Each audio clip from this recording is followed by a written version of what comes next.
Chapter 1237. In fact, Ryu's robes fluttered in the wind. He stood in a long line of cultivators, his fingers twirling 3 runed pills. Those that were nearby him couldn't help but look over, gulping from time to time. The worth of runed pills were simply impossible to measure. Could be said that Ryu had sold them far too cheaply on the first heaven, but that couldn't be helped given the circumstances. The price you could force others to pay was only as good as the upper limit of your customer base's limits. Seeing such pills up close and personal, many were eyeing Ryu immediately. They had almost forgotten that Ryu had stated that he would most definitely win. Originally, this was probably something he would be targeted for anyway, but before the combat stream even began, others had found a new reason to target him. The Heavenly Dew Pavilion didn't have the face to ask Ryu to sell his pills to them. However, if someone else snatched them, such an ask would be far easier. The fact that there were 3 only made it all the more enticing.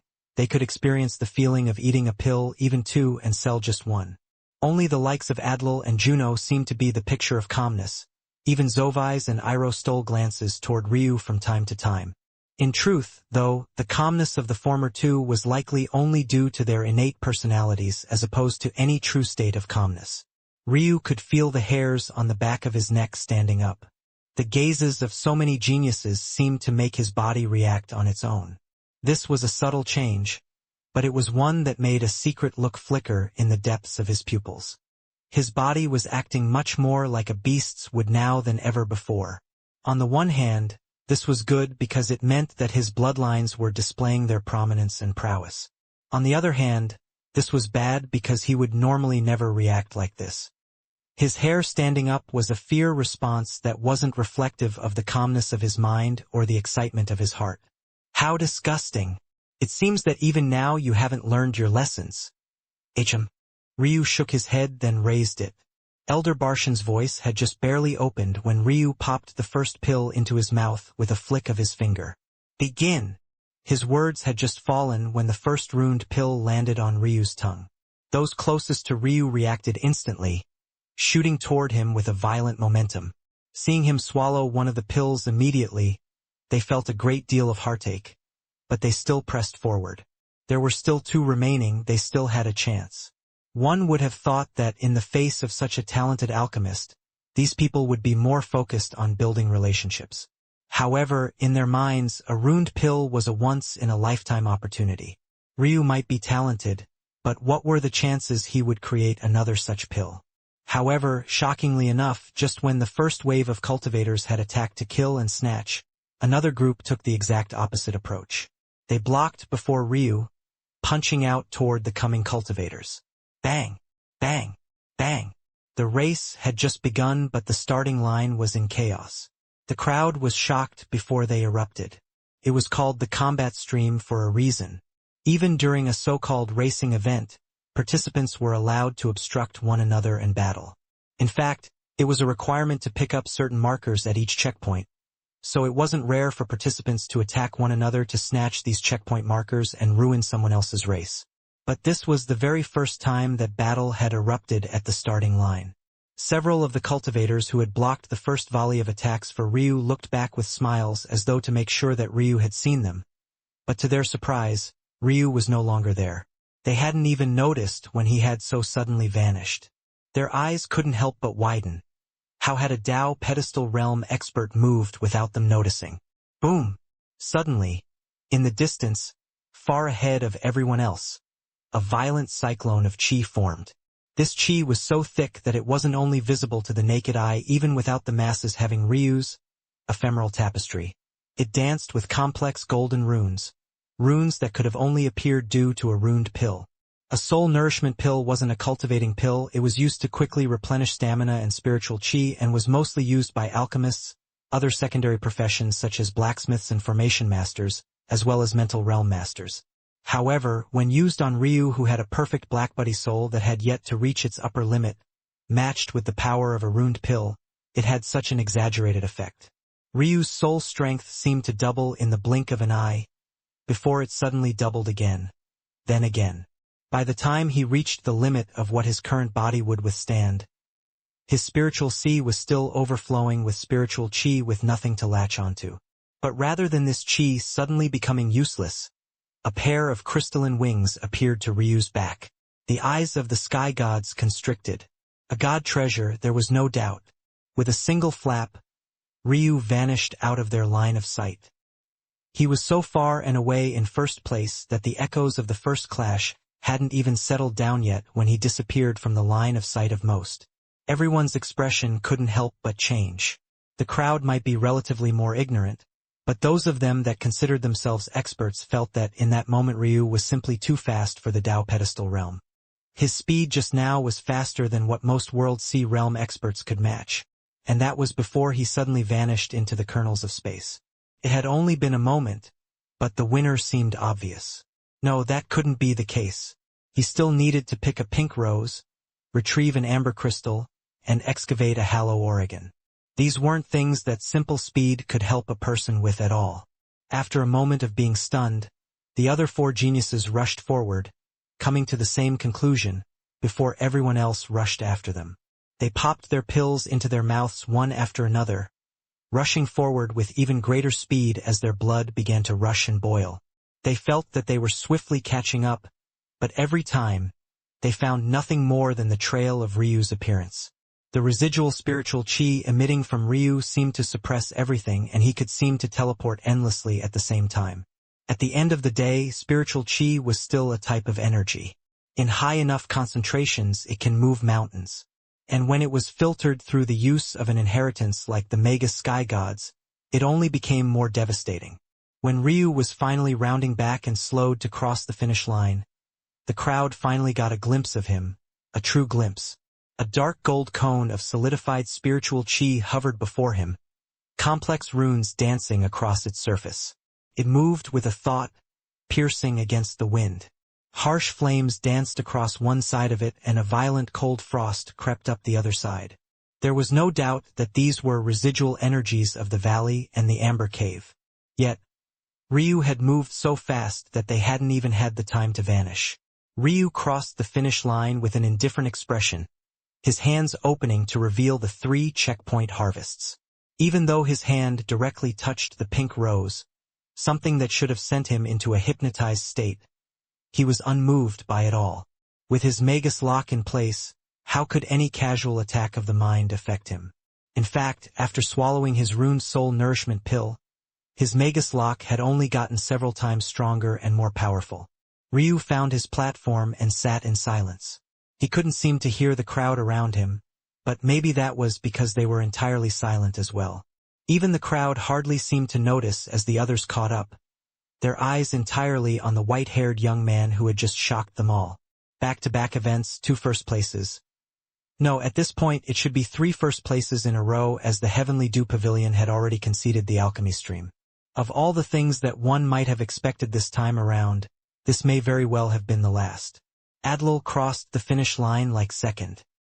He looked up toward Ryu, who sat on his pillar, an unreadable expression in the depths of his eyes. He had just gotten 2 second places in a row, but that seemed to have been entirely overshadowed. The glory of twin first places should have been his. What he didn't know was that Ryu hadn't even known about the existence of this competition to begin with. If not for Adlil's elders, he would probably be tucked somewhere in secluded cultivation. Not here. Just as an uproar was about to tear through the crowd, the skies rumbled and then suddenly split. The expressions of Fairy Claire and the other sky gods all changed as they looked up. Even Ryu's eyes snapped open, his gaze looking upward as well. Only the sky gods knew what this meant. Someone was tearing a path open between the 7th and 6th heavens. No, it wasn't someone, it was several someones, a large number of them, in fact. Chapter 1238 Dangerous. The scene could only be described as Armageddon. The skies shattered as though glass, reality warped and twisted, and at that moment, an enormous dome-like formation that was normally invisible to the eyes appeared. The formation was formed of gears and countless moving parts, an illusion of artistry and beauty that could make one neglect one very obvious part. For all intents and purposes, this beautiful formation dome was a cage to keep those of them on the lower heavens suppressed. However, Ryu was maybe the only one thinking of such a thing at this moment, because everyone else, including the sky gods of the heavenly dew pavilion, felt their hearts leaping into their throats. Descending from the 7th to the 6th heaven was an extraordinarily difficult task. Crossing the complete heavenly path was an entirely different beast than the incomplete heavenly path, and the more powerful you were, the more effort it took to accomplish it. The skies seemed to vanish into a sea of fire that made Ryu's expression flicker. These flames looked familiar. Ryu's heart couldn't help but skip a beat. Origin flames? Ryu's figure suddenly flickered, then vanished. Everyone was trapped in the awe and majesty that almost no one noticed, not even the sky gods. The only person who seemed to realize what was going on was the person who had been paying attention to Ryu from the very beginning. Unable to take her eyes off of him even in the face of what looked like a catastrophe, that person was none other than Fairy Claire. However, even for her, other than noticing that Ryu had entered the void, she could sense nothing else. Her eyes were useless in this situation. The world was bending and warping too much. If she tried to focus on seeing through its changes, her eyes would only begin to bleed and she might go blind for a period of time. Even so, she was absolutely shocked. How could a Tao pedestal realm expert enter the void? Was that because of the god treasure? No, there was simply no way. God treasures were extremely powerful and could aid others in doing the impossible, but it wasn't to the point they could allow an immortal to do what only a sky god could do, especially when that sky god would usually have to be at least the transcended realm. She looked around and her eyes continued to snap about, but as expected, after just a few seconds, blood began to pool out like dripping tears. She stumbled back, blinking several times. Fairy Claire. The sky gods around her finally seemed to notice. You can't use your eyes to observe this event. It's too much for you. You must be careful. Ryu had no idea what happened to Fairy Claire after he entered the void. He was entirely focused on moving forward. As such, he didn't realize the difference between his eyes and Fairy Claire's. While observing the world, he could easily see the spatial nodes and tides of time. He didn't even feel the slightest strain. If Fairy Claire's eyes were a soft metal like gold, his own were akin to a refined, unscratchable, unbendable alloy created by the fusion of countless powerful ores. The two could only be compared as heaven and earth. Although Ryu's eyes were still sealed, the underlying strength of his eyes was still there. Eyes were usually known to be as the most vulnerable, or one of the most vulnerable parts of the body, even for cultivators. But while he hadn't noticed this just yet, Ryu's own eyes were no less sturdy than his flesh and muscle. In fact, it might be even more so. This allowed Ryu to see things others couldn't. In reality, those of the upper heavens had always been aware that the shattering of the space between heavens would lead to the appearance of origin flames. The problem was that they didn't have systematic methods of grasping it outside of unbridled power. Ryu, however, had several advantages. First, he already had a foundation built upon not just one origin flame but two of them. Secondly, he could see and even predict the appearance of the sparks. And lastly, he had a strong immunity to the other flames. There was another important point as well. Right this moment, outside of exceptionally powerful sky gods, Ryu was probably the only one who dared to travel through the void right this moment. If even observing the atmosphere could strain the eyes, one could imagine what could happen to the body if you dared to enter it. The void was only as safe as the attacks outside of it. If an attack could warp the void and collapse it, entering it didn't matter, you would die regardless. Since this phenomena had caused reality itself to warp, then it was clear and obvious that it was already at this level. However, Ryu could see through the void and avoid the changes ahead of time. He could see the kernels of space, which ones were still sturdy, which ones were on the verge of collapse, and which ones had already collapsed and were still trying to repair themselves. Like this, Ryu not only vanished from sight, but he carved a quick path toward the skies. He didn't seem to care who was descending anymore. Ryu, however, had several advantages. First, he already had a foundation built upon not just one origin flame but two of them. Secondly, he could see and even predict the appearance of the sparks. And lastly, he had a strong immunity to the other flames. There was another important point as well. Right this moment, outside of exceptionally powerful sky gods, Ryu was probably the only one who dared to travel through the void right this moment. If even observing the atmosphere could strain the eyes, one could imagine what could happen to the body if you dared to enter it. The void was only as safe as the attacks outside of it. If an attack could warp the void and collapse it, entering it didn't matter, you would die regardless. Since this phenomena had caused reality itself to warp, then it was clear and obvious that it was already at this level. However, Ryu could see through the void and avoid the changes ahead of time. He could see the kernels of space, which ones were still sturdy, which ones were on the verge of collapse, and which ones had already collapsed and were still trying to repair themselves. Like this, Ryu not only vanished from sight, but he carved a quick path toward the skies. He didn't seem to care who was descending anymore. All he saw was an opportunity to get stronger.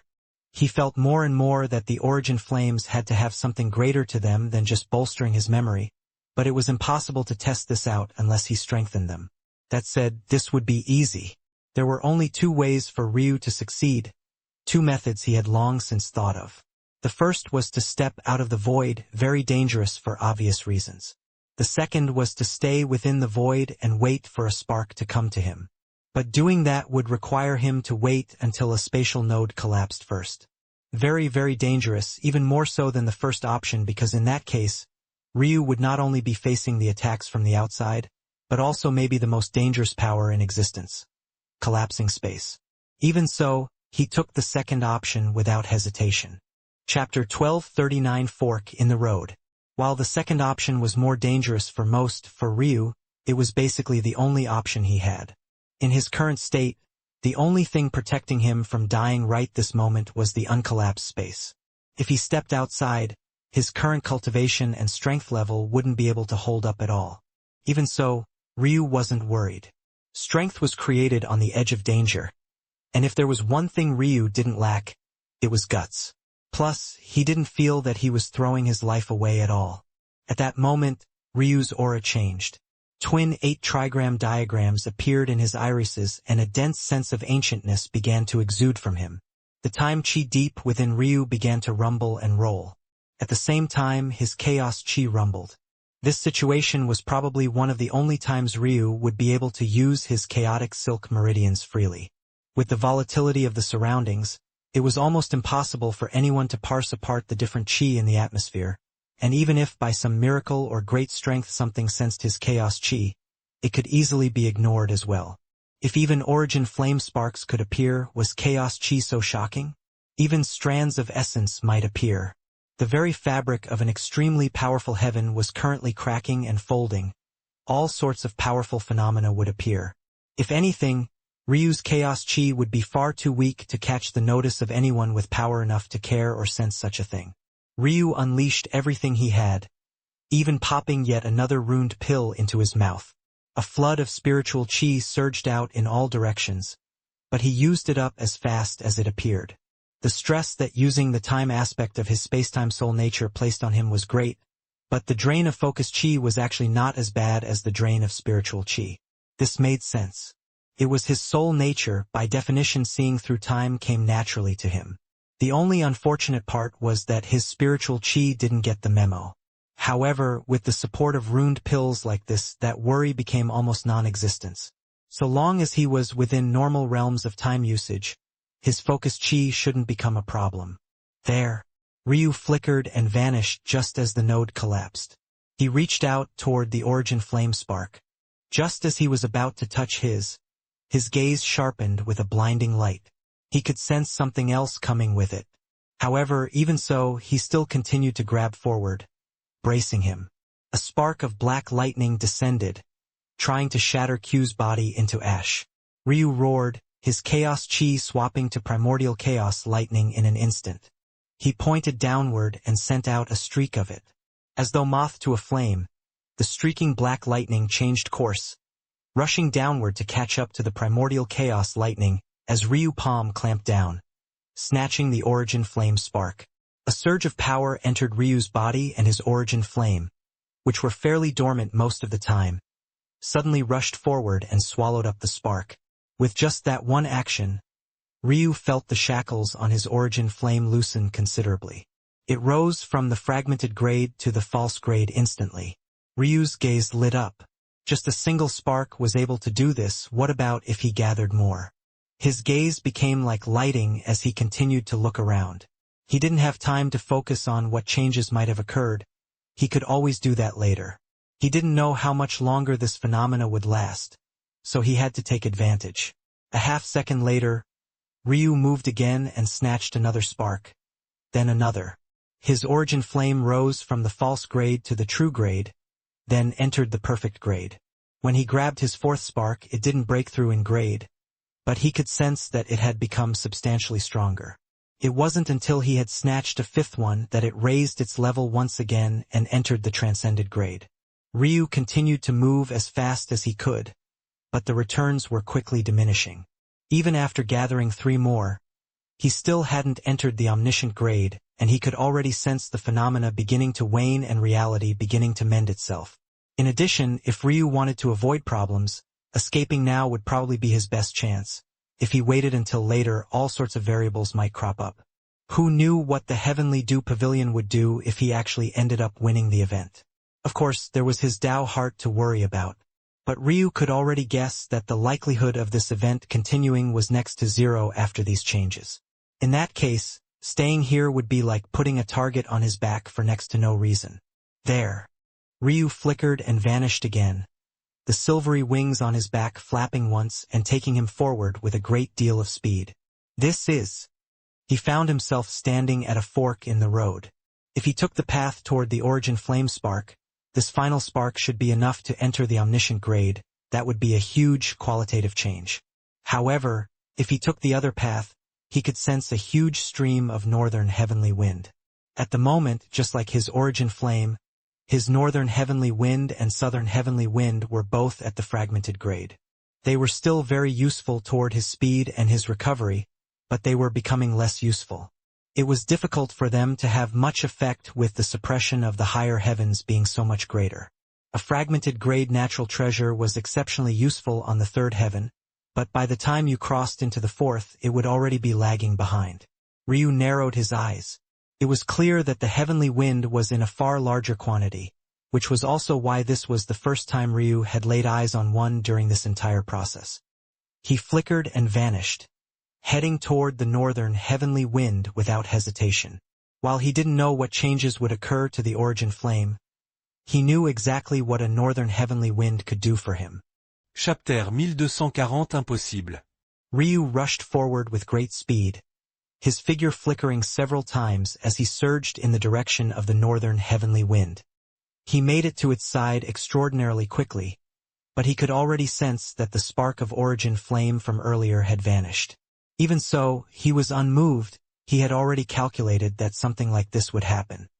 He entered the stream of northern heavenly wind, inhaling with all of his might. Harsh winds whipped against his skin and cut into it. If it had been any other Tao pedestal realm expert in this situation, they would have been shredded to pieces in an instant. The northern heavenly wind was the embodiment of wind, and though it was the second most gentle after southern heavenly wind, it was also still a force of nature. Casually entering a stream of it was bound to lead to death and destruction. Only by fusing with a curated embryo or a restrained mature version of it could one fuse with it normally. If it was so easy to fuse with such natural treasures, doing so would have never been the test of gaining a sky god's acknowledgement back in Sacrum. Ryu quickly realized that this huge stream of northern heavenly wind wasn't the true source of the wind, but he had no ability to make it to this source. It seemed to exist outside the bounds of reality, or more accurately, the bound of this plane. This made sense when he thought about it. Only small sparks of origin flames were making it through, so why would it be greatly different for the northern heavenly wind? Even so, unlike the origin flame, the residual northern heavenly wind didn't separate and it came out in a strong and steady stream. The moment Ryu opened his mouth, his tongue, gums and throat were lacerated to pieces, but he continued to inhale. Time was of the essence. He didn't have time to slowly check the waters and dip his toes in. He had to absorb as much as he could, as quickly as he could. Almost instantly, his northern heavenly wind entered the false grade, then the true grade. The upgrade speed was so fast that Ryu almost felt overwhelmed. As his wind improved, The lacerations he suffered began to plummet, and he began to inhale even more strongly. He followed down the path against the flow, pushing himself toward the stronger and stronger streams. He was so focused on this that he didn't realize that while the rest of his body was practically being torn to pieces, he had never had to squint his eyes even once. The most vulnerable part of his body had somehow become the strongest without him even noticing. Perfect grade. Transcended grade. Ryu felt a rush of euphoria as he reached the omniscient grade. His body felt so light and the suppression of the world around him seemed to vanish entirely. He felt that if he wanted to soar through the skies, he wouldn't even have to bring out his great sword staffs to do so. With just a thought, the wind could lift him into the air. But almost the instant he stepped into this level, progress slowed to a crawl. Ryu watched somewhat helplessly as the stream of northern heavenly wind began to slow. Reality began to quickly repair itself and the stream slowed. A flicker of determination flashed through Ryu's eyes as he stomped hard, surging forward. His eyes rotated with twin 8-trigram diagrams as he held out his hands. Then he did something maddening. Break! Ryu roared, smashing down against the weakest spatial node he could find. Instantly, it cracked and shattered, causing the slowing stream of northern heavenly wind to suddenly erupt once again. Bang! Ryu was blasted backward, retreating with even more speed than he had come with. All of the skin of the front of his body was torn to shred and his bones fractured once after another. He would have lost consciousness in that moment if it wasn't for the stream of spiritual chi from his runed pill keeping him awake. Chapter 1241 Time Bomb. It originally took Ryu a month to make it to the Heavenly Dew Pavilion's outer territory. This time, however, it didn't even take him a week. Had he used the quivering spectral wings, he might have been able to complete the journey in just 3 to 4 days. The amount of speed he had access to right this moment was simply ridiculous. He practically glided through the air, not facing the slightest wind resistance. This should be enough time for news to have spread and for others to have a general understanding of what's going on here. Ryu had realized that the little woman had been silent for a very long time, but he also wasn't the type to randomly start a conversation with someone he knew so little about, so he hadn't cared enough to pay great attention to it at all. He walked into the city slowly, and as expected, there was an odd air to it. He wasn't very worried about exposing himself. Whatever fame he would have gotten for participating in that event was likely overshadowed by these events. On top of that, less than a week wasn't enough time for such news to spread anyway. In addition, if the Heavenly Dew Pavilion was looking for him, they wouldn't be looking here. First they would check the closest teleportation platforms, and when they realized he hadn't used any of them, they would change their target to the vicinity where he should have been. There was no way they would believe that a Tao pedestal realm expert like Ryu could travel in a week what, realistically, should have taken him months to travel. Even if they used the speed they observed during the event to measure him, they would still be several weeks short of his actual speed. Ryu found a restaurant and entered it. He didn't plan on using an information network. For one, the price on such information was definitely ridiculous. Maybe only transcended and omniscient sky gods would be able to afford the price. Secondly, he may very well be the one they were looking for, so how could he be so casual about leaving a trail for others to follow? As long as he was patient, he bet that he could find the information he needed. It took a while, and Ryu devouring quite a bit of food, but he finally began to hear some faint inklings. He had to change his strategy from passively listening to using his newly strengthened northern heavenly wind to carry hidden words to his ears. It was a subtle art, but when he got the hang of it, he was able to listen in on even sky gods. The situation right now is quite bad. What do you mean? It can't be that they plan to wipe out the whole sixth heaven, right? Let alone the sixth heaven. Those people wouldn't care even if they massacred all the heavens beneath the seventh. A silence fell. Just what happened? Not many people even know. They just showed up a few days ago and started terrorizing. It was as though their first goal before anything was to establish dominance, as though they thought we had forgotten just how powerful they were. It was only earlier today that they made their first demands. They're making every 4-star sect and clan and above send out all of their geniuses beneath 100 years of age. Those that don't comply will be wiped out. They're actually so bold? Even if they're powerful, how many of them could there be? And just how arduous is it to descend from the seventh heaven? If they infuriate everyone, won't they just die here? Watch what you're saying. We're not at a level where we can hide our words from supreme experts. If you want to die, take yourself. This isn't the time for that. This is being blown way out of proportion. Isn't the city running just fine? And how many did they send? 12 people? 24? I don't believe that the gap is large enough that such a small number of people should be able to dictate how we run things. Yeah? And what if there's a Tao Lord among them? The silence immediately became deafening. Although Ryu couldn't see the person on the opposing side, but he could tell that he was probably sweating buckets by now. As for his companion, he decided not to rub it in. Clearly his reaction had probably been similar when he found out. Do you have any idea why they're doing this? Chapter 1242 Subtle Feeling. If Starlight didn't return to the seventh heaven, that meant that his goal was the complete heavenly path, but that was beside the point. The more troublesome aspect was the fact that Ryu didn't know what he was doing, and after feeling the sense of loss that came with your mind being messed with, Ryu wasn't confident in himself any longer to make deductions about the Starlight. He felt like he was lacking something. Suddenly Ryu's pupils constricted. The convergence. How could I forget about it? Ryu's heartbeat jumped. Took a long while before they came down. Since he had come to the fourth heaven, he hadn't thought about the convergence even a single time. It seemed to make sense that he was so focused on the favor alchemy sky god's inheritance. After all, that had always been his first goal, but why had he chosen to focus so much on it to begin with? If he took a step back and observed it, did it really make much sense? Those 2 pills were 2 that he couldn't even use effectively right this moment. While he could still technically take them, it would be far too much of a waste, especially when Ryu felt that he still had far more room to improve. In addition, right this moment, according to the rules of the convergence, the greatest opportunities should probably be on fourth heaven right now. The timing would be such that a perfect momentum would build up until it reached the sixth heaven and the complete heavenly path was prepared to open. From the timing, it should be somewhere between 5 to 10 years left. It had already been almost 2 years, which meant that all the opportunities of the fourth heaven might very likely be gone by now. He had spent a year of that time in a coma. That much couldn't be helped.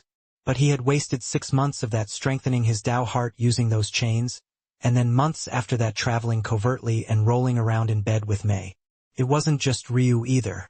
Many of the geniuses of the fourth and fifth heaven would have begun concentrating their time in the sixth heaven as well. They would all naturally believe that the best opportunities waiting for them had to be on the strongest of the heavens, having no idea that there was likely someone behind them sweeping them all up for himself. By now, most of the opportunities on the fourth heaven were probably already monopolized by Starlight. As shocking as this was, Ryu still wouldn't have reacted like this if this was all. If the time frame was meant to be 5 years, that was fine.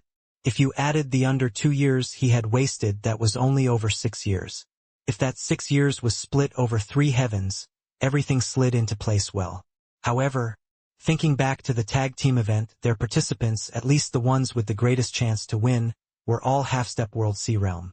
Those that would enter the complete heavenly path and have the best chance of ranking the highest would be at the half-step sky god realm. If this was the metric of measurement, it would take even the greatest geniuses of the sixth heaven 10 or so years to cross this divide. For the majority, it would take upwards of double that time. What did that mean? It meant that if things were meant to be in line with Ryu's generation, then the convergence should be on a much slower timeline, but why did it feel like things were speeding up? No, more accurately, why did Ryu have such an impression? What reasoning did he have for it? There shouldn't be any references for him to prove this. Ryu's eyes suddenly widened and he almost stood to his feet. He had it, he knew where this feeling was coming from. Back in Sacrum, his third intuition had activated, but it was exceptionally vague. All it told him was to not break through just yet, and Ryu had concluded correctly that this was due to his chaotic silk meridians. Since then, there was a vague lingering feeling of what he should do and shouldn't do. A faint feeling that vanished entirely after his eyes were sealed. Back then, Ryu had truly gone overboard. In order to reach further into the future and extract more power from his future self, he had absorbed far more black-veined spirit-seeking lilies than he should have. The result was him losing access to all of his heavenly pupil abilities, and he was even blind for a period of time. But now that unclear feeling had come back. It was extremely subtle, far more subtle than it had been in the past. But the fact that Ryu could sense it at all when his eyes should be sealed should be a sign that his eyes had become significantly more powerful than they had once been. That wasn't what was important currently, though. What was important was that he could feel a faint sort of concern related to the coming conclusion of his opportunity. Ryu didn't need to think to know what it was. It was the inheritance of the chaotic space sky god. It was clear and obvious that his intuition was referring to it when it spoke about his opportunity. Even so, he had no intention of accepting that Tao sovereign's inheritance. It was all meaningless to him except for one matter: the timing of the convergence. Due to this faint feeling, Ryu had a ticking time bomb within him, and he could clearly feel it speeding up. This could only mean one thing. The actions of Starlight, likely under the schemes of the higher heavens, was speeding up the pace of the convergence, so much so that what should have been a several decades-long time frame had shortened to maybe half of a single decade. A coldness flickered within Ryu's eyes. Chapter 1243 Spatial Nodes. This obviously wasn't the only problem either. Just now, they had said that they would be gathering up all of the geniuses. If they gathered up all the geniuses of the various sects and held them under the name of investigation, how would these geniuses be able to participate in the convergence? If Ryu was correct, this group of higher heaven individuals probably descended with even more geniuses that would only continue to speed up the process. In maybe a handful of years, the complete heavenly path might be forced to be opened far ahead of schedule. On the surface, this wasn't a problem, but Ryu was too far behind. The faster the convergence was, the faster it would outpace him. The faster it outpaced him, the less benefits he would be able to gain from it. The less benefits he gained, the more unlikely it would be that he would one day reach a point where he could stand atop the cultivation world. This alone was the greatest failure to Ryu, but even aside from that, he had too many enemies. If he didn't continue improving with great speed, then his only option might really just be death. There was only another matter that Ryu hadn't considered. Why had Starlight chosen to tempt fate and enter the Radiant Star sect back then? If Aika had caught a whiff of him, no matter how talented he was, his only path would have likely been death. In fact, even if he was at Aika's cultivation level, given Aika's talent, would he still be able to escape death? Ryu slowly stood. He wasn't the type of person to sit idly by when action was required. Even now, though he wasn't entirely certain of exactly how to counter this, he knew he wouldn't find the solution just by sitting here. He had to do something. Ryu left the restaurant and moved toward the teleportation platforms. The first thing he had to do was return to the Radiant Star sect to see what Aika would have to say about this. It was said that her enemies came from the seventh heaven as well, so how would she deal with this? Halt! Identify yourself. While he might have seemed lost in his thoughts, Ryu was paying keen attention to his surroundings, even using the wind to pick up on conversations in case there were any other tidbits that he might have missed. So, he had sensed this coming from a mile away, quite literally. Ryu was quite conspicuous. He was probably the youngest person in the city right now, and that was because everyone else had probably already been shipped off to those seventh heaven experts. No one would think that a person would so flagrantly ignore the rules of those experts, so when others saw that Ryu was a Tao pedestal realm expert, they simply assumed that he wasn't from any great powers. After all, the law that had been sent down targeted all of the powerful clans and sects. However, as Ryu attempted to pay for teleportation down to lower heavens, he had to extend forward god crystals. How could a normal Tao pedestal realm expert have such wealth? It was absolutely ridiculous. Ryu stood on the platform, but with the sudden roar, the various attendees didn't dare to activate it at all. Ryu looked up and saw a sky god rushing from the distance, but he simply tapped his foot. A surge of spatial chi rose like a tide. In the past, Ryu could have passed through the heavens on his own, but that was the first to third heavens and in exchange for a great amount of stamina. While he could set up his own formation to travel through the fourth through sixth, the effort and time he would waste would be far too much. He didn't need to fuel this teleportation, though. All he needed to do was to use a faint bit of spatial chi to connect the nodes. As for the rest, whoosh, stop the formation. The attendees panicked, but it was already too late. Ryu was enveloped by a blinding light, and by the time the sky god landed, Ryu had vanished completely. The Sky God was furious as he lashed out against the attendees, but he didn't seem to understand in time that it wasn't their fault at all. Find out who this person is. Now! On the fourth heaven, a ripple of spatial chi took form and the attendees were somewhat caught off guard. Usually there would be some communication from the other side first, but this hadn't happened this time. This would only happen if there was in crisis activation or if the teleportation platform on the other side was co-opted. All of the powerhouses of the fourth heaven central city were alerted one after another, but when the ripples ended, there was actually no one there at all. A long distance again, Ryu appeared in the middle of nowhere. He had only used the teleportation platform for a small moment. Once he sensed the fourth heaven, he had stepped out. Since he had been stopped on the sixth heaven, he had no reason to believe that it wouldn't happen on the fourth heaven as well. This would be incredibly dangerous for most others to do, but with Ryu's eyes and his soul nature, he was in a unique situation. Not only could he do it, his steps were incredibly accurate. He had appeared just a few kilometers from the Radiant Star Sect, in a secluded region with great ease. However, what Ryu saw when his vision cleared caused his pupils to constrict. The location the Radiant Star Sect should have been in was an empty wasteland. There wasn't a single soul and there wasn't even the slightest hint of rubble. What happened? Large disturbances of chi continued to echo through the skies. Although it wasn't as bad as when the sixth heaven seemed to almost collapse, the streaks and tears were very clear to Ryu's eyes. Ryu's gaze couldn't help but narrow. Chapter 1244 Untouchable. Ryu fell into silence for a long while. If the Radiant Star Sect had been destroyed, they had done enough for him that he would most definitely avenge them. He wouldn't allow this slight to go unavenged. However, he didn't immediately feel rage as he usually would, and that was because while there was a volatile chi in the air consistent with what one might see from a battle of powerful experts, it wasn't quite that just yet. This isn't instability from a battle, this should be ascension? Ryu didn't recognize it immediately because he hadn't been present after the first few ascensions of the Radiant Star Sect. This made sense, after all he was in the sect while they rose to a higher heaven, so he wouldn't have been left behind to see what the aftermath would look like. But given the larger-than-normal traces of spatial chi in the surroundings, Ryu felt that he was correct. The Radiant Star Sect hadn't been destroyed. They had likely risen to the fifth heaven. If they had risen to the sixth heaven, Ryu, who had just been there, would have sensed it. The uproar of a sect rising wasn't small in the slightest. Ryu also felt that this made the most sense as well.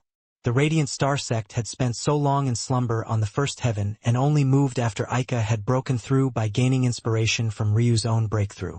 Wouldn't it be too preposterous if Aika had so boldly led them upward, no longer hiding their origins, only to die to a small group of seventh heaven existences?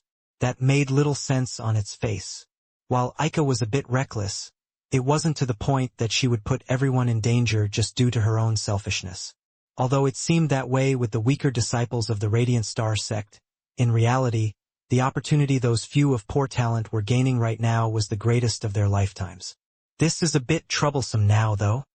Ryu didn't know why they had rushed to rise to the fifth heaven, but it might very well be related to the appearance of the seventh heaven experts. Aika had implied back then that there were other strongholds of the Radiant Star Sect scattered in bits and pieces. Since they hadn't gathered at the third heaven, it was more likely that these individuals were dispersed throughout the fourth to sixth heaven. In that case, with the coming changes, Aika might have felt that it was better to gather with them sooner as opposed to later. That, though, left Ryu in a bit of a bind. He had just left the only teleportation platform that could help him travel between the heavens with ease, and he obviously couldn't go back now. They were on high alert, and even if they weren't, while he was relatively unknown on the sixth heaven, he had stirred trouble on the fourth heaven multiple times, and his greatest concentration of enemies was probably on the fifth heaven. Even so, Ryu knew that he had to go to the fifth heaven now. Trouble was that he would need to gather the materials he needed to build the formation on his own, and without being able to use the large cities. That would be a tall mountain to climb. Ryu turned and left the area. He doubted there would be anyone paying attention to the region since the Radiant Star Sect had already left and no one had any idea that he had returned to the fourth heaven, but it was better to be cautious. The Radiant Star Sect had originally landed in the middle of the Resonant Bow Sect and the Infinity Blade Sect. One didn't need to be a genius to know that they very much hated Ryu, so caution was the name of the game currently. This is also an opportunity, Ryu thought with narrowed eyes. He wanted to see if starlight had truly cleansed the fourth heaven of all opportunities.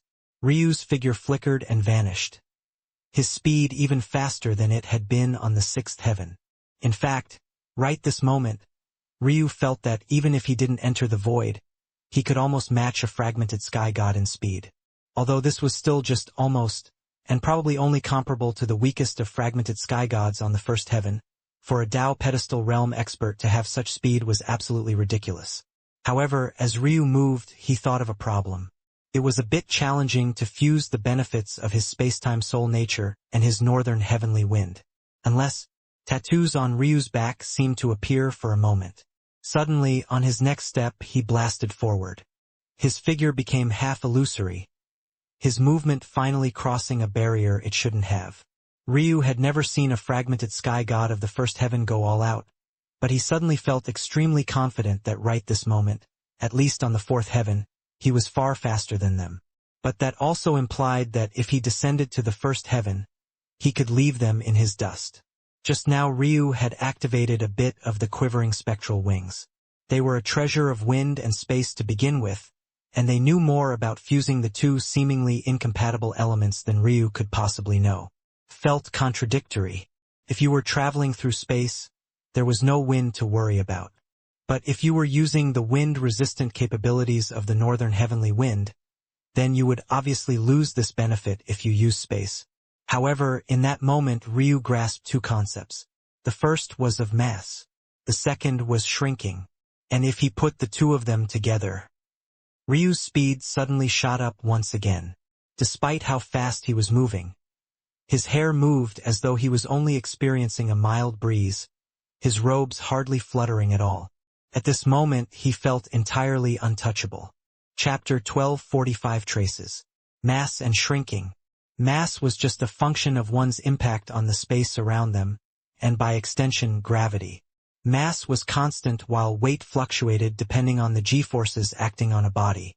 How much a mass warped space decided its gravity. Speed impacted mass as well. As speed approached that of light, mass approached infinity. The faster one wanted to go, the more pressures weighed one down. This was why it usually required breaking laws of reality, or rather having the strength to, that allowed one to break these kind of rules and exhibit strength and speed beyond reason.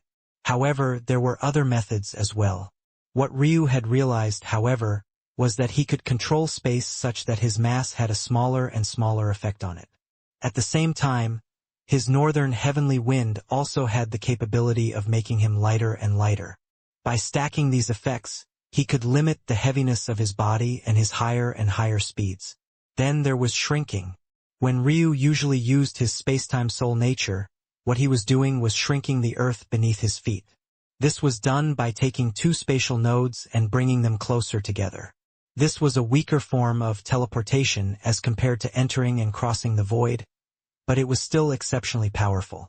However, when this earth shrinking was done, all of the space in between would increase in density. This likewise increased drag and slowed Ryu considerably. In addition, such an action was essentially stretching his body out, increasing his surface area. Not only did this increase drag even further, but it also increased the acting forces on his body. While his mass was the same because he covered a larger area, he was far more fragile. For example, a piece of paper could survive a gust of wind, but what if that same piece of paper was stretched, its mass and material remaining the same, until it was 10 times larger? 100 times? 1,000 times? Before you even reached that point, a small gust of wind which couldn't even harm a fly would shred it to pieces. After Ryu comprehended these two concepts, utilizing his space-time soul nature and his northern heavenly wind to counter them instead of just passively accepting them caused his speed to increase by leaps and bounds. Even as he ran, he only seemed to continue accelerating despite the fact his effort hadn't increased. Ryu's comprehension was simply on another level. Just with a slight quiver of the quivering spectral wings, he had learned enough to practically be untouchable beneath the sky god realm and sixth heaven in speed. As for where Ryu was going with this speed, though even he wasn't 100% certain. The first thing he had to do without a doubt was to target the largest city he could without being exposed. He had some tiny understanding of the layout of the fourth heaven, so he used it to his advantage, quickly making it out of the two-sex territory. Ryu was cautious as he entered the wilderness. This was the fourth heaven, not the first heaven. There would be god-beasts in this place, and it would be a shame if he got himself killed strolling into the wrong one's territory. He wasn't sure how effective the friend of beasts aspect of his bone structure was currently, but he preferred to not learn the hard way. Soon, Ryu made it to a perfect city. Took him not even a day. This city, although he didn't know the name, was massive enough to have the information and resources he might need, but tiny enough that it wouldn't be on anyone's radar. Ryu slipped inside after paying the entrance fee. He didn't immediately go to the stores to exchange for the materials he would need. He would only do that at the end when he was certain that it would be his last task here. Him doing such a thing would be bound to attract attention. This time, Ryu had shrouded his cultivation level and his face, but given the climate, this likely wouldn't be enough, so he didn't rely too heavily on it. Ryu went to a few places and found maps that were more and more detailed. He didn't plan on heading to the fifth heaven immediately. Before that, he wanted to comprehend the fourth heaven in its entirety. Ryu seemed to have a lot of skills, so it was exceptionally easy to forget, but his greatest skill, between even the both of his lives, wasn't his comprehension skills, nor his determination, or even his various talents and daos. His greatest skill, if he had to name one, was as a ruin master. If there was anyone who could find the opportunities resting in this fourth heaven, it was him, and the best part was that he knew exactly what to look for. He adjusted his requirements based on the current combat strength of the geniuses that should be at this level currently. Then he lined them up with what he slowly cobbled together. In the end, he even chose to leave the metropolis he was in without buying what he needed and go to another, then another. The ideas rolling around in his head continued to increase. Time passed and Ryu didn't even seem to notice that an entire 30 days had passed without him doing anything. But then, his gaze suddenly shone with an exceptionally dazzling light. Yes, an immortal Sakura. The words drifted into his ears. This conversation was happening over 100 kilometers away, but Ryu's ability with his northern heavenly wind by this point had increased to the point that even this was nothing more than a joke. The instant he heard immortal Sakura, his gaze became like a blinding torch in the night. He had heard about Eska and Ice Mine on the first heaven, but it seemed that he had finally found their traces once again. Chapter 1246 News. Ryu listened in for a small while before he frowned lightly. Ice Mine was in a very unique position, actually. As a martial god, her growth in the true martial world should be quite explosive. Even if she was born with the usual restrictions of Sacrum, so long as she was diligent in finding methods of breaking free of those constraints, her power would easily skyrocket. From Ryu's understanding, Ice Mine's line of martial gods was just considered a branch family of the martial gods. But the branch family of a ninth heaven bloodline was without a doubt exceptionally powerful. Just to put things into perspective, the dual radiance bloodline was at the pinnacle of the eighth heaven. Even after being cut in half, they were still the powerhouses of the seventh heaven. When things were framed like this, and one remembered how powerful Starlight was despite only having half of that bloodline, then one could also come to understand just the level of capacity Ice Mine had in her body. On top of that, while becoming a sky god in Sacrum made you quite weak in the overall scheme, the perspective Eska had wasn't something that Ice Mine and even many of the true martial world could compare to. This might sound ridiculous, but think for a moment the kind of steps Eska would have to take to reach her current level. In the true martial world, one began to hone their Tao from the time they started cultivating. It was considered to be one of the 6 pillars of cultivation. However, in Sacrum, one didn't even think about Daos until well into the World Sea realm. And then, one had to build an entire Tao from the ground up to form one's godhood. The difficulty of working backward to form your Tao as opposed to building it up with every step from the very beginning was extraordinary. There was even an argument to be made that stepping into the sky god realm as a resident of Sacrum was far more difficult than it was to do here. There was another matter as well. In Sacrum, how many billions of years of diligent, slow and grueling cultivation did it take to move to the top of the world? Chapter 1247 The Worst of the Worst. According to the news, There were rumors that they had gained the inheritance of a taboo sect. For some reason, just hearing the words taboo sect made Ryu's heart skip a beat. He wasn't certain of why until his mind landed on the unbalanced art sect. Chapter 1248 Taboo Power. Taboo refers to evil. Ryu's gaze narrowed. As a ruin master, he was very much familiar with how language changed over time. He could even be said to be quite a language connoisseur. It was why he had very carefully chosen the language he used to name his Tao, something most others wouldn't even think about. Oftentimes, tracking the changes in language was the best way to read the complexities of history and uncover secrets that had long since been buried. The saying that the victors wrote history couldn't be more true, but the one that the victors could not do was erase the context of language, at least not without destroying all of their literary works as well. Even if they burned everything ever written by their enemies, would they do the same to themselves? And if they didn't dare to do this, then the context and ebbs and flows of language would always remain. This would forever be something that they could not escape. Something like the shift in meaning of taboo was definitely a nice crumb trail that Ryu could look into. Those words of the favor alchemy sky god were spoken casually, but to Ryu they revealed quite a lot and gave him a piece of ribbon to tug at and untangle. Do you know the names of these 9 taboo powers?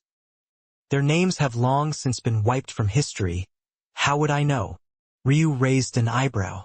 He didn't believe those words for a second, but it was curious. What the favor alchemy sky god related to these people? What's your relationship with the taboo powers? Ryu asked. The favor alchemy sky god frowned, her aura fluctuating. Stop asking me questions. Are you from one of these powers? No. Leave me alone. Ryu raised an eyebrow. At least when she said no, she didn't seem to be lying, but that only made him more curious. If she wasn't a part of them, then why was she so agitated? Also, the timelines didn't seem to match up properly either. Although Ryu didn't know anything about these 9 taboo powers, it should have been very long since they fell.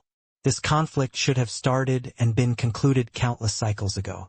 The favor alchemy sky god may have died a long while ago, and had been waiting for him for just as long, but it wasn't to the point where she had history that went that far back. What do you know about the unbalanced art sect? Ryu suddenly asked. What did you say? The startled tone in her voice already told Ryu everything he wanted to know. So, they are indeed part of the 9 taboo powers. Quite interesting. The unbalanced art sect's inheritance was oddly powerful despite the fact Ryu had yet to succeed in fusing its individual pieces. It simply didn't make sense for it to appear like it had, and as it had. And it was hard to understand why they had been destroyed as well. The survivability of a sect like that one should have been off the charts. Of course, there was always the possibility that they simply couldn't find people with affinity with their core teachings. But such a thing wouldn't have left a ruin behind. And more importantly, a sect having trouble finding successors wouldn't pit the few they managed to find against each other for slaughter. That would be the epitome of stupidity. What do you know about the unbalanced art sect? About them? I guess you could say I'm their successor.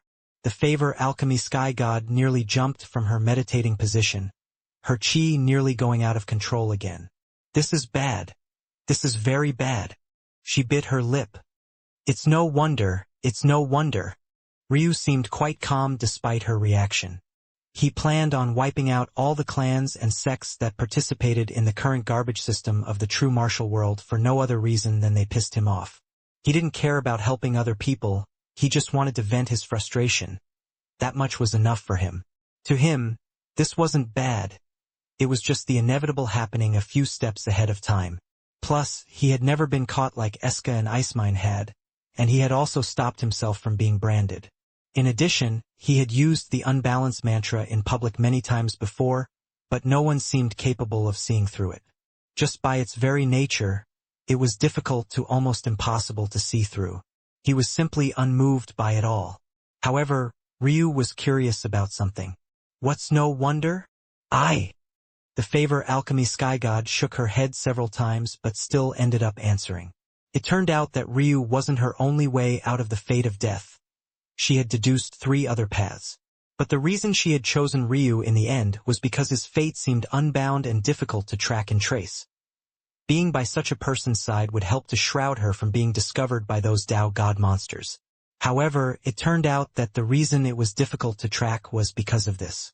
The favor alchemy sky god seemed to abandon her cultivation and began to tap at the air in front of her as though she was trying to divine something.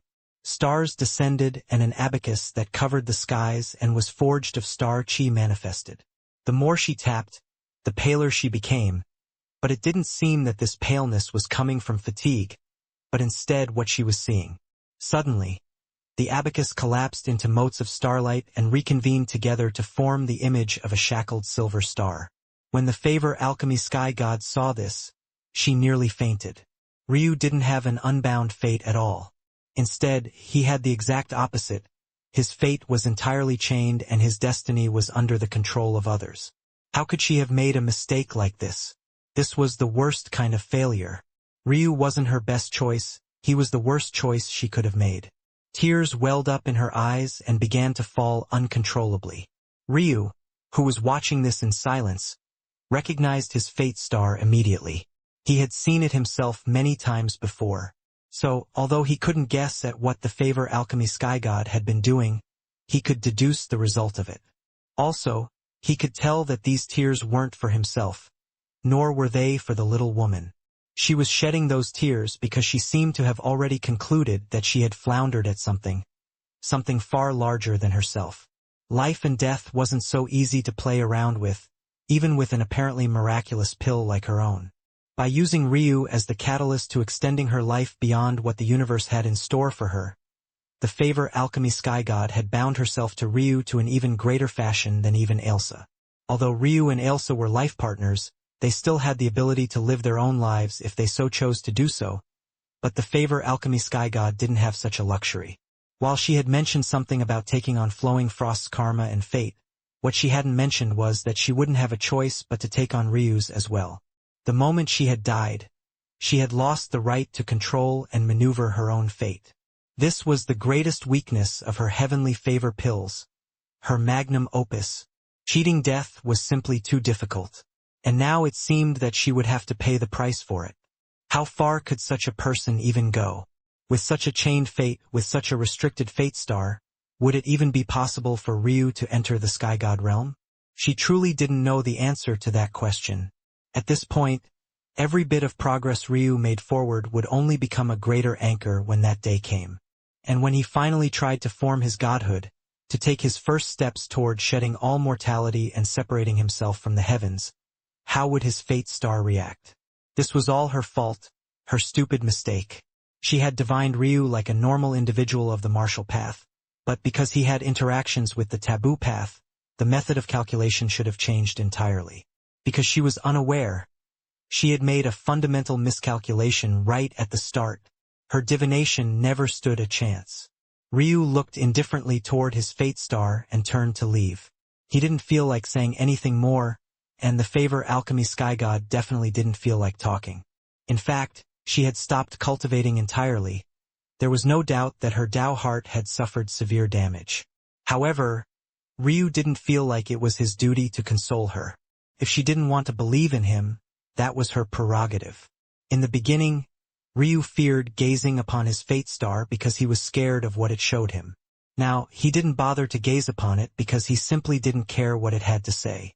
He had shattered the chains on his spiritual foundation, and he would likewise shatter the chains on his fate star. Nothing in this world would bind him. Since he had gotten his answer from the favor alchemy sky god, his objective remained the same. He wanted to see who was truly the best ruin master in the true martial world, himself, or those elderly codgers on the ninth heaven. A diabolical grin spread across Ryu's face. He just so happened to want to express a bit of fury. Chapter 1249 Absolute Shock. This should be the area. Ryu had done a lot of preparation in the last month or so. For most, a month wouldn't be nearly enough to gather enough information to find a ruin, but Ryu wasn't a normal individual. For one, his memory was immaculate. Chapter 1250 Holistic versus Focus. The favor alchemy sky god's eyes opened wide, her expression becoming one of abject shock. It wasn't just that this was a founding Tao, that much was shocking enough, and it still didn't guarantee that Ryu would be able to enter the Sky God realm. If anything, it would only make it harder. What was so shocking was the fact that she couldn't immediately see through the grade of this founding Tao. It felt far too abstract for her to fully grasp. To put this matter into perspective, the Favor Alchemy Sky God was from a race of people well known for their intelligence. Not only was she from such a race, but she could be considered the best born of them in countless generations. She had never come across something in her life that she couldn't comprehend, at least in part. But when it came to Ryu's Tao, she didn't even know what grade it was at outside of understanding that it had reached the realms of a founding Tao, let alone begin to understand what it could do and what its abilities were. This realization left her truly without a single word to speak. Her bottom lip trembled, the tears in her eyes still not having dried as she looked up as though she could see through the barriers of the world around her and right to Ryu. Ryu himself stood in silence. The world around him felt both fascinating and somehow dull at the same time, as though he could both see things he had never seen before, but because he could see through them with such ease, they lost their novelty almost immediately. What was especially shocking was that the burden of using his Tao seemed to have vanished entirely. He didn't know if it was an illusion or not, but it felt as though his Tao had transcended the need to use focused chi, as though it had become a part of his being no different from any of his other fundamental senses. Did one have to strain to see for long periods of time? What about feeling? Was there a limit to it? And what about tasting? Although each sense did have such limits, one would fatigue after keeping their eyes open for too long, one could grow insensitive to touch and taste if the repetition was too great. But even so, fundamentally, they had much greater staying power than most things. Somehow, Ryu's Tao had entered this range of use. Ryu clenched his fists. The most profound breakthroughs seemed to come in the most unexpected of ways, and he truly didn't expect such a breakthrough to come so casually. It felt that whenever he just let his mind wander as it pleased, he would take large leaps forward. Fundamentally, he had the origin flame to thank for this shift in perspective.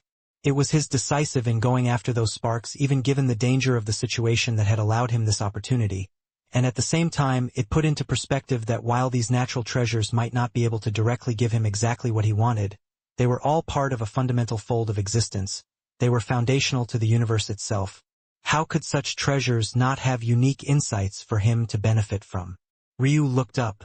He took a breath and exhaled. The air that he couldn't seem to breathe previously seemed to enter his body without any sort of effort now. I'm headed in the wrong direction. My original deduction was decent, but it was ultimately still a guess. This direction, however, this one is correct. Ryu pivoted and he vanished. His original destination definitely had a ruin worth exploring in it. However, this ruin only had a 40% probability of being related to the taboo powers. The effort it would have taken to raise that percentage likelihood before took more time investment than he wanted to put in. It was more efficient to just visit them all one by one than to try to press. However, his mind felt as though things he couldn't quite grasp in the past had become easy beyond comparison. With his new deductions, the odds that this ruin was related to the taboo powers fell from 40% to just 3%. As for this new direction he was headed in, it rose from 36% to 84%. It took only a day for Ryu to reach this new location, and he immediately sensed activity.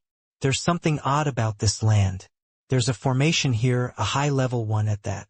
Ryu's gaze sharpened, and he saw through the spatial nodes, noting where the formation had been anchored. If he had taken just a single step more, he would have already fallen into the formation. When Ryu observed the formation, he realized that he could tell that it had been set up exactly 33 days ago. Not only that, but he could tell that it was a fragmented grade formation that seemed to have been laid at the hands of several World Sea Realm experts.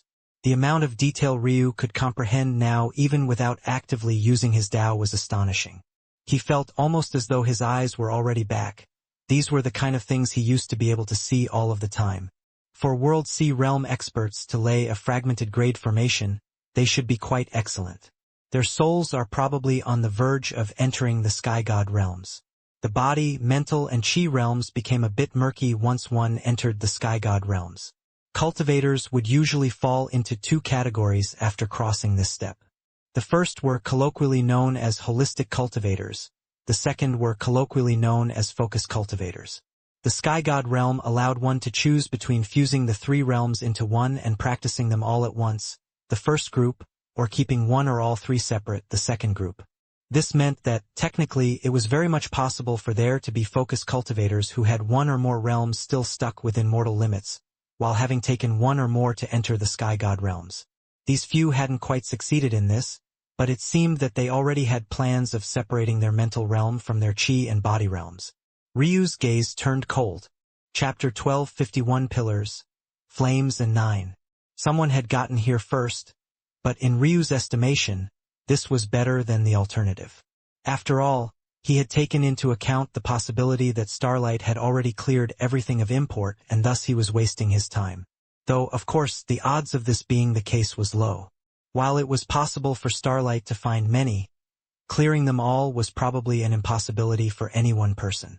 Just thinking about the history of these heavens, it was impossible.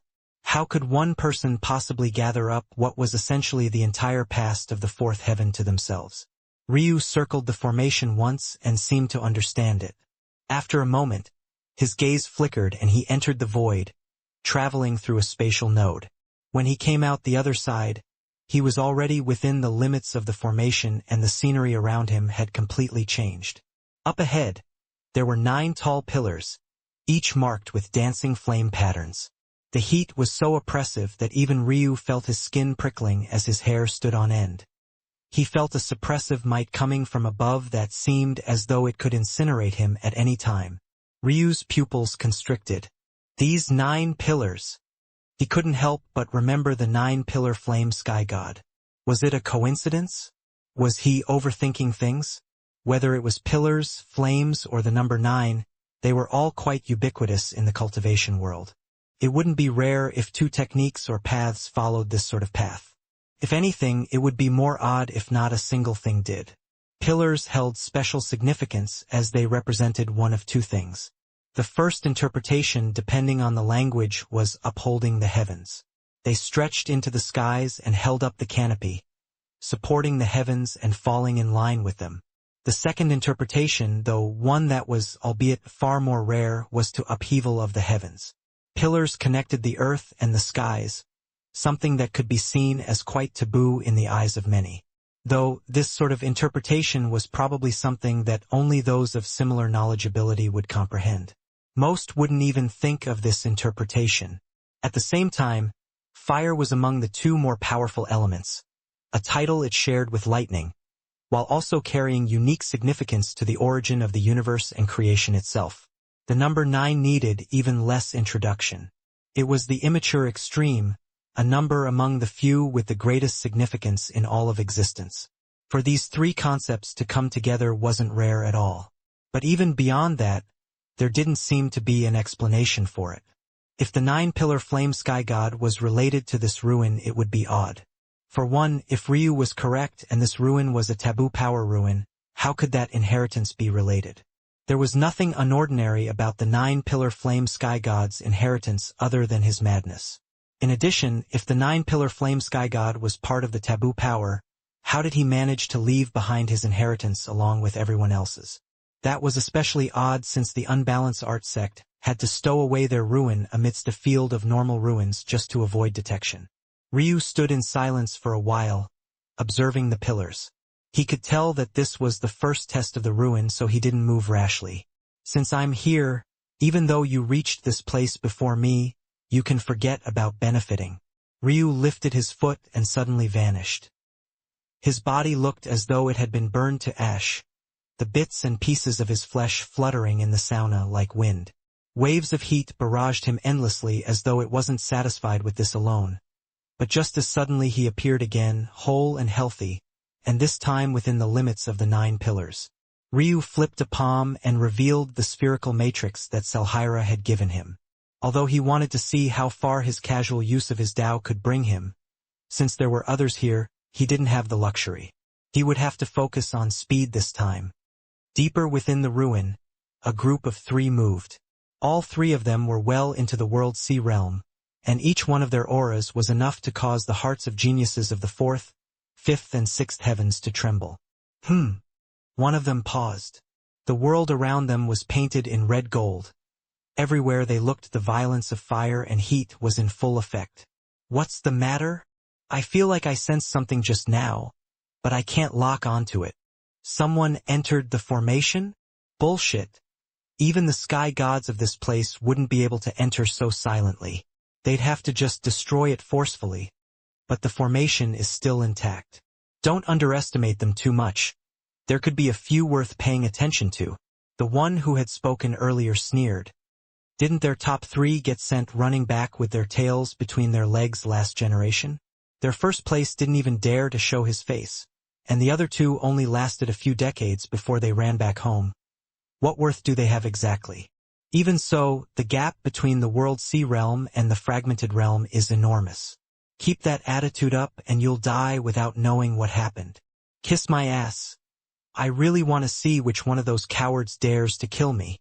Stop wasting time. We're close to the core. Even if someone entered, they won't have the time to catch up.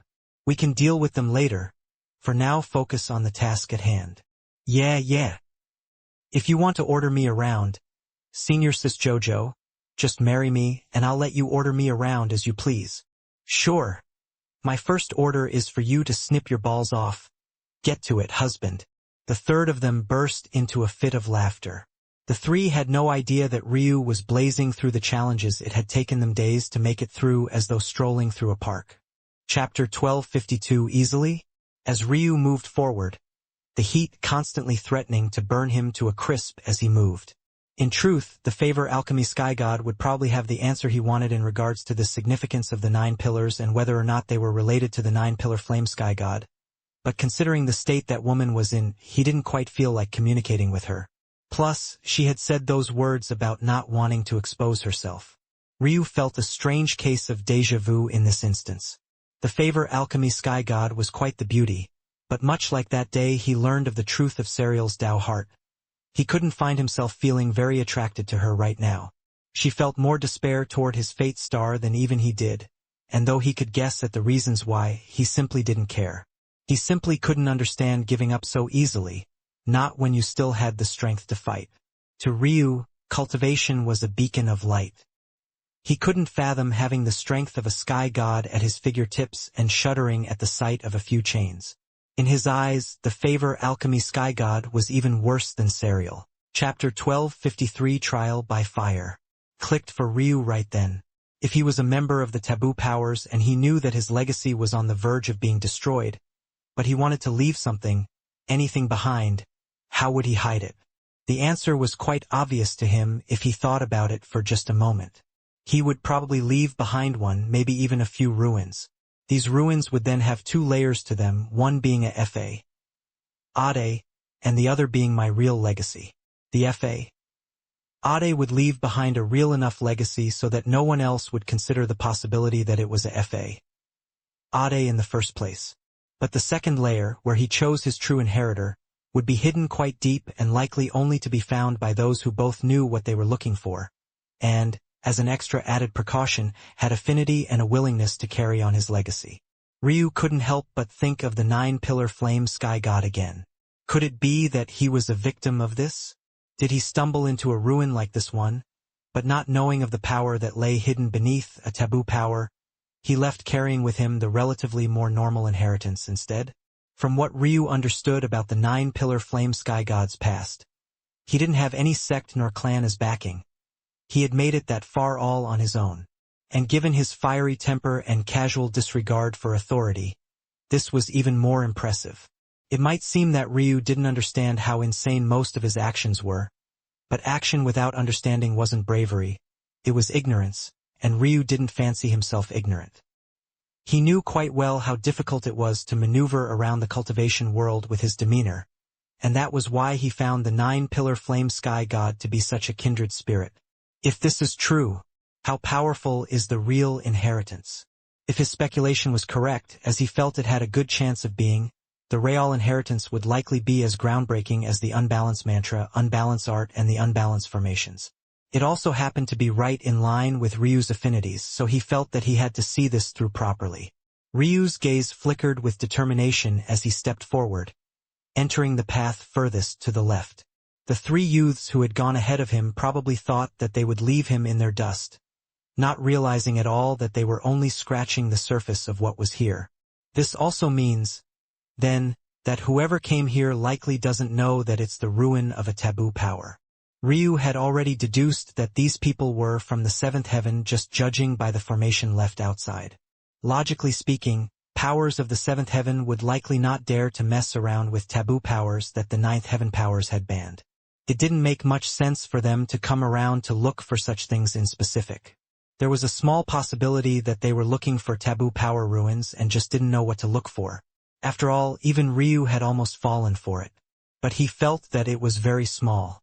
It was more likely that they were like Starlight, or even in cahoots with Starlight, just doing their best to gather up as many ruins for themselves as they could.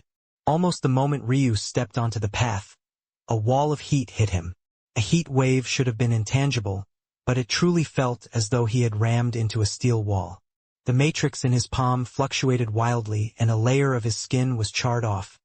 Even his hair caught fire. Ryu grit his teeth. He wanted to take a breath, but he knew such a thing would only incinerate his inner organs. At this point, his best option was to not breath at all, relying on circulating his chi instead. My eyes seem to be just fine.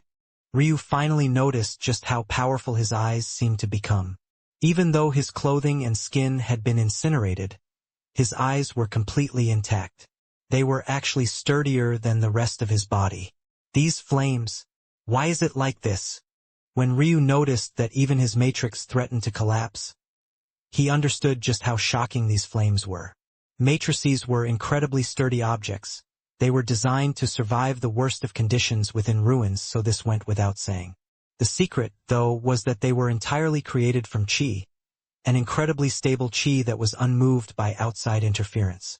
For a wave of heat alone to almost collapse it, especially since it was a matrix from the seventh heaven, was far too shocking. However, this same wave of heat had only charred a layer of his skin and left him scabbing and broken, but it somehow wasn't enough to turn him entirely to ash. Once again, something wasn't adding up. I see. So this is truly a trial by fire. Ryu slowly put his matrix away. It wasn't necessary anymore. This was no longer a ruin, it was a legacy world. This place wanted to baptize him in flames. Its goal wasn't to kill him. Its goal was to break his spirit. How would it break his spirit if it killed him immediately?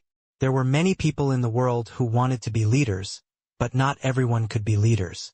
There were many people who wanted success, but weren't willing to do what was needed to come by it. There were many people who claimed to fight against the heavens, but bowed their heads at the slightest pushback. Just like Ryu had speculated before, even if one found the true inheritance, the taboo power behind it wouldn't want just anyone to get their hands on it. Ryu's lips curled into a fiendish grin. He looked particularly demonic now, with his skin charred and his eyes and teeth seemingly being the only parts of him that were intact. He really wanted to see how a fallen power like this one still had the balls to test his resolve. Chapter 1254 vanished. Ryu could only walk forward by dragging his feet. Breathing felt like coughing out smoke, a piercing pain filling his entire body. At this point, he looked less human and more like a walking monstrosity of flesh and blood. However, he continued to take one step after another. It was difficult to read a person's expression when an entire layer of their skin had vanished, but the clarity in Ryu's intact eyeballs painted their own sort of picture. He placed one foot after another, trudging through the endless sea of fire. There didn't seem to be a floor beneath him. The skies had no limit. Even if he looked left, right, back and forward, there were no markers, no limiters, no sign that he was even progressing. Even what he was walking upon felt more like an illusion than anything else. However, Ryu was unmoved. He dropped one foot in front of the other. His feet were perfectly spaced apart without the slightest deviation. His pace was perfectly even, never slowing up nor speeding up. It was as though the destination didn't matter to him, and he was enjoying the journey itself. Ryu's Tao heart simply wasn't something that others of his generation could match with. This trial had clearly adjusted its difficulty to his current strength level, or else rather than losing just a layer of skin, he would have lost his life instead. But after 6 months of tempering himself with those divine chains, It was difficult for anything to move him. He was already a person with a sturdy mind before, but now he was simply on a level of his own. Only he knew the kind of suffering he had undergone in that half-year. Those chains didn't cause any pain, nor suffering, but they severed every meaning you could possibly find in life. It erased you from existence. It cut you off from everything you held dear. It made you feel worthless, insignificant. How could a little pain compare to that? Ryu didn't bother to circulate his embryonic chi.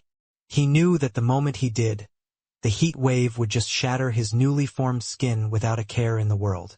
Instead, he continued to walk one step after another, perfectly even, perfectly controlled.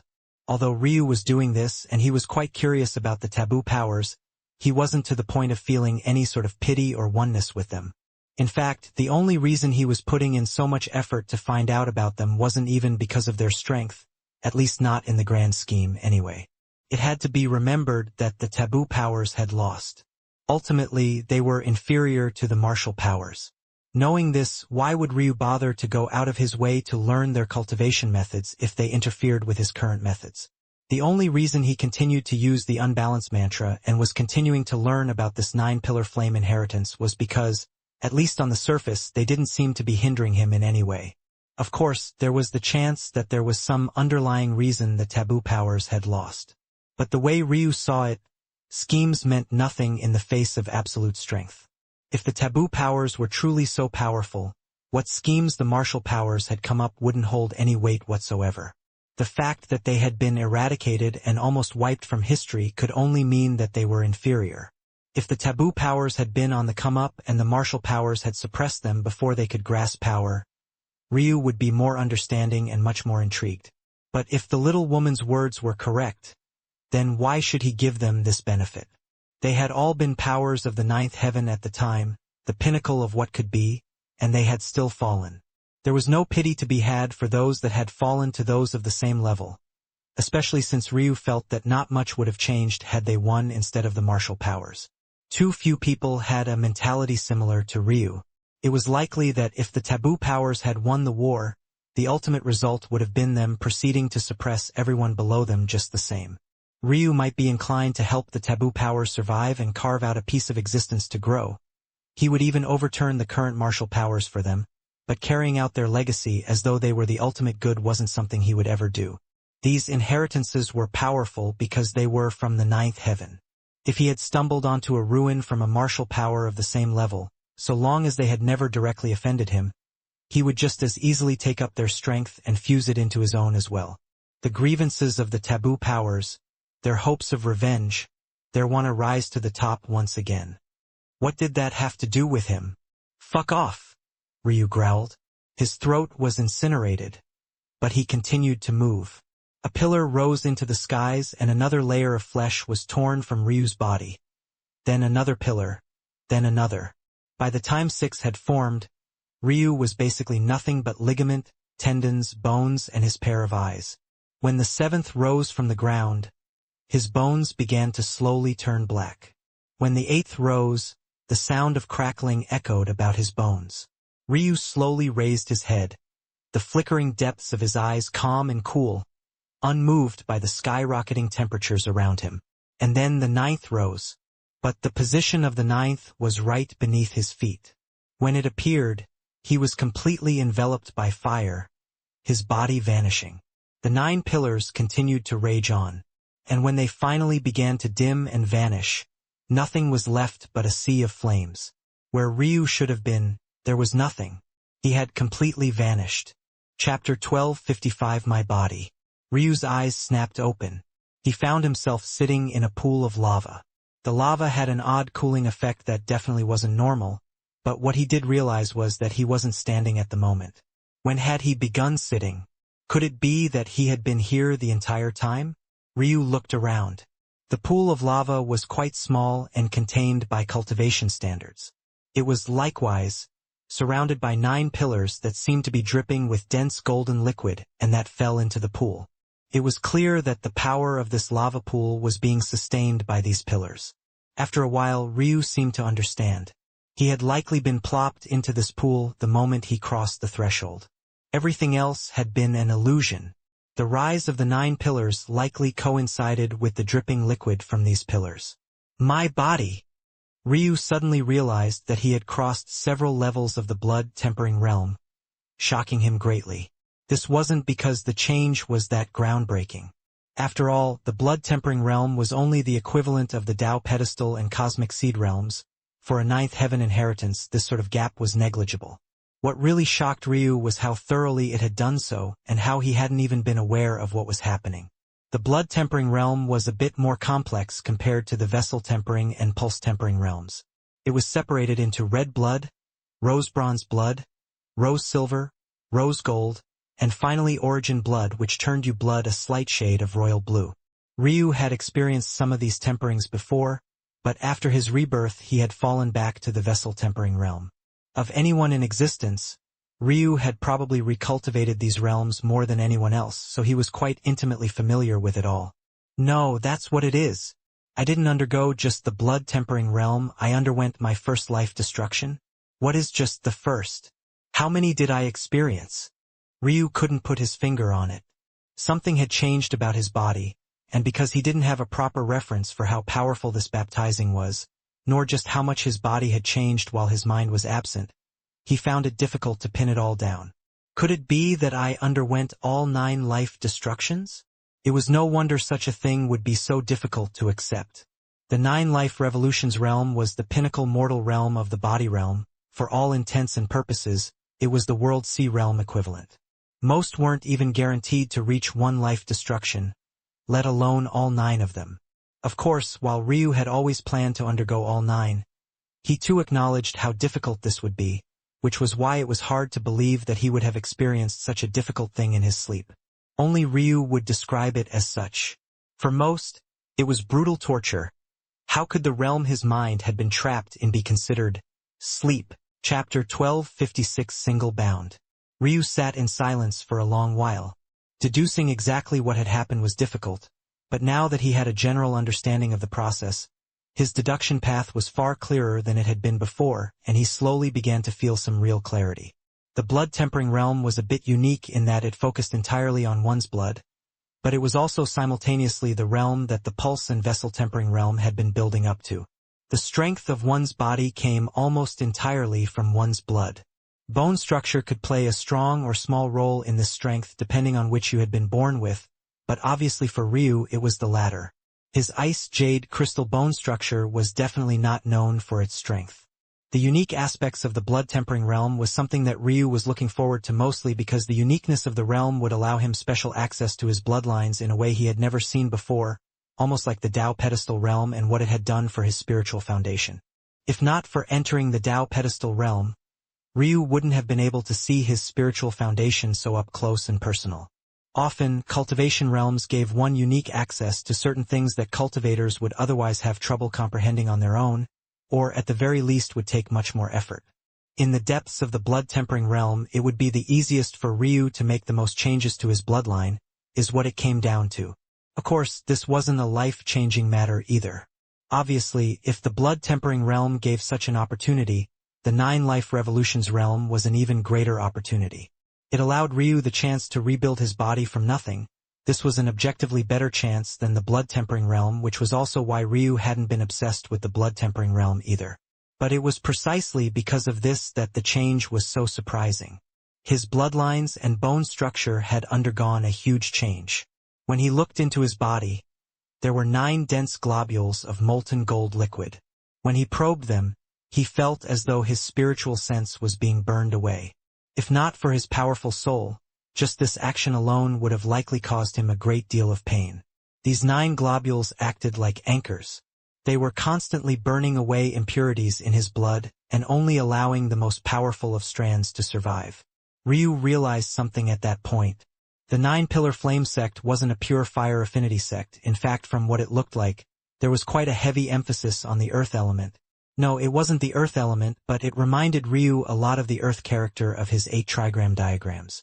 It was a character that exuded stability and represented foundation.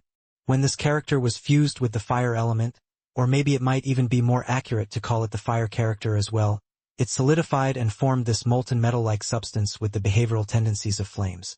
When the fire character and the earth character were fused, they gained the aspects of creation and innovation that underlied the fire character, and the unique nature of the earth character. Chapter 1257 Unwilling. Ryu's gaze flickered as he immediately began to make some calculations. He would need quite a bit of things to succeed in this matter, but the foundation of it all, he had already decided, would be by his self-created alloys. Heavenly favor had become useless to Ryu as he now had essence. As a result, recultivating only required him to communicate with his beyond perfect extreme spiritual foundation. Essence, as the strongest chi there was perfect for filling in the imperfections of his foundation, making his every step perfect. Embryonic chi only made it easier. However, this didn't mean that his methods were useless. In fact, they had opened up a whole new world to Ryu. If the Favor Alchemy Sky God's magnum opus were the heavenly favor, then Ryu was currently building up to his own using the Refinement Sutra. In order to undergo life destructions, one not only needed sufficient attainments and mental fortitude, but it was also important to prepare a large amount of natural resources. During this progress, the resources were to nurture one's body and help the process along. If one had sufficient resources, one's life destruction could be made countless times easier. Ryu had an idea at that moment. He wondered what kind of results he would gain if he absorbed his self-created alloys. This matter wouldn't be as easy as he made it sound. In order for the alloys to be of use to him, they would have to be at the standard of his current body. Ryu was at the entrance of the 9 life revolutions realm right now, and he was comparable to a person who had undergone 1 life destruction already. That meant he would need an alloy at the equivalent of the World Sea realm to cross that barrier and complete his first life destruction. But that was only the bare minimum requirement. It had to be remembered that he would be undergoing the equivalent of 9 at once.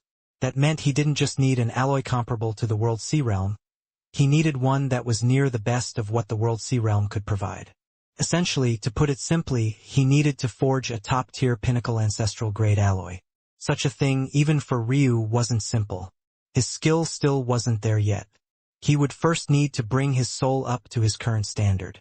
Then he would need to plan and strategize quite a bit. Even after all that was done, he wasn't guaranteed to succeed. By the very nature of these alloys, they were at the very edge of his capabilities. He was really stretching himself thin, but it was very much necessary. If there was any shortcut to strengthening his talent, it was this. Of course, his alloys would only be one aspect. He still needed to gather a great deal of other materials. This should be the relatively easier task since Aika had agreed to help him with such matters. He just needed to get to the 5th heaven first. Suddenly, Ryu's gaze flashed. Bang! His aura flourished and his presence soared.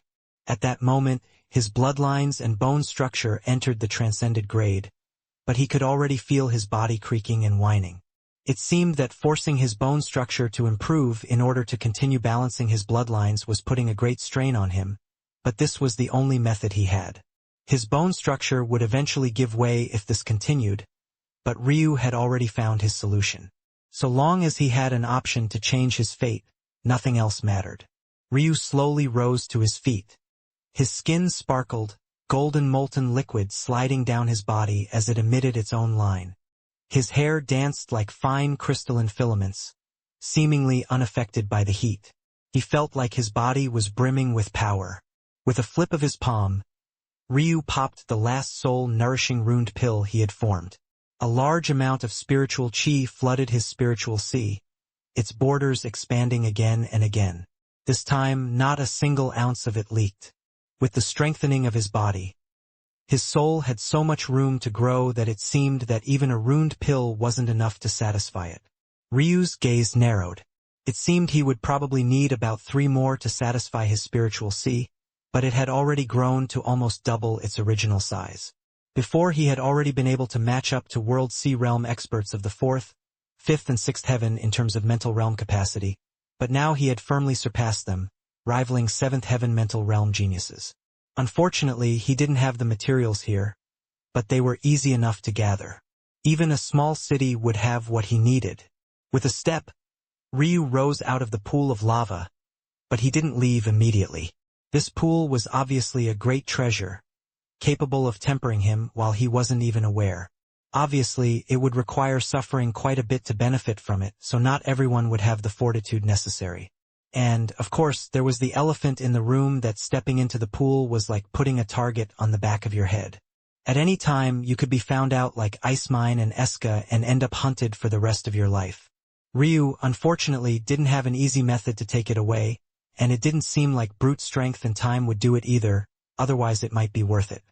He could tell with a glance that this place would definitely try to resist him if he attempted to take the pool away. This pool was the last hope of the 9-pillar flame sect. They probably wouldn't put all their eggs in one basket. They might even hope that in the future another Ryu would appear and take it on. However, Ryu didn't want to give up so easily. He could imagine how greatly his beast companions would benefit from this sort of path. Chapter 1258 Opportunity? Chapter 1259 Show Me. Ryu stepped toward the first pillar and began to study it.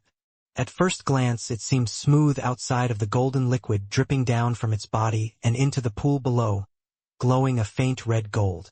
However, after staring at it for a long while, Ryu finally saw the runes dancing just beneath the first layer of its surface.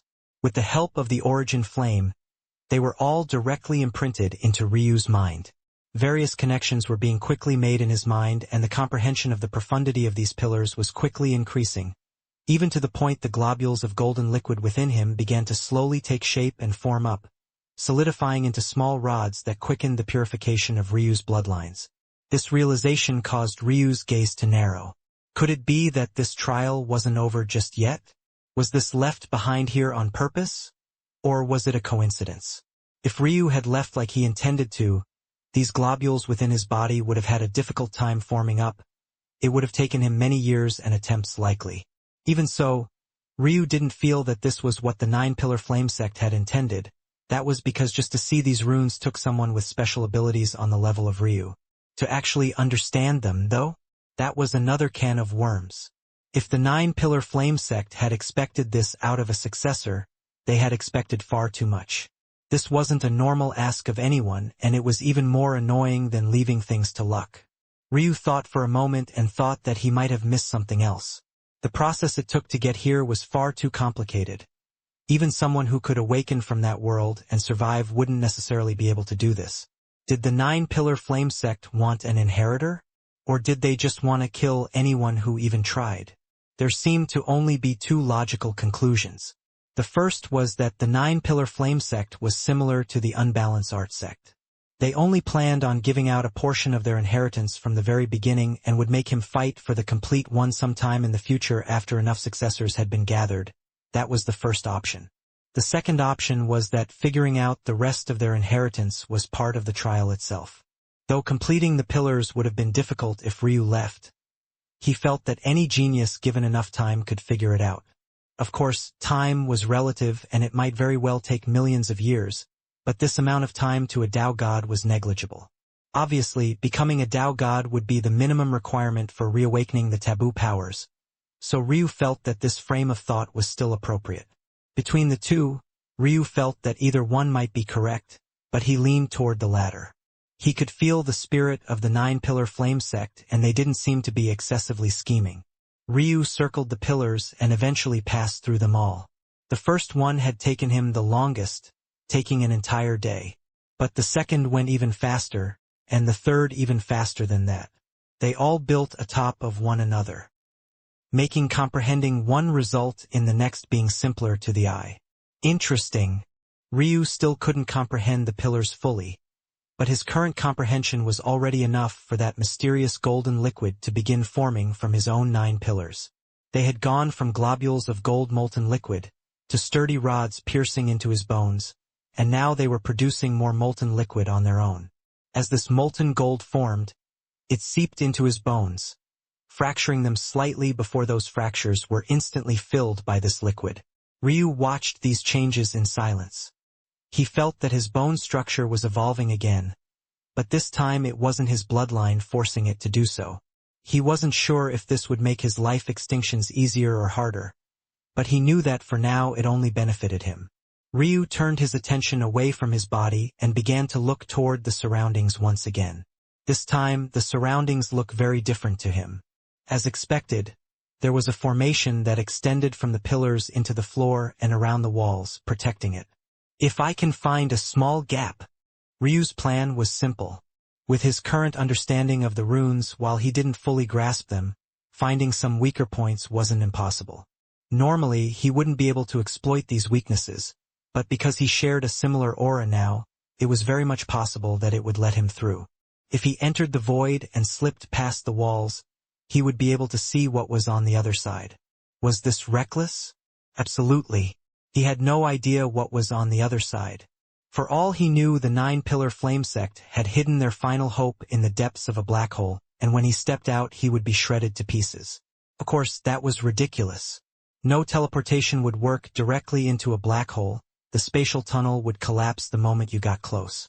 But the sentiment was the same regardless. However, the more progress Ryu made, the further from the pinnacle he felt.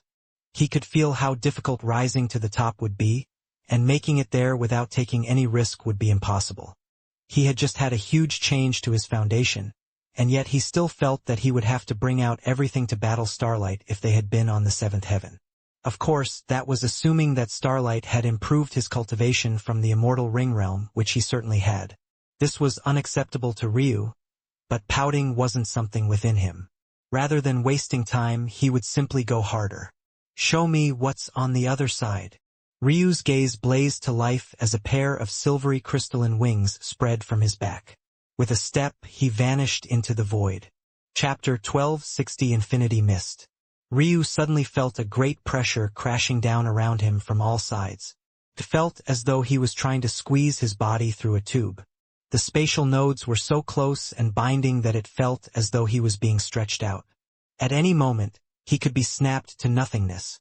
But his gaze remained resolute as he pressed forward with even greater speed.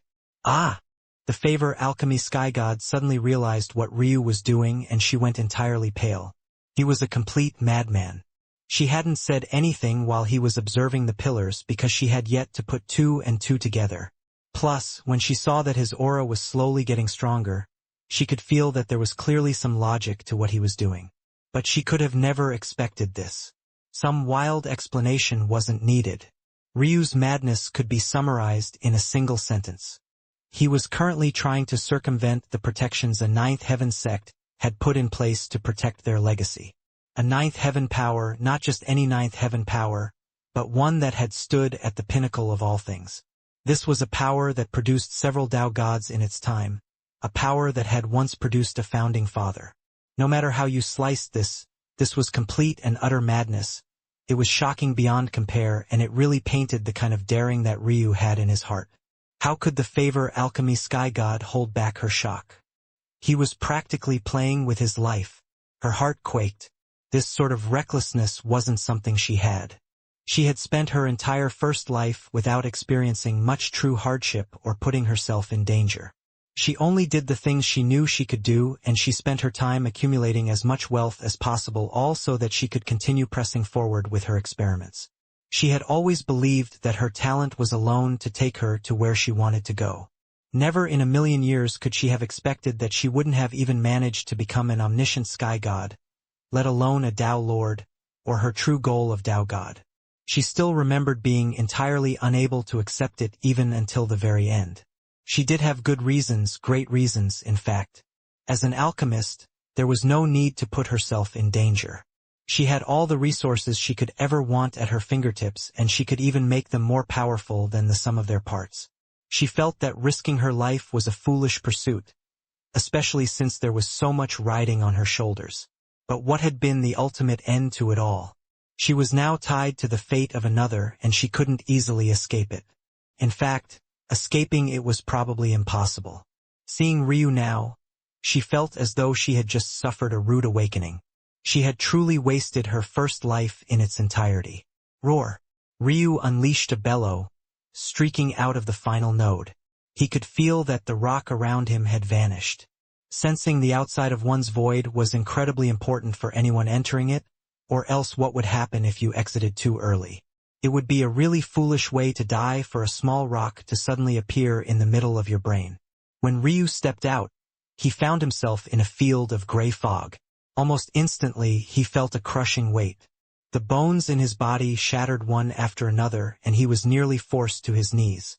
It was only after entering the void once again and circulating a drop of embryonic chi was Ryu finally able to breathe again.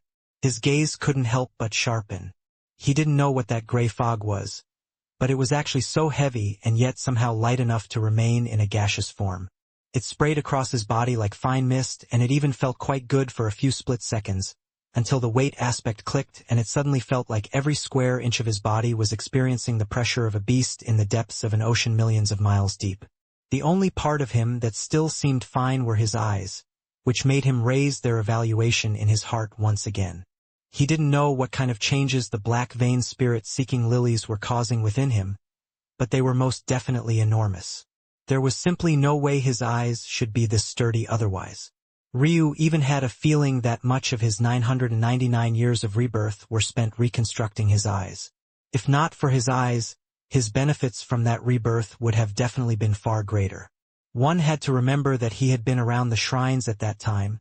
The support he could draw on should have been at the level of the true martial world. Logically, upon rebirth, he should have already been at the level of a genius born in the true martial world with his particular set of talents.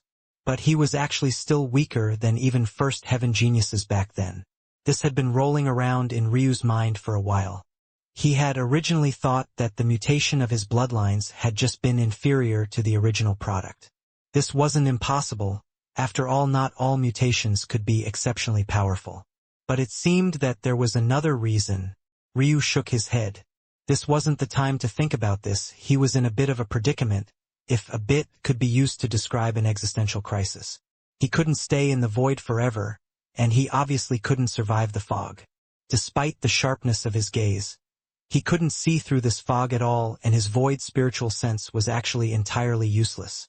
It was clear that this was a measure that the Nine-Pillar Flame sect had either left behind, or a choice in location they had chosen carefully. Ryu had reacted extremely quickly just now, not even a few split moments. His body was already nearing the level of a sky god, and yet he couldn't last a few fractions of a second. If one was too reckless and didn't have a method of getting out immediately, even extremely powerful sky gods would die.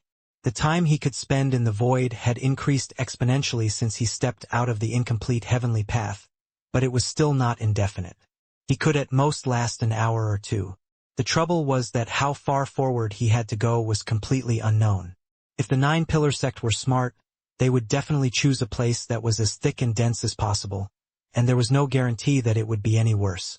And now, he couldn't even see the way back.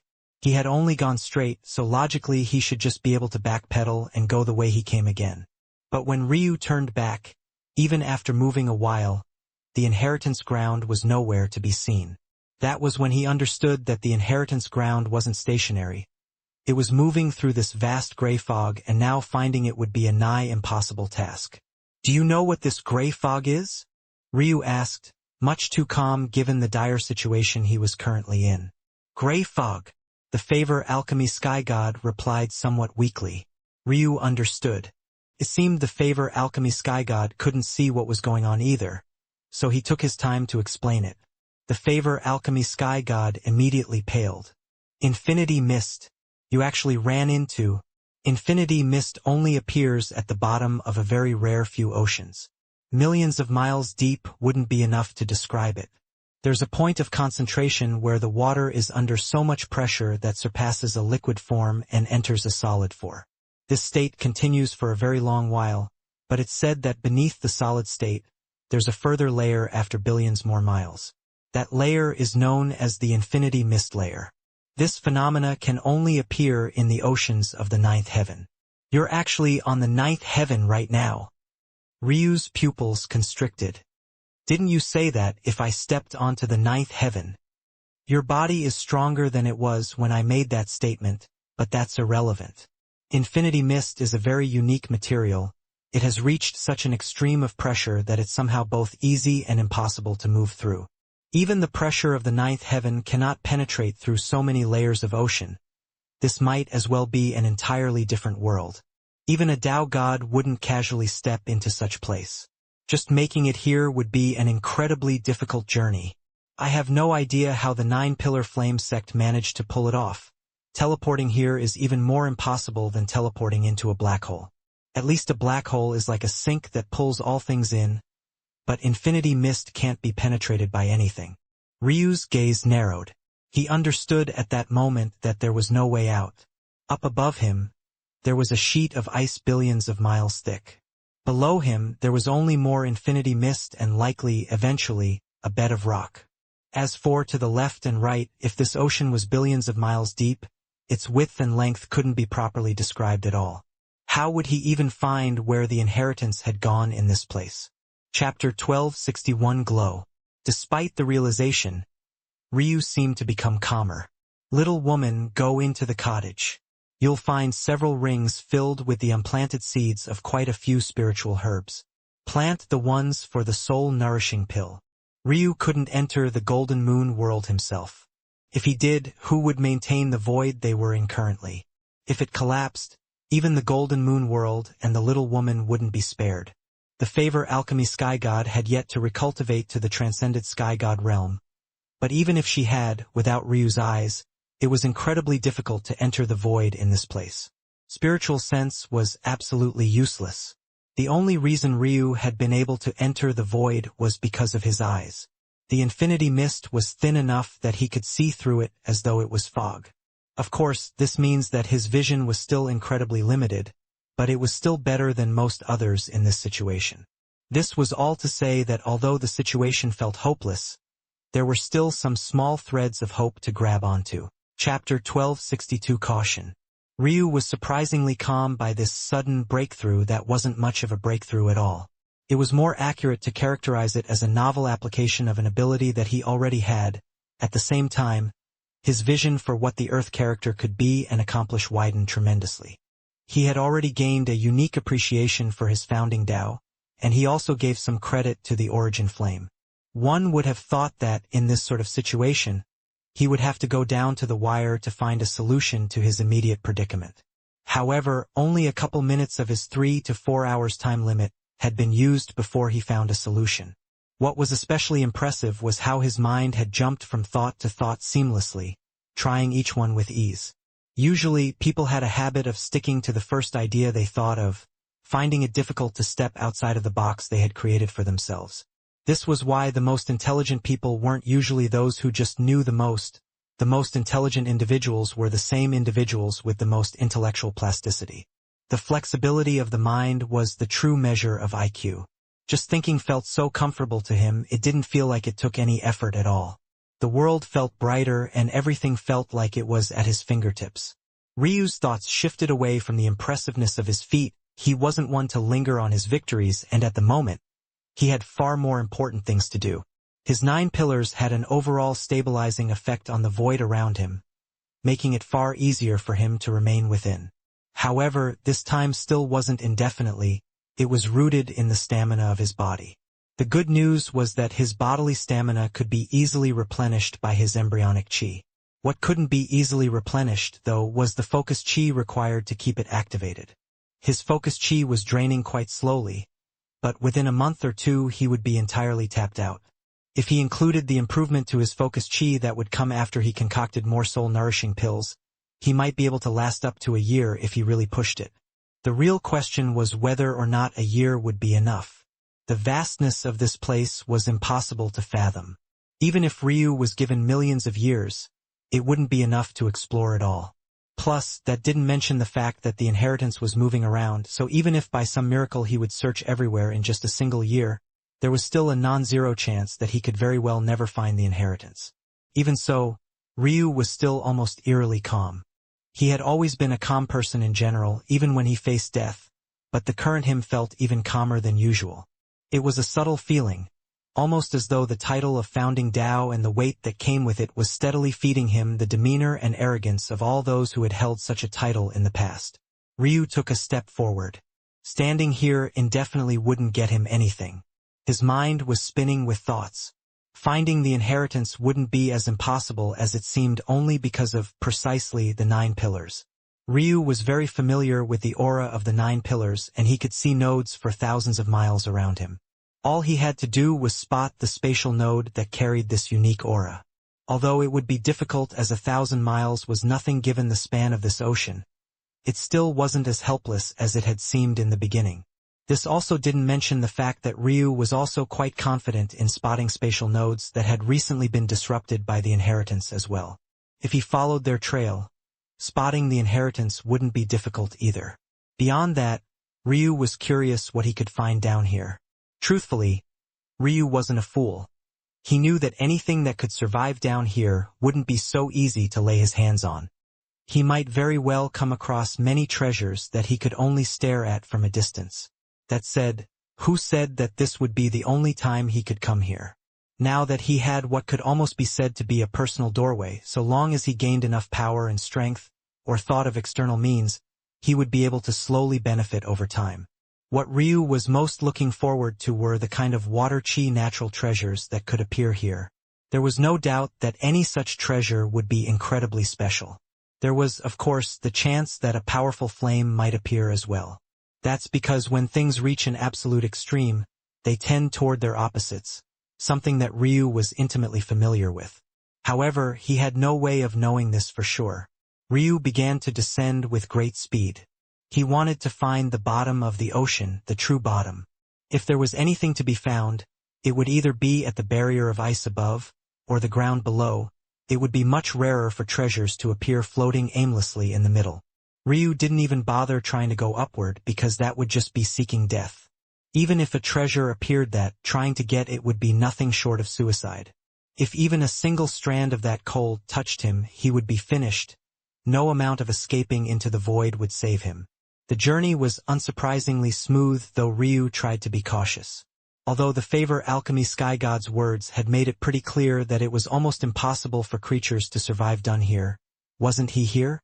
Hadn't the 9-pillar flame sect made it down here? He simply had no way of knowing for sure.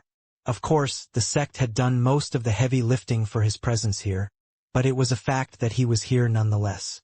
Suddenly, Ryu's brows raised and his caution shot through the roof. Chapter 1263 How? Ryu hadn't even approached it yet, but he could also feel the shift. The infinity mist had suddenly gone from incredibly stable to volatile, and down below, he could sense the presence of a fiery fire chi, one that was savage beyond compare.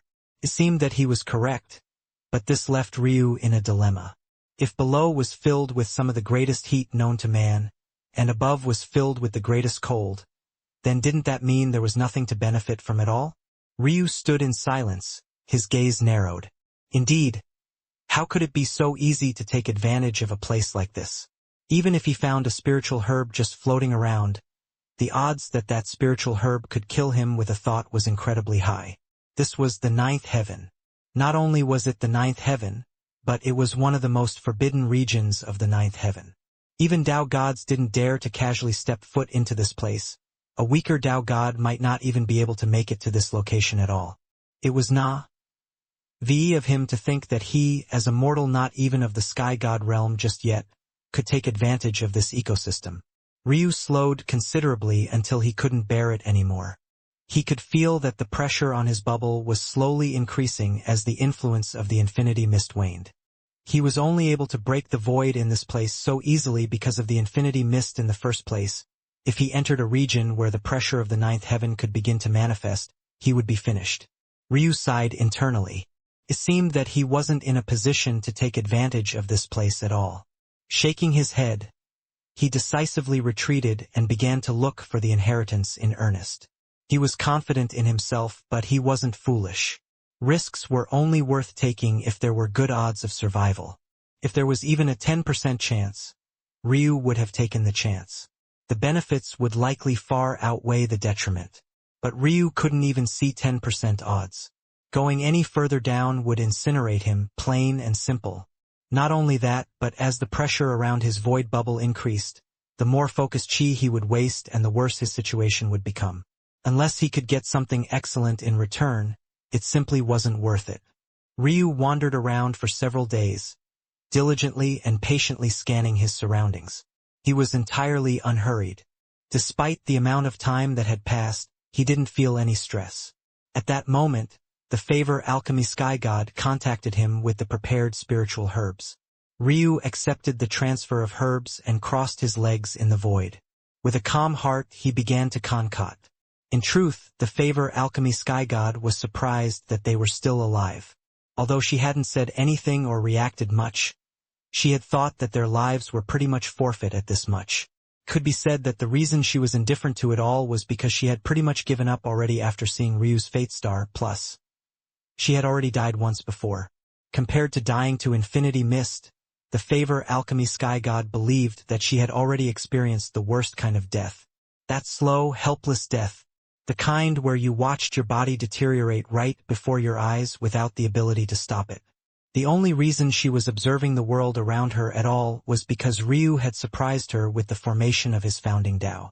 If not for this, she wouldn't have even bothered to listen to Ryu's voice in the first place. But the fact that they were both alive and breathing was truly a shocking realization to her. She wondered how Ryu was doing it. Ryu finished concocting quite swiftly, but to his surprise, his runes didn't fully solidify. After a moment, though, he understood. It seemed that runes could only fully solidify when there was tribulation lightning involved. But how could a tribulation even sense what was happening down here, let alone descend? A flash of inspiration hit Ryu and his fingers sparked with lightning. His lightning embryo activated and struck down upon his pill. At that moment, the partially solidified runes began to glow and finally condensed. Only then did Ryu pop it into his mouth, allowing his spiritual sea to expand and expand again. His soul swallowed it all like a greedy mistress, taking everything Ryu could throw at it. After a few minutes, Ryu opened his eyes with a relaxed expression. Indeed, there was one treasure that was here that he had entirely neglected, and that was the infinity mist itself.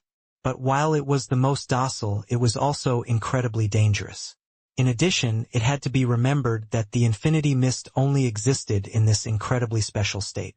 Ryu had reason to believe that if he actually managed to take the infinity mist and he displaced it, the result wouldn't be what he wanted.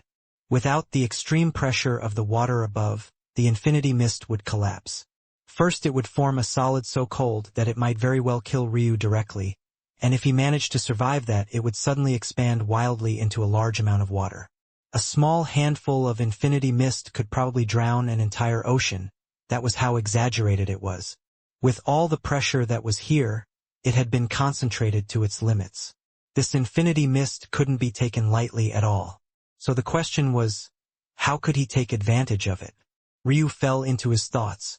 It seemed the only way to succeed would be to find a method of maintaining or simulating this level of pressure. But was that even possible?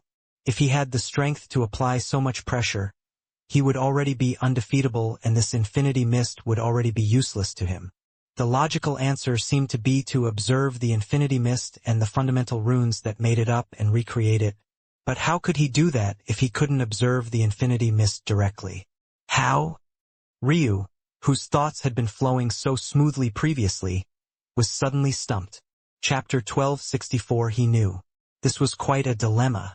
The 9 pillars worked well in the void, but Ryu knew they wouldn't have a single ounce of usefulness in front of infinity mist. It was currently relying on his comprehension of spatial chi and his spacetime soul nature to be able to do this. From Ryu's understanding, the 9 pillars were designed to prop up the heavens, to find solidity within the earth. However, these two concepts, heaven and earth, were figurative. The earth represented the foundation of the cultivator using it, while the heavens referred to what the cultivator aspired to. So, because Ryu had a foundation of spacetime, his earth, and aspired to enter the void through the use of it, his heaven, it could work in this aspect. In this way, the 9-pillar flame sect was quite similar to the unbalanced art sect in that it allowed one to bridge the gap between what one could do currently and what one would be able to do in the future. When it was framed like this, it gave Ryu a great deal of understanding. Though, of course, this simplified explanation came from Ryu's in-depth comprehension in the first place. This was all to say that Ryu couldn't expect to step out into the infinity mist and use his 9 pillars to protect himself. The only thing that can seem to survive it is my eyes, but I have no idea how long they would last. It wasn't lost on Ryu that his eyes had fared far better than the rest of his body when it came to dealing with this odd mist. Chapter 1265. Simple. On a one-person scale, the distance through which Ryu tried to meditate was always moving. Depending on how much he tried to observe at once, he would be moving his observations relative to space, and thus experience distortion. On a planetary scale, worlds were constantly moving in relation to one another, shifting and moving themselves through space. Even if by some miracle Ryu managed to nail down the parameters of his observation, it wouldn't matter because the very land he was standing still upon was moving. On a solar system scale, on a galaxy-level scale, on a universe's scale, everything was constantly moving through space. Time was even more obvious. Even if Ryu sat still for the whole of his life, time would continue to move. Even after he died, it would continue to move. It was the most relentless force in all existence. It stopped for no one, and even after the whole world had died and all beings ceased to be, it would continue to move forward. To add an even further layer of complexity, both concepts were relative. Depending on a whole series of complex variables, whether it was time or space, both could be considered to speed up or slow down. These things were constantly changing, shifting and moving. The larger your perspective, the more complex it became and the more difficult it was to nail down properly. These thoughts washed over Ryu like a violent sense of enlightenment. His body trembled once and the entire world seemed to have become still. Ryu knew what this feeling was. He had experienced it once before. It was a natural enlightenment. He thought for a moment that the infinity mist would be able to stop even this, but it seemed that he had greatly underestimated the ninth heaven. No, he had underestimated the greater universe. The void's layers seemed to expand like a balloon. All of a sudden, Ryu's bubble, which had only been able to accommodate himself and maybe two others, was granted nigh infinite range. In fact, Ryu's heart couldn't help but skip a beat when he saw the floating inheritance in the far-off distance. He could see much further in the void than he could on the real plane. There wasn't the obstruction of chi or landscape or the curvature of the land to stop him. Even seeing out for billions of miles, something impossible even for Tao gods, was suddenly possible, and he spotted the inheritance clearly ahead of him. Of course, Ryu knew that this wasn't his own power. This was the result of the heavens descending. Bang! Ryu's body was suddenly ravaged by a wild light. Despite how violent it had initially felt and appeared, his entire being was invaded by a comfort feeling, as though the soft hands of countless goddesses were gently caressing his body. Ryu had had many breakthroughs since coming to the true martial world, but never had he experienced something like this. Even back on Sacrum, when his cultivation used to increase by leaps and bounds just because of his insights, he had never experienced such a thing. That was when Ryu seemed to understand something. This wasn't a normal baptizing. This was, "It's giving me a talent?" Ryu's pupils trembled. This beyond just a natural enlightenment? Or maybe this was how natural enlightenments were bestowed upon the people of the true martial world. Ryu could feel that his bone structure was being shattered, and yet he didn't feel even a single ounce of pain. It was a mysterious feeling, almost as though he was in his mother's womb once again. But this time, he had the awareness to watch his body grow and mature. This was the last thing Ryu had expected to happen. He was only trying to figure out a method to observe the infinity mist, and he believed that he had. All he had to do was manipulate the flow of space around him until it reached a level of distortion that he could read. In fact, if he manipulated spacetime instead, the results would be even more perfect. He even believed that if he applied this sort of comprehension, then even if he entered a state of time dilation, he wouldn't be affected by it at all as long as it was within his abilities to unwind. Since the space here was so stable thanks to the infinity mist, he had an even easier time unwinding the distortions, and as such, he felt that it would be very easy to observe the infinity mist like this. Ryu did know that he had opened up a door, though. He had a faint inkling that if time and space were distorted at once, almost like two sides of the same core, the effect on them would be minimized. In fact, he even had the idea that if he unwound the distortion of space and time that was natural to the world, he would be able to comprehend concepts even faster than he could now. But what he didn't expect was that this casual comprehension would cause such a big change. Even so, the more he thought about it, the more it seemed to make sense. While it was true that he had casually thought of this deduction was world-changing. While it might not be comparable to inventing fire, it honestly wasn't too far off. Such a fundamental comprehension of space and time, as long as its distortions and where they came from hadn't been grasped by anyone yet. The idea that cultivators were always experiencing distortions in the laws they observed was something that made obvious sense once one thought about it, and it was so simple that even a child would be able to grasp it if it was explained slowly, but it was simultaneously a fact that could flip the world on its head. And of all the cultivators to ever exist, it was Ryu who had comprehended it. Not only that, but he had birthed a new talent as a result of this comprehension. Chapter 1266 Boundless. Ryu didn't know how long the comfortable feeling lasted for. In an irony of all ironies, he completely lost track of time, or maybe it was that it had become almost meaningless to him. After he had seen through the final layer of distortion casting a veil over the world, it felt like time and space had just become yet another variable no more complex than any other facet of the world. Most believed time and space were the most complex of the elements, but Ryu couldn't bring himself to feel that way. In fact, he even felt that it was the simplest of them all, the most straightforward, the most fundamental. How could they not be? They were the only two that one would always feel no matter where you were, no matter what you were doing, no matter what your goals or aspirations were, no matter what your station in life might be. Maybe that was why, of all that chi in the world, it was time and space that cultivators would naturally gain some control of as they grew more and more powerful. Transcended sky gods could break through the void even if they had no talent for space to speak of. Tao gods could peer through time, even gaining a recollection of events that had occurred in a certain location so long as it was within a certain limit and the parties were within a certain level of strength. Neither of these abilities necessitated affinity, and maybe that was by design. It was akin to a familiar concept, one so benign and uninteresting that you believed that you had already seen through it completely, and it was also precisely because of this that it was so difficult to step outside of the box, to see what others had not seen, to grasp what was right before you all along. This was a method of viewing time and space that maybe no one else in history had grasped. To call the two most enigmatic elements simple and easy to understand wasn't something even the most arrogant of cultivators would do, even if said individuals had some of the strongest affinities for the two known to man. However, the further along Ryu's body's reconstruction went, the more firm in these ideals he became and smoother his chi seemed to flow. By the end of it, he was so relaxed and assured in himself that even a light smile seemed to appear on his face. His mind peaceful and unhurried. The blinding light came to a slow stop and Ryu opened his eyes. Within them, an unfathomable depth hid. His silver irises seemed just a hint brighter than normal, but the depths of his pupils seemed to have become as deep as an endless abyss. It felt as though his gaze held the entirety of the starry skies within them, the vastness of time and space spreading out like an illusory net. Ryu's hair sparkled with an added sheen.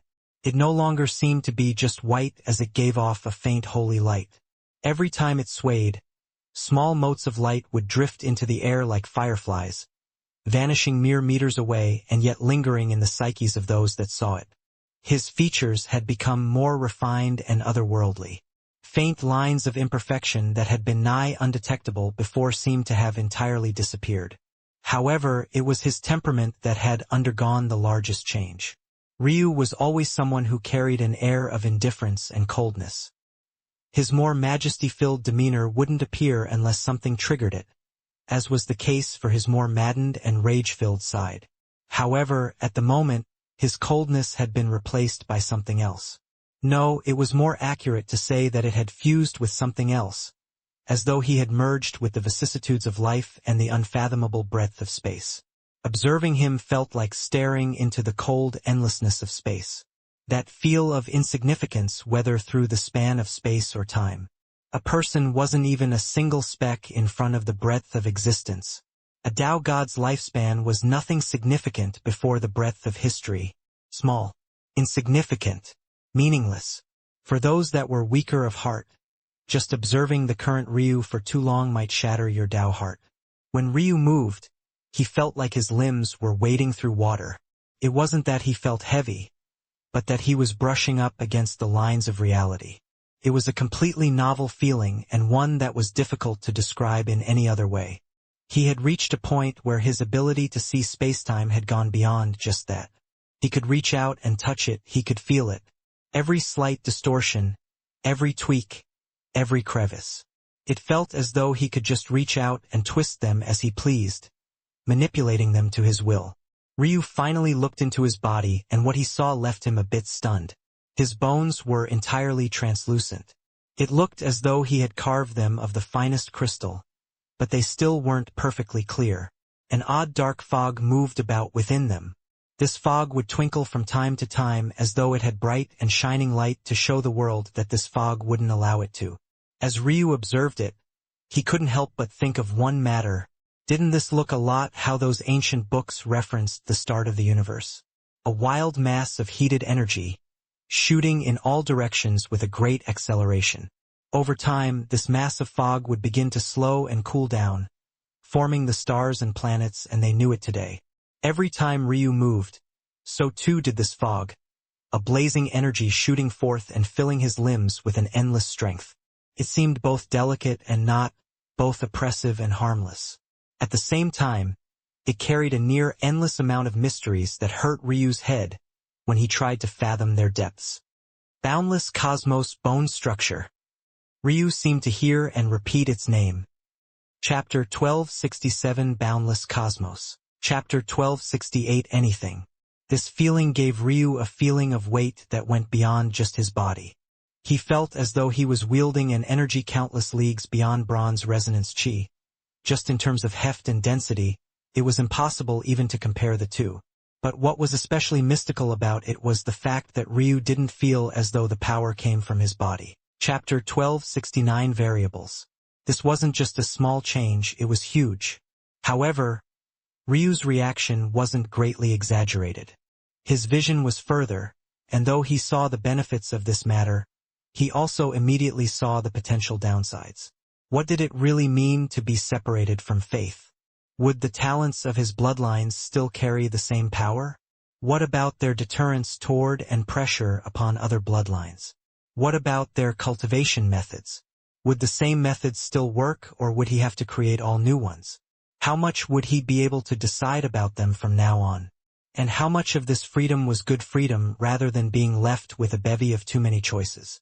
One might think that this freedom was a good thing, but having too many choices was just as bad as having too little.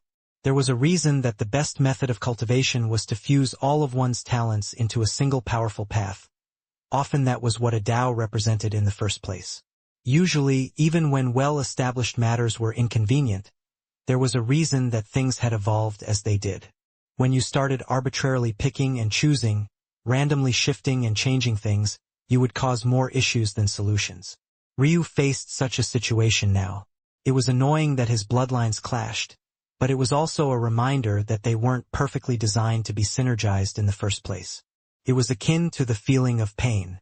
Feeling pain seemed annoying and like something one would intuitively want to get rid of, but those who couldn't feel pain were constantly in true danger of dying without even being aware. Much the same, the clashing of Ryu's bloodlines was a reminder to him of the issues of their coexistence. Of course, it wouldn't be as exaggerated as him dying without knowing what happened, but what could happen is his bloodlines weakening without his knowledge. If he fitted them together inappropriately, they would shave at the sharp edges of one another, effectively dulling their blades overall. This was the problem with unlimited freedom, but Ryu was still calm after realizing this as well. He was a herbologist. He was very much used to using the characteristics, often very complex characteristics and wildly variable ones, to force the best outcomes. Compared to this, his body was an even easier canvas to work on because rather than dealing with the variability of the environment, his body was a closed system entirely under his control. In addition, though his bloodlines could now exist without the original chains of their faith, that didn't mean that the compendium had become useless, because the separation only functioned within his body and under the presence of his bone structure. He could still pull his blood out of his body and allow it to reconnect with the faith of the world in that way. In fact, this would be a useful way of testing his progress. Even so, Ryu knew that he had to be quite cautious from now on. He could very easily steer down the wrong path now if he wasn't careful. In fact, it was even possible that, if he wasn't cautious enough, he might accidentally erase one of his bloodlines. This would happen if he strengthened one too much more than another, or in any number of other situations. Maybe I should just... Ryu hesitated. In his strongest state, he fused all of his bloodlines into one, activating them in unison. He had only done it once before in battle when he faced off against Starlight. He had felt exceptionally powerful back then, but it took up a great deal of focus chi. Now, thanks to his origin flame, it would take up less focus chi to enter that state, and he could maintain it for far longer despite the fact his bloodlines had become much stronger since then. However, if he fused all his bloodlines into one right this moment and formed a Draco Phoenix bloodline, the difficulty in entering this state would probably vanish. And as novel.com in truth, the difficulty now was already greatly minimized thanks to his bone structure alone. But taking this step would make that incredibly powerful state his default. It would also minimize the risk of taking the wrong path in the future. And, of course, this fusion was only possible thanks to the absence of faith pulling them apart and resisting. But for the same reasons it benefited, it was highly risky as well. It was hard to simulate what would happen if he did this. What would happen to his ice and fire talents? How would the death chi of his Dark Phoenix blood match with the life chi of his Ice Phoenix? What about the Emperor characteristics of his Lightning Qilin, Fire Dragon, and Emperor Phoenix bloodlines? Would they fuse together, becoming even stronger? Or would their different characteristics cancel each other out, stripping him their power entirely? Would he still be able to access his heavenly patterns? What about his other talents? Would they evolve? Would they be dissolved? Would they fuse and become all new talents he had to unlock once again? Or would they all be available to him instantly? The number of variables were far too numerous, and Ryu's current Tao didn't seem capable of parsing them all. There were too many, and it seemed that even his founding Tao had reached its limits. Ryu shook his head. He felt that it would be far too reckless to take such a step until his Tao was powerful enough to cover its entire scope. Although the shackles of his bloodlines had been loosened, their history, namely all of the evolutions they had undergone through the years, along with his own unique genetics, had not disappeared at all. That length of history was too much to account for, especially when it was the histories of all 5 of some of the most powerful bloodlines in all of existence. Ryu's gaze suddenly flickered as he thought of something. Occasionally missing content. Please report errors in time. Chapter 1270 Incongruency. There was another thing that was greatly tied to fate, and that was which talents awakened and which ones didn't. Theoretically, now that Ryu had been freed from such chains, he should be able to more casually unlock the talents of his bloodlines. Without the chains of karma deciding which talents were supremely powerful and which ones were more rare occurrences, they would all have the same difficulty of awakening. This, of course, wasn't too huge a deal for Ryu. This was because of his most powerful talents. He had already awakened a large portion of them. What was holding him back was the bottleneck the strength of his bloodlines placed on him, a bottleneck that was still here even without these invisible chains. Ryu's thought, though, was actually quite simple. While his bone structure erased chains, he also happened to have a method of adding them. That being, obviously, the chains that he had taken from the martial gods. He wondered if he purposely chained his own bloodlines, sealing away his own talents, and then attempted the fusion, if that would be able to limit the variables he had to account for at once. This felt like taking 2 steps back for the sake of taking just 1 forward, but that wasn't the case at all. Despite the fact he had awakened so many powerful talents, they were useless without the backing of powerful bloodlines. They were akin to a fancy car frame with an old and worn engine under the hood. It simply wasn't worth it. By chaining his talents, it would be akin to forcing certain genes into dormancy and simplifying everything to the greatest extent. Then, after completing the initial fusion, he could slowly unfurl the rest, slowly pulling them together like a zipper, 1 step at a time. The question was, how much did Ryu believe in this method? If the end result was something worthwhile, even if the road was bumpy, he would take it. But what if it wasn't? One had to understand that the chains were just a temporary measure. Just releasing them one by one would just be working Ryu toward the same inevitable result of the full brunt of his bloodlines having to clash with one another. There was a very real possibility that Ryu would reach a point where he couldn't unseal any more of his talents for fear of regressing instead of advancing like he should. This was just reality. There was nothing in the cultivation world that came with great ease, even if you had a founding Tao on your side. But the real question was, even if he one day reached that point, would his fused bloodline still be stronger than his current state? Or, more accurately, what he could have accomplished if he never fused them at all? Or not? Unfortunately, Ryu didn't have the answer to that either. I'm treating this fusion as though it's irreversible, but I don't think it is. Ryu's eyes glowed. As long as he was willing to withstand some pain, something that he was never afraid to do, unfusing his bloodlines could happen at any time. In fact, with as fast as his mind worked now, he could already figure out how. He would have to extract his own blood essence, separate it from his boundless cosmos bone structure, and then infuse it into his body once more. It would be a long, drawn-out, and painful process. The more powerful he had become at the time, and the more fused his bloodlines were, the harder it would be. Since there's a way back, why hesitate? Ryu's gaze turned somewhat fierce. His aura shifted and a suffocating pressure came from him. It seemed to extend beyond what a human should have been capable, like chains of the heavens descending to suffocate everything. The images of chains descending filled his irises before flooding the corners of his body. Ryu restrained his talents one after another, even the ones he had yet to awaken. Dragon Soul, Dragon Claw, Storm, Lightning God, Water Seed, Ice Flame, Death Flame. Counterintuitively, Ryu felt as though his body was getting lighter and more relaxed. He hadn't even realized the kind of pressure these talents had been forcing on him until this very moment. It was as though the heavens had been punishing him for holding onto strength that was far beyond him. His blood flowed more freely. His breaths came with greater ease, and he could even feel the strength of his bone structure even more clearly than the past. Ryu's gaze flashed and an incomparable comfort spread throughout his body. At that instant, he understood the incongruence within him.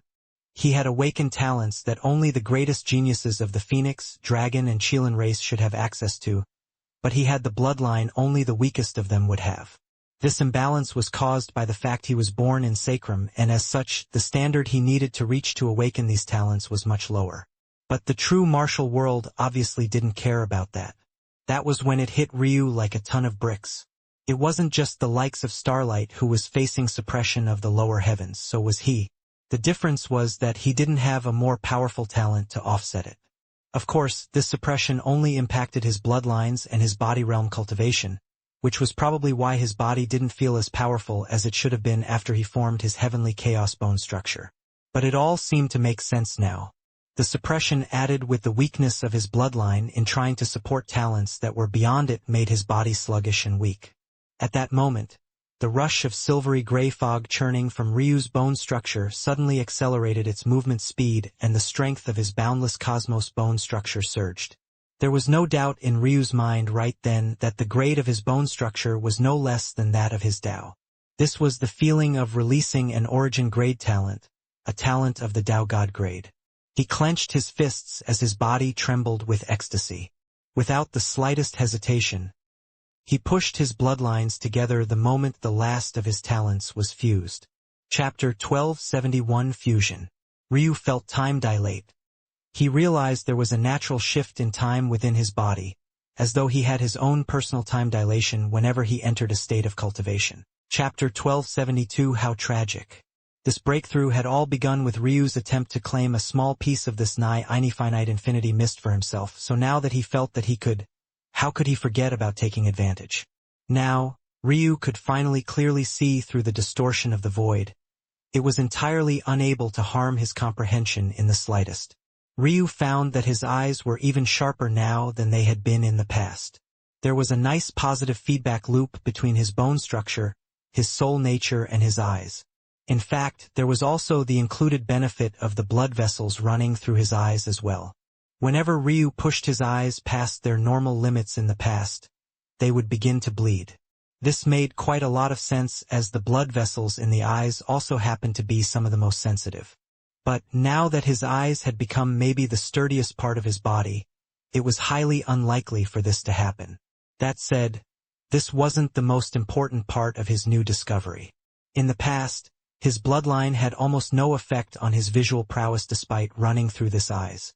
Even now, they didn't, and that was of course because none of his bloodlines had any sort of eye talents, at least not any that he had managed to awaken. And even if there were, the likelihood that they could boost anything in his eyes, when they were already so powerful to begin with, was next to nothing. However, the silvery gray fog of his bone structure, something Ryu had thought to name Cosmos Fog, was different. Just like it fused with his vital chi along the rest of his body, so too did it fuse with the blood vessel running in his eyes. This made Ryu feel as though he could tap into quite a host of eye-related abilities, but this was beside the point for now. He had a feeling that he would be learning a lot more about his bone structure over time because the impact it had on his body was much larger than even he was aware currently. What was most important was that this Cosmos Fog allowed Ryu's previous ability of seeing through spatial nodes and ripples in time even sharper. To say that it was sharper didn't do the change quite enough justice.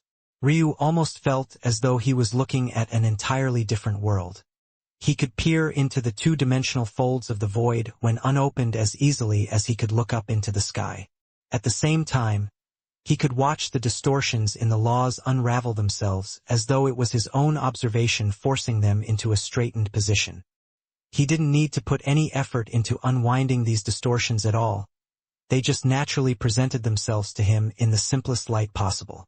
Just like that, Ryu was able to see the fundamental runes of the Infinity Mist in their most vibrant state.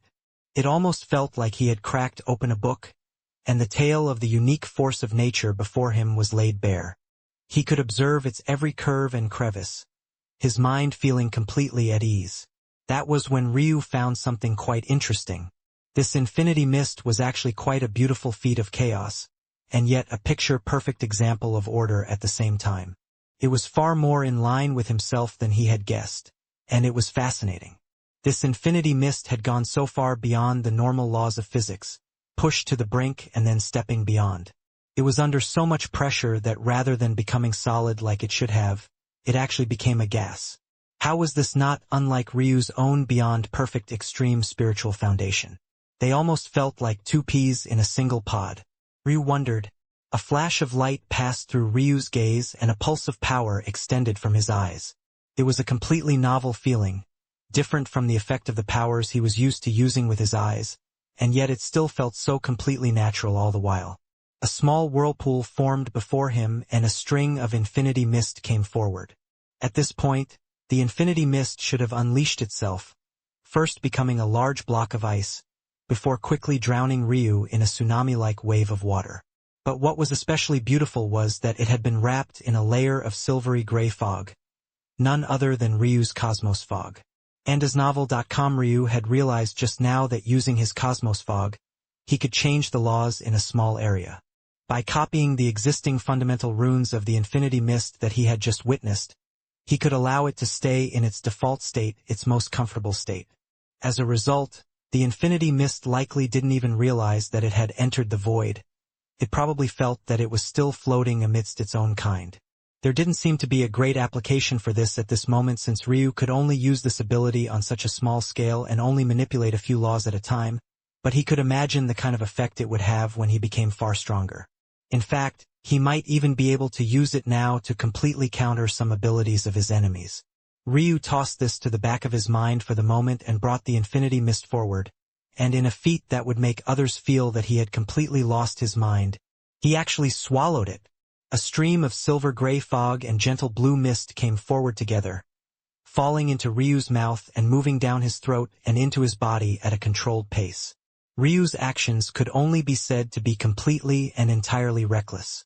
It had to be remembered that just a small piece of Infinity Mist, although it seemed harmless, the moment it didn't feel the insane pressure of billions of miles of ocean pressing down on it, it would explode forth. A small handful of Infinity Mist was probably enough to drown the entire first heaven, and yet Ryu had allowed that into his body. But he had a very good reason for this, and that was seeing what his beyond perfect extreme spiritual foundation would do if it came into contact with such a thing. Ryu felt initially that his spiritual foundation had a copying ability, but he didn't think that this was necessarily true in the ground scheme. Felt like he was missing something. But then again, his spiritual foundation had begun to produce those chains for him. What other ability could it possibly have if not a copy ability? However, after Ryu's Tao became a founding Tao, he began to question it. Why would a spiritual foundation known for breaking its limits have a copying ability? It might still be possible to deduce if there was a long chain of abilities that could simulate it, but Ryu wasn't familiar enough with his spiritual foundation to know this. In addition, the chains were actually somewhat unique. After all, his spiritual foundation had spent almost 1 billion years restricted by those chains, causing it to be intimately familiar with them. It could be said that his spiritual foundation had gained a unique comprehension of its over all this time, thus allowing its replication. If one thought about the ability of spiritual foundations, this wasn't unacceptable.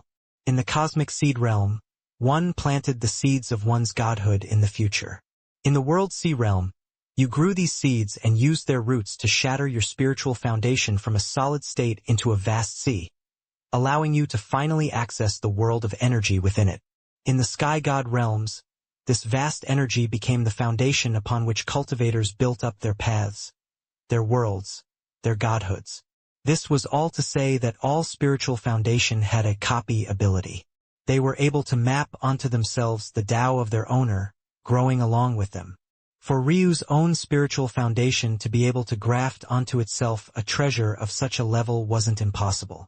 In fact, it would be more odd if it had been unable to do so. But that didn't mean it had a copying ability.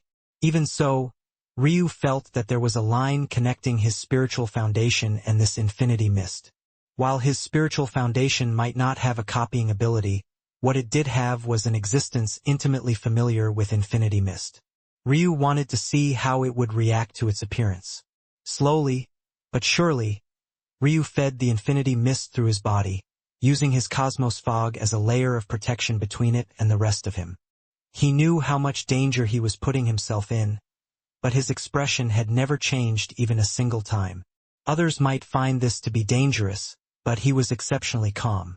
Ryu's gaze narrowed as the infinity mist crossed the final barrier, entering through the delicate white strands of his second set of meridians. Nothing happened, nothing at all. But Ryu realized that this was because his spiritual foundation didn't have much of an effect on his cosmos fog. Though this made sense. His cosmos fog didn't follow a path. It was nothing more than a blank slate. There was nothing to push beyond perfect extreme. Ryu's gaze sharpened. It seemed he would have to take a risk after all. Don't disappoint me, or else we'll be dying together. Although Ryu thought this, he had a mad grin on his face. What a tragedy it would be if he died right after such an enormous breakthrough. Even so, without the slightest hesitation, Ryu dispersed his cosmos fog, unleashing the infinity mist. Chapter 1273 How? Ryu's gaze sharpened, his senses reaching the most heightened sense they could. Whenever he risked his life like this, he didn't do so recklessly. Although there was an inherent risk involved, he always felt that he had adequate reasons to do so. When he came to this world, he knew there was something dangerous on the other side. However, he had believed that what benefits he could gain were beyond what detriment there was, and in the end, he had been correct. This time, he was facing off against his own limits, bringing into his body a substance that even Tao gods feared in high enough quantities. He was nothing short of a madman, but he had a sure belief in his spiritual foundation as well. Ryu had certain thoughts about the beyond perfect extreme spiritual foundation.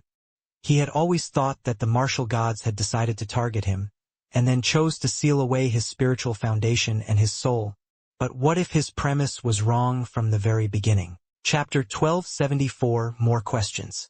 Ryu was, indeed, in a bit of a predicament. Infinity Mist was an extremely unique existence to begin with. In any other situation, he wouldn't even be capable of creating a void bubble tough enough to withstand a material on this level. Infinity Mist was, luckily, a unique item that was able to solidify space as opposed to destroying it, but it was exactly that. Unique. Another powerful item on this level would only destroy. In fact, items of this caliber warping space and laws around themselves wasn't uncommon in the slightest. It was expected. Just take the lower extremities of this ocean as an example. Further down, there was a great heat that Ryu couldn't even approach. He shouldn't have even been able to feel the heat through the void bubble he was in, but the fact he could meant that the items below were already bending and twisting space. This was the reason why Ryu wasn't invincible within the void. So long as he was around a sky god who could sense him and was strong enough to warp space, a single attack in his direction would mean death. Although he could use his 9 pillars to make it sturdier, he would never be able to make them sturdy enough to the point that he could defend against a sky god. This was all to say that the current Ryu likely didn't have a chance at ever forming another such chaos seed without either thorough planning or years of effort in increasing his strength. There really wasn't another option. There was always a trade-off to be had with such great talent, though, so Ryu reached a state of peace quite quickly. This was simply how his life had gone up until now. He hadn't really thought about it before, but his spiritual foundation was over 20 times larger than anyone else's. How could it take the same amount of effort to break it free from its solid state and give himself access to its flow of energy? The more difficult it was to accomplish something, the more rewarding the end result was. Plus, Ryu had not just one spiritual foundation but 2. He would use the White Phoenix spiritual foundation to lay down cosmic seeds of his own comprehension, and he would use the Beyond Perfect Extreme spiritual foundation to gather these amazing treasures. The only real problem he faced, aside from the difficulty, of course, was the issue of where to gather these treasures. He was less worried about how many he would need only because Ryu didn't want to reach just the bare minimum to begin with. If he could reach perfection, then he would do so. It was useless to worry about how many times he would need to do this. There was a certain feedback loop between the size and stature of one's spiritual foundation and the number of cosmic seeds one would need to form to reach the World Sea realm. Of course, the larger and more talented one's spiritual foundation was, the more cosmic seeds one would need, but there was also a range to take into consideration. If one reached the minimum range, it could be possible to force the issue using one's own control of one's cosmic seeds to finish the rest of the breakage, while the so-called perfect breakthrough would be to allow one's cosmic seeds to grow to the point the breakage happened naturally and smoothly. Back in Sacrum, most would only be able to form one cosmic seed and would simply pour everything they had into it until it reached perfection. For many, this was enough to shatter their spiritual foundation. But Ryu wasn't actually sure of the standard of the true martial world. He hadn't expected to cultivate to the barrier of the cosmic seed realm so quickly in the first place, so his research on the matter was limited. That said, he believed that he had already reached perfection in one cosmic seed just now with the Infinity Mist, but what was interesting was the fact he still felt that he was in the Tao pedestal realm, as though this breakthrough wasn't enough. Or, it was possible that only the changes to his White Phoenix spiritual foundation would be registered in the first place. Little woman, tell me about cosmic seeds. What do you know about them? As Ryu spoke, he began to leisurely make his way toward the inheritance. Since he had completed everything he needed to complete here, it was time to go back. But he wouldn't mind breaking into the cosmic seed realm first. The void here couldn't distort his senses, so his comprehension was perfect. Even more perfect than most others. Chapter 1275 Large Advantage. On his way to the inheritance, Ryu asked the little woman a few more questions and he realized that his Infinity Mist cosmic seed wasn't as perfect as he thought it had been. In Sacrum, the act of a cosmic seed forming roots to begin with was already the marker of maturity, but it seemed that this wasn't enough. The runes of his Infinity Mist cosmic seed weren't perfect enough and were still somewhat lacking. Even though it had formed roots, it was still at the small realm level, nowhere near the deity level. After finding the tracks of the inheritance once again, Ryu began to absorb the more Infinity Mist in an attempt to perfect it. As he did so, he felt that the vision he had of Infinity Mist in his mind was only growing clearer and clearer with each passing moment. Truly felt like it was becoming one with him. The Beyond Perfect Extreme spiritual foundation was truly amazing. Not only could it withstand the impact and assimilate with such high-level treasures, but even beyond that it was capable of taking said treasures and refining them into runes. These runes would then become part of Ryu's psyche and memories, as though he was the one who had personally comprehended them all. This cosmic seed was no different than if he had created it personally. Ryu realized now, though, that not only would he need to find such beyond perfect extreme treasures, but he would also need to find them in large enough quantities. Although small realm was enough to reach the maturity level, Ryu wasn't the type to settle for the bare minimum. Truthfully, though, Ryu didn't think that the difficulty would be as high as he had originally believed, at least not in the aspect of finding these locations. Infinity Mist was incredibly dangerous to step into, and even worse to reach in the first place, but was it a secret? Not at all. Most powers would have some documentation of this region, at least on the ninth heaven, that is, In fact, all dangerous regions such as these would be widely available to that masses. No one could step into them and control the territory. After all, it was far too dangerous to do that. Such regions ended up being used as training grounds amongst countless powers. There might be rare occasions where one power held dominion over them, but in the grand scheme, learning about these territories would be easy. The real question was, what would he do after he learned about them? It wasn't like he could have a convenient teleportation to them all, and even if he did, how would that help him? Not everything was as docile as Infinity Mist. If he entered such a region now, he would be blasted to death. Or could I? Ryu's eyes narrowed. He didn't believe that the Nine-Pillar Flame Sect was the only one to take advantage of these dangerous regions to hide themselves. It might very well be possible to find the location of other taboo power ruins and use them as a proxy to enter these locations. As for whether or not he would actually be able to harvest anything in those locations, well, that was a problem for a future date. Ryu slated this matter to the back of his mind as the Infinity Mist cosmic seed trembled. At that moment, a budding flower of the more delicate blue took form. It swayed back and forth, its edges misty and uncertain, but this sort of haze only added to its beauty. It greedily swallowed up the chi coming from the cracks of Ryu's spiritual foundation, growing larger and larger. However, although it was growing larger, Ryu noticed that the cracks weren't becoming any more prominent. This is its limit, true perfection. Ryu had never known that cosmic seeds could bud before the World Sea Realm, but here it was right before him. He felt that his comprehension of the water element had grown exponentially. In truth, Ryu didn't know much about the base element. After all, his affinity was more so toward ice and not water. Although both had the same root, the way they functioned and the way their laws manifested was greatly different.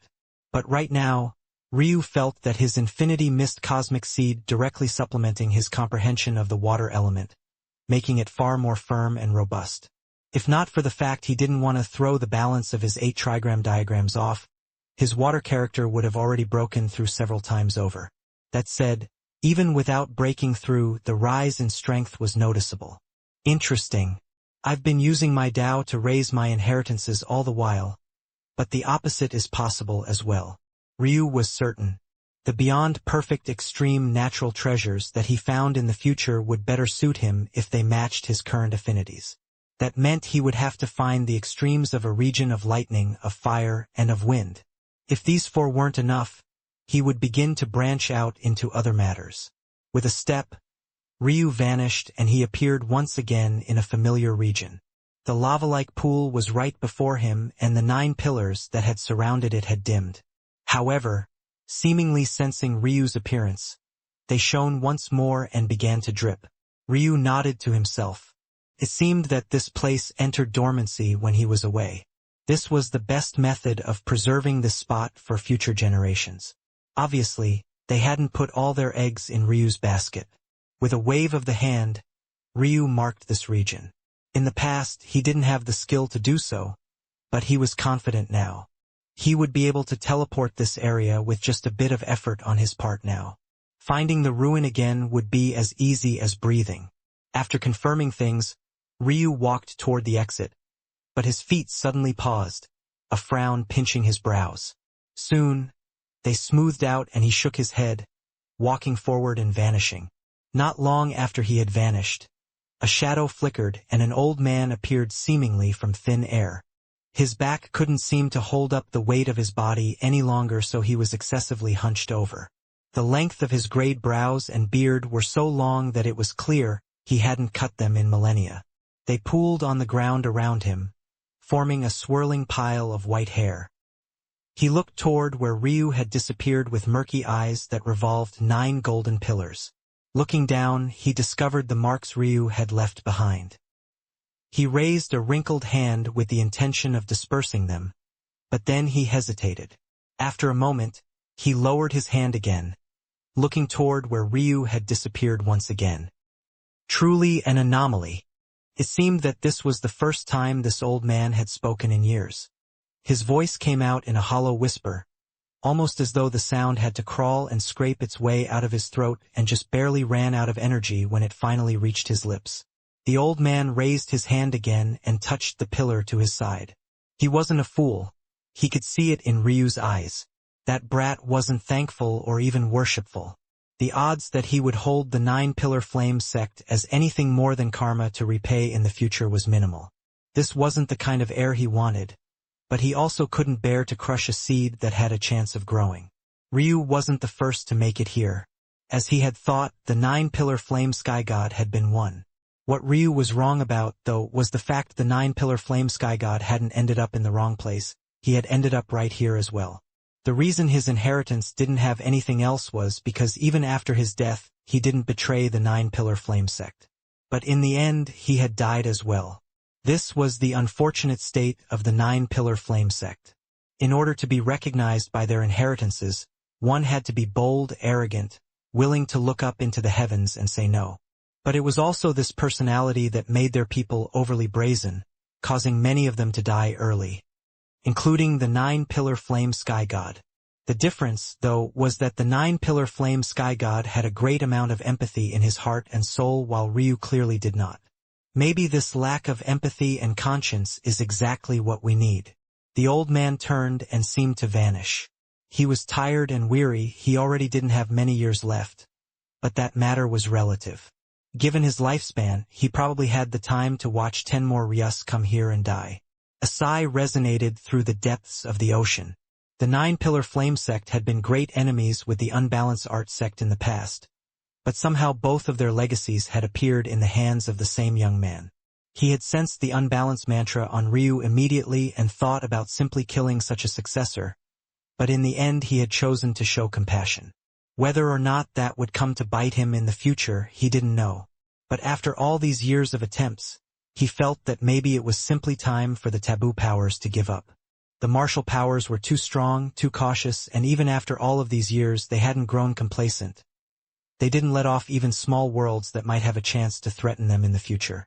How could such an enemy, with already such a large advantage, ever possibly be taken down? Chapter 1276 Borrow. Ryu felt the world before him warp and he stepped out. He was within the depths of a stretch of lava. The last time he had been here, he had felt nothing but an undying heat, but it seemed that this time it hardly affected him.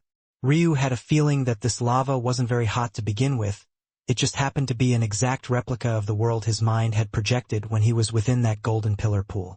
This was probably a failsafe in case someone managed to make it back here without passing the test of the 9-pillar flame sect.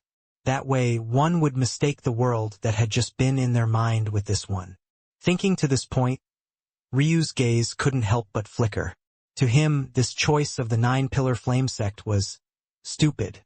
They were already a dead sect, and their last strand of hope could be destroyed with just a single misstep on their part. The fact that they were allowing those that had failed a path to live seemed to be a form of naivete of the highest order. Chapter 1277 Auras. Ryu's gaze didn't change much. In his eyes, Brutus was almost too slow. He had already realized that the latter was going to move long ago. He could seem to see the progress of the most likely event and it hardly left him moved. It was as though the same slowing effect he could have on his cultivation could happen to his thoughts as well. Chapter 1278 Nothing to do with him. Ryu felt at peace for some reason when he saw Selhira approaching from the distance. He had always felt that there was something odd about her aura. He had previously concluded that it must have been related to one of her 6-pillar talents, and he felt that he was almost certainly correct now. She had a way of making all those around her feel endlessly comfortable and at ease. She had a gentle demeanor and calm bearing, something that felt far more appropriate for a woman of smaller stature. But despite the fact that she was at least as tall as Jojo, if not a bit taller than that, she carried the grace and charm of a more petite woman without it seeming odd or awkward. While she wasn't usually the type of woman Ryu liked most and he didn't really think about taking her on as a wife, he still felt that her company was nice, especially since she was a good opponent in Domain. Though, Ryu wasn't sure if she'd still be much of a match for him now. During their games he had restrained his Dao as well, but now his Dao was even more powerful and had powerful effects even when he wasn't actively using it, not to mention the existence of the origin flame within him smoothing out his thought processes. It was funny, though, Selhira's gentleness had vanished when she faced him across a board, but he didn't feel put off by it. Who knew, maybe that was why he liked playing with her so much to begin with. Ryu looked down from above and toward the three before him. With a shake of his head, he turned and left the cave, appearing out in the sunny skies for the first time in a long while. He didn't really pay attention to how much time had passed while he was away, but it was probably at least several days if not weeks. It was harder to measure such things between heavens and especially in the presence of infinity mist. Selhira spotted Ryu and smiled. However, before either of them could say anything, Ryu felt a fierce aura to his back. He hadn't stopped paying attention to Jojo in the slightest. He had just felt like he wanted to see Selhira, so he had taken a step out. However, what was surprising was that the current Jojo seemed to be furious. This clearly wasn't because of Ryu, or else she would have shown this anger previously. Even when he turned and ignored her, she didn't seem to react much to it. But now seeing Selhira, she seemed to have lost all of her composure in its entirety, as though she had just spotted a mortal enemy.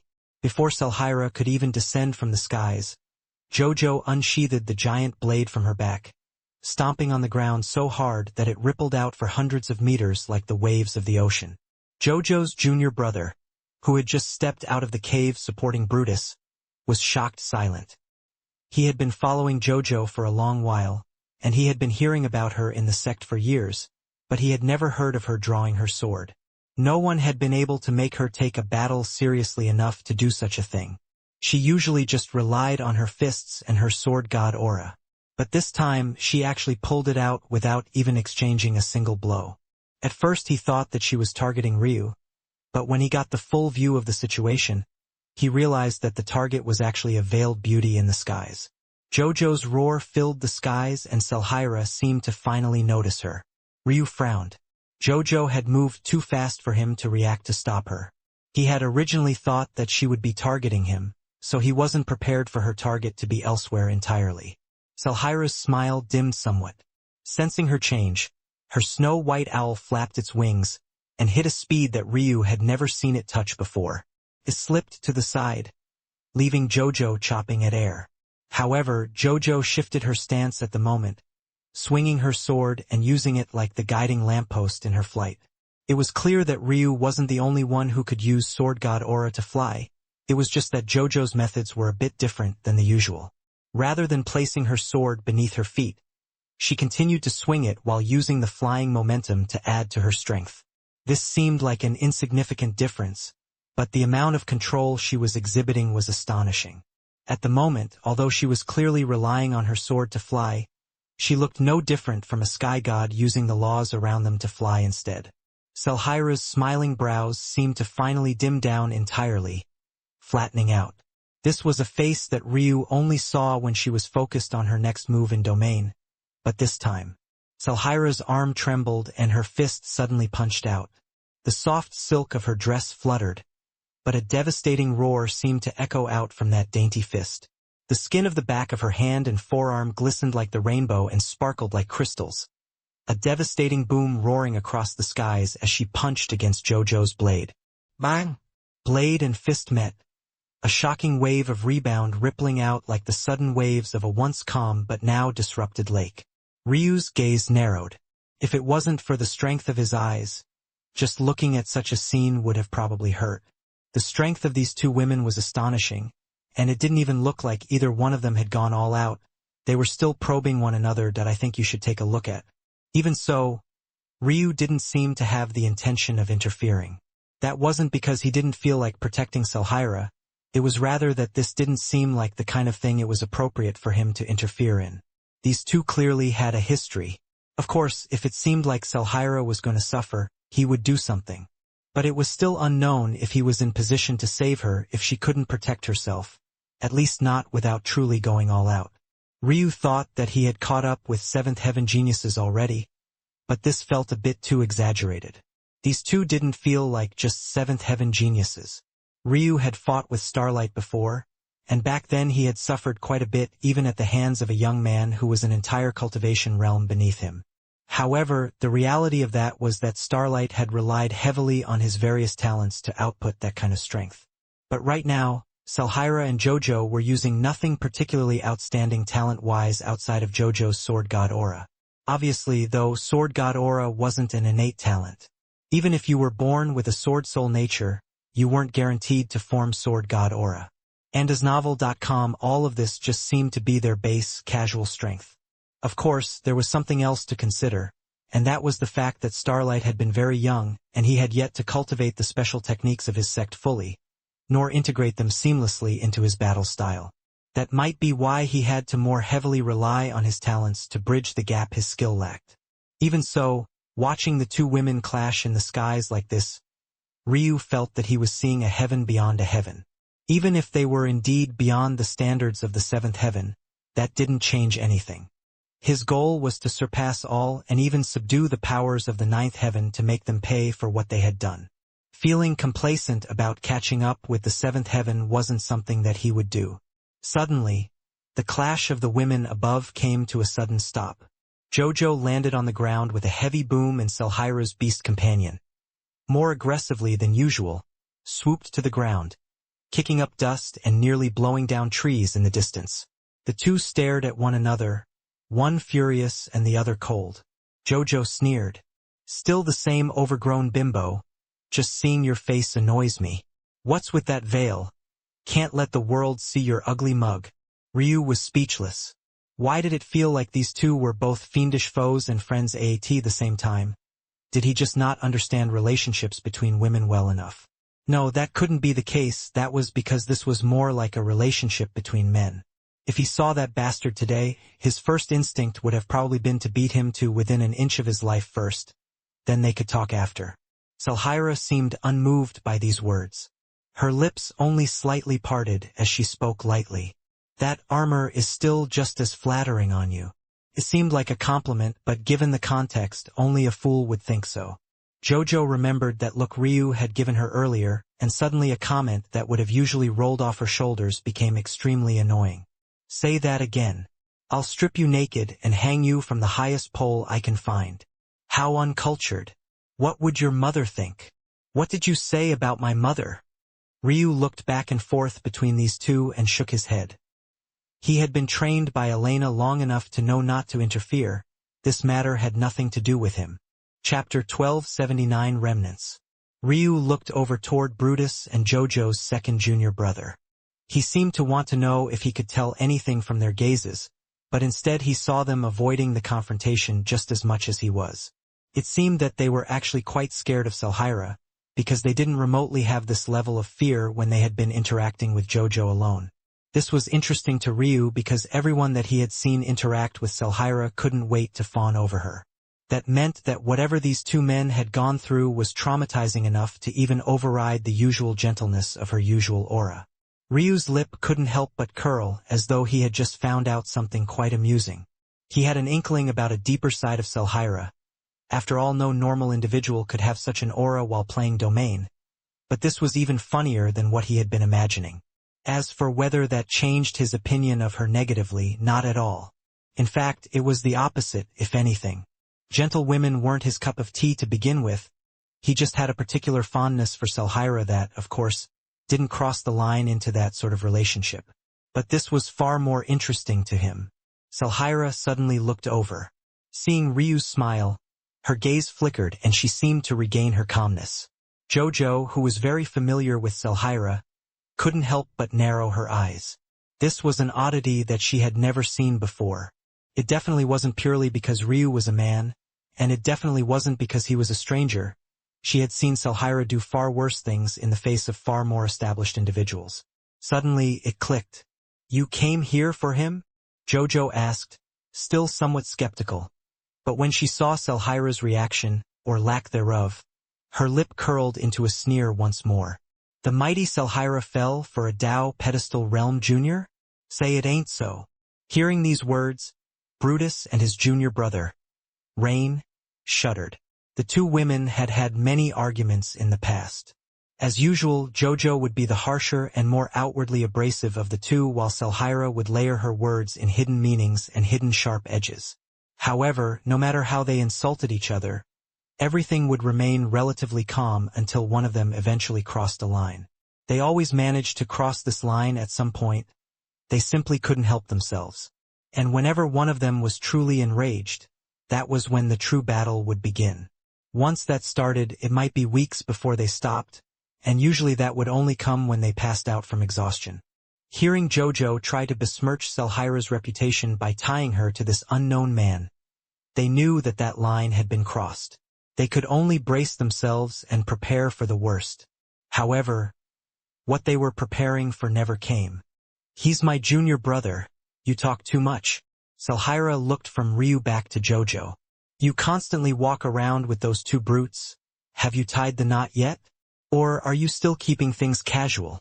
Jojo hadn't expected for her insult to be thrown back at her so forcefully. Usually by this point, Selhira would have already attacked, and with great force at that. She was already prepared, but now she was hearing something that even Selhira hadn't dared to say in the past. "What did you just say to me?" Jojo's temper flared. The surrounding land was suddenly sliced apart into countless spiraling trenches. They were so deep that the distance couldn't have been measured even in hundreds of meters, and yet they were neat and perfectly ordered. It looked more like someone had carefully carved these patterns out over countless years as opposed to just being a sudden outburst. Even in this state, her sword chi is actually still so controlled. Ryu's gaze narrowed. Earlier, when Jojo dispersed his fist god aura, he had already been quite shocked, although his expression hadn't shown it.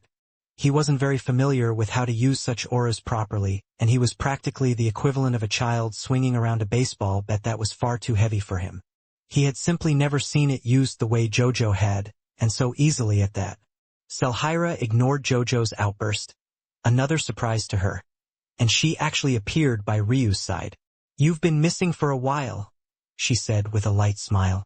"Have you eaten?" Ryu's brows raised and he shook his head. "Not in a while." Selhira's smile became sweeter as she took Ryu's arm, taking him toward her beast companion. The large white bird looked toward Ryu with a hint of curiosity in its eyes. It wasn't the same look it had given Ryu in the past, but rather a far different one. It felt that Ryu had changed quite a bit, but it still recognized Ryu quite well, leaving it feeling odd. Even so, the large beast still gracefully lowered its head and body, allowing the two of them to step onto it. "Where do you think you're going?" Jojo seemed to recover from Selhira taking a man's arm faster than the other two did. That said, she still couldn't understand what she was seeing currently. Hadn't she just said that he was her junior brother? What was she doing now, exactly? Jojo had plenty of junior brothers. She would never take one of their arms like that. Plus, now that she thought about it, Selhira had never had a sect, and even her clan was quite reclusive. So much so that even Jojo didn't know what her last name was or where they had come from. They were quite a mystery even to the seventh heaven. So since when had Selhira even had a sect to gain herself a junior brother in the first place? "I don't have time to play with you today. You've been slacking on your training too much," Selhira said lightly as they were lifted into the air. "Excuse me?" Jojo was more enraged by this than even the implication that she was in bed with her two junior brothers. So much so that rather than asking anymore, she directly attacked, her sword god aura enveloped by a raging inferno of flames this time as well. Selhira was ready to move, but to her surprise, Ryu extended a finger outward first, his gaze flashing with a subtle light as the aura of a finger god manifested from him, puncturing through Jojo's sword god aura and dispersing it. After losing its foundation, the flames spread out like wildfire, falling from the skies akin to motes of light and laying waste to the land below. Not bad, Ryu thought to himself, nodding casually. He didn't really take this matter very seriously. Jojo had used force and strength to disperse his fist god aura earlier, and he used finesse instead. An eye for an eye as he saw it. His mood wasn't bad currently, so he didn't even feel like pursuing this matter any further. The snow-white owl vanished into the clouds and flapped its wings once, speeding into the distance. Jojo was left stunned. What the hell had just happened? Was that a finger god aura she had just sensed? Wasn't he a fist god? What was happening? "You've grown stronger," Selhira said with a smile. She was quite surprised that Ryu had such strength as well. After all, Jojo was a rival even to her. That said, Ryu didn't believe that this feat was very impressive. If he couldn't find the weakness of such an attack with a founding Tao as his foundation, he might as well stop cultivating altogether. A little, he said lightly. The sect is okay, I presume? Senior Aika heard that the seventh heaven sects and clans had sent people down, so she was too eager to stay on the fourth heaven. She ascended to the fifth heaven and began to gather up the remnants of the sect that remained. The remnants? The Radiant Star sect had many contingency plans. The original goal was to calmly and slowly rise through the heavens again with Senior Juan as the head. But because of Senior Aika's breakthrough, everything was ignored at that point. She is very eager to see this matter through now. She doesn't want to wait. Ryu's gaze narrowed. Remnants? He had ignored such politics in his second life because he preferred to use his fists, but he was well aware that when it came to matters like this, they rarely went as smoothly as you would like. Some people would get their own ideas, others would selfishly throttle progress for the sake of their own goals. Those that were too idealistic would be crushed. After so many years apart, was it really so simple for them to come back together as though nothing had happened? Aika's leadership would truly be tested. Although she seemed ruthless, Ryu knew how soft she was inwardly, especially for those she saw as her own. It would be difficult for her to see this through properly. Ryu remained silent. It seemed that only time would tell. Chapter 1280 plural? Ryu and Selhira flew through the air in silence. There didn't seem to be a need to exchange many words. Neither felt a particular need to be chatty. Just the same as always, Selhira took Ryu to a place where the two could eat and watch with a smile on his face as he did so. The only thought in Ryu's mind was why it seemed that Selhira wasn't hiding herself like many others were. But he felt that it was only right. If she was from the seventh heaven, she probably would be outside the net of people that the others would be trying to catch, and by proxy of his relation to her, Ryu also gained this sort of protection. That said, Ryu was still quite curious, and he was only becoming more so, about Selhira's identity. It seemed odd that she would have such a high standing in the seventh heaven, and yet come down to join the Radiant Star sect. And beyond that, wasn't she afraid of implicating her current family? Why was it that she was unmoved by the trouble that might come with being a part of the Radiant Star sect? Ryu was sure that Aika and the others were aware of Selhira's identity, although he hadn't been told. So it was even more confusing that Selhira would openly admit to being his senior sister. She didn't seem to care about hiding anything at all. It had to be remembered that the fall of the Radiant Star sect was as a result of the machinations of many powers of the seventh heaven, not just one, and that number included what was probably the most powerful sect of the seventh heaven as well, the Fading Star sect. Ryu himself was a person who was reckless with making enemies, but he was never eager about implicating those around him. If there was a Tatsuya clan here that he had to protect, he wouldn't tell anyone his last name. That was the truth. Though he didn't know Selhira's last name, the fact that Jojo was very familiar with her spoke volumes on its own.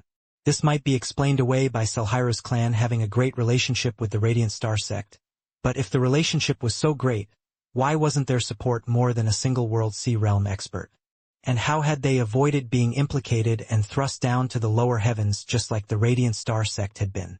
None of this seemed to make much sense at all. Chapter 1281 Annoyed. Ryu's expression was a bit weird. His reaction probably wasn't what Selhira might have expected, only because he didn't know the truth behind what was happening now. For all he knew, this was Aika's choice. Truthfully, she did seem like the type. Since she hadn't found a husband until now, picking out several fit with her archetype, at least from what he knew about it. It wasn't exactly unheard of either.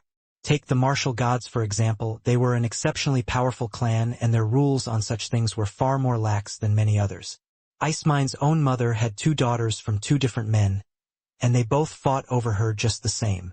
And if Ryu was correct about the martial gods, they were in existence amongst the martial powers of the ninth heaven, which meant that this was the standard they upheld for themselves even in those highest of echelons. Of course, there were men like Elena's father who had many wives who didn't have other partners outside of himself, at least not out in the open, but there would also be those powerful women among them like Icemine's mother who could act as they please and build their own reverse harems. If even one of the most powerful powers of the true martial world was like this, who was to say that Aika couldn't be? Did the idea leave Ryu uncomfortable? Not really. He hadn't had such thoughts toward Aika, although she was exceptionally beautiful.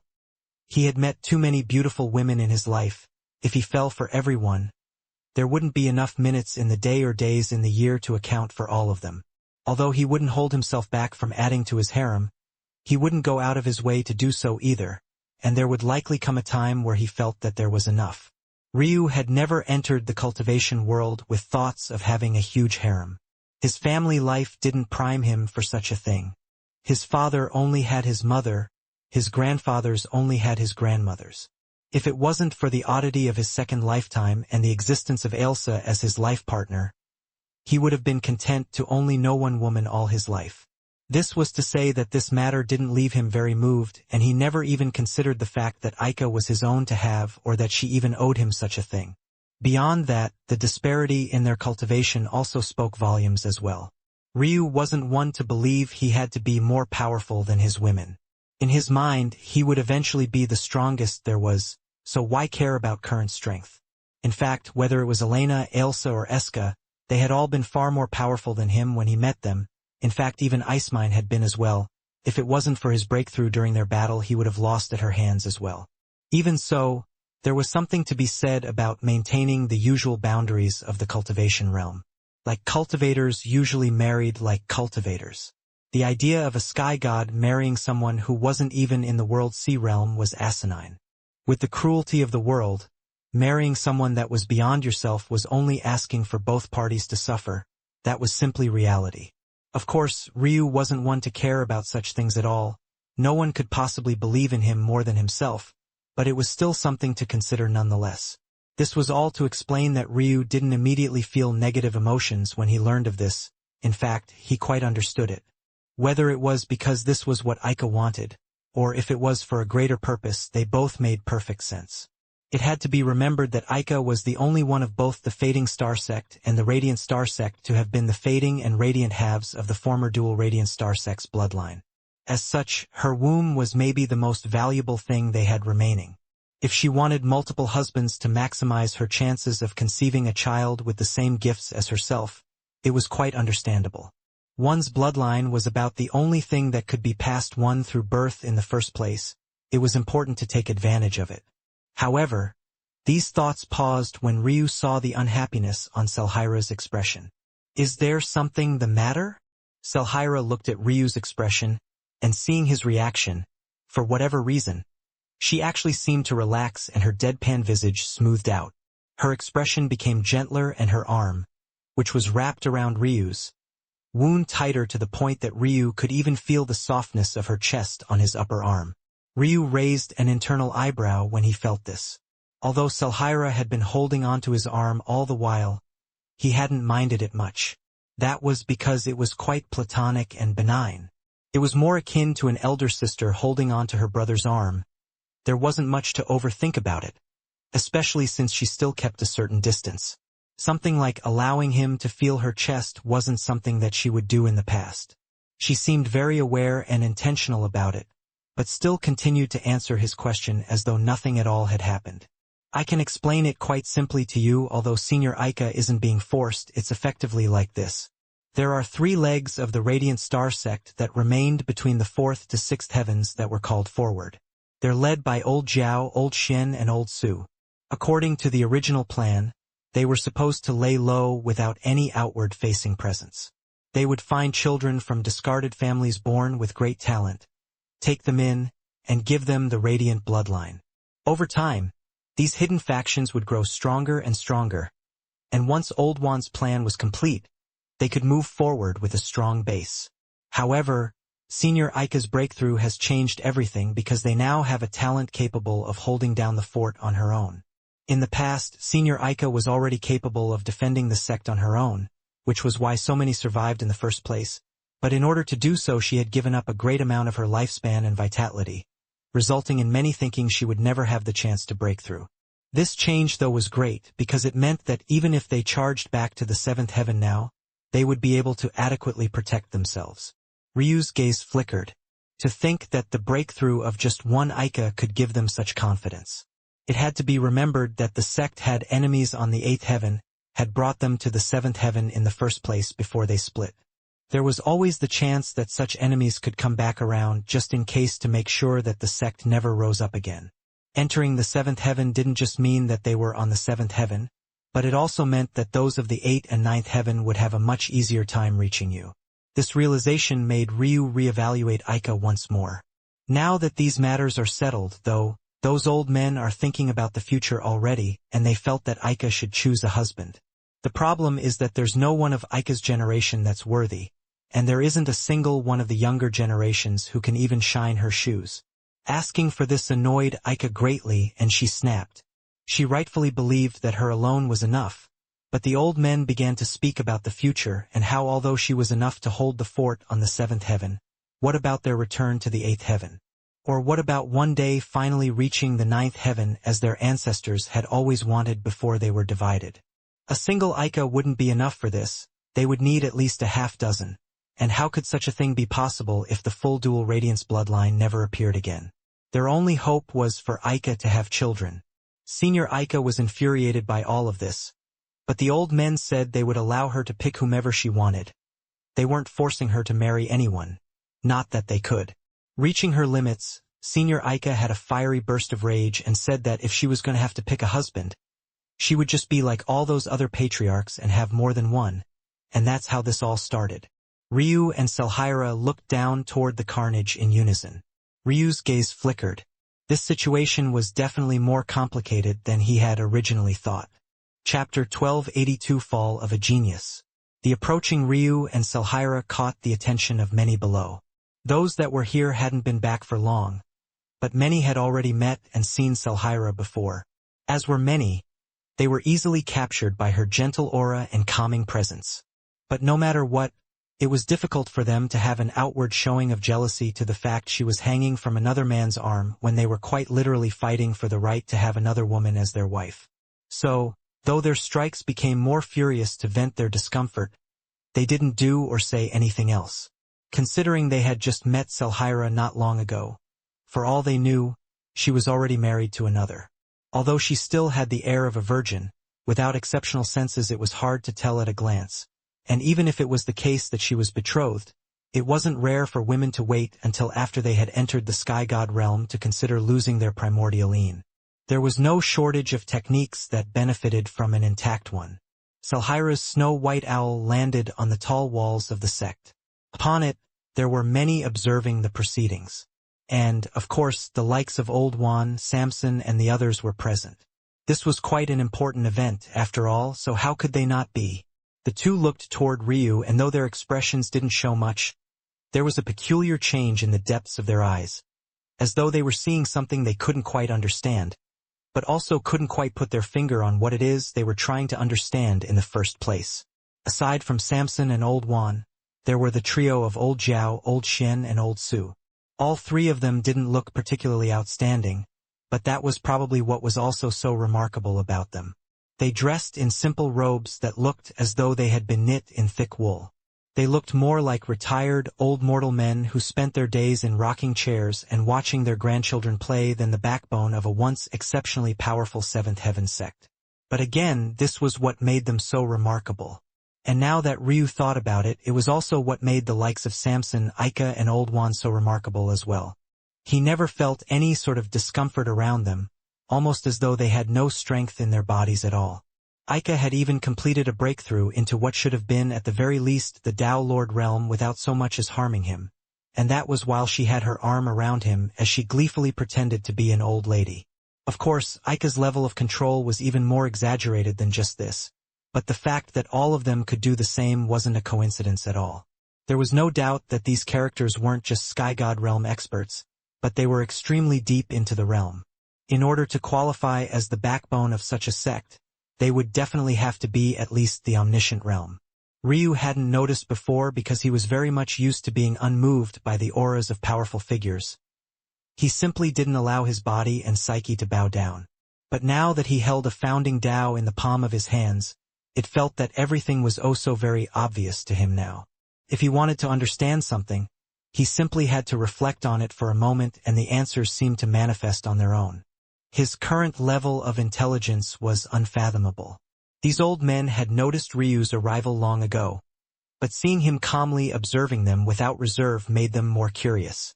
Aika had mentioned 2 inheriter disciples before, and Selhira was obviously the first, while this young man should be the second, but they were also a bit confused. They could see through the wall of talent that was hidden well within Selhira's body, but when they turned to Ryu, it felt like they couldn't see anything at all, and this left them shocked. What shocked Old Juan and Samson was that they too had this feeling. Although they hadn't been able to see right through Ryu before, they could tell certain things and make certain deductions. But now, there was nothing. His air of mystery was on a different level. Seemingly sensing the oddity in the fact that most were paying more attention to Ryu than they were the battle for the fate of their matriarch, Samson couldn't help but laugh and lighten the mood considerably. "What are you still doing up here, little Ryu? Are you going to miss this opportunity?" He didn't seem to realize that Selhira's arm was around Ryu's, or maybe because he was so used to Selhira's personality he didn't take it seriously at all. After all, Aika had a habit of taking Ryu's arm too, but no one thought that she was in love with Ryu. Ryu smiled lightly. Chapter 1283 Lost. Selhira looked toward Ryu's side profile, her gaze unreadable. It was hard to tell what she was thinking, but her longtime beast companion couldn't help but twist its neck back, seemingly sensing something odd. In truth, Selhira's thoughts weren't that difficult to read. Most men in Ryu's position, when they heard that Aika was holding a competition for her hand in marriage, would feel an unsettled jealousy and unhappiness. Then, like most others, they would jump into the fray wanting to prove themselves. This was how men of the cultivation were.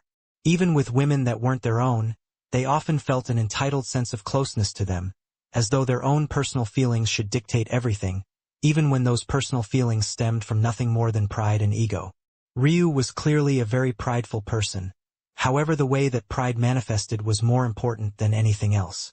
After she saw Ryu's reaction to Aika's competition, she seemed to have fully and entirely relaxed.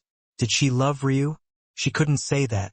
But she wasn't opposed to being courted by him, even though, quite frankly, he didn't seem very interested in doing even that.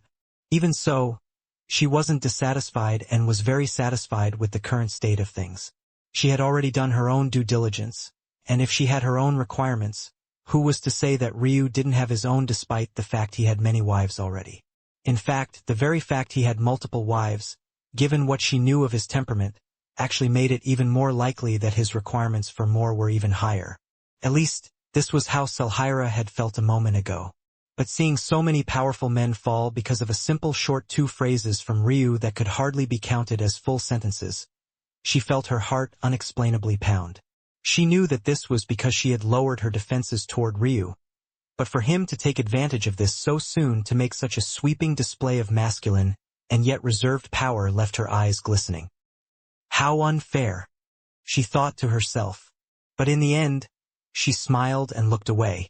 Ryu didn't react much to the reactions of those around him. He felt similarly unmoved by it all. If anything, he felt that the Tao hearts of these people were far too weak. This was likely because of that grueling half-year he had put himself through, but even so, if these people had been given the same choice, would they dare to stay in contact with those chains for an entire half-year? At that moment, Aika suddenly appeared high in the skies. Ryu looked up and greeted her with a smile. She could tell that there was no resentment or unhappiness in Ryu's eyes. He had just been speaking casually, exactly as his tone had implied. At the same time, though, Aika saw something else. Ryu clearly had no intention of fighting if the goal was to win her heart. However, if she asked him for a favor to fight on her behalf and get her out of the mess her big mouth had put her in, he would probably do so without hesitation. At that point, it wouldn't be about Ryu being led by the nose and tested for the sake of winning a woman's heart. Instead, it would be him repaying the mountains of kindness a senior had given him over several years. In his mind, these were wholly different things. Aika didn't say anything, but the mood seemed to shift again with her presence. Indeed, it seemed that her Tao heart wasn't even as strong as a 20-some-odd-year-old boy's. She was too easily agitated, leading even to situations like this one, but she was too far into life to change. No, too much of her strength was built on her current ways. It would be nice if she had a husband who could take on such burdens for her, but she had never met such a man. Samson was too much of a jokester.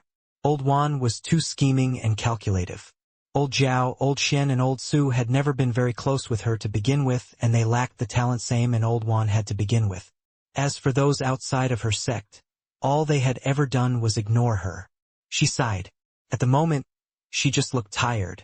Coinciding with Aika's appearance, the battle below came to a stop.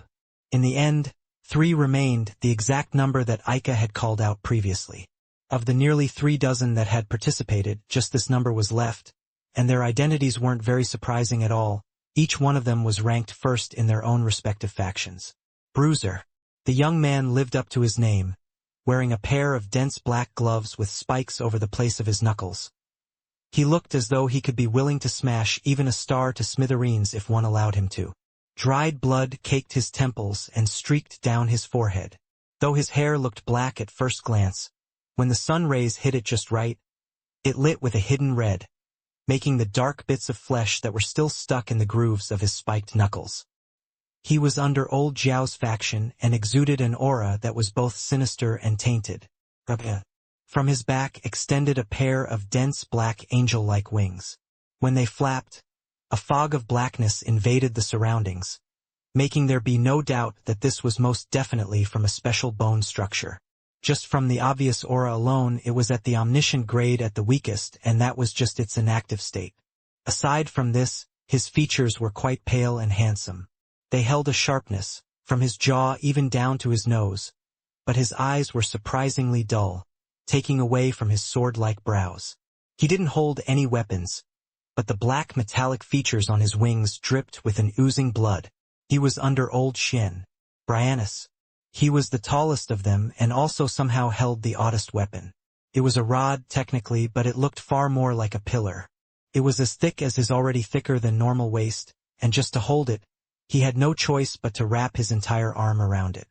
However, even so, this rod-turned-pillar was caked with blood, and of the 3, Bryanus had probably killed the most. He was under Old Su. It seemed that the final 3 who would become Aika's husbands in the future had been selected. However, rather than celebration, the atmosphere was oddly silent, maybe due to the massacre below, or many due to Ryu's words. Aika sighed and looked down. This wasn't a matter that could be simply retracted. Although many of the geniuses below were only severely injured and not entirely dead, a good number of them had truly lost their lives, over half of the nearly 3 dozen that had participated. And of those that had survived, it was unknown if they would ever be the same again. Even if their bodies managed to escape the fate of being crippled, what about their Tao hearts? Could they withstand such a loss? If Aika just uttered she hadn't meant what she said, what about all of these lives? Could she even continue to command the Radiant Star sect? How would people respect her in the future?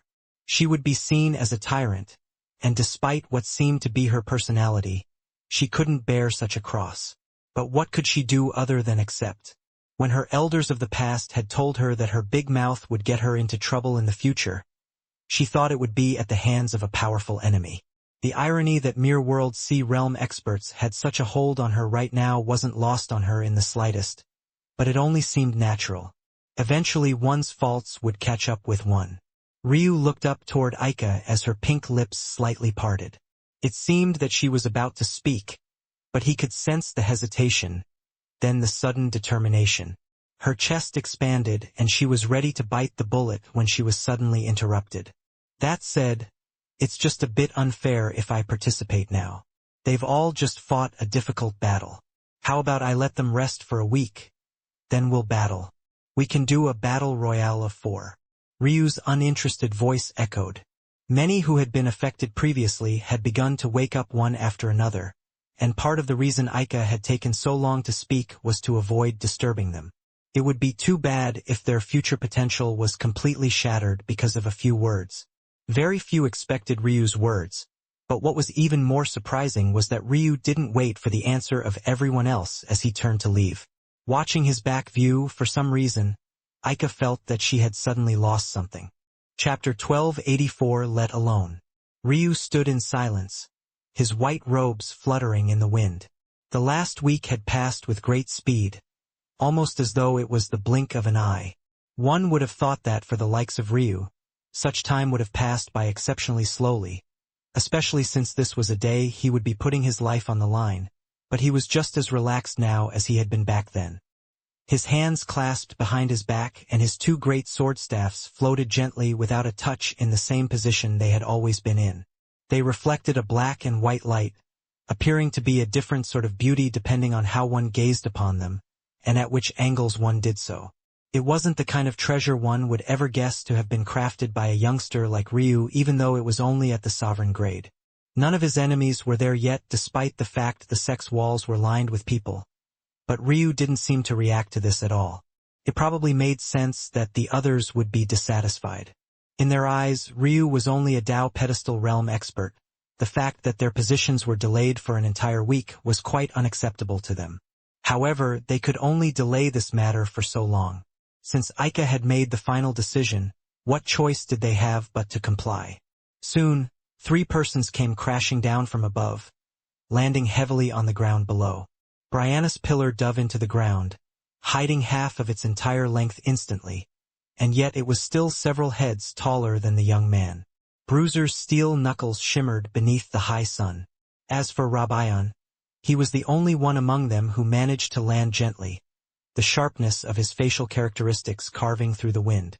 In this past week, Ryu hadn't asked anything about these 3.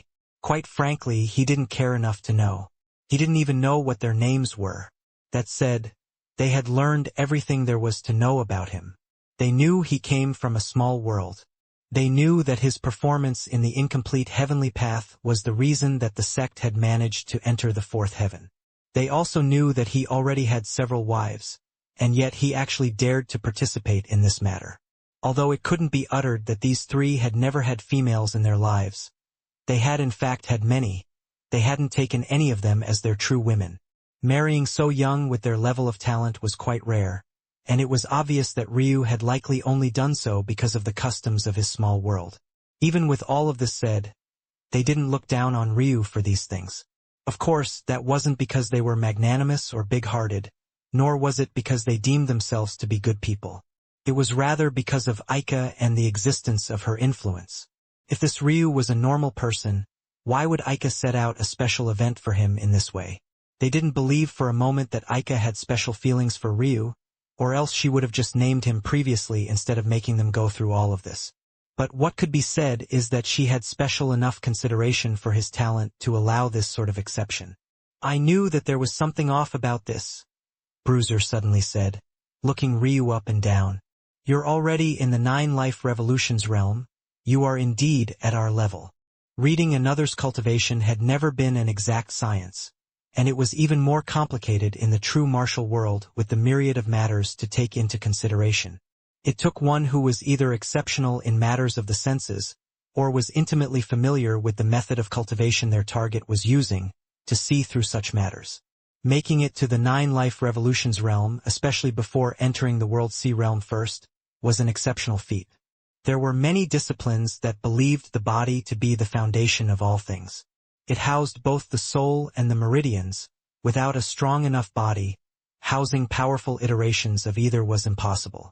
This was also why those with greater talent tended to likewise had more powerful bodies just by default. Having a stronger body realm than chi realm or mental realm was actually seen to be as quite desirable. It was just that it was very difficult to achieve. While it seemed that the body realm had no requirements for cultivation, this was only true at its lower realms. While it was still acceptable if Ryu had been in the blood refinement realm, the idea that he was already in the 9 life revolutions realm meant that he had completed a life destruction. Doing so required an intimate familiarity with one's body. This was beyond one's flesh and bones. It even required a deep comprehension of one's martial way. This was because in order to keep yourself together while experiencing such pain, one required an exceptional Dao heart. On top of this, to complete a life destruction, one would have to sever connection to their soul and spiritual foundations and the like as well. The only way to re-establish such connections was to have intimate familiarity with them. A World Sea realm expert would have already formed their cosmic seeds and grown them to maturity. They would have the most optimal understanding of themselves. For Ryu to do this before even stepping into the cosmic seed realm first was absolutely astonishing, and it was a feat that couldn't be looked down upon. Ryu didn't say anything, although he had very clearly heard Bruiser's words. However, Bruiser seemed to have already understood this. After all, he had heard about Ryu's personality from others. This wasn't a man fond of socializing or speaking with strangers. So, after he had spoken, he had already sneered. Even so, the completion of just a single life destruction paired with peak Dao pedestal realm Qi realm cultivation isn't nearly enough for even one of us, let alone three of us. Chapter 1285 With anyone. Bruiser's words seemed to have implied something. It was clear that the three had already decided that this was a prize they would be keeping to themselves. The three had never thought that they would be sharing a woman in their lifetimes, but the worth of Aika was too great. Let alone the fact they would never gain a more powerful woman in their lifetimes. The benefits to having her on their cultivation speed and resources would be enormous. The problem was that they were keenly aware of the machinations and schemes that occurred within harems. This wasn't something that would be left to just the women. When ambitious people were placed together in a cutthroat environment, things were bound to happen. Who was to say that Aika would never choose to have other husbands? Who was to say that she wouldn't get bored of them after a single night and never call them again? Who was to say that they would even be able to share a night with her at all? After all, it wasn't as though they had the power to force it upon her. Knowing all of this, these three, although they had formerly been enemies, had decided that the best course of action progressing would be to bind their futures together. No matter what, they would move forward as a united front, taking on the role of Aika's first husbands. If they could focus less on scheming, and more on benefiting the most from their situation, their lives would be much brighter. And now, their first test stood before them. They would show the world this sort of united front and make it implicitly clear where they stood on these matters. "Are you finished talking yet?" Ryu asked. His expression carried an obvious indifference. "I planned on dealing with all three of you from the very beginning. I don't have an inclination for sharing my women with anyone." Ryu's words seemed to shake the three awake, their gazes flashing with hints of hesitation, shame and rage. At the same time, Ryu's words drifted to the city walls, causing many to frown. Although this was the sentiment of many men here, there was also the matter of knowing their limits. On the city walls, there were many prodigies lower than the World Sea realm and higher that were present, many of whom would have jumped at such a chance. They might never gain such an remarkable woman in their lives. Wasn't it a matter, of course, to fight for her and this chance? Many looked over toward Aika to see her reaction. Knowing this woman's fiery temper, she might even smite Ryu down where he stood. Saying such things in the presence of everyone, wasn't that just like treating her as though she was just any old woman? How could Aika stand for this? Though some thought it was odd that Aika hadn't shown up at the beginning of the other battle, but had for this one, they were more eager to see what her reaction would be now. And yet, there was no reaction at all. Her expression was simply impossible to read. It was neither cold and indifferent, nor calm and relaxed. It was in an odd in-between state that left many without the words to describe it. Ryu seemed to be the only one that didn't glance toward the city walls, as though Aika's response to his words hadn't mattered to him.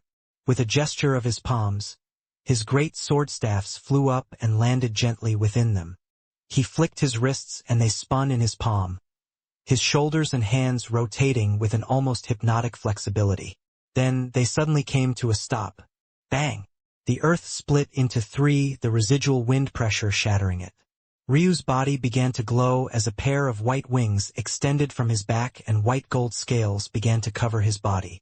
A pair of horns that seemed to want to pierce the skies, standing as black as ink, appeared on his forehead as a phoenix's cry echoed through the skies.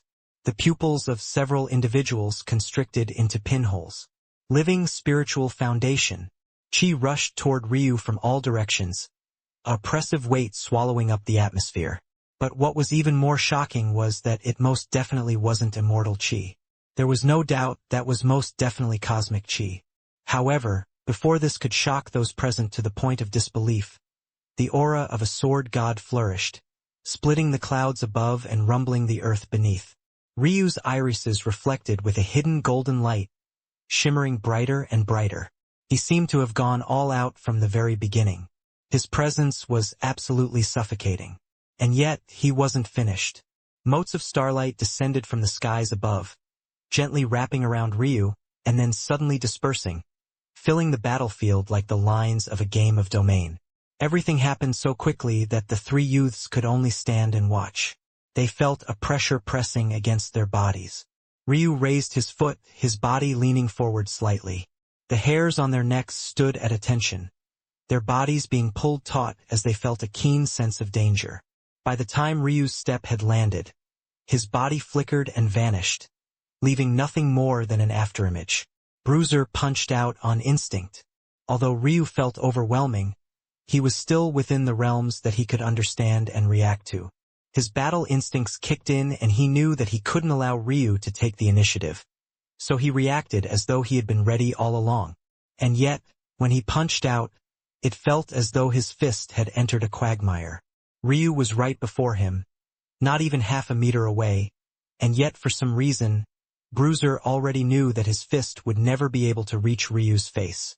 If one looked from the side, it looked as though Bruiser's arm had shrunk to the size of a toddler's, barely able to punch out a single foot, let alone cover half a meter.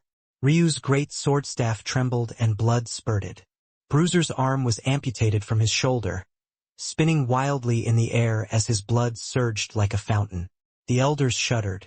Spatial Soul Nature. Chapter 1286. Calm and unhurried.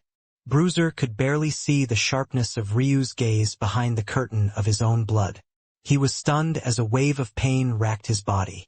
He didn't even quite understand what had just happened, or at the very least he was steps slower than everyone else. That was because from his perspective, everything about his attack had gone perfectly, so how had he missed?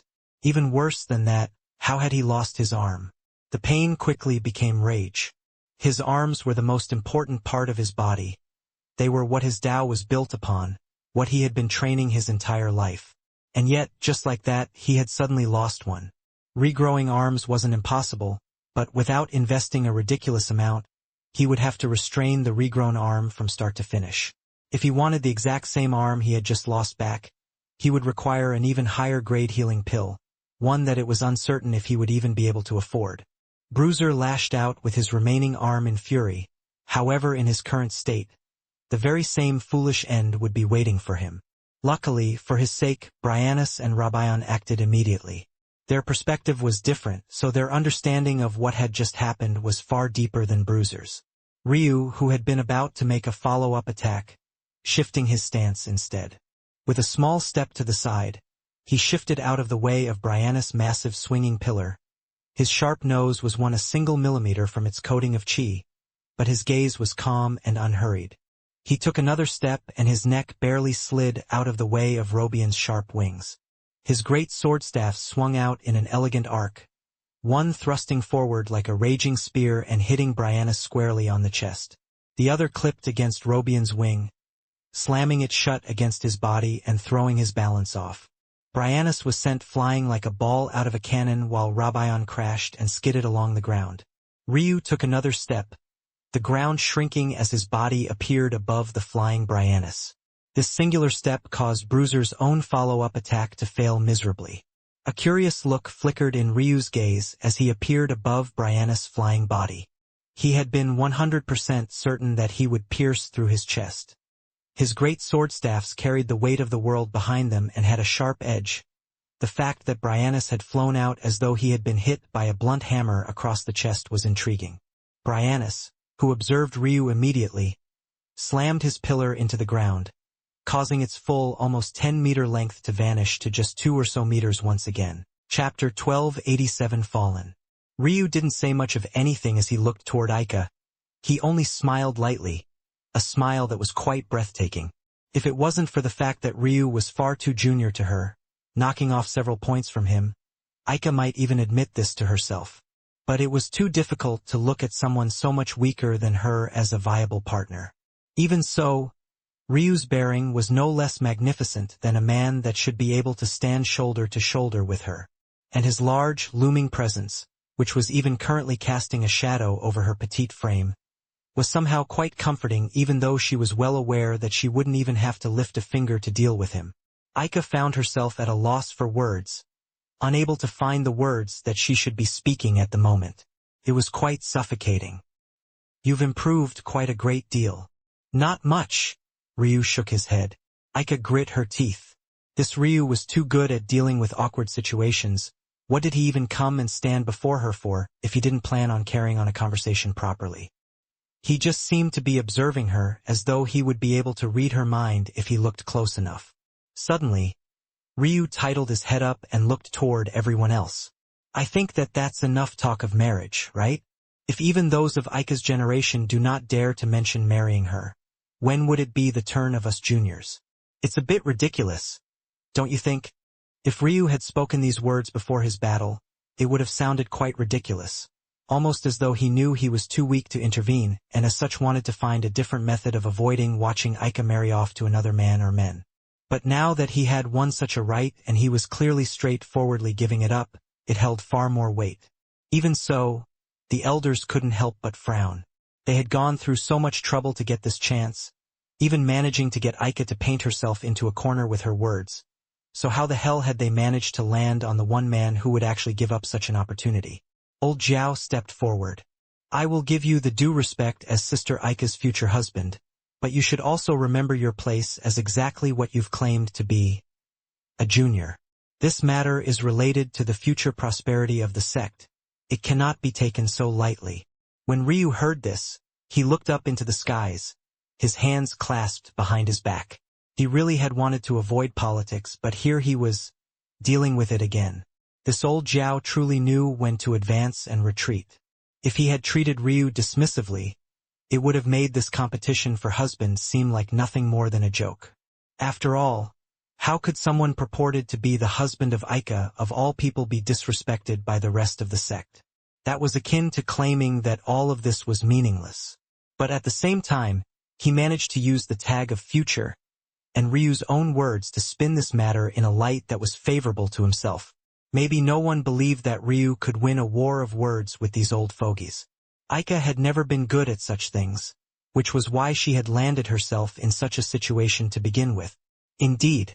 So can Senior explain to me how the prosperity of the sect will be helped by our most powerful expert degrading herself to the level of marrying World Sea Realm experts? With the way Ryu was looking, no one expected him to suddenly answer. It truly looked like he had given up, but the moment he spoke, it felt as though daggers had been drawn. In fact, with such words being spoken, even Aika didn't escape entirely unscathed, as it had been she who had picked out such a method to begin with. Old Zhao's expression couldn't help but freeze. Old Wan, who was standing by the side and watching silently, couldn't help but have a flicker in his gaze. But he still didn't say anything. This Ryu had beaten him in a game of domain, something maybe no one else would believe even if he personally admitted it. If these old fogies thought it would be easy to outmaneuver him, they would be sorely mistaken. The face of a sect is one of its most important assets. Its disciples are another extremely important asset. With this choice of yours, you're putting both in extreme danger. What supreme genius would want to choose a sect with no face? How will future generations hold their heads high with such history weighing them down? And have you even thought about the danger this would put them in? What if I wasn't here and the three of them had succeeded? What do you think your enemies would do with 3 World Sea Realm experts who were suddenly so closely tied to Senior Aika? Even further than that, what if Senior Aika actually bore their children? How much incentive would there be for the powerful to target their fathers for the sake of forcing the hand of the Radiant Star Sect? This wouldn't happen. There's a great taboo against Dash. Ryu laughed. Don't speak to me of taboos and this world. I've met more shameless powers in just my few years of being here than I've met in my entire lifetime. In fact, the most shameless individuals of even my world happen to come from here as well. And even if this wasn't the case, do you think they'd still have the protection of their status as juniors after they married Senior Aika? The moment they did, they would become part of her generation and thus be free game. Even if this wasn't truly the case, this is an argument that any one of those sects or clans could make, because it's simply that ridiculous for there to be such a gap between husband and wife. If you all really took this path, there would be nothing more than a future of humiliation and embarrassment up ahead. Are you all really so eager to rely on the strength of a woman that you're willing to lower your heads to this extent? Where is your pride? Where is your backbone? Shouldn't you all be working hard to protect Senior Aika to your backs? Or is that you want her to spend her entire life lifting you all up? Has she not already sacrificed more than enough? If not for a lucky breakthrough, she would be at death's door today. If not for her sacrifice, most of you would not even be alive. You don't get to retroactively take all of that away just because things ended well. At the time she truly had the resolution to die. Ryu's gaze shifted toward Old Juan and Samson for a moment before he shifted away. In truth, he was truly disappointed in these two. They should have been Aika's best friends, and they were even the most powerful of those present aside from her. But they had allowed this to happen anyway. Of course, this trouble was also part of the reason that Radiant Star sect was a deserving sect of being a part of. Might didn't rule absolutely. Which other sect could the likes of Ryu speak so candidly with the most powerful of them without being blasted into pieces before he spoke a second sentence? This was no longer sacrum where he had the backing of the mighty Tatsuya clan. This was the true martial world and he had no one but himself to rely on.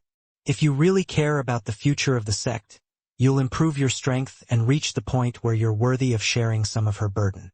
Until that day, you all can forget about marrying her. The status of future husband is currently occupied by me. Anyone of my cultivation realm, whether that be mental realm, body realm, or chi realm, is free to challenge me. If you can defeat me, you'll have the right to refute my words. But until there's a junior better than I am that dares to do what I don't, I would advise you to give up on it. Ryu's gaze swept past the other juniors of the Radiant Star sect.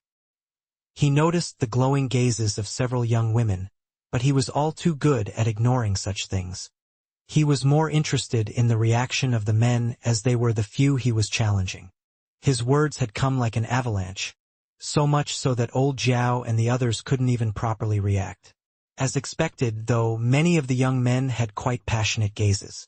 They had already taken note of Ryu earlier when his mere words targeted their Dao hearts so fiercely, but now that they had stabilized themselves, they felt as though they had been triggered to the greatest extent. Ryu was challenging their very foundation. Suddenly, a laughter echoed through the skies. It was creepy laughter, and it was difficult to tell exactly where it had come from until a pair of figures suddenly appeared in the skies. Ryu's head turned and his eyes narrowed. He didn't remember one of them, but the second one he remembered all too well. This was none other than Starlight. I hadn't expected for the Radiant Star sect to have declined so far. P.S. The remaining chapters will be uploaded on Sunday. Any questions about chapters before that date will not be addressed. We acknowledge that updates may seem inconsistent due to the provider's cautious approach. However, rest assured that they will be updated within 2 to 3 days. Please consider this release schedule instead of complaining about the absence of chapters.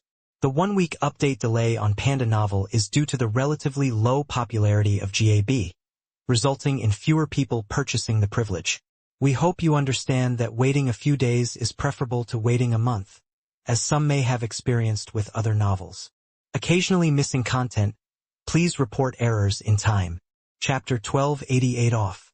Ryu didn't say a word as he observed the two in the skies. Just the fact they were here could only mean one of two things. Either they weren't aware of just how strong Aika was, or they were aware and simply didn't care. If it was the latter, it would mean that the man beside Starlight right this moment was no joke. Whether it was the expression of Aika or Samson and the others, they all turned malevolent in an instant. It looked as though they had just seen an enemy of a lifetime. The man up above had eyes that were an impossible radiant blue, but his skin tone was just the same as Starlight's, dark as night and without a hint of the slightest imperfection. The contrast made the both of them look otherworldly and almost suffocatingly handsome. It felt like one was gazing upon a work of art as opposed to two humans instead. But it was maybe exactly as a result of this that gazing upon their smiles was so infuriating. It felt as though they were looking down on them with condescension, fully aware of just how amazing they looked, and seeing the rest of the world as far beneath them. Ryu had already deduced that these instances of extremely dark skin and eyes as bright as a supernova must be markers of the fading bloodline, the other half of the formerly dual radiance bloodline that only Aika had been born with in the last several generations. Assy, you have a lot of nerve appearing before me. Aika's gaze became akin to two blazing torches. However, in Ryu's opinion, there was something very much off about her reaction. The Aika he knew wouldn't have uttered something like that. she would have hurled insults, fully prepared to crush her enemy. More than likely, she would have already been prepared to act or in the process of doing so. While saying something like, "You have a lot of nerve," seemed to be taking a strong stance, but very clearly by the fact Aika seemed to have no intention of attacking, there was a problem here. And if even Aika wasn't eager to attack, then what about everyone else? "Don't speak to me like that, Aika. It'll break my heart. If I didn't appear before you now, wouldn't your supposed allies be throwing you into the fiery pits of hell? How could they ask an esteemed beauty like yourself to marry the dregs of society? Is that supposed to be a joke?" The moment I heard about such a thing, I rushed over at my greatest speed. Although Asi's words sounded insincere, Ryu didn't miss the flicker of rage in the depths of his eyes. It wasn't the kind of rage one had when a family member or a loved one had been wronged. Rather, it was the kind of rage a child would have when their favorite toy was snatched by another. It was so superficial and shallow that it was too difficult for even someone with such a thick face to hide. Aika stared into the skies, her gaze smoldering. One might say that it was unimaginable for a mere gaze to kill another, but the space between Aika and Asi, who was above, truly began to distort beneath her fury, the space around both Starlight and Asi beginning to shake and quake uncontrollably. "Aya, is there a need to be like this? I've truly come with good intentions. The heavens would shed real tears if I allowed this to happen. Luckily, though, it seemed that you have one decent disciple who knows and understands his place, or else I might have had to start a massacre."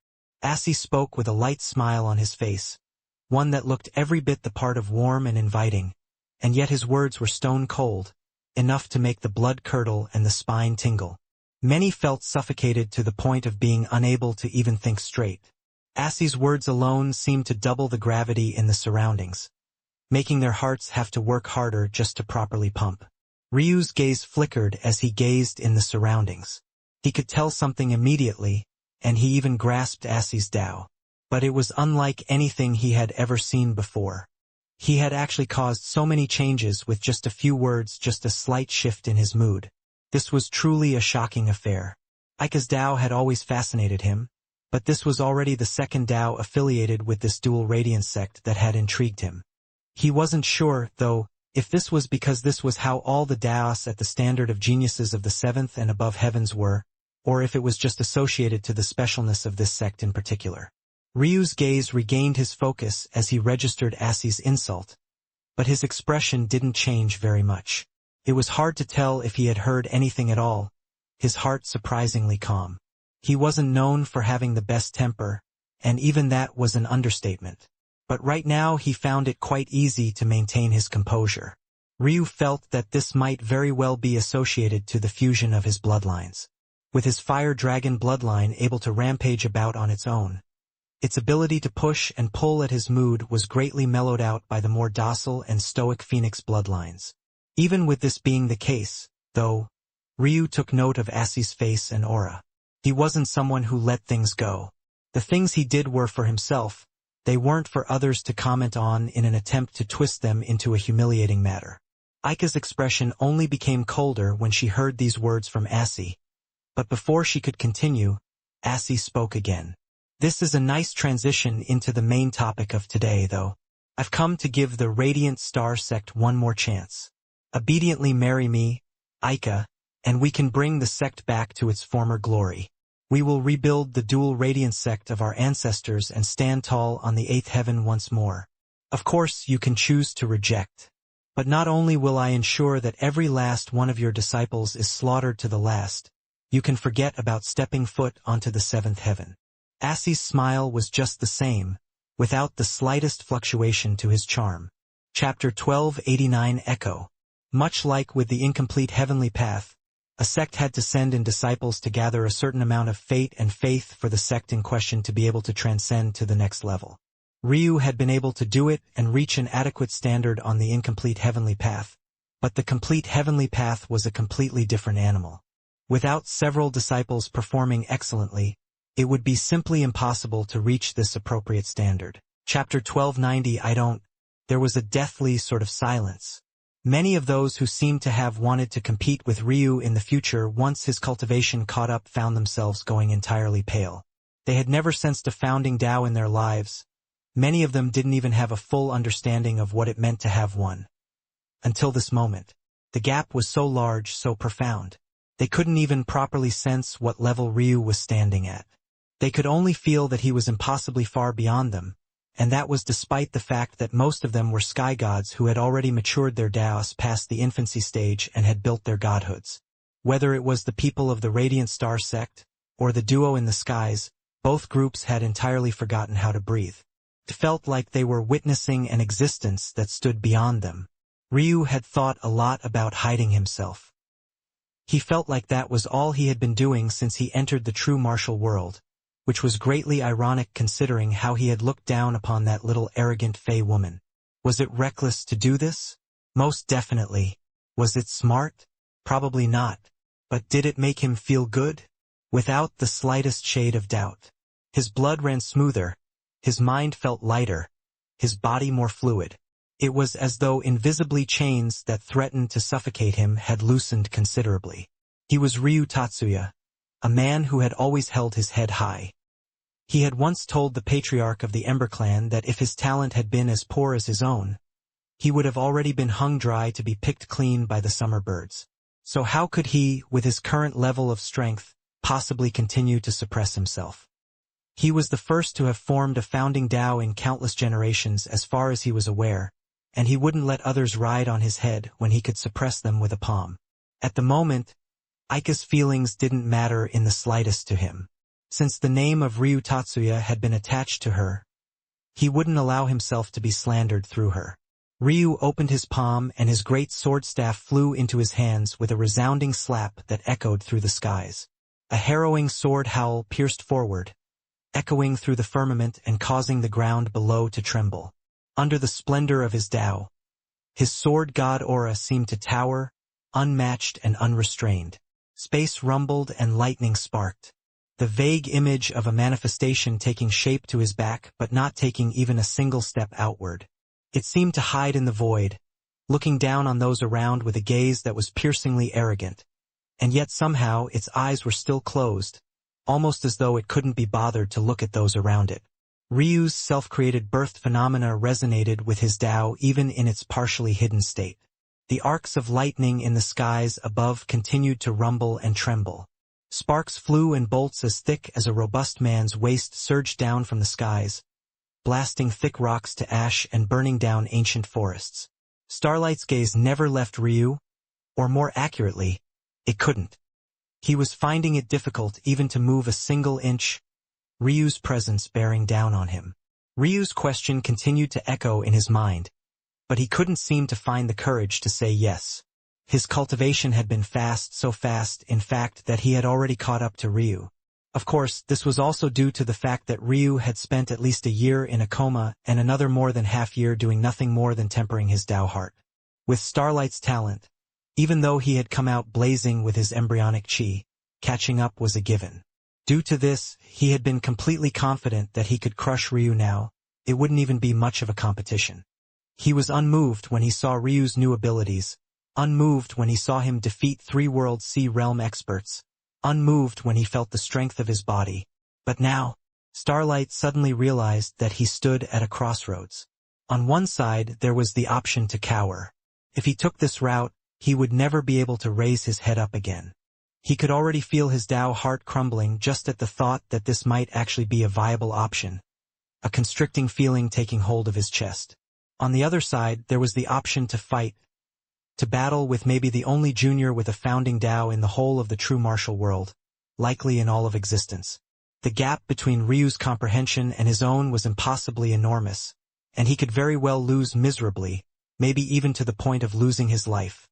However, at that moment, Starlight suddenly opened his mouth and roared. It wasn't a valiant roar. It wasn't a roar of determination or glory. It was rather a savage, uncontrolled sort of roar, one that came from the deepest parts of his soul, the roar of a man forcing himself to face his fears. Starlight took a step forward, the stars in the skies suddenly manifesting as a familiar sword appeared in his hand. His was red. His expression distorted as veins popped across his body. A flood of star chi descended from the skies, his own ancient Dao manifesting down in waves, but clearly muted and controlled before Ryu's presence. "I don't fear you." These words seemed to take all of Starlight's strength, but a moment after, his gaze glowed with a blinding light, his Tao taking another step forward and entering the second cosmic grade. At this moment, his Tao had actually taken 2 steps farther than his current training level. Chapter 1291 To Kill. The echo of Starlight's roar shocked many, but Ryu's lips only curled into a sneer. Staring at Starlight, who had blood running down the corners of his mouth, he seemed to finally understand the kind of weight a founding Tao held. Just to gather the courage to speak those words, it felt to Starlight as though he was battling against the heavens themselves. He had truly injured himself. But now that he had leapt over that hurdle, it would be much easier to do so in the future, and his overall strength had actually taken another enormous leap. His Tao had reached the extremities of immaturity and was only a step away from maturity. When that day came, he would step into the Sky God realm. It was truly impressive. As for Ryu himself, he was still uncertain of the stage of maturity his Tao was at. He didn't even know what level of founding Tao he had. Founding Taos, just like other Taos, had weaker and stronger ones among them. But he couldn't even tell what stage of development he was at. It was truly baffling. However, he didn't feel very anxious about this. As time progressed, he would eventually tease apart its mysteries. But for now, he didn't mind knocking down a 7th Heaven's genius down a peg. Just when Ryu was truly about to attack, whether it was just a projection or not, his gaze narrowed as he looked off into the distance. At the same time he acted, so too did the sky gods that were present, every one of them looking in the same direction. The only one that didn't was Asi, whose gaze seemed to flash with a light before he changed his mind, realizing that it wouldn't be possible. Asi's hand fell on Starlight's shoulder and he tapped just once. While Starlight was in his peak state, the two suddenly vanished. Boom! The skies roared and a wave of pressure came from the distance. Aika and the others acted quickly, forming up barriers that protected the weaker from the suddenly rush of heat and debris. The sound alone was enough to burst eardrums, truly making those who heard it feel as though the heavens themselves were billowing in rage. Ryu's brow furrowed. Just what could have happened? Now that he thought about it, that direction. He hadn't thought much initially, but that was mostly because he wasn't very familiar with the layouts of the Middle Heavens. That said, in true Aika fashion, she had planted the sect right in the middle of everything, meaning they were surrounded by only the most powerful of clans and sects, and among those was the Dream Mountain range of the Dream Azura clan. That direction was definitely the place the Dream Azura race called home. Ryu's gaze turned frighteningly cold. He had heard that the Dream Azuras had entered seclusion. He didn't know the reason that this was happening and could only guess, but hearing such commotion coming from that direction, his expression couldn't help but darken. The Dream Azuras wouldn't seclude themselves from the world without reason, and this was especially since such an important event was approaching with great speed. They were actually willing to forego the opening of the complete heavenly path, all for the sake of protecting themselves. This could only mean that something absolutely astonishing had happened. Without a word, Ryu's body suddenly flickered and vanished. He didn't seem to care about staying put and relishing in the adoration of the people of the Radiant Star sect. All he cared about was the current state of his wife. His speed was so great that it caught the sky gods off guard. Just his straight-line speed alone, without accounting for anything else, dwarfed any World Sea Realm experts they knew. But the moment he vanished into the void, their hearts quaked. When they measured him against themselves, they suddenly weren't very certain at all. Could they even catch up? Selhira, who was about to offer Ryu a ride, held back when she saw this. Even her beast companion didn't have this kind of speed. Asking to help him would only slow him down. Instead, she looked toward Aika. Senior Aika. She didn't say anything else, but Aika seemed to understand and suddenly disappeared as well. She had a better guess than Ryu about what was going on over there, and if she was correct, she definitely had to be present. Samson watched Ryu and Aika leave, still in a somewhat stunned state, but after a moment, he sighed. That brat. He really doesn't see us as family at all. Ryu didn't even look toward them for support when he thought that something might be wrong. He simply directly left. This wasn't an expectation of their help, but rather an expectation of being alone. This Ryu truly didn't rely on anyone. He disappeared for months at a time. He never asked for their resources. If it wasn't for Aika basically telling him that he was an inheritor disciple without the chance to refute, he might not have even been that. Chapter 1292 Law. The disregard was nothing short of blatant. Ryu wasn't the type of person who cared for the crimes committed by others. He didn't have a bleeding heart, and he was usually unmoved by such things. But it was a different matter entirely when such things were related to him. Mei was his woman. He couldn't say that he cared about her entire extended family, but disrespect toward her family was disrespect toward her. And disrespect toward his wife was a slap to his face. He was immediately enraged, but it was a smoldering fury that bubbled beneath the surface. His gaze toward the sky gods in the sky became sharper and sharper, growing to the point that even they seemed to notice his presence, frowning as they turned back toward him. Ryu struggled with seeing through the training realms of sky gods. Chapter 1293 Deserved. Ryu stretched out a palm and his great sword staff slammed into his hand. Like a raging tide, his strength soared. He didn't look like a person who had just stepped out of one battlefield to enter another. "Who are you?"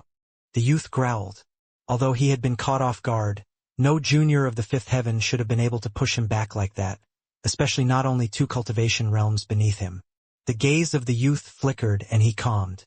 When he began thinking more rationally, he realized that while Ryu's chi realm cultivation was 2 realms beneath him, his body realm cultivation was likewise in the world sea realm. This eased the tension in his heart. But even so, the fact that he was from the 7th heaven and Ryu was only from the 5th still left him simmering. The sky god in the sky who had just missed his strike wanted to attack again, but he hesitated. In the end, he retracted his palm. It was much better if someone at Ryu's level took him out. It was far beneath his status to actually attack twice. They had come here to establish their dominance, and how could they do that if he was the one to attack? Things would be fine if he had just crushed Ryu out of annoyance, but since Ryu was a young genius, it would be better if things ended this way.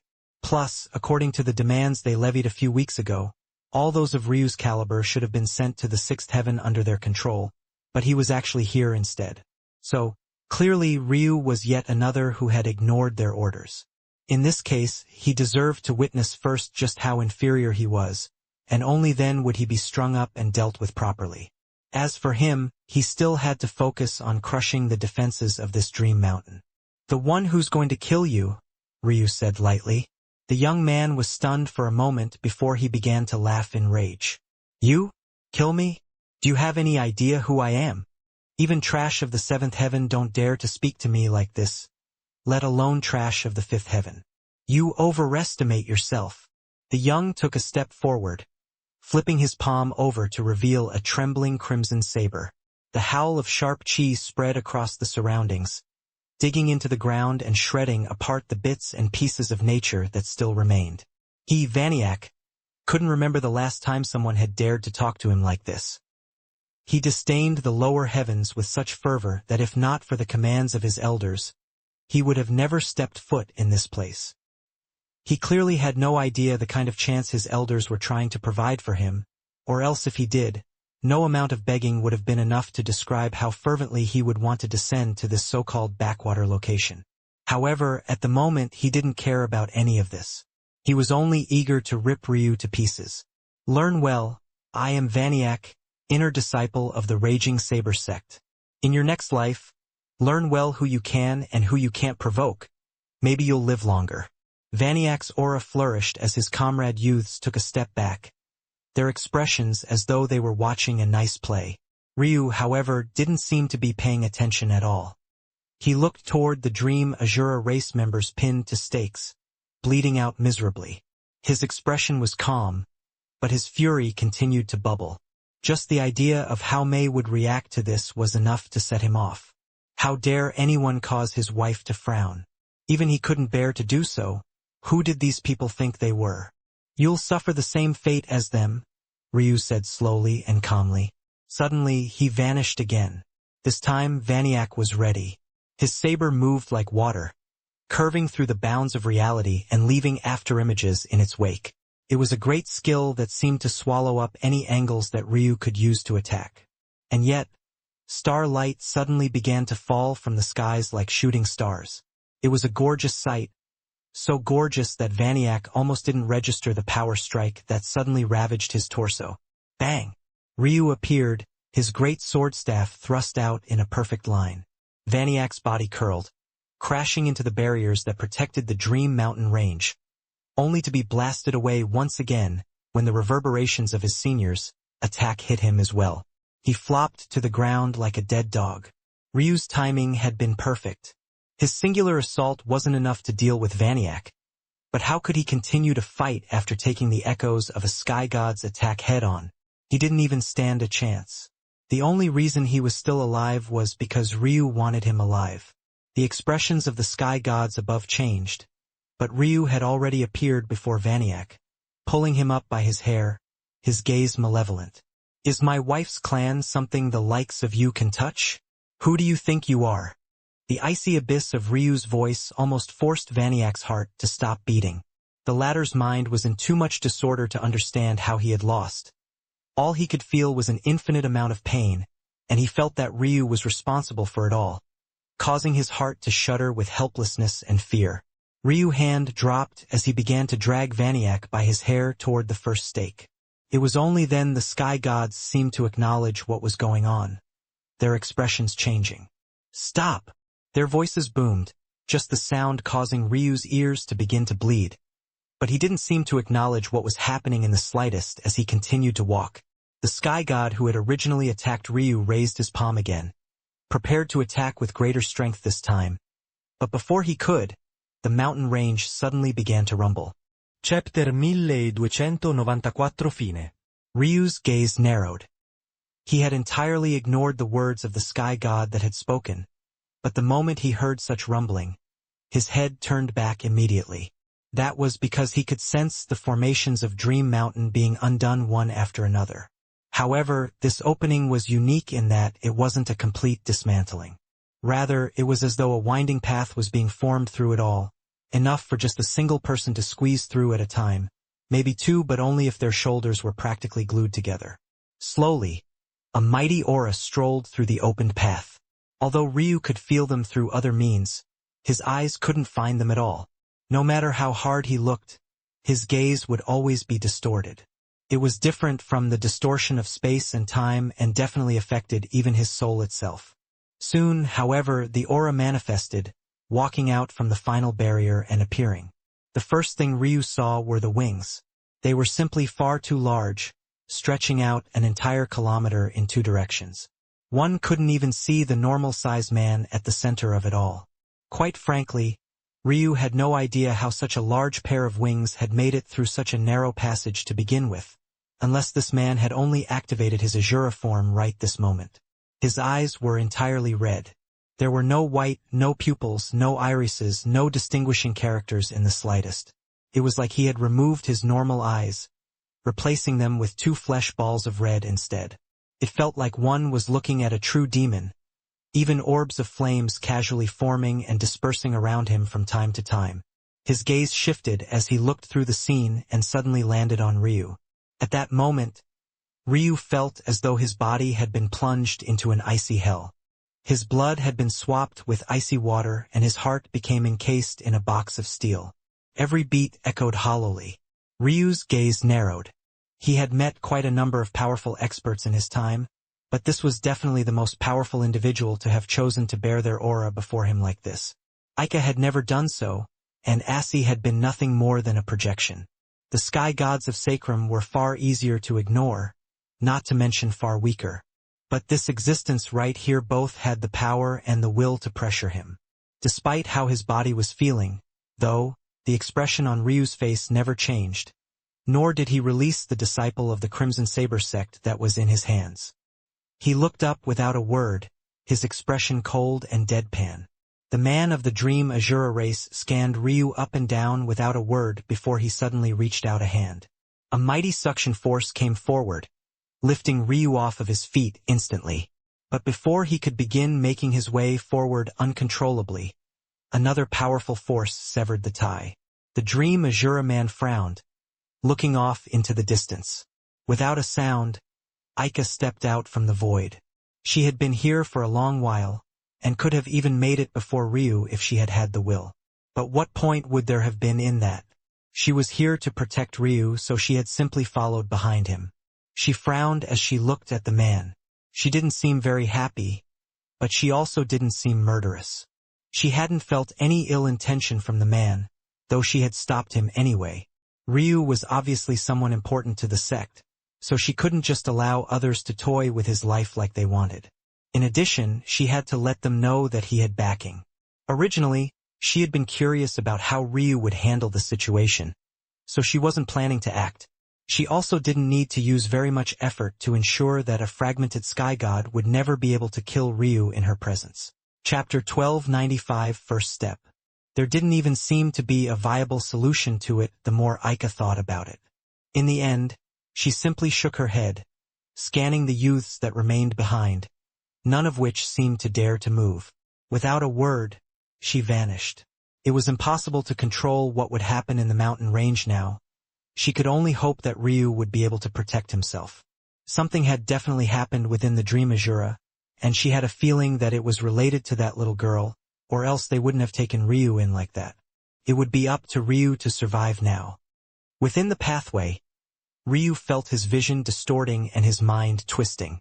It was difficult to see even right before his eyes, even though when he had just been outside everything had seemed so free and clear.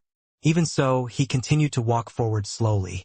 That path seemed designed to try and make him feel suffocated, as though he would never make it out, as though all the walls of the world were crashing down around him. And yet, this was meant to be an opening. He could only imagine how the full brunt of the formation would feel. But just the same, he was unmoved. The suffocating feeling that those chains had placed on him were on a completely different level. It didn't just make you feel small, it made you feel as though your life wasn't even worth living. After experiencing that, it was difficult for him to even care about other types of pressure. Beyond that, he had also been forced to face the judgment of the Valkyries of the martial gods. Although this was much lesser than that of the chains, when comparing these two things, he was simply on a level of his own when it came to Tao heart, at least against those of his generation. Lost in his thoughts, Ryu suddenly took a step and felt the world twist around him. He stood at the bottom of a staircase that seemed to extend up and into the skies. The man he had assumed had been right before him earlier was nowhere to be seen. All the way above, squinting his eyes, Ryu could barely see that there were figures at the top of the stairs. His gaze shifted away as he blinked. Even with his current eyes, seeing such a far distance, even without any clear obstruction, was difficult. This was no longer the void he was peering into. Ryu looked around again and he found the space in this place was incomparably sturdy. It was probably designed so that one couldn't just break through the void to circumvent the stairs. They wanted you to take every step deliberately. The problem, though, was that this was completely useless against Ryu. Even this kind of sturdy space couldn't stop him from breaking the void any longer. Using space to stop him was a waste of time. The only way to stop his current self from breaking through the void was by using a large amount of chi and powerful chi at that. Using space to count him was like trying to drown a fish. Formations and skill were worthless against him. Only absolute power was useful. Even so, despite knowing the formation was worthless in stopping him, Ryu didn't seem to have any intention of taking that option. He stared at the steps for a moment before he raised his foot. On the stairs' peak, a familiar beauty was entirely enraged. Those that had known Mei all her life couldn't help but be baffled. And those that had only come to know her in the past few months were even more so. I told you to go and save him. When did I say to test him? When did I say to intimidate him? When did I say to make him walk up the samsara steps? At this point, even the red-eyed Dream Azura man was speechless. He was the very one who had gone to get Ryu, and it could be said that given his status, he would probably be the last person who would be tasked with such a matter. This man was none other than Patriarch Rogril, the current head of the Dream Azura race and Mei's father. He could be uttered to be the most powerful individual in the Dream Azura race other than a few elders and secluded ancestors. He had never in his life imagined that his daughter would actually come to scold him one day, let alone to scold him for the sake of a man.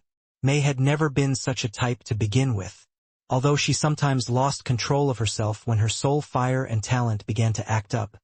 She had been exceptionally restrained ever since she came back from the samsara wheel. In addition, this was very different from her usual outbursts as well.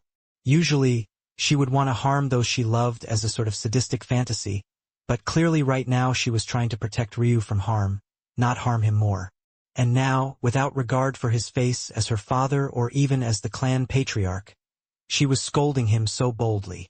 Couldn't a father test his son-in-law? Did he not even have this sort of right anymore? Off to the side, Auther was holding her belly in laughter. Her own father and mother tried to stop her, but their attempts only managed to stop her from rolling on the ground. Every time she looked up to find Rogrel to find his stoic face looking straight ahead, as though he was unable to hear his daughter's severe words, she began to wheeze again. This was the funniest thing she ever experienced in her life. Down below, Ryu was unable to hear a thing, and many thought that he couldn't see them either. However, even if he could hear them, it was unlikely for him to care enough to say much. Instead, he was inquisitive about what this first step would feel like. Chapter 1296 Frozen. Ryu's foot descended and made contact with the first step. Let alone him, there were a large number of dream Azuras up above that were heavily invested in what would happen. In the beginning, they had been quite indifferent. With the usual culture of the dream Azura race, although it was a bit surprising, it wasn't unacceptable for May to have already laid in bed with a man. However, the more they saw her berate her own father, a man she was usually greatly respectful toward, the more curiosity they had toward this Ryu. At the same time, there were those who were more invested in his failure as well, eager to see him struggle. Even those who were aware of the samsara steps would have issues when facing them, let alone Ryu, who was completely in the dark about what was happening at the moment. He might very well assume these steps to be normal and suffer greatly as a result. They had all seen the patriarch enter, and he had clearly not explained anything to Ryu beforehand. The Dream Azura clan was split into 4 factions. The current ruling faction, or May's father's faction, had been in power for a long while. The other 3 factions, led by other branch heads, weren't weak by any stretch of the imagination, though. It was more accurate to say that the talents of May's faction simply went a longer way in securing the position of leadership. The Soul Fire was an exceptionally rare ability and not everyone would be born with it. In fact, there were only May and Auther in this generation. However, aside from the Soul Fire, the general fire affinity unique to May's branch gave them access to unique strengths of the Dream Azura race. These 4 factions were divided by their usual talents. May's faction was known as the Soul Fire faction, then there was the Soul Wind faction, the Soul Earth faction, and finally the Soul Body faction. The first, obviously, specializing in wind, the second in earth, and the last in body realm cultivation. Of course, there was some crossover between these talents. There would often be intermarrying, so it wasn't too surprising for talents to shift between one faction and the next. As a result, it was probably less accurate to say that these factions were ruled by families, and more accurate to say that they were ruled by whomever happened to have the strongest affinity in said generation. For the Soul Fire faction, it was May's father, Rogrel. For the Soul Wind faction, it was Balrake, a man with wings that spanned 10 times longer than even the kilometer wings that Ryu had spotted from his father-in-law. He had hawk-like eyes and incredible pale skin that almost looked to be a sickly green. The Soul Earth faction was managed by a man with the face shaped like a solid cube. There were nothing but sharp edges on his face.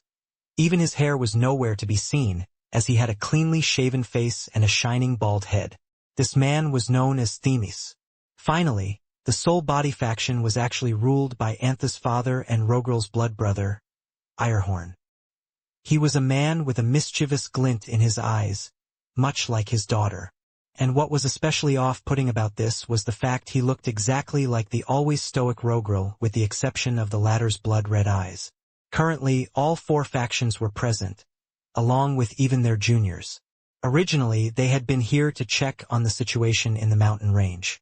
After all, they could all sense the commotion on the outside, and they wanted to see if they would have to change their plans or not. What they hadn't expected was for Ryu to suddenly appear, and for May to insist on her father going out to get him. This changed a situation from an extremely serious one to one of testing a potential son-in-law. Regardless of May's words, it seemed that many hadn't simply accepted Ryu with wide-open arms. and that was because too many of these factions had been eyeing Mei. There were even young geniuses present who, despite their desires, hadn't lost their virginities yet because they were saving it for Mei in specific. It had to be remembered that the Dream Azura race was quite special, and that was doubly so for Soulfire faction women. One had to reach an exceptionally high standard in order to have more than one wife, because if you took more than on Primordial Een and couldn't handle it, your only path forward would be death. Then you would not only waste your women's most precious thing, but you would also lose the Dream Azura race genius. Due to this, and to avoid any complications, many of the young men that were chasing after Mei were still virgins to this day. This was already extremely difficult for normal young men, let alone young men of the Dream Azura who had far higher sexual desires than young men of other races. There were even some that went so far as to take artificial castration pills so as not to fall victim to temptation early. And then, all of a sudden, Auther came back having claimed to already have a husband. How were they supposed to take this lying down, exactly? Behind Balrake of the Soul Wind faction, an extremely handsome young man stood in silence, his hands clasped behind his back. He had a pale and almost green complexion like his father, but that faint, alien-like glow only added to his charm. However, this charm was somewhat ruined by his sunken eyes and unpleasant mood. This was Kager, the current highest potential Soul Wind faction youth. The sorrow of his gaze was intense as Ryu's foot landed on the step. He watched in silence, no other emotions present on his face aside from this all-pervading gloominess. And then, Ryu froze. Chapter 1297 More Pressure. The eyes of a young man behind Irehorn of the Soul Body faction, a young man who went by Hurith, lit up when he saw this. For those familiar with the Samsara steps, they would only freeze on the first step for a split moment. The most powerful among them would break through it so fast that it would seem as though they hadn't paused at all. But the fact they could see such a pregnant pause by Ryu meant that he was stuck. Hurith was actually Auther's brother and, obviously, Mei's first cousin. But he didn't seem to care about his status in the slightest. Every time he looked toward Mei's back, he couldn't help but lick his lips. He had the same carefree gaze as his father. The only difference was that he seemed to apply it to women as well. Chapter 1298 Arrogance. Ryu felt like the world was collapsing around him, his expression finally twisting somewhat. His lips pulled themselves into a thin line and his jaw began to pop with veins. It truly felt like every aspect of his body was being stretched to the thinnest possible degree. A string of doubt entered his heart. Retreating now was impossible because that would mean shattering his Tao heart. Although this staircase allowed for failure, that was under the assumption that the pressure was within the limits of what the trial taker could manage. In addition, there would always be some backlash when one failed, causing cracks in one's foundation. It was only a matter of whether the benefits you had gained outweighed what was snatched back upon your failure. The worst part was that Ryu had a completely unbending Tao. It didn't allow for failure and it didn't allow for retreat. Even worse than the usual, the backlash for his failure would destroy him. This was the problem with being so uncompromising. As a result, the negatives he would experience would be easily tens of times that of anyone else in this position regardless. However, moving forward also felt entirely impossible. This was just the first step, and there were thousands ahead. If the first step felt like this, what about the second? The 100th? The 1000th? He couldn't go forward and he couldn't retreat. It felt like he was entirely stuck, destined to suffer for the rest of his days. The string of doubt in his heart only seemed to grow. Had he needed to take a step onto these stairs? He had already assumed it was a test. Didn't he hate to be tested? But the reason he had moved forward anyway was because he was curious, because he was arrogant about his abilities, because he felt that it wouldn't be a big deal for him one way or another. His arrogance had always been such a huge problem, and this was hardly the first time it had landed him in such a situation. The first time was when he insisted on breaking through into the spiritual severing realm with hardly any preparation. Cultivation had been so easy for him up until that point that he took it for granted. He broke through directly, out in the open, not even in a secluded location, and he had suffered greatly for it, his actions resulting in the death of his grandfather who had gone all out just to save him. No, was that really the first time? Even before that, when he was just a blind little boy in the Tor Kingdom, how many times had his arrogance made his life harder than it needed to be? He had been slapped by his father. He had been publicly whipped. He had even been forced to watch a Granny Miriam die because of him. Would he have been slapped on the day of his awakening if he simply accepted his loss silently? Would he have been whipped by his so-called maternal grandfather if he had simply agreed to marry Yana? Would he have been forced to watch Granny Miriam die on his behalf if he hadn't been so resolute in standing against his treatment? If he had just accepted it, if he had just resigned to his fate, if he had just accepted his defeat, would Granny Miriam have died? This matter seemed to become like walls closing down around him, suffocating him to a greater and greater extent. It seemed to sink in at that moment. It couldn't have been clearer. His cultivation journey, wouldn't it end here? Going backward meant the destruction of his Tao heart. Moving forward was impossible, and even if he could take a second step, unless he could make it to the end, the conclusion would be just the same. In fact, the backlash would only be worse. Scenes of his first life sped by his eyes, and he realized that even the matters of the Tor kingdom weren't the first time. After he failed his awakening at 7 years old, if he hadn't been so resolute in making a name for himself and had simply accepted his fate, would his family have had to put so much emphasis into finding methods of keeping him alive? If his grandfathers hadn't taken so much time out of their cultivation to find the countless rare herbs they had to extend the life of a mortal, would they have been more powerful than he knew them to be? Would they have grown powerful enough to resist the martial gods? Why had he killed himself? Wasn't he far too arrogant then as well? He really thought that so long as he could gain the strength to cultivate, he would be able to fix everything. But hadn't his wife still spent millions of years in pain and a lonely abyss? Hadn't his grandparents died one after another? Hadn't his father vanished in an attempt to save him, leaving his mother to withstand the coming burden all on her own? Had his strength fixed anything? Did he even have strength right now? What was this insignificant amount of strength worth? And now, despite having sacrificed so much, he was about to lose it all. He had told his wives that he was a selfish bastard. Even if there was no threat, he would still want to reach the top, to sit atop the world and look down on it. And for what purpose exactly? So that he could say he could? So that he could have the adoration of people who he didn't even know? To leave behind a legacy for future generations he would never meet to fawn over? What was any of it worth? What was his hubris worth? What were his goals worth? Weren't they just there to safety a baseless vanity within his soul? A sinful sort of greed that existed in the depths of his heart? The more Ryu thought, the more savage and violent the veins across his body and face became. It looked as though roaring dragons were raging beneath his pale skin, unwilling to give up until they had broken through. For maybe the millionth time, Ryu thought about Serial and her words. She had a great deal of hubris in her bones. He had personally seen it, but she was willing to place it down for the sake of her family, willing to lower her head, to suffer grievance, to feel a constant pang in her heart again and again, all so that she could grow powerful enough to one day avenge them and rebuild her clan. A saying he had thought of even more times than that came to Ryu once again. What mattered wasn't that you knew something, but it was more important how you came to know it. What was important wasn't how you had come to be a certain type of person, but what mattered more was how that had come had built a certain comprehension, but rather how you had come to grasp it. This was what Yana had experienced. Her revelations from her past life were still within her, but because of her black rose, it didn't hinder her and rather helped her. If it had been anyone else, remembering once again would have been thousands of times more difficult. As for why it was important now, it was because Ryu sensed that maybe this philosophy applied to personalities as well. If you never experienced fear, then how could anything you do be counted as bravery? If you were usually an easygoing person and one day you snapped because of ill treatment, could you still be called a hothead?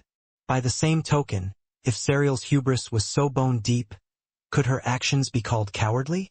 Or was it more accurate to call her resilient? If a leader was forced to sacrifice someone, but he was well known as a caring and kind person, versus a cruel and selfish person, wouldn't the optics be different? Actions didn't come with absolute conclusions. They would change depending on the context. Was it really right for him to look down on Serial so much? At least currently, her journey was still continuing, and yet here he was, about to witness the end of his own. The pressure had squeezed down to the point Ryu's vision was beginning to swim. His bent knee trembled and threatened to collapse, a strong rush of pressure beginning an attempt to push him down from the stairs. The seed of uncertainty within his heart grew larger and larger, making him feel every pump of his heart as though it was an increasing weight that was pressuring him. Tao hearts had always been relative. Chapter 1299. What could?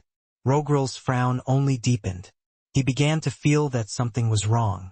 It was one thing to pause on the first step for so long, but it was another thing entirely to have been stuck for so long, and to have such outward and visible pain. He could even see the blood leaking from between Ryu's lips. Things weren't adding up. If his Tao heart was truly this weak, then after experiencing this level of pain, he should have already given up long ago. But if his Tao heart was strong, he shouldn't be struggling this much in the first place. Nothing seemed to be making any sense. However, he was the only one thinking this deeply about the matter. Everyone else felt that Ryu was simply too pathetic, aside from maybe the other elders who felt that the situation was odd as well. As for Mei, she wasn't thinking about this matter at all because the more she saw Ryu suffer, the more furious she became. If it wasn't because she knew that disrupting someone on the samsara step would cause a flaw in their Tao heart, she would have already flown down personally. At this point, Ryu was entirely on his own. Her cousin suddenly chuckled. What trash! Mei, in her fury, snapped her head in his direction, her furious crimson irises looking as though they had been lit on fire. What did you say? Say it again. Huritha's was taken back for a moment before his gaze softened. He seemed to look toward Mei with care and affection in his eyes as his tone softened. I'm only stating the truth, Mei. Even children can make it past the first few steps. In fact, of the exactly 10,000 steps, even a child who has passed through awakening yet can take at least 10 steps. In fact, I myself made it to the 16th step at the age of 5 years old. For a grown man to not even be able to make it to the second step is pathetic. Mei's gaze blazed. There's clearly something wrong going on. Isn't it precisely because it's so ridiculous that you should use your head and try to think of another explanation? You think that someone without a strong Tao heart can turn down the inheritance of a Tao lord, even when it was handed to him on a silver platter. Huritha's expression turned weird. This wasn't the first time Mei had told this story, but who would believe that nonsense? Although no one told her to her face given her status and the possibility of her lashing out, even her own father didn't believe her, let alone everyone else. Turning down the inheritance of a Tao lord? Even Rogrul wouldn't be able to do so, let alone the rest of them. It sounded more like a joke than anything else, and the worst part was that it all relied on Ryu's words as well. It wasn't as though they could take a look into his mind and check unless they were also willing to kill him. In their minds, Ryu just wanted to protect himself. The less people knew that he had such an inheritance, the less danger he would be in. But in their opinions, he should have thought up a better lie. Even if this Tao Lord had murdered their fathers to the last man, woman and child, they would still accept the inheritance if for nothing other than using it as a catalyst to try and get revenge. It could be said that there was quite literally no reason to ever reject such a thing. Only Mei, who was apparently blinded by love, could possibly believe such a thing. In truth, even Auther who had been there was skeptical, let alone everyone else. Of course, Auther was also hesitant to say that Ryu was definitely lying, because she had seen the physical action of Ryu shattering the inheritance as well. Seeing Huritha's gaze, Mei's temper flared and she struck out with a palm without thinking. But before it could land, her father snorted. Her chi was swallowed up by an invisible force, vanishing into thin air as though a god had blown it away. I've been very tolerant of your outbursts, little Mei, but don't think that I'm so easygoing. This is the sacred land of our ancestors. It isn't a place for you to be so disrespectful, let alone attack. You are the future of our dream Azura race. Act like it. Rogrul's voice boomed and seemed to echo through his daughter's body. In truth, though he felt that something might be wrong, no matter how he thought about it or flipped the situation in his mind, he couldn't find an answer. This left him greatly disappointed. He had thought that his daughter had better judgment than this.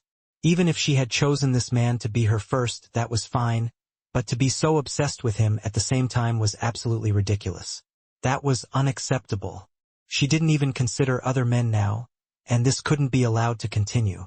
In his opinion, no matter what went wrong, it was best if Ryu's Tao heart shattered now and everything came to a conclusion like this. Such a strong backlash of the Tao heart wouldn't just sever his path of cultivation, but might even end his life. So long as this happened, everything would be fine. To Rogrel's surprise, though, despite the fact he had put his foot down, thinking this matter to be over, his daughter was only stunned for a moment before she suddenly began to tremble with rage and rage. She shook so violently that her golden soul fire threatened to spill over, causing many to retreat so that they could avoid the region. The less strong among them might die when contacting these flames for even a single time. Ryu has my primordial Qilin, so you'd better give up any thoughts of watching him die. I don't care even if these stupid steps really think that his Tao heart is so weak. In the heavenly path, it was he who protected your daughter and your niece. He treats me extremely well, and he's also the reason I was able to enter the cosmic seed realm so quickly. Don't use your small minds to look down on him. May seem to be about a step away from truly losing it. Her temper had become more even-keeled after stepping out of the samsara wheel, and she hadn't even had a flare-up of her soul fire in a very long time. But this matter seemed to have triggered it once again. No one could understand how these strong feelings had managed to survive through the experiences of the samsara wheel, but what they didn't know was that it was precisely because of the samsara wheel that they had become so powerful. Using the samsara wheel experiences and matching them with what she knew from this life, then comparing and contrasting them, she realized that there were truly no other men like Ryu. She had been young when she lost her virginity to Ryu, and truthfully it was more of an impulsive moment than anything else. It was easy for doubt to creep up as a result. If the her before she entered the samsara wheel had seen this scene with Ryu, and then heard her father's words, and the ridicule of others, she couldn't guarantee that she wouldn't waver. But thanks to the samsara wheel, she had the experience of a woman who had lived thousands upon thousands of years. She was far more strong-minded than she had been in the past, and she was far more certain of her choices. Now, even her paternal figure couldn't cause her mind to waver. However, the news that May had already lost her primordial Qilin was akin to a boulder falling into the calm waters of a lake. A raging wave shot into the skies, and everyone's expressions changed one after another. Even Hurith, whose stare had been gentle toward May just a moment ago, turned twisted and gloomy in an instant. In the Dream Azura race, virginity wasn't taken very seriously, which was why no one had cared much about this. In its place, however, primordial Qilin had taken precedent. The current May was akin to a woman who had lost her virginity out of wedlock in the most conservative of cultures. And yet she had so boldly proclaimed it as though to draw a line in the sand. Rogrel's stare flashed for an instant before his expression too became gloomy. He slowly shifted his gaze from his furious daughter, unwilling to continue looking at her at the moment.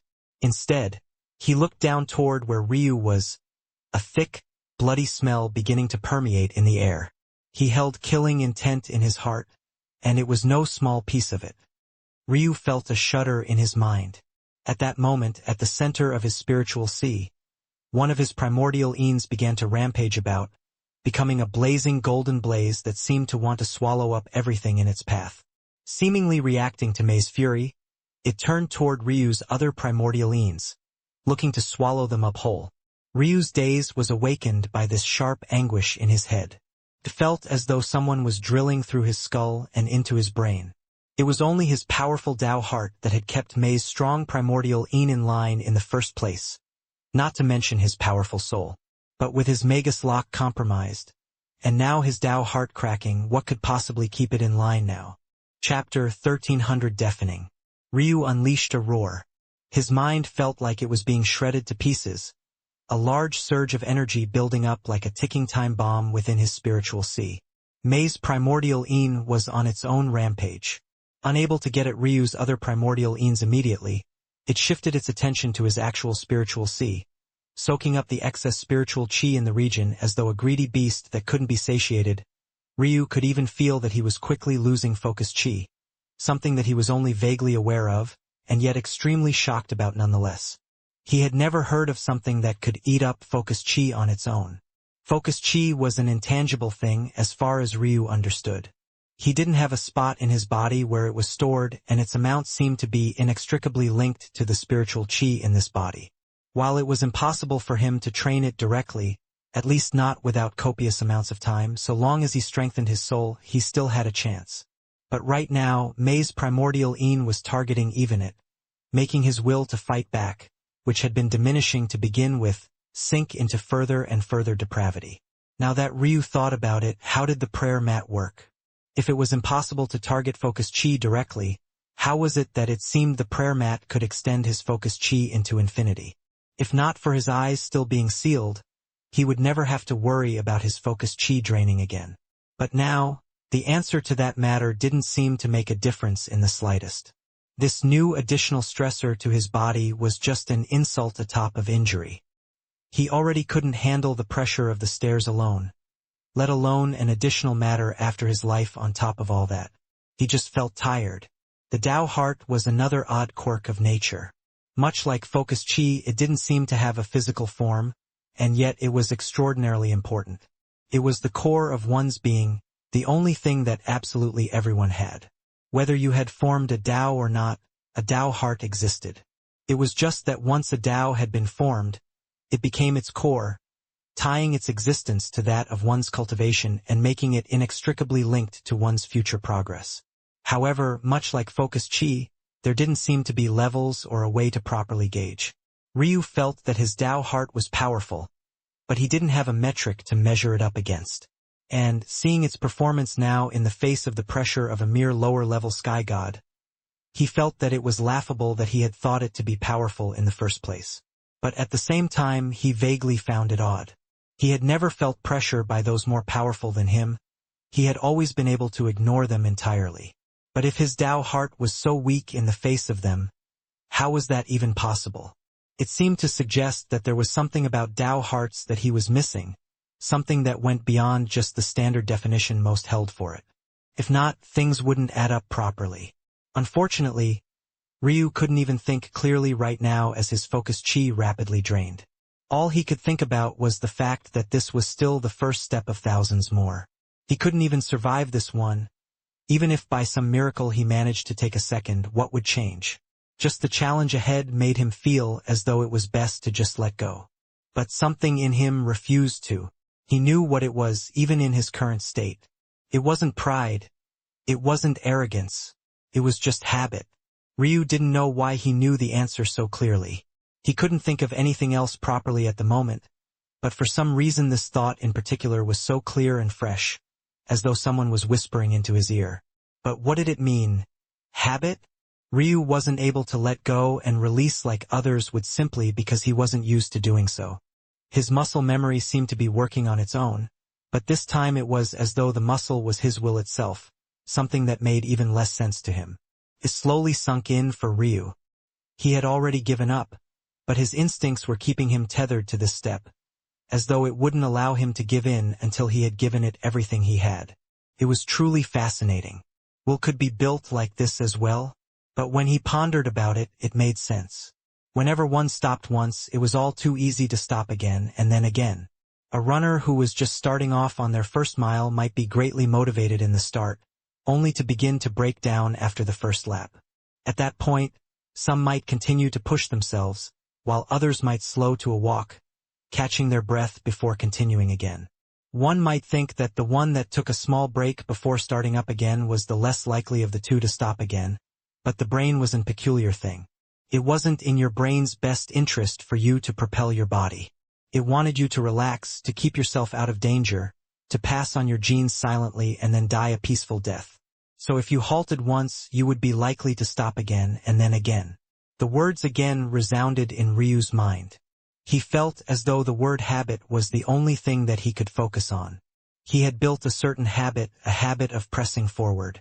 If he inverted that habit now, if he took a single step back, he would find himself crushed by a new habit. A habit all too willing to give up. Ryu's voice resounded in a roar. He gathered up all the power he had left and took a second step. Crack! The echo was deafening. The moment his second step landed, he was blown backward, collapsing onto the ground. Chapter 1301 Indefinite. Chapter 1302 Finished? Suddenly, the foggy light up ahead cleared up and Ryu felt his eyes slowly opening.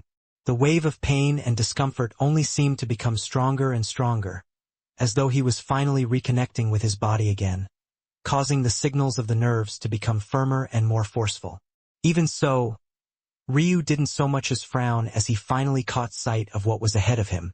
Up above, there was a tall ceiling that must have been at least 10 meters or so. All around him, there was a plush, soft bed that made him feel as though he was floating on air.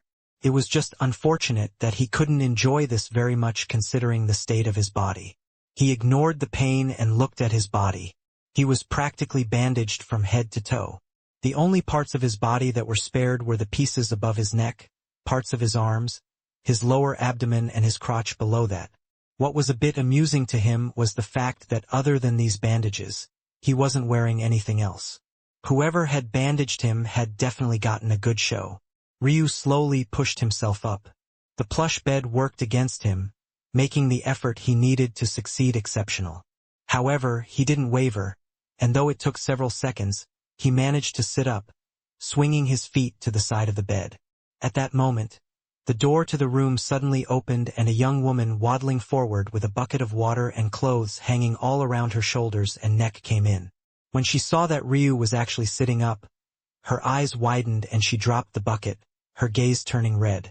Mei rushed forward, but just as she was about to jump into Ryu's arms, she remembered that he wasn't in the best step and held her back. But just as she was in a daze, Ryu pulled her onto his lap, a light smile on his face. Mei couldn't help but burst into a flood of tears. She had more than enough strength now to break free from Ryu's grasp since he hadn't used much strength at all. But she was scared of hurting him more. But at the same time, she couldn't imagine the kind of pain he was in pulling her onto his lap like this. "What are you sobbing for? Am I not fine?" Hearing such words, Mei's tears only came in a stronger and stronger stream. How could he be fine? But this was how he had been since the very beginning. At first, it was only little things like shielding her from the wind when he didn't have to, or making her food, but it was clear that this was simply the way he was. As far as Ryu was concerned, he could be cruel enough to the rest of the world, but he was the exact opposite to his women. He would suffer long before they did. Since Mei was crying, how could he not comfort her? Seeing that Mei couldn't stop crying, Ryu sighed. This woman, she wasn't like this the last time he had met her. Was this the so-called absence makes the love grow fonder? But wasn't this a bit exaggerated? Of course, he had already decided to take Mei as a true wife. The things that she had done for him in the incomplete heavenly path showed that she treated him with the sincerity of a true woman. So how could he not reciprocate properly? However, he wasn't a blind fool. They had known each other for too short of a time and there was still too little he understood about her. There was also too much she didn't know about him. She wasn't like Elena or Yana who had spent hundreds of years by his side. Nor was she like Ailsa who knew his everything as his life partner. He wouldn't blame her if her feelings weren't as deep as the other three. But now it seemed that he had thought too much. It took quite a while for Mei to calm down. In truth, she wasn't this distressed about Ryu's injuries. Injuries were just a normal part of the cultivation path, and the fact that Ryu had suffered such terrible ones, while could make her upset, wasn't enough for her to react like this. It was rather because she was certain that Ryu's Tao heart had been shattered. The foundation of his Tao was likely unstable now, and his future path of cultivation was cut off. And she felt that it was all her fault. In her short time with Ryu, she might not have known much about his past, but she knew everything there was to understand about his personality and demeanor. He was prideful, he would rather die than lower his head, and he had more ambition than even her own father did. Others might not believe that Ryu had turned down the Tao Lord, but how could she not? Ryu had told her about his chaotic silk meridians, he had shown her his beyond perfect extreme spiritual foundation, he had even shown her his embryonic chi. Those were secrets she wouldn't even blame Ryu for never telling her in the first place. But he had so candidly and honestly. Such a man. How could she lie to her about such a thing? If only she hadn't tried to save him. If only she hadn't asked her father to bring him to protect him.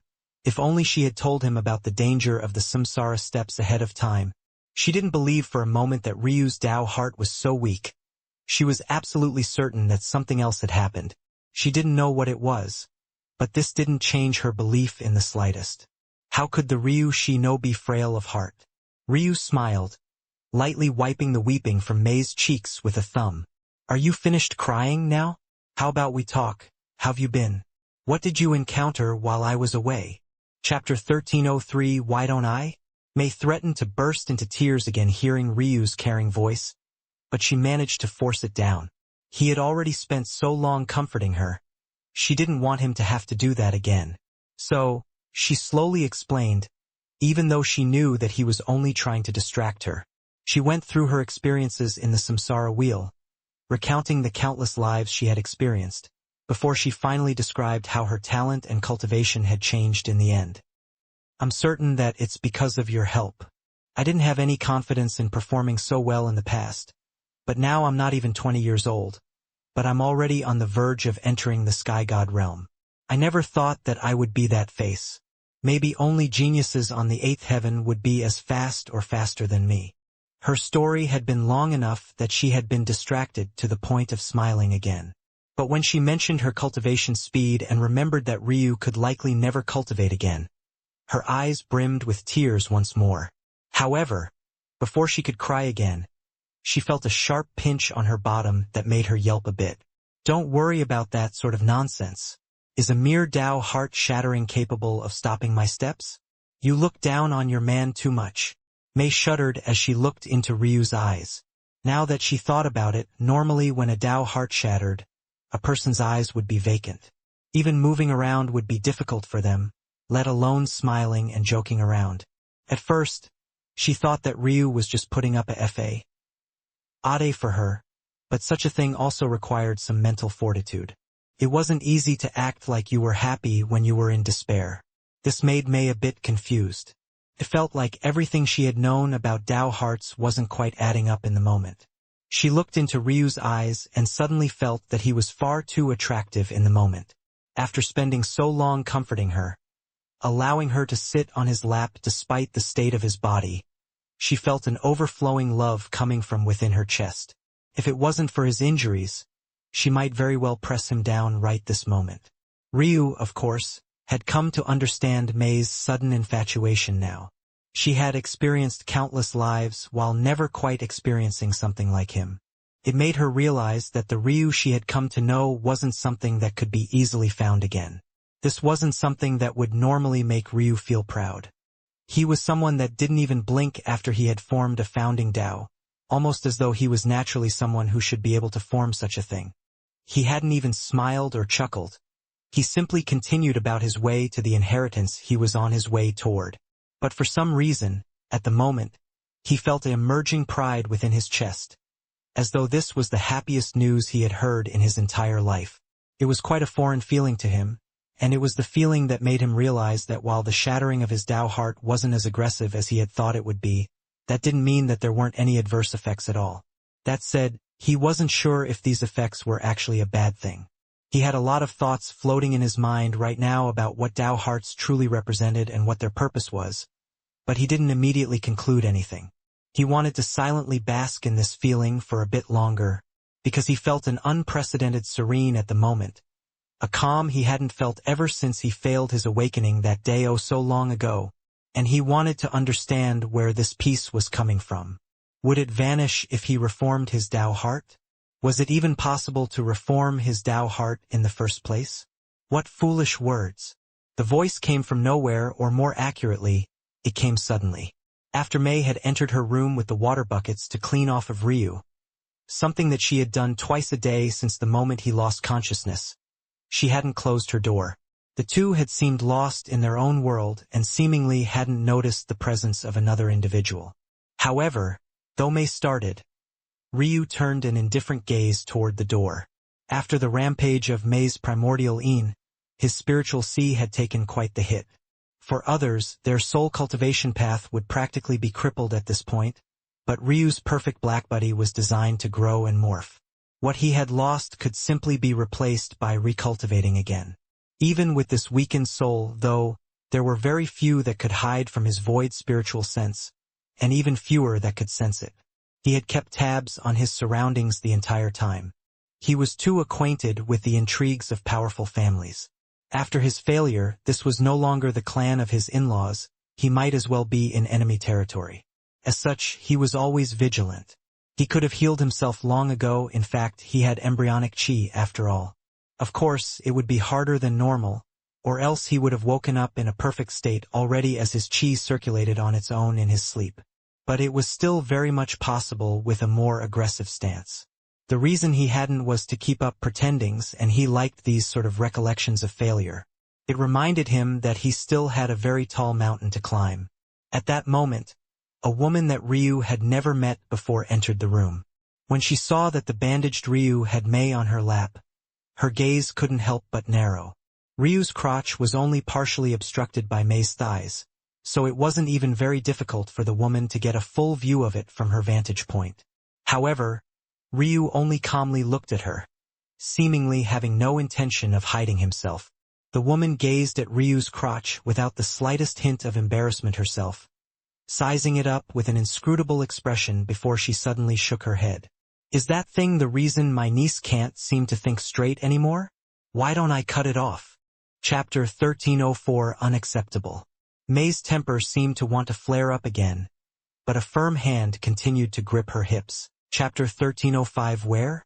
Mei looked toward Ryu, but before she could even give him an apologetic look, Ryu slowly stood to his foot, placing her down by his side.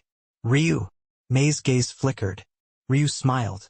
You expected me to allow you to go alone? Help me get ready. Mei blinked, her eyes beginning to moisten. Indeed, she had had every intention of leaving Ryu behind. That was because she wanted to face off against the pressure alone and didn't want to force him to listen to the kind of disparaging remarks he would definitely hear. But Ryu had clearly never had such intentions. His words toward Kelsine were only said to infuriate her. Ryu's policies toward his women were quite simple. His wives were allowed to be as willful as they wanted, even toward himself. However, no one else was allowed to do the same, even himself. No one was allowed to make them suffer. No one was allowed to make them suffer injustice. No one was allowed to paint them into a corner, or else they would have to face his wrath. Okay, Mei said softly, lowering her head. Her gaze bloomed with a hint of happiness shrouded by worry. At that moment, she looked no different from a dainty newlywed, prepared to help her husband bathe and dress. Kelsine's gaze narrowed, her own eyes flickering with an unreadable light. It was clear that she hadn't expected that Ryu would do this either. It was completely contradictory to his earlier words. Seeing her niece's eyes overflowing with love, she shook her head and took a step out. Mei took her time and helped Ryu to bathe and wash himself. After sending a servant to complete the task, she found some high-class spiritual seamstress-completed robes for Ryu, helping him to add the layers to the cultural standards of the Dream Azura race. Her heart couldn't help but flutter when she saw him fully dressed. One would have never thought that underneath all of this, he was entirely covered in bandages. His aura, to Mei, felt even more imposing than her own father's. But he had a handsome charm and soft edges that her father couldn't hope to match up to. Maybe even in her dreams, the husband that she had always thought of having wasn't even this perfect. She finished arranging Ryu's collar and smoothed out the layers of his robe, rubbing her hands down his robust chest one too many times. Ryu chuckled. Come, we've wasted enough time. Mei said with a blush, realizing that she had probably been seen through. The hall of the Dream Azura race was rarely used. They were essentially a race of demons, wasting time in a hall, speaking of politics, and arguing with words left them more uncomfortable than fulfilled. Couldn't be remembered the last time they had all been gathered like this before this incident. But in just these last few months, they had already lost count of the number of times they had been called to this place. It was truly a case of night and day. However, what made all of this worse was that Rogrel had yet to begin the proceedings, seated on a throne in silence as a dark atmosphere continued to brew. The hall could truly feel every inch of Rogrel's fury. It was shaped like a coliseum, but the difference was that instead of the royalty being on the top row, looking down from above, they were instead the only ones located on the bottom floor. The moment anyone walked through the grand doors of the hall, they were immediately greeted by 8 thrones. Of these 8 thrones, 4 were dainty and quite feminine, bedazzled with tasteful jewels and had 4 extreme beauties perched upon them.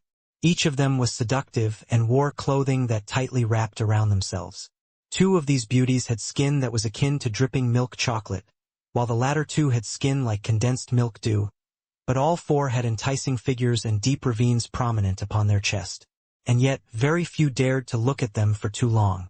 Three of the remaining four thrones were more forward and had a simpler, but much larger and robust build. In these seats were the three leaders of the Soul Earth, Soul Wind and Soul Body factions. Finally, there was a throne with a back double the size of that of the others. Upon this, none other than Rogrel of the Soulfire faction and current leader and patriarch of the Dream Azuras. Over an hour ago, Kelsine had come in and took her place on one of the four feminine thrones, perched behind her husband and leader of the Soul Body faction. She had told them all that May would be here after quite some time, but no one had expected for it to take so long. Just as Rogrel seemed to be about to release a pressure high enough that many would start to faint, the large doors, standing at over 100 meters, slowly opened. But what shocked them all was that it wasn't just one person, but rather, two. Ryu held May's hand and entered the hall, an indifferent kind of sharpness on his features. He didn't seem moved by the atmosphere in the slightest. May, who had instantly felt a shudder, was shielded a moment later, her tense body relaxing. Looking toward Ryu's side profile, she felt a sense of safety she hadn't felt in a very long time. Ryu neither increased his pace, nor slowed it down. It gazed as though he was walking leisurely through a park rather than facing the aura of an omniscient sky god. Suddenly, he came to a stop, remembering a memory from the past that made him chuckle. He suddenly recalled the time he accidentally got engaged because he had sat in the wrong spot. Instead of risking that again, he gazed toward May with a smile. "Wife, where do we sit?" Ryu's deep voice was filled with a hint of amusement that was entirely inappropriate. He didn't seem to take this situation seriously in the slightest. Chapter 1306 Describe. Ryu's voice didn't seem to fit the occasion at all. He quite frankly seemed to be far too relaxed, far too happy, for the given situation. Was he not aware that the atmosphere was so tense specifically because of him? Rogrel's gaze couldn't help but narrow. He had thought of the same problem that May and his sister-in-law had instantly. How was Ryu even out of bed right now, let alone laughing and smiling? It didn't make much sense to him at all. They had all witnessed enough shattered Dao hearts to know that this wasn't normal in the slightest. But they were all likewise certain that Ryu's Dao heart had, indeed, been shattered. Not only was it impossible for him to have been blown off the samsara steps without this occurring, but the phenomena that occurred after he lost consciousness was also undeniable. Recalling that moment, Rogrel's brow inwardly furrowed. The Dao heart, should one never cultivate a day in their life, would be quite malleable and overall not very important. When one began to cultivate, the purpose of the Dao heart shifted and it became the foundation upon which your strength was built upon, and most importantly, that you Dao hinged upon. The Dao heart was the manifestation of the will, and it was upon this will that something as heaven-defying as cultivation was built. One could imagine what would happen to a large building that suddenly lost its foundation. The more powerful an existence was, the more that was built upon their foundation, the more devastating the backlash. When the pressure of the samsara steps were added upon this, the end result should have been obvious.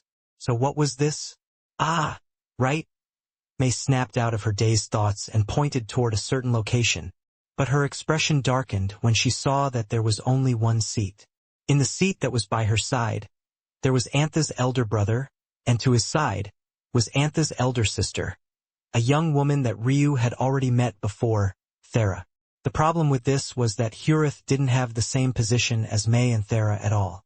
Thera was already a sky god, and of course deserved such a spot.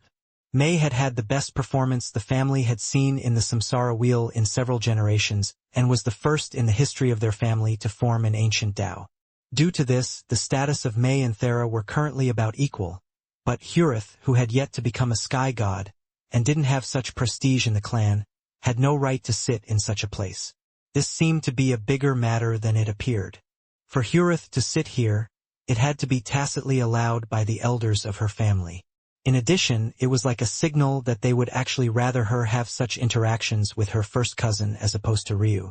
She didn't believe that those here had expected Ryu to appear, Whether they believed him to be bedridden or didn't dare to show his face, they had no reason to believe that he would come.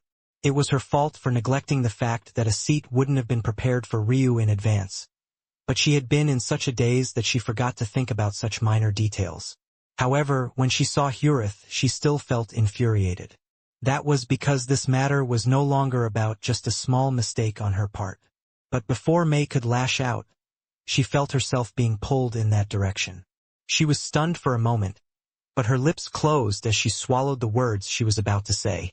She didn't know why, but she felt as though Ryu would have a way to handle the situation. Hurith sneered when he saw such a scene. Knowing that Ryu had bedded his woman was one matter, but seeing them holding hands before him was another entirely. He really wanted to see what this cripple would do. All he would need was a tiny excuse to simply kill him where he stood.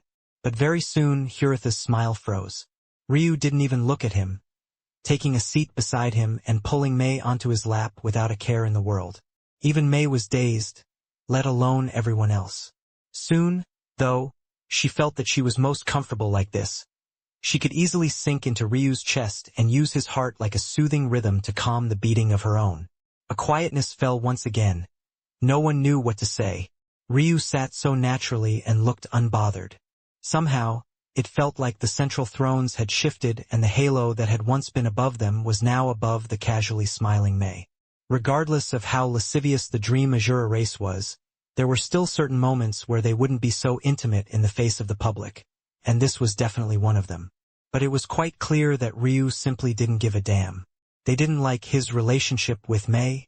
Alright, then he would simply show them there was no changing it with a single action. He really wanted to see what they would do about it. Chapter 1307 Requirements. An elder across from Ryu and seated on the same level as Thera and the others stood to his full height. Although he was quite willowy, his height was tall and his posture was surprisingly firm. His face, though, was covered in odd dark spots that didn't quite seem natural. Ryu, though, who had been in Sacrum's nether realm before, recognized these spots. They exuded a hint of nether chi and was most definitely a sign of poisoning. Though it didn't seem that this elder's life was in danger, which was interesting. In truth, he had also been a hint surprised that the Dream Azura race wanted to return to the nether realm, though his face didn't show it. And that was because they had spent so long away from it that there was simply no way their bodies were still perfectly adjusted to the environment. Just looking at this elder, it was quite clear that he was very much correct. It took quite a deal of effort to deal with nether chi if you weren't acclimated to it, but the current Dream Azura race didn't have much of a choice. It was either they succeed in this endeavor, or they give up their lives to the higher heavens of the true martial world. To them, it was clearly better to give up their homes and protect a genius with an ancient Tao than it was to give up May. Ryu's gaze flickered. Indeed, although he didn't have much patience for it, the rage of the Dream Azura race toward him wasn't entirely unwarranted. Of course, he still didn't care very much about it. He wasn't a person who was very sympathetic to begin with, even if his enemies were in the right, let alone the fact they were very much wrong about him being a cripple. As descendants of the Dream Wraiths, we are given a great deal of face in the nether realm. Our return has been accepted, but there are many stipulations. The first is that we can only settle on the fourth nether plane at the highest. There were some murmurings, but this wasn't unacceptable. The true nether realm had 9 planes just like the true martial world. Being able to settle on the fourth wasn't too bad, and it could be considered that they had indeed been given quite a bit of face. They were only on the 5th heaven of the true martial world to begin with, and they were used to treating the 4th, 5th, and 6th heavens as basically one entity. The gap between them wasn't very large. The second is that we may only bring 10 million descendants. While many were still calmly accepting the first proposal, this made all of their expressions change drastically. 10 million sounded like a large number, but for a clan of their size, this was impossibly small. Just take the officials in this room as an example. There were already almost 100,000 of them present here. If each of them only had 100 family members, that was already the 10 million quota met. Of course, things weren't that simple and many present were actually family with one another, but they were still only the highest echelons of society. Their main clans, their branch clans, their subordinates, their children, their children's children. Cultivators of their level had lived for a very long time. Many even had great-great-great-grandchildren with grandchildren of their own. Their individual family members were easily well over 100 each. And that didn't even count the fact that there were many without the status necessary to be here who had extended families of their own. They might not care about these people normally, but they were still the lifeblood of the clan. They were the ones that helped the substructures of the clan to stay afloat. They were the ones that manned their shops, farmed their food, mined their chi stones, managed their resources. They allowed the upper class to remain the upper class. If they were suddenly cut away, then there would have to be a new lower class and many of them would have to foot the bill. Their clan numbered in the billions. Just the number of sky gods they had alone was counted in the millions and was probably over 10 million. How could they decide which sky gods got to go, and which of the fresh blood would be allowed to live? This requirement was simply too heavy, but Elder Rayward wasn't even remotely finished. The third requirement is that we must pick out several sky god women with remaining potential to marry into the surrounding clans to establish ties. The murmurings only grew louder and louder. The logic of this was quite clear. It wasn't only a check and balance that protected them from the Dream Azura clan, but it also helped the Dream Azura race integrate with their world easier. After generations, just how many experts would have fallen in love with one another and married? Intermarrying was a common practice, and there were many Dream Azuras who weren't perfectly pure blood as a result of this. But even so, the idea of being forced to do this left a sour taste in their mouths, especially since the requirement was for the most astounding women among them. The fourth requirement is that our geniuses beneath the Sky God realm will be sent to exchange pointers with their own for a year before returning. If the murmurings were just that earlier, the ruckus was only growing now. Many older men and women had even been unable to control themselves, slamming a hand down on their armrests. This was simply an open scheme. Only sending 10 million? Marrying off their best daughters? Sending their children to exchange pointers for an entire year? They just wanted to swallow up their Dream Azura race and absorb their bloodline to increase their strength. By the end of it all, what would be left of the Dream Azura race but a dispersed number of offspring with just a trace of their original bloodline? Wasn't this too sinister?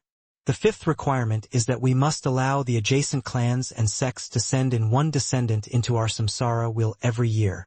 The meeting chamber exploded, the furious shouts of innumerable elders descending like a torrent. Chapter 1308 vanished. The uproar wasn't small in the slightest. It felt like every time that Elder Rayward opened his mouth to give them another requirement, it would only get worse. Elder Rayward hadn't been chosen randomly. For such an important matter, how could they send someone who they couldn't trust and who didn't have the cash necessary to negotiate? While Elder Rayward wasn't necessarily a great talent of any one of the four factions, he existed in a lane of his own and was an exceptionally powerful soul expert. Due to this, his senses were very keen and he was able to read people quite easily. In addition to this, his mind was sharp and his speed of thought was exceptional. It could be said that there wasn't a single person present who would have been in a better position than him too, whether it came to a matter of skill or that of raw power. However, this only made things worse. The fact that Elder Rayward had gone but this was the best he could get out of the situation left their hearts cold. What else could they do if not complain? The terrible part, though, was that Elder Rayward didn't seem to be finished. The sixth requirement is that the samsara steps must be open to the public and placed in one of their alliance cities. Like this, all those with the mind can partake to strengthen and sharpen their Tao hearts. The fury of the experts in the surroundings boiled over. This wasn't even sharing now, it was a forceful seizure of their core treasures. It was akin to crippling the future of their Dream Azura race and giving the benefits of others to them. None of those present were surprised about the netherworld being familiar with their treasures. That was because the Dream Azura race was obviously from the true netherworld to begin in. A very long time ago, they had been forced to leave, making a new path for them in this world. But now they were being forced to return. In the past, it was precisely because of the samsara wheel and the samsara steps that they had been forced to come here. And now it seemed that those they had escaped hadn't forgotten about this matter in the slightest. The feelings of humiliation and rage that the Dream Azura race were experiencing weren't small. It felt to them like they were being slapped in the face, but all they could do was accept it. Without the ability to retaliate, they could only grit their teeth. It seemed that the only two options before them was to either accept this sort of humiliation, or to wait here indefinitely for their deaths. This was truly unacceptable. Whether they left or stayed, wouldn't they be finished either way? The end of the Dream Azura race felt nigh, and all they could do was watch. Suddenly, they felt a great deal of resentment. This was all because of Mei. It was because she had formed an ancient Tao that the higher heavens were alerted. It was because of her that they were forced into hiding. It was because of her that the now had to have their hands out in a begging posture toward the very people they had escaped from so long ago. And now, despite all they were willing to sacrifice for her, she also seemed to be among the number slapping their faces, even bringing such a man to their proceedings. The number of potent auras descending through the surroundings only seemed to be increasing, all of them aimed toward a single seat.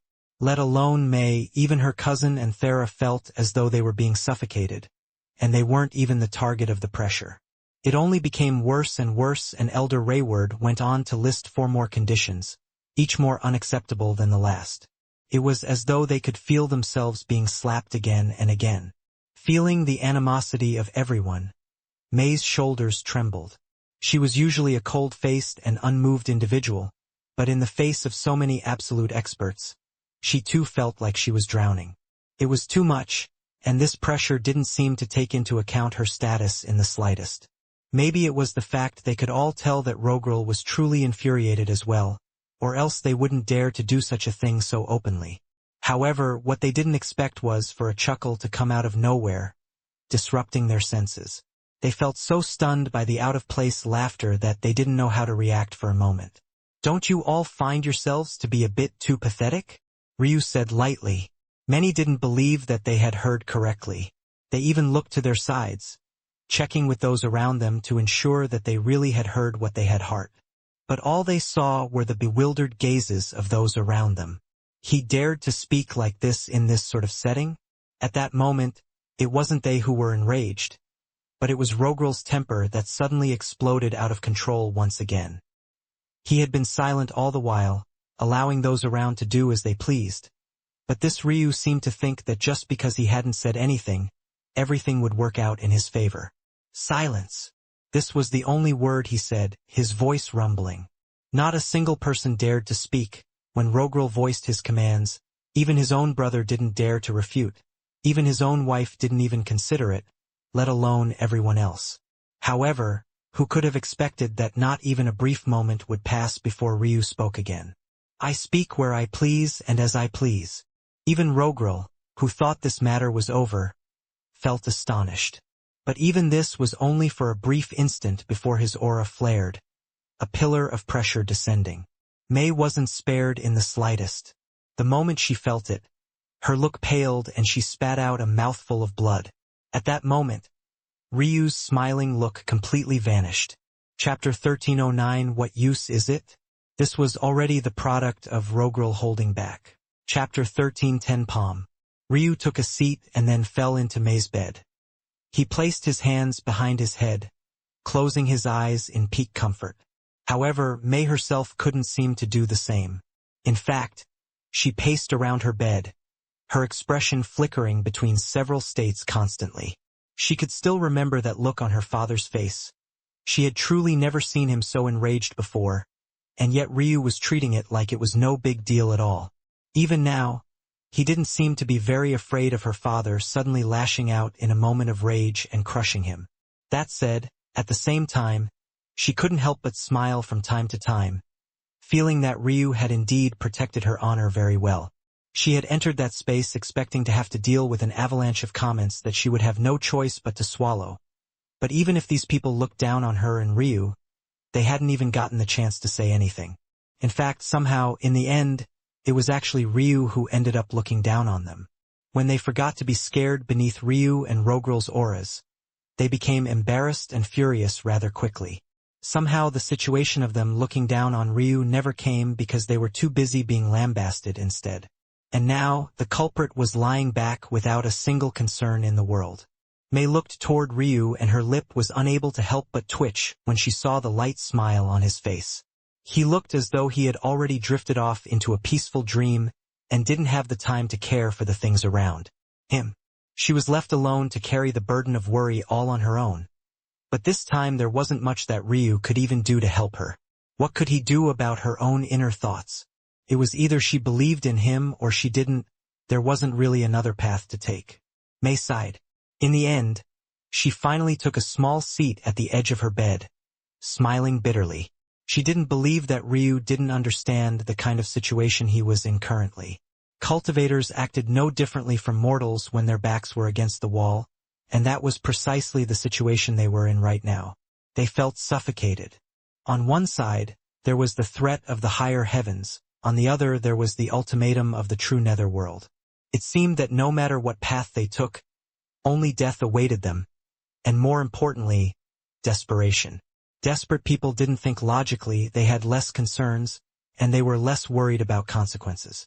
Ryu had furious so many people, there were bound to be a few who lashed out when they no longer cared about the outcome. It only made matters worse that they felt that all of this was Mei's fault to begin with. In addition, they felt that Ryu's existence was a slap to their faces. They were making all of these sacrifices for Mei, while she herself was willingly ruining her future. How could they not be enraged? If they knew that the person they hated so much was just casually taking a nap without a concern in the world, they just might implode. In a distant location upon the sixth heaven, a familiar figure sat in silence. This figure was none other than Assi, the very man who had wanted to take Aika as his wife but was rebuffed in the end. Sitting respectfully to his side was Starlight. In reality, Assi and Starlight were both family and master and disciple. Assi could be considered to be Starlight's great uncle, and the two of them were the two most talented of their family line in the last 3 generations. Of course, this didn't give them free rein. The Fading Star sect had many lineages within them and they were just one of many, but they could still be considered to be among the most powerful family lines, at the very least within the top 3. Master, why haven't we informed the others about this? Of course, what Starlight was referring to was Ryu's Tao. This wasn't just a small matter. In fact, it could be considered to be huge. The 7th heaven only had a handful of individuals with ancient Taos to begin with. While there was a limit, it could be said that this limit was already worthless at their level. That was because forming a hegemonic Tao was already nigh impossible. The number who could even form ancient Taos was far too few. So while the limiter was still useful for hegemonic Taos, it was pretty much just decoration for ancient Taos. Starlight himself had an ancient Tao, but it was only a lower ancient Tao. He had almost no hope in maintaining this once he broke into the Sky God realm. There were many like him who had formed ancient Taos in the sub-Sky God realms before accepting their fate and taking on hegemonic Taos later on. In fact, this was considered to be quite normal. In Starlight's mind, extrapolating this logic, Ryu having a founding Tao no meant that he was almost guaranteed to have an ancient Tao as a sky god. Of course, he had never heard of anyone forming a founding Tao to begin with. Those very few who had managed to maintain ancient Taos on the 7th heaven had formed middle or higher ancient Taos first. Then they were knocked down a peg or two upon crossing over. In reality, Starlight had never even heard of a peak ancient Tao before, at least not on the 7th heaven, and he could only think of one person who had formed a higher one. To him, the fact Ryu had formed a founding Tao was a groundbreaking matter. Wouldn't that mean he'd have a peak ancient Tao as a sky god? He would be practically untouchable on the 7th and 8th heavens. He felt like this was a top priority matter. They couldn't allow the Radiant Star sect to birth such a genius, it was unacceptable. And yet, his master seemed so indifferent about it all. As thought to confirm this, Assi slowly shook his head. You're overly worried and aren't thinking clearly, although you managed to break free of his coercion. And I commend you for that, you still had the residue of his shadow on your heart. You will need to get rid of that if you want to accomplish more in the future rather than retreating, do you understand? Yes, but... Assi shook his head again. He seemed far more calm now than he had been in front of Aika, almost as though those matters had been nothing more than a effet. Ade. How much more difficult is it to form a godhood with a hegemonic Tao as opposed to a dominion Tao? Starlight froze, almost instantly understanding what his master was trying to get at. How about an ancient Tao then? Assi asked calmly. Can't he just accept a weaker foundation? If he willingly gives up his founding Tao during his breakthrough, he's pretty much guaranteed to form a peak ancient Tao. You've made simpler the matter. You cannot just choose to lower the quality of your Tao. It's a natural process that occurs. For every cultivator you hear of successfully breaking through with a weaker Tao, there are another 5 just like them who never manage to break through at all because the difficulty is just that great. Taking another step back and assuming that he does succeed in breaking through, is the journey over, then? You would still need to improve your Tao from fragmented to false, and then from false to true, and then true to perfect. Each one of these steps is even more daunting than the last. There are many geniuses with ancient Taoists that never succeed in making it to the Tao Lord realm. The reason why you have the view of giving up on your Tao and lowering it to succeed is because this is a view that's been purposely promoted by your seniors for your own good. If you can't smoothly break through with a Tao at your level with ease, then it's better that you lower it now or you risk never succeeding in the future. The gap between sky god realms is too enormous. Who cares if you have an ancient Tao at the fragmented realm? A false sky god with a sovereign Tao can still crush you with a single finger. What's most important in this world is your cultivation realm. Yes, but isn't your cultivation realm limited by your Tao? Essie chuckled. What's the limit for an ancient Tao? Theoretically, Tao sovereign. It's also possible to become a Tao god. How many Tao sovereigns does the 7th heaven have? What about the 8th? How many Tao gods are in the whole of the true martial world? You need to focus first on becoming a Tao lord. Only that way can you roam without fear even on the 9th heaven.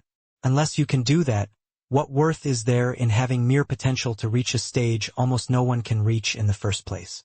Cultivation isn't about emotion, it's a science, it's a balance of probabilities. Overestimating yourself will only limit your future potential. So, he's not worth worrying about? Likely not. That child is a brittle lightning rod, ramrod straight, taking on too much, unwilling to take a step back. If I'm honest, the fact that he's formed a founding Tao gives him the right to be arrogant, but it also seals his fate. That said, this isn't the reason I haven't told others about this just yet. Ika seems to care about that boy quite a lot, and I know her well. The more we know about him and the less others do, the more opportunity there'll be in the future to place her in the palm of our hands. Chapter 1311. Why wasn't he? Ryu's mind drifted.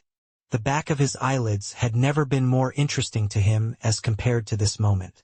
He felt relaxed and his thoughts felt more flexible now than they had in a very long time. It was as though he was a child again, and his imagination ran wild. The shattering of his Tao heart wasn't something Ryu had wanted, but he hadn't thought that things would end up like this. What was interesting was that rather than severing his path, it felt as though his Tao heart had only been another chain looped around his body, weighing him down. It was an odd feeling because Ryu was certain that his path of cultivation was severed, at least right now. He could sense chi, but he couldn't gather it, nor could he control it. His living spiritual foundation didn't respond to him any longer, and he couldn't sense his chaotic silk meridians nor his realm heart any longer. It was a truly out-of-body experience, if his body was all of the most crucial pillars of cultivation. The only thing that seemed to listen to him at all was his beyond perfect extreme spiritual foundation and by extension the embryonic chi he had used to heal Mei. But he didn't quite understand that either. He wondered what it was about it that allowed such a thing, or was it because he had connected it in such an unorthodox way? Or maybe it was because it had its own thoughts and had chosen him of its own accord. Of those answers, Ryu felt that the last one was probably the most likely. His spiritual foundation was definitely special, but he didn't believe that it was so special that it could ignore something as profound as the shattering of his Tao heart. It was more likely that the simplest truth was the correct one. His white phoenix spiritual foundation wasn't his to begin with, it had been passed on by another. It could be said that in order to succeed in gaining its favor, it was precisely his Tao heart that had been tested. That was the purpose for all the pain and horror he had experienced in the Tor Kingdom. But now that his Tao heart had vanished, the linchpin that had kept this living spiritual foundation attached to himself had vanished. By the same token, his original spiritual foundation didn't have such high requirements for him. It had chosen him from birth, so it didn't need a linchpin, or rather, the linchpin was his existence itself. It was no wonder, then, that the living spiritual foundation wasn't responding to him. and due to the fact it was that one in control of his main meridians, it had taken his chaotic silk meridians along with it. Ryu couldn't help but sneer when he saw this. He was pissed, and he managed to maintain his calm and relaxed bearing nonetheless. There was actually something in his body, occupying his space, that was so easily able to rip its support away from him. If it wasn't for the fact he had yet to recover from the backlash to his spiritual sea, he would have already summoned the chains to surround and lock it down. He sure had a lot of nerve. It was unfortunate that Ryu had already entered the Tao pedestal realm. If he had still been in the Path Extinction realm, the White Phoenix Spiritual Foundation wouldn't be able to take his meridians hostage like this. The Tao pedestal realm, though, increased the connection between his spiritual foundation and meridians several-fold stronger than the spiritual severing realm did. In addition, it expanded the spiritual foundation, increasing its individual strength. It almost sounded amusing. It was as though Ryu had given his abductor the strength they needed to trap him and sell him for ransom. Even with all of this being the case he still felt the utmost calm. He preferred to know this now instead of in the future, and he wasn't very much surprised about it. This was the same spiritual foundation that almost killed him for merely communicating with his original spiritual foundation. He could still remember the pain of that backlash. If it wasn't for his firm Tao heart, that pain alone would have been enough to force him to crumble. Ryu set this matter aside. Much like he had dealt with his bloodlines, he would find a method to deal with this White Phoenix spiritual foundation as well. It had to understand that it was no longer the Phoenix Sky God's spiritual foundation. It could either accept this fact, or he would disregard it and find another spiritual foundation to replace it. What was more important to him right now were these new thoughts and comprehensions coming with the Tao heart. It seemed that there were two factors to consider when it came to Tao heart. The first was relative strength and the second was objective strength. Relative strength referred to the strength of your Tao heart in comparison to those of your level. So long as you had a strong Tao heart for your level, all things were possible. Talent could be considered the motor while a Tao heart was the path you could follow using uttered engine. Was your Tao heart weak? Then the road would be narrow, filled with twists, turns and treacherous roads. Was your Tao heart strong? Then your lanes would be wide, dry and straight, the distance to infinity being clearly seen. Then there was objective strength. This was how your Tao heart compared overall. This was where the difference in cultivation time and cultivation level came into account. Ryu felt that he had exceptional relative strength, but his objective strength could only be weak due to his weak cultivation level. But what Ryu had found out just now was that all of this was barely more than a fa. Ade.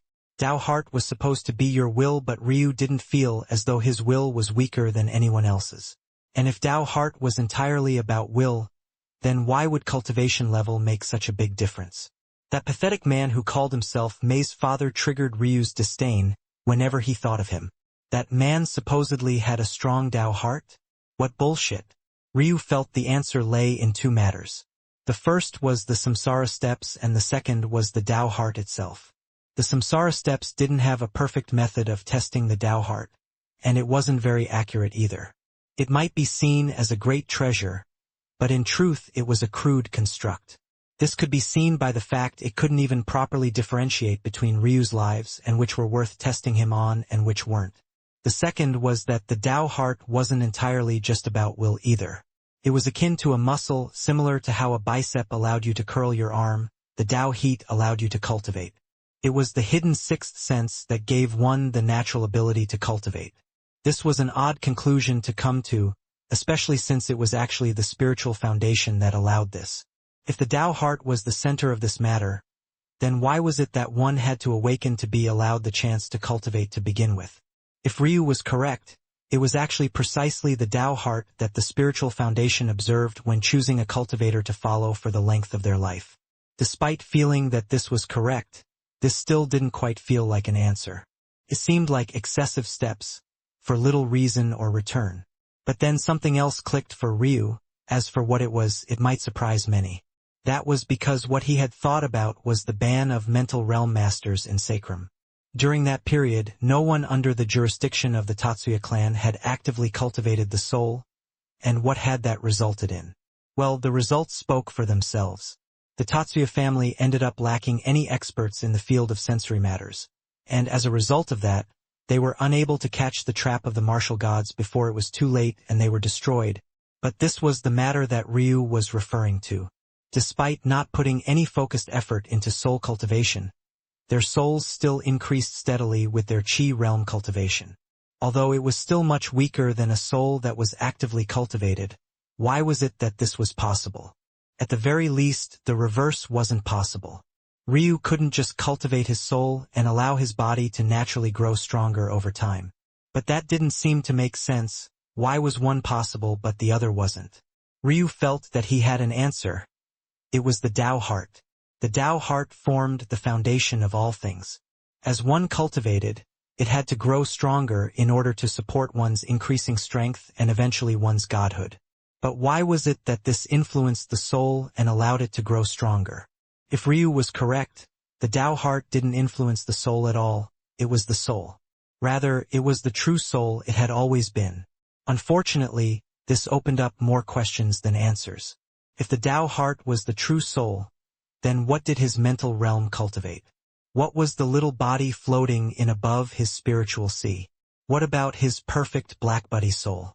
But even more importantly than all of that, if it was the true soul since it had shattered, Chapter 13:12 A fascinating thought. It was a truly fascinating thought. The reality was that most wouldn't even dare to have the line of thinking that Ryu did. That was because although he seemed to be calm at the moment, if he was truly correct, the weight of this discovery was akin to shocking enlightenment that might fundamentally change the foundation of cultivation itself. The idea that mental realm cultivation wasn't being executed properly, and that one of the 6 pillars of cultivation had been misunderstood all this time wasn't a small matter in the slightest. Who would dare to look in the face of countless trillions of years of discovery and essentially spit in the face of it? But even though this matter seemed unacceptable, there was one matter that seemed to seal the idea for good in Ryu's mind, and that was the matter of his own willpower. Back when he first met Ailsa, she had had something very interesting to say. She had been baffled by the fact he could have such weak willpower despite the fact his mental realm cultivation talent was so poor. To her, this seemed to suggest that there was something wrong with his soul and that it had definitely been tampered with much like his spiritual foundation had been. There were 2 curious things about this. The first was that Ailsa seemed to be subconsciously aware that the mental realm was related to willpower, but hadn't taken a step further to accept the reverse, that being that the willpower was the soul itself and by extension, the Tao heart. The reason this was interesting to Ryu was because these were the sorts of secrets that were the easiest to keep, secrets that everyone seemed to be subconsciously aware of, and some might even find to be curious, but because no one else was questioning it, it didn't seem to make sense to investigate any further. The easiest secret to keep was an open secret, one that felt like a conspiracy theory on its face and everyone scoffed at. Though, Ryu didn't believe that this had been done on purpose.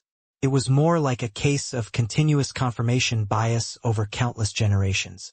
The second that he found interesting about this matter was the fact that his willpower had, indeed, remained intact despite the fact his soul cultivation talent had been so poor back then. Ryu hadn't pondered much about it, precisely because he hadn't been aware that his perfect black buddy had been taken away from him in the first place until he suddenly ran into it in the death ruin.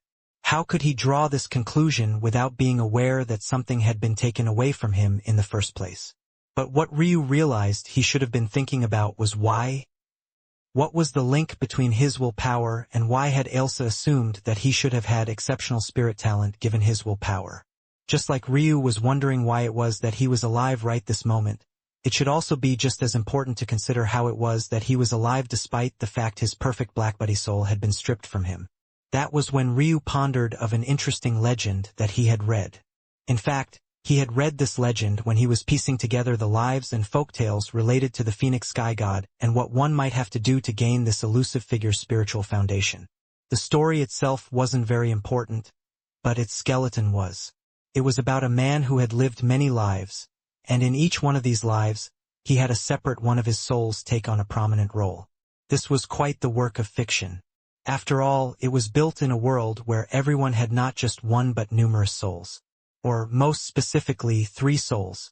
They were called the heavenly ethereal soul, the earthly ethereal soul, and the life destiny ethereal soul. These souls came together to form the being of an individual and would separate in death. This actually wasn't the only book that Ryu had read such an idea in.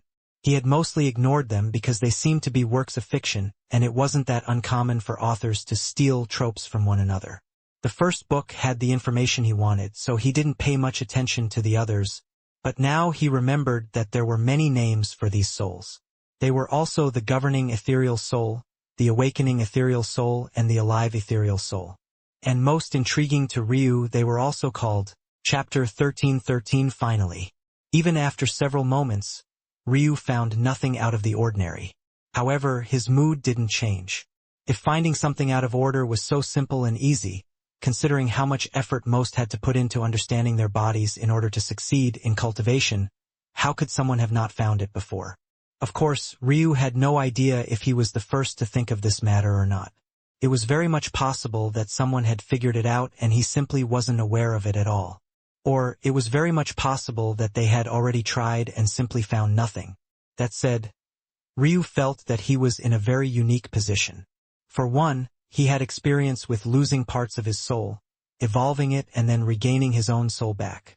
But what was even more important than that was something that should have been a bad thing but had suddenly become a net benefit instead. His Tao heart had shattered. This might sound like an odd benefit, but if he was correct in the fact that his Tao heart was just one of his many souls, then the fact that it had been compromised would make it easier to pick out faults. Most others that had suffered such a fate wouldn't even have the mind to care about cultivation, let alone pay attention to their bodies to spot peculiarities. This also left Ryu with another interesting thought. He wondered if he was able to weather the shattering of his Tao heart so well, less because of his actual willpower, and more so because he was already used to walking through life with his soul compromised. After all, it was clear that the shattering of one of these souls, so long as it wasn't the Een spirit, allowed one to keep their lives. So wasn't it possible that during all those years he spent without his perfect black buddy, and even the experience he had of his soul shattering while he accepted it once again, had primed him to be capable of dealing with such a tragedy? Maybe over all these years, his souls had learned how to compensate for one another. This made sense. After all, if his perfect black buddy was stolen from him, it had to happen before he was even born. In that state, he should have still had access to embryonic chi, and in that case it might have been possible for his body to adapt and learn to live without portions of himself. The more Ryu thought about it, the more sense it seemed to make. Time ticked by and Ryu forgot about everything around him. All he cared about was this pursuit. Inwardly, he knew that this might be a foolish endeavor. He was actually using a work of fiction like it was truth. He very well might be setting himself up for disappointment. The more time passed, the more he realized how useless the endeavor seemed to be. However, Ryu wasn't so willing to give things up like this. He didn't know what benefits he might gain for doing this, but at the moment, this mattered a little bit less to him. What he cared the most about was reaching the top of the cultivation world, and he felt that grasping no one else, or maybe only a small handful of individuals had, was incredibly important to that end. Still nothing, Ryu mused to himself. Even until now, he couldn't find the location of his shattered Tao heart. It had felt like it was both everywhere and nowhere at the same time, as though it encompassed every inch of his body, and yet was its own distinct identity. Could it be? Ryu's gaze flashed, his senses focusing on his spiritual foundation. Not the White Phoenix spiritual foundation, but rather his true spiritual foundation, the very one that he had had by his side all this time, the very one that had picked him out from birth. It was said, in those legends, that after one died, the 7 corporeal souls dissolved with the body, vanishing with it. Chapter 1314. Frankly, it was far more complex than Ryu could have imagined. It was no wonder that he hadn't understood what had happened previously, but now that he was piecing things together, it was slowly beginning to make more and more sense. The changes in the realm heart began from the moment his beyond perfect extreme spiritual foundation had appeared. What was key here, though, was that the appearance of the realm heart, or more accurately, the method by which it was connected with Ryu, was very similar to his spiritual foundation. The realm heart, too, was an existence within the abyssal plane. It, too, was an immature sort of construct that had to be slowly evolved and molded into the future. And most importantly, when Ryu had been a cripple in his second life, It was the realm heart that had replaced the function of his spiritual foundation and allowed him to continue cultivating as though nothing at all had happened. Now, Ryu had just found out that his spiritual foundation housed his Tao heart. Even if it wasn't precisely his realm heart, it most definitely housed it. Somewhere deep within this vast construct, his Tao heart was found. So, the question was, what would happen if an immature realm heart, so very similar to the function of a spiritual foundation, was attracted over by someone before it could evolve and gain a mind of its own? The realm heart was akin to a baby in the womb, unmolded and undecided. But back then, it had been rushed into Ryu's body, fusing with him and becoming one with him.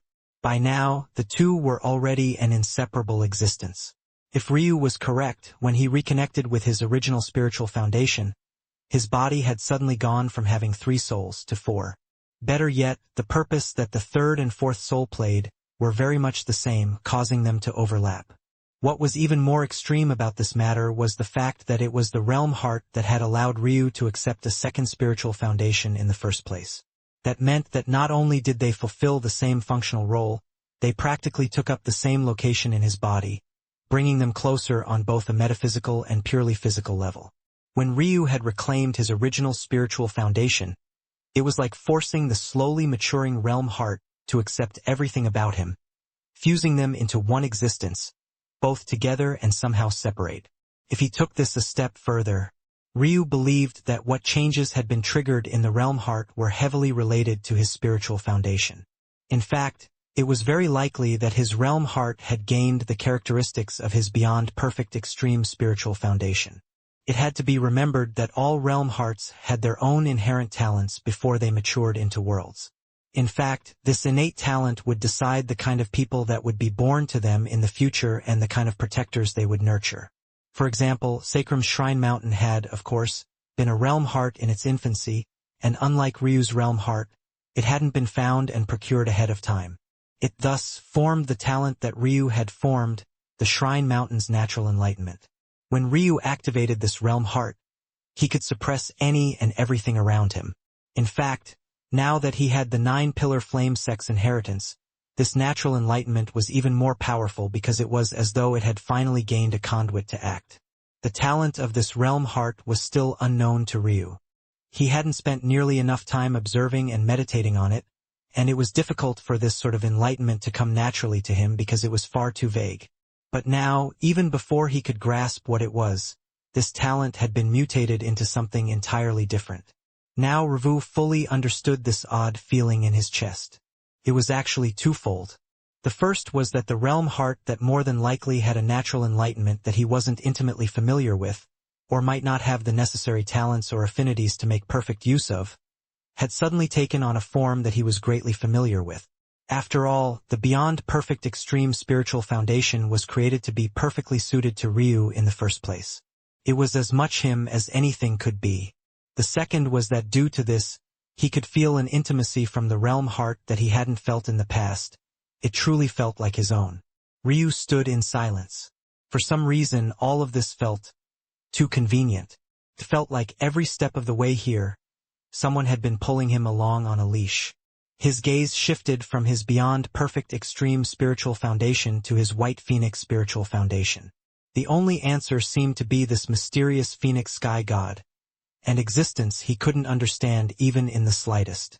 This person was so enigmatic even in Sacram, and now that Ryu was in the true martial world, he hadn't heard a single word about this mysterious existence. It seemed odd to expect such a thing, but the reality was that the more he learned about this person, the more he felt that it was impossible that they hadn't come to the true martial world before. Not only had they come, but they most definitely should have put a powerful impression here. Ryu didn't like this sort of feeling in the slightest. His gaze turned cold, but he still returned to his beyond perfect extreme spiritual foundation.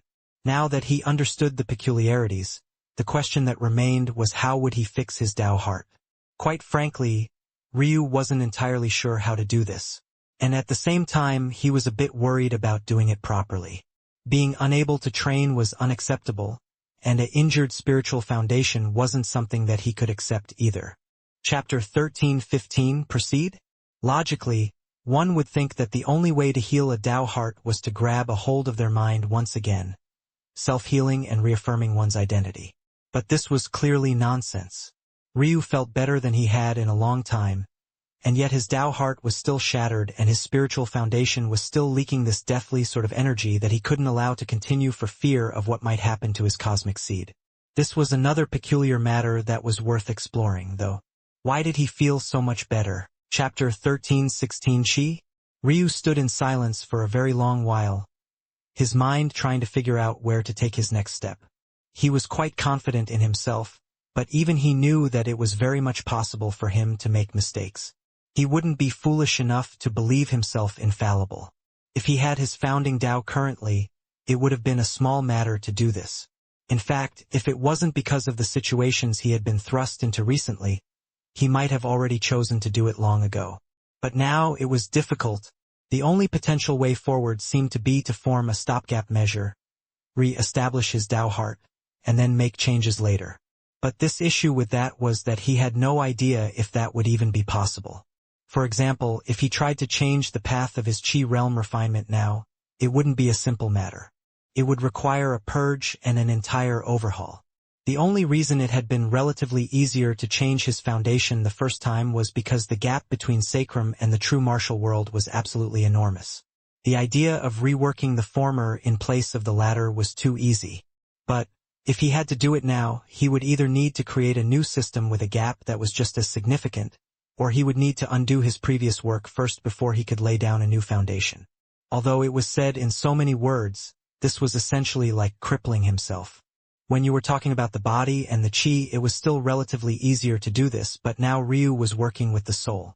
Any method that he chose had to take into account all 10 of his souls, fusing them into an entirely new method, a method that was invulnerable by other soul methods. However, in doing so, it would be extremely difficult. This went almost without saying. In the end, I still don't understand enough about these matters. Without my Tao to peer through these secrets, it would take far too long for me to slowly understand it, probably at least centuries. Maybe. Ryu's gaze sharpened as he turned his attention back to his spiritual sea. He gazed upon the damaged embryo of his soul. This embryo no longer looked like a child. It looked like a toddler, slowly inching toward its teen years. This was the creation formed after Ryu entered the soul birth realm, and it has been here ever since. A flash of inspiration hit Ryu. His perfect blackbody soul was an existence with an endless amount of flexibility. Theoretically, so long as his body could accommodate it, its strength could increase into infinity. Although this meant that it was quite weak in comparison to similarly ranked souls in the beginning, over time, it very well might become Ryu's strongest asset, even beyond the beyond-perfect extreme spiritual foundation. The reason that Ryu wasn't afraid of the damage to his spiritual sea was precisely because of this soul of his. So long as he cultivated it properly, he would be able to make up for what he had lost and then some. Although what he had lost couldn't be recovered easily, it didn't matter. Even if he made no attempts to heal it, the new growth of his soul would be able to more than make up for it. This was the power of having a soul that didn't have a natural cap in strength. It could grow so long as his body could accommodate its strength. So the question was, could he take advantage of this? If his perfect blackbody soul had this much flexibility, maybe it could actually deal with the rebuilding of a foundation far better than the other pillars of his cultivation. In fact, it would likely be the very best at it, even more so than high spiritual foundations which were precisely created for the sake of adapting to their users. If he took advantage of the characteristics of his perfect blackbody, he could easily create and then recreate his foundation as he pleased. One only need to look at his current space-time soul talent to understand. He hadn't even been born with this talent.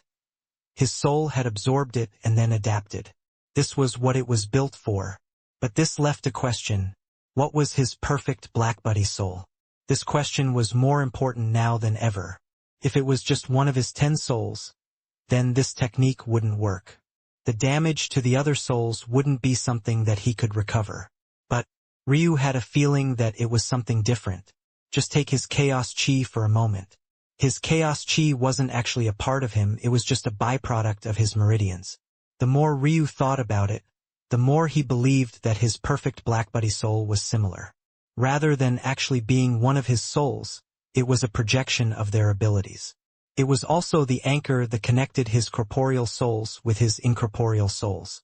The problem was that this was just a hypothesis. Ryu had no way of validating just yet. He needed more time to research. Luckily, he had the inheritance of the Mega Sky God, but would need to take his time to comb through it properly and find the information he needed. This will take some time, but I should come out far more potent on the opposite end. I'll set this aside for now. But there is something else that's captured my attention. Ryu appeared above his beyond perfect extreme spiritual foundation once again. His gaze sharp. He looked toward the eerie energy surging out of it. It swallowed up his cosmic chi, annihilating it and leaving nothing but a foul smell of death. Ryu looked at this chi deeply. Even when he tried, he couldn't manipulate it at all. What chi was this? What did it mean? Chapter 13:17 Karmic Chains. Ryu stood in silence for a long while. He hadn't expected this chi to actually allow him to manipulate it in the first place. If there was such a benefit to Tao heart-shattering, or at the very least, a benefit that was easy to take advantage of, it wouldn't be such a depressing matter for it to occur in the first place. Ryu felt a great amount of discomfort just being in the presence of this chi. He realized that this was a chi that didn't even hold any true power. It just continuously attacked his psyche, as though it was filled with the negative emotions of the world. Suddenly, Ryu's heart skipped a beat, as he remembered yet another legend that he had read. This time, though, this legend was most definitely based on a true story, because this was something all cultivators were aware of. In the nether realm, the matters of reincarnation seemed to be handled by the dream wraiths, or more accurately, at least the memory portion. It was the dream wraiths responsible for taking up souls, wiping their memories, and then thrusting them back into the cycle of reincarnation to be born again. This process, from Ryu's new comprehensions, should have stripped more than just memories, but even someone's inherent personality. He never really thought much about where these memories went. After all, the assumption seemed to be that it vanished. When it was destroyed, it stayed like that. However, that was his old way of thinking that slotted memories into a box of the incorporeal as not having any form or substance. But now that he knew of the existence of the original spirit, was that still the case? The original spirit was where one's personality was stored. It was what made a person them. But now did that happen? Who decided these matters? Ryu had never really thought about it. Why did he have the goals he had? Was it because of how he was raised, or was it because he was always destined to end up this way? Now that he thought about it, the likelihood that this was his first incarnation was very low. He might have lived dozens of lives before, just like everyone else. The universe had a finite amount of energy. This was a well-known truth. This was less important now for the answer they could provide, and far more important for the sake of comprehending Ryu's train of thought. If these matters had a substantive reason for them, wouldn't they manifest in a physical sort of way? And in that case, how could it ever be fully erased? The universe having finite energy was one well-known truth, but there was another in this same line, and that was that energy could never be destroyed. It could only be converted from one state to another, and it always tended toward chaos. If Ryu took this concept and he applied it to the memories and personalities of other lives he couldn't remember having lived, then what happened when he passed through the hands of the dream wraiths? All of these thoughts came crashing down upon him like a sort of avalanche. If he had access to his Tao heart currently, he might have had an epiphany no weaker than when he had formed his founding Tao. That was how profound he felt that this matter was. This chi he was looking at, this chi that swallowed up everything in its path, was most definitely related to his memories and personalities. They couldn't be destroyed. They could only be converted. In fact, Ryu felt that he knew what they had been converted into: karma. Those strings of karma that bound everyone, even sky gods, would all be decided by the deeds they had accomplished in their lifetimes. This sort of dread, this sort of swallowing of even the most profound of chis, was only something that could be done by an existence that could only be described in a single word. Inevitable. That was what karma was. Couldn't be escaped, it couldn't be cheated, and even if one was a Tao god and could run from it for a time, that debt would eventually come to be paid. This chi held no power, and yet it held all the power in the world at the same time. It carried the softness of water and the eternity of earth. the vastness of the universe and the endlessness of darkness. It was no wonder Ryu felt such dread standing before it, such despair. It was like being faced with the consequences of your actions in real time. Ryu's gaze sharpened and he waved a hand. Several chains began to appear in the air. His spiritual foundation responded somewhat sluggishly, but it responded nonetheless. The chains quickly came in contact with this energy, eroding away. However, Ryu didn't feel moved by this scene in the slightest. He needed a method to protect himself in this time, and karma had quite literally laid out exactly what he needed right before him. How could he give it up? Since he was unable to manipulate this energy personally, then he would find a vessel to carry it in instead. The chains seemed to have been provoked, but their rage was entirely meaningless. No matter how many came, they were easily crushed by the karmic chi, unable to withstand even a single split moment. However, Ryu's gaze was only becoming sharper as his smirk widened. I haven't bothered to learn your true name, but from now on, you'll be known as the karmic chains. Many days later, Ryu suddenly shot up, catching Mei, who still seemed to be concerning off guard. In these days, she had wanted to wake him up many times, but she felt that it was inappropriate. However, her worry only grew deeper. She believed that Ryu was experiencing delayed effects from his Tao heart shattering, but he had suddenly sat up like nothing had happened. Seeing Mei's expression, he smiled. "Wartime?" he inquired with a laugh. Mei blinked. How did he know?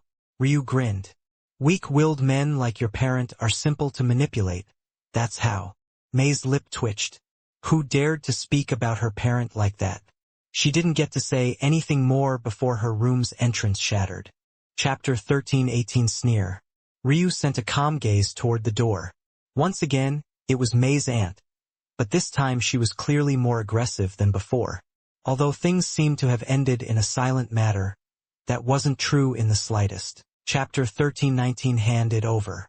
Mei's standing in the Dream Azura race was exceptionally high. It didn't sound like a problem for her to be leading troops, but the problem was context. The strongest existences of the Dream Azura race were within the omniscient Sky God realm. This was the 6th level of the Sky God realms. To a power like this, one would still be considered a baby even as a World Sea realm expert. Logically, the ones that would be leading the armies would have to be, at the very least, in the true Sky God realm. This would be the proper arrangement that would also maximize the strength output of their families. They had many true Sky Gods. Even though their numbers were in the billions, even if a single troop was only 1,000,000 or so individuals, they would still have more true Sky Gods than they knew what to do with. This would still be the case even if the troops were only 100,000 or even 10,000, they would run out of assignments to hand out. So, then one had to ask themselves the question, why was it that Mei, a mere World Sea realm expert, was leading a troop? This seemed like one was placing a great deal of responsibility on her shoulders, a sign of great strength. But how could a World Sea realm expert lead a troop filled with Sky Gods? The answer was that she wouldn't be leading such a troop. In all likelihood, she would be part of garbage units, filled with those beneath the Sky God realm. Such garbage troops were like probers in wars of this scale. They would often be the first to fall and die. Garbage troops could be eradicated by the passing by of just a single fragmented Sky God. They wouldn't even be able to retreat or fight back. Their only task was to move out and get a lay of the land. If they were eradicated, that was even better because that would alert the more important troops in the back to an approaching enemy. Logically, as an exceptionally talented youth of the Dream Azuras, Mei should be in one of the more powerful troops, performing a small role and being well protected. Being thrust into such a situation was almost like her father sending her out to die. Of course, it seemed like Rogrel had no other choice. The Dream Azuras were in this situation because of Mei. If not for her, they wouldn't have to run from the place they had called home for so long. And yet, she had spit in their faces for a man who had just finished stomping their faces. Entering a war like this left them greatly dissatisfied. If Mei was also a protected treasure all along, the dissatisfaction would be even greater. But if she was on the front lines, taking on the most danger, then there would be much less for others to say. However, Ryu didn't see it that way. He was obviously taking out his rage on his own daughter. If Rogrul insisted on protecting May, what could others say? If May died in this war, then wouldn't it mean they had done all of this for nothing? Wouldn't it be too stupid? Rogrul's thinking probably fit into one of two lanes. The first was that he thought that the moment Ryu realized how risky the situation was, he would choose to return to Ica and leave May behind. Like this, May would see his true colors.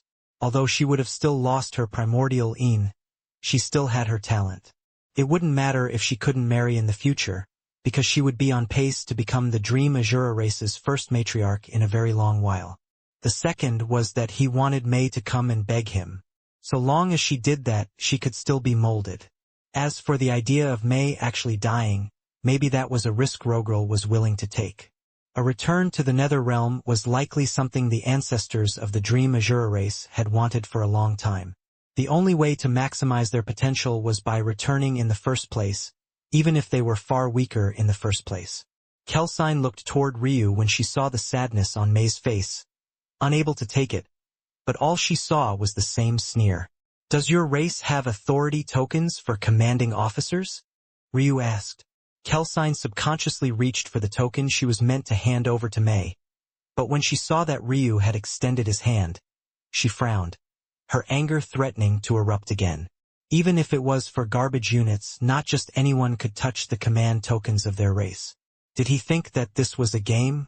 Hand it over. Svel.Yamacronem, the smile on Ryu's face vanished. Kelsine felt a cold shiver run up her spine. For some reason, she felt that the current Ryu was incredibly dangerous. She couldn't even react as it was snatched from her hands. "After this is over," Ryu's voice came from the distance as he had already pulled May past her aunt. "I'll be taking May away from this family. Consider this the gift I'll be giving you all." Kelsine didn't even know how to react to these words. They were going to the Nether Realm for May in the first place. How could you take her away? That would just put her right back in the line of danger to begin with. Wasn't this too stupid? Kelsine's surprise was overshadowed by her rage once again. She hadn't explained to Ryu that the troop they were leading would be inferior units, and she had no idea that Ryu had already inferred this. In her mind, she thought that Ryu thought he would actually be the commander of sky gods. When she thought to this point, she looked toward his arrogant back and didn't even bother to explain. She could kill this arrogant bastard herself, but that would forever sever the relationship between her and her niece. She didn't want that. But now she very much hoped that he would die during this war. Her smirk deepened. She wished she could see his face when he came to understand he would be commanding nothing but the dregs of the Dream Azura race. Trash who couldn't break into the Sky God realm even with their entire lifetimes. She turned around with a huff. Chapter 1320 Change. Ryu led May forward, twirling the token in his hand. He looked toward his wife, seeing that the worry on her face was heavy, but not as heavy as the sadness. Maybe if it wasn't for Ryu, she would have already gone to confront her father about this matter. But she knew that given the fact things had already gone so far, doing such a thing now would only make matters worse. Ryu wasn't the type to spend his time comforting others, and he didn't have much sympathy and patience in his soul.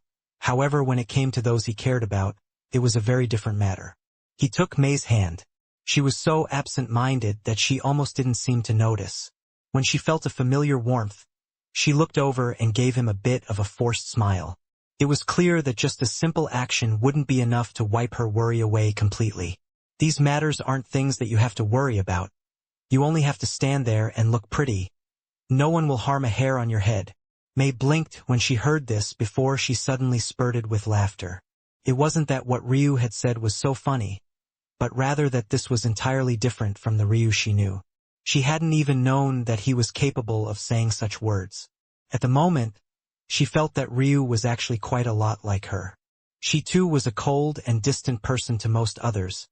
She might have even been mistaken for a block of ice to most strangers. But she had a fiery passion within her for those she cared about.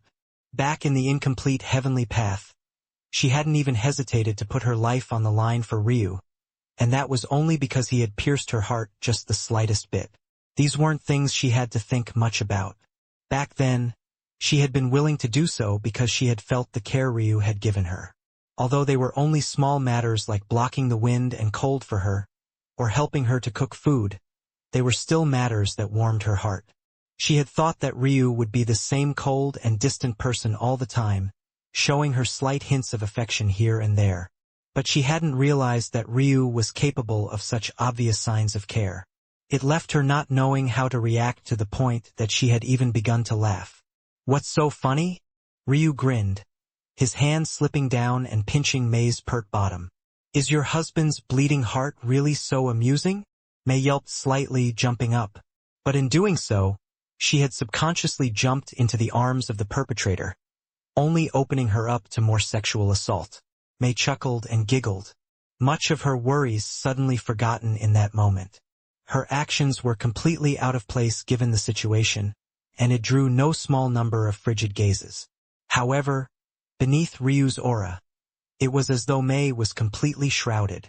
Since she wasn't paying attention to anyone but Ryu, she couldn't even sense this coldness.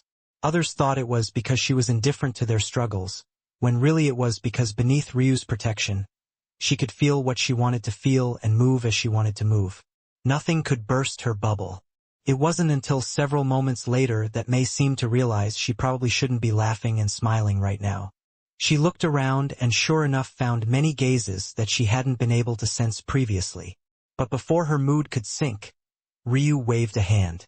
"Ignore them," taking out their rage on a little woman who has yet to even fully mature, all because they're too weak is something that should make them feel pathetic. "Not you. Don't they expect your blood to be shed now too? And yet they still dare to give you such looks? Why bother with such hypocrites?" Mei looked up toward Ryu's side profile. Many couldn't seem to meet the latter's gaze and were forced to look away. "You have nothing to concern about." Ryu retracted his gaze, looking down toward Mei with a smile. "My wife has the right to be as unruly and unreasonable as she wants. If even I don't dare to scold her, what right does anyone else have?" Mei's heart skipped a beat. She didn't know why, but these simple and authoritative words seemed to have put her completely at ease. All of the weight that had been on her shoulders vanished and her mind felt clear and at peace. Her chi even seemed to move on its own, circulating like a raging torrent. Her skin glowed and her deep crimson eyes gained a ruby-like luster. It felt like one was staring into a half-opened ruby mine, countless irregular gem-like cuts reflecting in her irises. Ryu stood in silence by her side, a calm smile on her face. Mei was already at the extremities of the World Sea Realm. There was nowhere to go forward but the Sky God Realm. That said, Mei's aura rose like a tide, large swaths of chi flooding into her body. Her body seemed to leave the ground on its own, and although it was only by a few inches, it was a shocking scene nonetheless. It took several minutes for this rush of chi to calm down. All along, Ryu, who stood by her side, hadn't moved a single gaze. He swept a cold gaze through the dream azuras as though they would really attack. This infuriated those in the surroundings even more, and yet they still didn't dare to move. For some reason, they felt a great amount of danger coming from Ryu. Mei eventually touched the ground, her face slightly flushed. She hadn't expected to break through like this, but it was impossible for her to have entered the Sky God Realm like that. After all, entering the Sky God Realm required a deep comprehension and conversion of one's Tao. But that wasn't the breakthrough she had had just now. Rather, it was a change in her Tao heart. Chapter 13:21 Change of Mind? No, it wasn't entirely accurate to say that she hadn't broken through to become a sky god. Rather, it could be said that she had done so in one facet, the mental realm. Roalfan d alpha and omicron v epsilon l dot c omicron m. There were two paths of entering the sky god realm. The first was to take the complete path, and the second was the one that Mei had taken, and not even consciously at that. She had thought that she was still very far from entering the sky god realm, but she had reached the soul quintessence realm just because of a few words from Ryu. Mei was so happy that she jumped up and down, even diving into Ryu's arms. She truly didn't care about those around her any longer, and her heart was as light as a feather. Ryu smiled, holding her in his arms. Indeed, it seemed that his speculations about the Tao heart were correct. This was the first time Ryu had helped someone break through.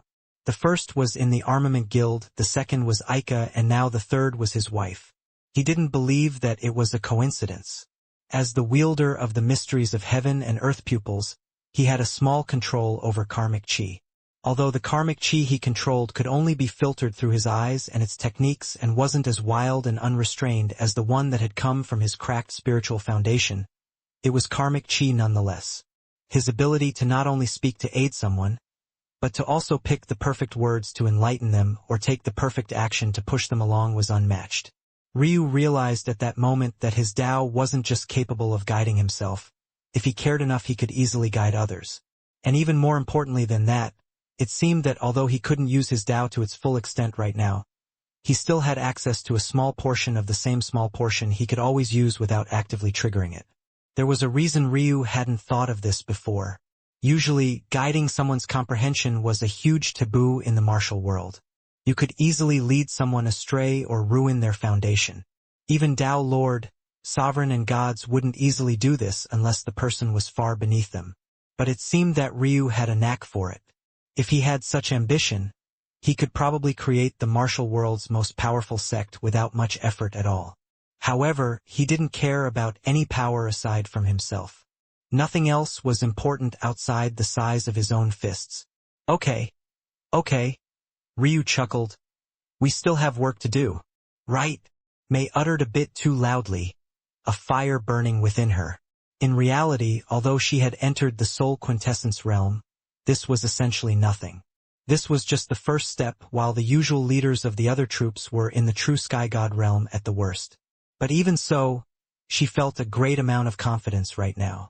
The last time she had been with Ryu, she broke all the way through from the Tao pedestal realm to the cosmic seed realm years in advance. She had just exited the samsara wheel and she thought that she would be stuck at the peak of the world sea realm for at least several years before she caught a glimpse of the sky god realm.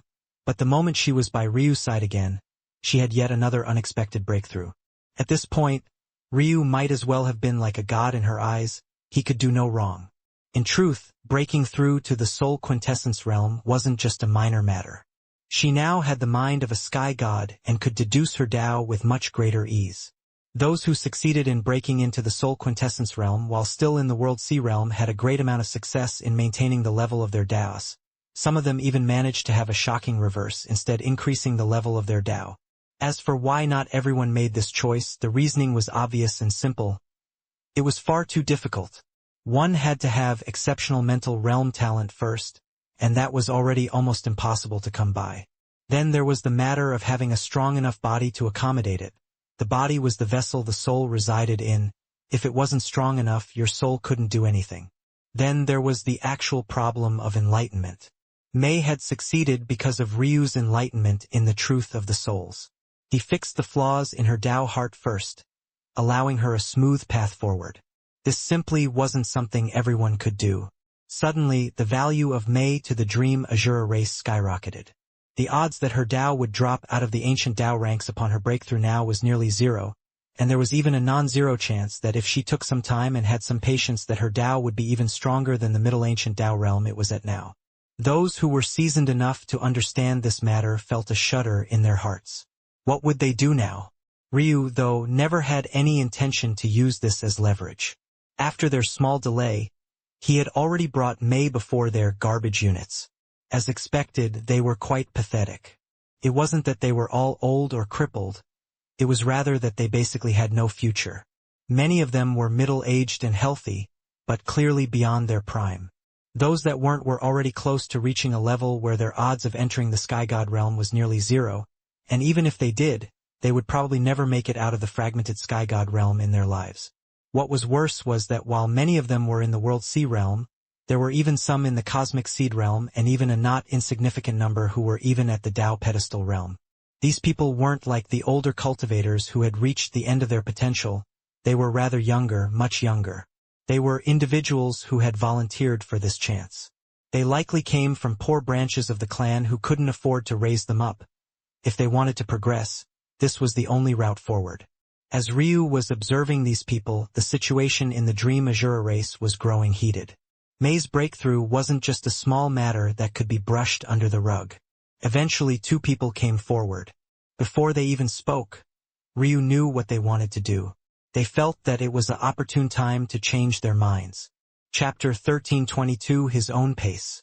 Ryu sent an indifferent glance toward the 3 individuals. He didn't recognize any one of them, but he had already been here long enough to recognize their clothing. These were individuals of the Soul Wind, Soul Earth, and Soul Body factions. It was amusing because even though he hadn't appeared personally, Rogrel was still too prideful to even send a person of the Soul Fire faction.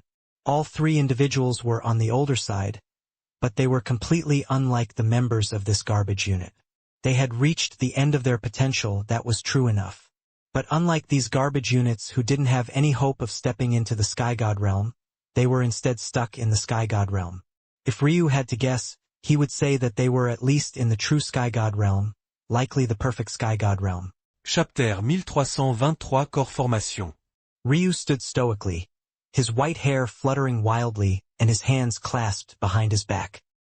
He looked forward toward the garbage units, not minding the Sky Gods to his back that were stuck in place, seemingly unable to make a choice. It was impossible for Ryu to suddenly make these troops powerful. Maybe if he only had to deal with one at a time, and if he was given a few weeks at least, he could make something happen with his skill. But not only did he not have any time, there were over 1 million of these troops. The idea of doing anything that could fundamentally change their fates was ridiculous.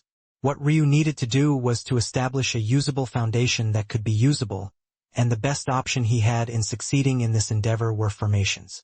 Formations weren't unheard of on the battlefield. In fact, they were exceptionally common in the true martial world. Whenever there were large-scale wars, only those with these powerful formations that could pour the strength of large numbers of warriors into a single strike would be of any use. With a troop like this, so long as the formation was decent enough to make use of at least 10% of everyone's strength, they could even battle a small group of Sky Gods, assuming these Sky Gods weren't stronger than the false Sky God realm, that is. However, while this 10% number seemed low, the number of individuals who had access to formations of this level were almost non-existent. The idea of being able to use 10% of the strength of over 1 million cultivators at once was mind-numbing. To put this matter into perspective, even a fragmented Sky God couldn't say that they were 100,000 times more powerful than a World Sea Realm expert. This was an astronomical number impossible to put into perspective. While a fragmented Sky God could battle an army of 1 million cultivators with ease, and slaughter every single one of them.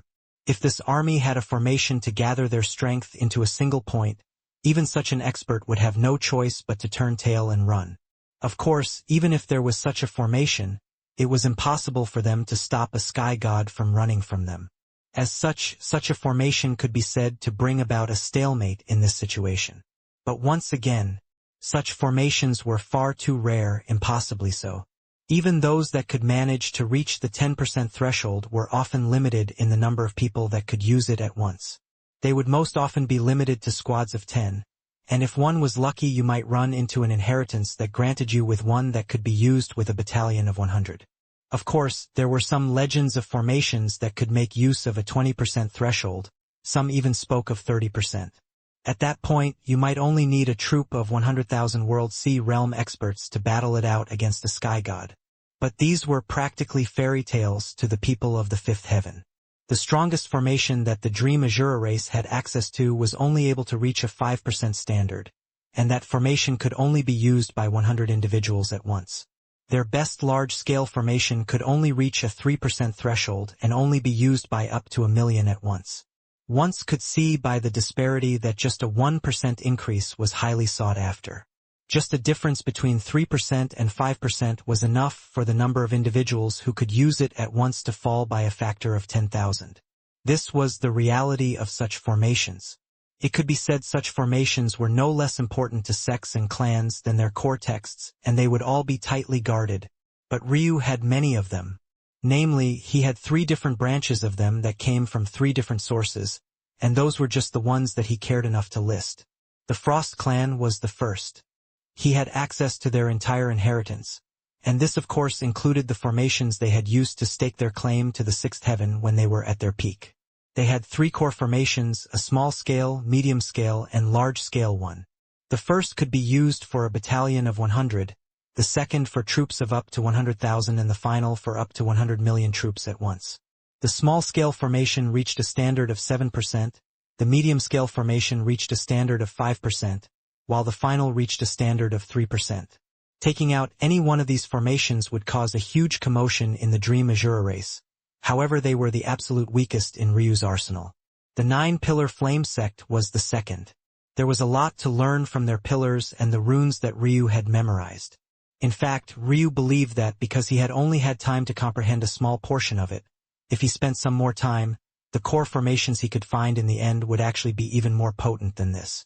Even so, their best small-scale formation could be used by up to 100 and had a standard of 21%.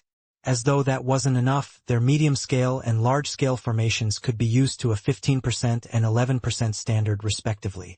The most shocking part was that their so-called medium-scale formation could be used by up to 1 million people at once, and their large-scale reached a standard of an entire billion. Even with all of this being the case, these two were left far behind by the Unbalanced Art sect. Of the 9 formations they had left behind, one of their unique formations was known as a nest doll formation. A nest doll formation was a formation that had baked-in complexities. This meant that it had both simplified and more complicated versions, and depending on the skill of the user, it could be modified. In fact, all 9 formations they had left behind were like this, showing just the kind of skill they had in this regard was simply unmatched by any forces that Ryu was familiar with. However, what was unique about this one was that it was a core formation, or most accurately, a core formation. Its small scale could be used by up to 1,000 people and had a standard of 81%. Its medium-scale formation could be used by up to 10 million people and had a standard of 63%. Its large-scale formation could be used by up to 10 billion people and had a standard of 49%. They even had a super large-scale formation that could be used by up to 1 trillion people and had a standard of 22%.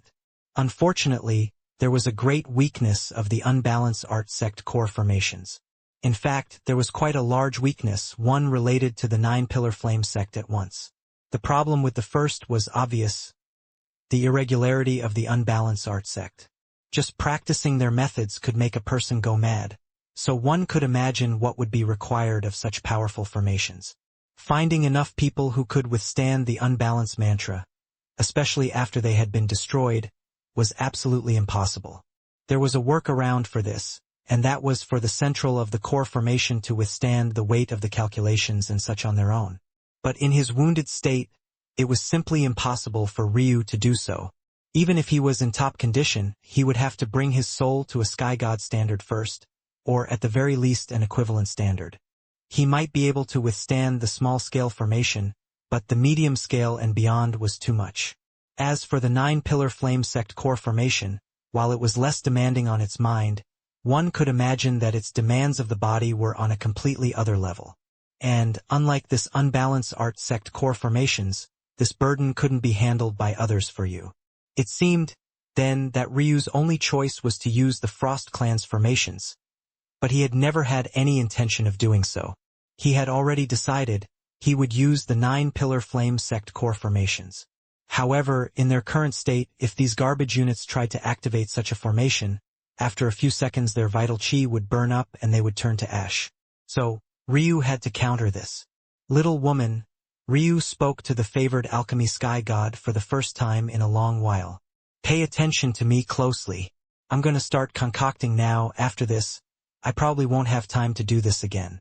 It'll be up to you to continue producing them during the war. The favored alchemy sky god's lip twitched. What was this brat talking about? Since when did she have to observe others to concoct? There were probably many top-tier Tao Lord alchemists who weren't a match for her in this regard. Also, was she someone who could just be casually commanded around like this? Unless, the favor alchemy sky god's pretty eyes widened. An untamed aura came from Ryu as pillars plumed of fire and water chi began to surge in from the surroundings. A smirk spread across his lips, the thundering heavens above seemingly reacting before he had even begun. That was right. He was going to forge a new pill. Chapter 1324 belonged. Ryu's gaze flashed. Without his rebirth flame and access to his Een water, he could only rely on external chi. There was no doubt that his alchemy skill had taken a huge plunge downward as a result, but it couldn't be helped. The only way he had managed to fuse his bloodlines was by sealing away his talents, and he wasn't quite in the right state just yet to unseal them. However, even with this being the case, Ryu's confidence was still at an all-time high. There was simply nothing that could stop him. Chapter 1325 Now.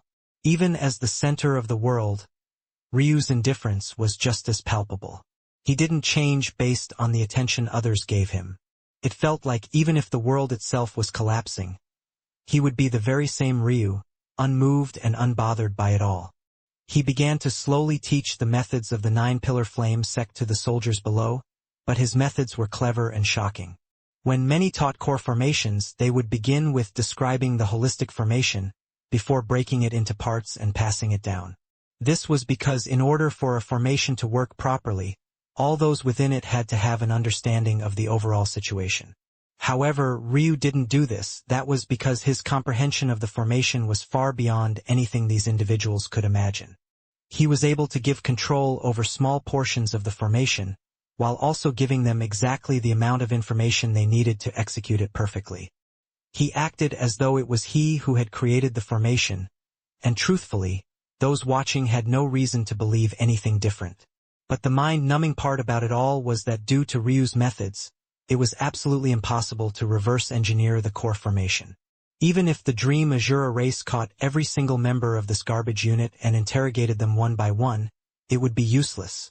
That was because, much like he had done for Mei, Ryu's method of teaching the formation was different for everyone he spoke to. It was as though he could see through their very foundations and describe it in such a way that only they would understand. Unfortunately, it wouldn't be until many years later that the Dream Azura race realized how useless their attempts were. That was because Ryu was actually speaking to these members of the garbage units through his spiritual sense all at once. Even they weren't aware that this was the case until they looked toward one another and saw the fire in their eyes. But even this was only a small part of the reason. Even if someone broke through these barriers and formed a rough understanding of the core formation, what good would it be to them without Ryu's alchemy? That was right.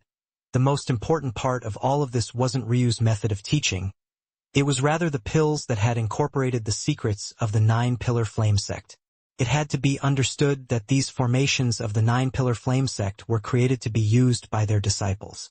Each one of these disciples had exceptional bodies, tempered through their own special methods of body realm cultivation. The stress that such formations placed on their bodies was great. While it was within the scope of what they could handle, if not people tried to use it, they would be sucked dry. That was where Ryu's pill came into action. The pill became a new vessel for vital qi, absorbing energy from the surrounding atmosphere and filtering it into the pill. This pill then radiated the aura of the 9 pillars, incorporating its unique runes and the profundities of its hidden, mysterious nature. This might not sound special, but it was an absolutely astonishing matter. Even the little woman, who was even a hint disdainful not because she looked down on Ryu but rather because she was simply too far beyond him in terms of alchemy, was sitting in absolute silence. This pill that Ryu had seemingly created casually could change body realm cultivation forever. Why were bloodlines so important? Well, there were a myriad of reasons, but maybe the most important reason was raw strength and power.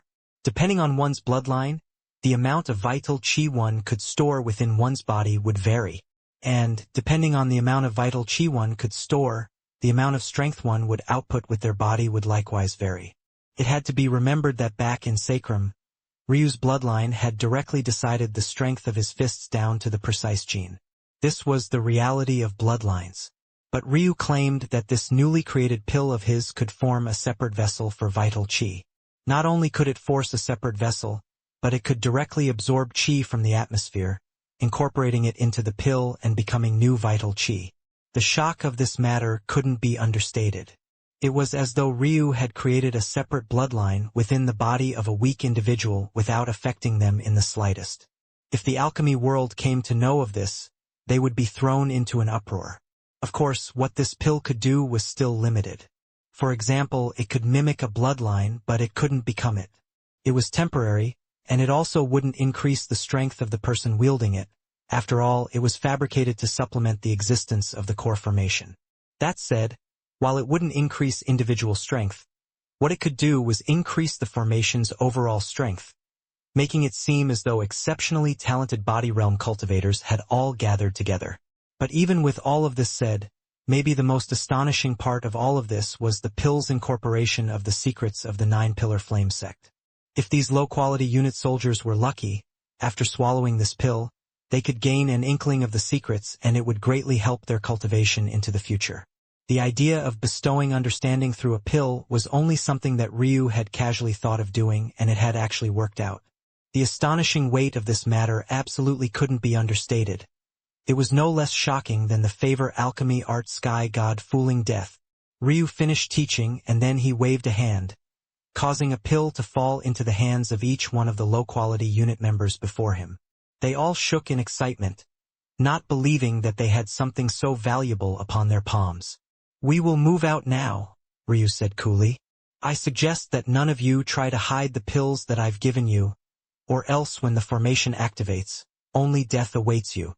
A bucket of cold water was poured over those that had other thoughts. Chapter 1326 Fool. News of what had happened returned to the ears of Rogrel and the other faction heads. They didn't quite believe it, but they knew how much the Dream Azura race hated Ryu currently. If it wasn't so important, these elders might have even favored not to say anything. "Why didn't you ask him to stay?" May's uncle, Larhorn, spoke in Rogrel's stead. The Soul Body faction elder smiled bitterly, not sure if he should say it. Ryu's arrogance seemed to make quite a lot of sense now. Even ordinary alchemists were so arrogant, let alone a genius of his caliber. However, no matter how arrogant he was, it was too difficult to repeat his words. "Speak," Rogrel suddenly commanded. The Soul Body faction elder realized that there was simply no escaping this matter. Since Rogrel had laid down a command, he didn't dare to disobey. He didn't have as much conviction as Ryu, and he didn't want to lose his life. The elder shook his head helplessly. "After I saw the situation, I swallowed my pride and tried to mediate. I knew that both he and May were too important now. But he said, "Speak," Rogrel said more forcefully, his temper threatening to flare up. He said to tell that dog's hit patriarch to come and speak to me himself. If he has the wealth to compensate for 1,203,389 ruined pills and the psychological damage both I and my wife have experienced in the last few days, we can talk about how the Dream Azura race will apologize to me and whether or not I'll care to forgive." The elder began to cough violently after he had said these words. It felt like it had taken all the strength in his body to speak these words, a weight on his chest pressing down firmer and firmer.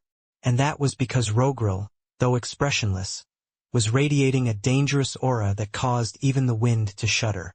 If Ryu just wanted to be compensated, that might still be fine. But he actually spoke about this sort of compensation as though it was just the first step toward gaining his approval. As though that wasn't bad enough, Ryu didn't state the level of the pill, he directly mentioned their rank as a ruined pill. Logically speaking, a sub-sky god level pill, no matter how high level, whether it had 100% purity or not, whether it had complete runes or not, would always be less valuable than a sky god level pill. However, in practice, it was hard to say. In fact, Ryu's pills might auction off for more than even the strongest omniscient god pill the Dream Azura race had. That was because ruined pills were simply too rare. They didn't have value just for their uses but also their study value to other alchemists, not to mention the honor they could bring. Even if one focused on just their uses, imagine a clan had a genius they absolutely had to nurture, an absolute prodigy that would become the greatest pillar of their family in the future. What would a ruined pill be worth to such a genius? They obviously wouldn't be able to take sky god level pills, but what if such a ruined pill could build their foundation and make their progression to the sky god realms even smoother? What would this pill be worth? It was simply impossible to calculate. The fact that Ryu had formed 1,000,000+ at once made it sound worthless and the matters of supply and demand would kick in, but the fact that he had courageously emphasized ruined pill meant that Ryu had no intention of lowering the price just because of his own skill. What a joke, he was supposed to lower the price just because he was too good. Before Rogrel could even say anything more, another rushed in and spoke in hurried, panting breaths. "Patriarch, faction leaders. They've left through the teleportation platforms, along with the other Gubber frontline vanguard units." The expressions of Rogrel's brother and the other two faction leaders changed once again. This Ryu wasn't all talk, he truly didn't give a damn. They hadn't even given the order to go yet, That was because the moment they stepped foot into the nether plane, the war would begin. Ryu hadn't only slapped their faces. He moved up their timeline and blew the war horns before they were even prepared. Was he just ignorant? Or did he really not care? Rogrel stood up, his gaze practically spewing fire. He had truly never been so enraged in his life. The garbage units were entirely caught off guard. They had been nervously waiting in one moment, their hearts in their throats. But in the next moment, Ryu had forcefully activated their teleportation formations. The only words he had said was that he didn't like to command and he didn't have any time to waste. The garbage units outside of Ryu's own were suddenly in despair. What did his unruly nature have to do with them? Although the elders made an effort to not call them garbage units to their face, they knew exactly what they were. They were already destined to die even if they were prepared. But what about now? How would they even survive? Before they could even hopelessness further, many began to cough and wheeze. The air of the nether realm was heavy.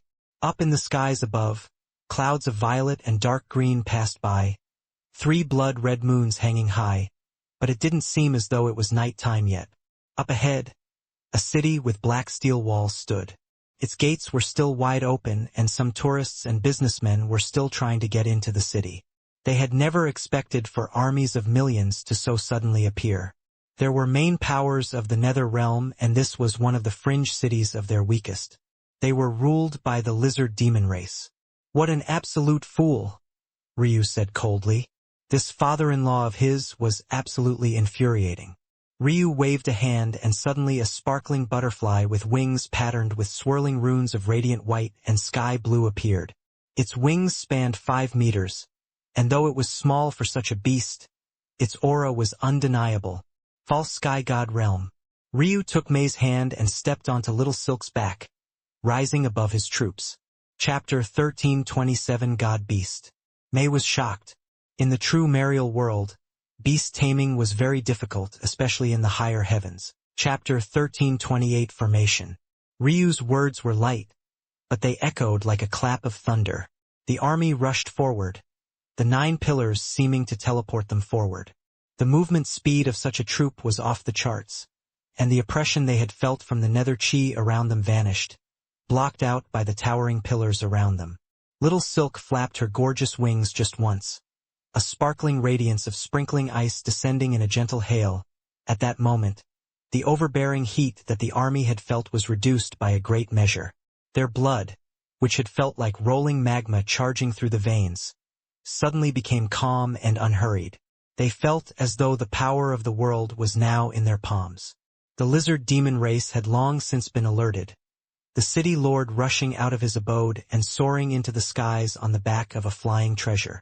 It was clear that he didn't have the right to step into the air under his own strength, and when he felt the rumbling of the earth, his heart shook. This sort of core formation, he had never seen such a thing.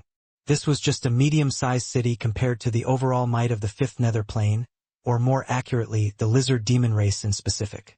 Their elite troops only numbered 100,000, and their city lord was only a true sky god.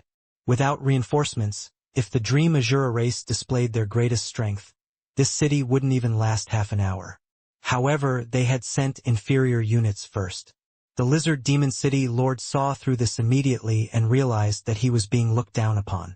Even so, when he sensed the core formation, his expression still couldn't help but change. He had never seen such a mysterious formation before, and it was actually able to both gather and filter chi. Those within it were entirely unaffected by the nether chi that outsiders should have been forced to struggle against. Suddenly, though, the city lord noticed something else. There were at least a dozen inferior units below, but only one of them had access to this formation. The city lord's expression flickered cleverly. He had already reached the end of his potential and had spent the last several years steeped in politics. He knew internal conflict when he saw it. Obviously, someone had access to this formation but was unwilling to share it. Starting such a large-scale war with such large fissures within your main participants was bound to be a recipe for disaster. The city lord changed the approach he had been thinking of. Rather than sending out his troops to deal a fatal blow to the inferior units, he would let them collapse on their own. "Activate the city formation," he roared out. Behind him, his tail flicked, causing harsh whistling sounds to echo through the air. Those that knew him recognized that poisonous look in his eyes all too well. Activating the city formation now was even crueler than shutting the gates early. Those caught in the range of the activation, a radius just about 100 meters or so outside the gates themselves, would be completely wiped out. Whereas if they ran now, Ryu probably wouldn't be bothered to deal with them. Now they would directly die. Hearing the whirring of the formations, those fighting to get inside the city suddenly had a change of expression. They realized how bad the situation was and began to scramble to get out of the way. Unfortunately, while those closer to the edge of the 100-meter radius managed to make it, many more were crushed beneath the formation's might. The confident inferior unit beneath Ryu suddenly felt a wave of despair. They hadn't even gotten to show off before they were faced with an unbreakable wall. The city lord sneered. The lizard demon race, unsurprisingly, carried many lizard-like features. They had a long, powerful tail, and they were covered in scales. But their faces didn't have snouts, and they actually looked quite human until they smiled to reveal their long purple tongues and sharp rows of teeth. In reality, though they were called lizard demon, they were much closer to the dragon race than that foolish Akura and his clan had been. But they were smart enough to not take the name. In addition, though they were called the lizard demon race, they had quite a wide range among them. Though many were more like the lizards of their namesake, some were more like serpents and snakes, not even having 2 legs to stand upon. In their race, those closer to snake-like existences were the more noble of them, and it was a sign of their bloodlines being closer to the demonic dragons and serpent demon that they descended from. This race wasn't very good at formations, but all this was relative. They were nothing before the best legions of formation masters from races that had many more soul talents. However, this formation was still beyond a true grade, and was actually a perfect grade formation. A perfect grade large-scale formation, at least of this level, could within the all-out strength of at least half a dozen to a dozen perfect sky gods for several days before collapsing, and Ryu's troops didn't even have the strength of one perfect grade sky god. At this current standard, they could only fight a fragmented sky god head-on at best. Ryu's actions currently truly looked like he had only come here to court death. At least, that was what the city lord believed. Who would have expected that Ryu's gaze to suddenly change when it landed on the formation? It was as though he had become an entirely different person, the world dancing in the palm of his hands. Ryu suddenly raised a palm. The 9-pillar formation reacted to him, his birthed phenomena appearing to his back as his whirling Tao formation appeared in his irises once more. An enormous sword formed in the air, reaching a point where from tip to tip, it was longer than even the city it rose above. Ryu's palm descended and the sword followed his actions, rushing toward a point on the formation. Just as the city lord was sneering, bang! The formation cracked like the glass, its glittering motes of light descending down toward the city in a beautiful rain. Chapter 1329 Bang! The city lord was completely taken off guard. Their formation had fallen. In a single strike? How was that even impossible? He was certain that there were no perfect sky gods present, let alone the omniscient sky do it would take to shatter the formation with such ease. The only explanation was that Ryu had targeted the formation's weakness, but it had only just been displayed. How could he see through it with such speed? No, even beyond that, Ryu was far too weak to see through such a thing. Although it was difficult to see Ryu's strength through the volatile energies, and especially the strength of the 9-pillar flame-sex shroud, the city lord was still sharp enough to be certain that he wasn't in the sky god realms just yet. They must have scouted out the region beforehand. There are spies. The city lord was suddenly standing on tenterhooks. He didn't know who to trust around him, but Ryu's army wasn't going to let him have the chance. Ryu closed his eyes for a moment, taking a deep breath. The 9 pillars within his body resonated with a golden light that shone through even his skin. His tattoos appeared once again, the light of the pillars refracting through their complex structures and making them shine even brighter than they had in the past. Ryu hadn't expected earlier that he would be able to channel the strength of the formation into himself like this.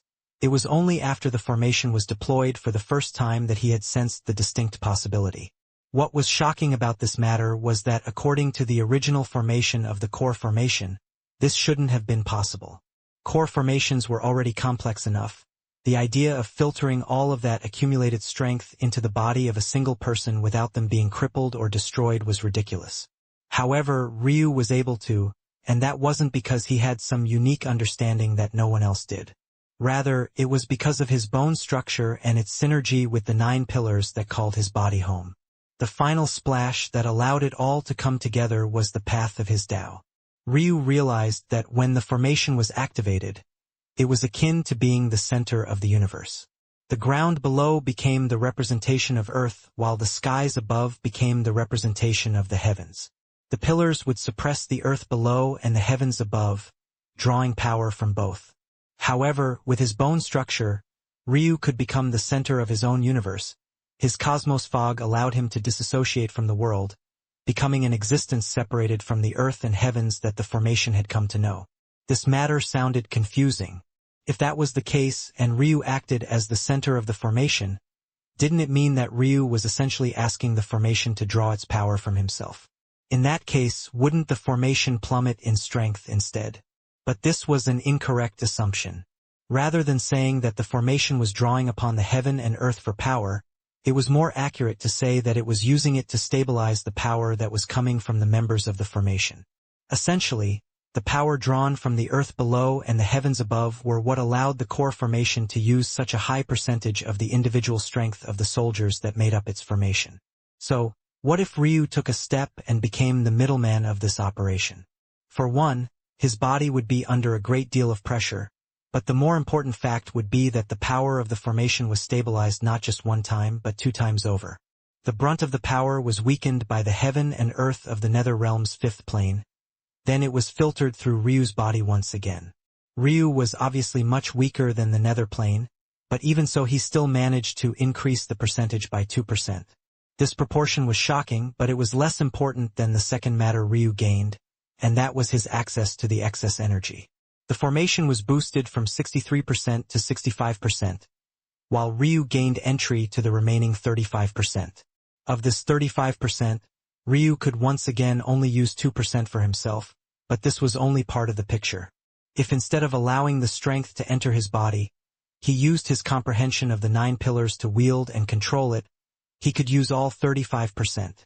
In fact, he could stop the first 65% from returning to the army below, taking on all 100% for himself. There was no doubt that this was a huge drain on Ryu's focus chi, controlling so much power, most of which wasn't his own. However, this was exactly what Ryu wanted. The being of the prayer mat exposed one very important thing. It was feasible to enhance focus chi and even target it directly, he just didn't know how. At first, he was blind to how to do this, but with his discovery of the secrets of the souls in his body, he realized that the answer might very well be hiding within his body. And, just like he had used his shattered Tao heart to find the position of where it resided, he would use the drainage of his focus chi to find where it truly lay. Once he succeeded in comprehending this, he would create a pill that could replenish focus chi. In fact, if he took it a step further, he might even find a technique of cultivating it directly so he would never have to rely on outside sources again. Ryu's stare glowed and his hands grasped at the air. He gripped them tightly and the birthed phenomena to his back roared. Even with its eyes closed, it still seemed to look down upon the whole world. And then, Ryu punched. The aura of a fist god descended, but never in his life had Ryu thought that this aura could be so powerful. Bang! Chapter 1330 Crack. The devastation was hard to describe. It was as though a pillar had run through the center of the city like a drill bit. A perfect partial cylinder had appeared in the body of the city, leaving the ground with a smooth trench that extended from the front of the city to the back and even extended beyond. Every building, every formation, every person that had been in the way of this strike was leveled to the ground. There simply wasn't anything left in the region, and yet the strength was so perfectly controlled that even those a single centimeter out of the way hadn't had a single hair on their heads harmed. However, just because the attack was controlled, didn't mean that the air it had displaced would be. An instant after the world had fallen into silence, it was as though a hurricane formed by the heavens themselves had descended. The rush of wind hurried to fill in the void-like space that was left behind, the blast of air leveling the rest of the city to the ground. Only a few buildings seemed to remain, and these were the central hubs and the gathering places of the most powerful individuals to begin with. At that moment, it felt like all those that had fought to enter the city were nothing more than a joke. Let alone them, even the garbage units didn't believe what they were seeing. Those that weren't part of Ryu's core were at a loss for words, while those that had taken part couldn't believe it. They were all used to core formations, they had all thought that they would have to take action for things to work properly, but they had never expected that they wouldn't even have to lift a finger to gain this sort of result. That level of power, the accumulated strength of 100% of over 1 million cultivators, was shocking enough. But when it was amplified by the aura of a fist god, it wasn't just a 1+1 kind of result, it was exponential. Just 10% of a formation of 1 million would be enough to face off against a fragmented sky god, but it had to remember that that was just raw power.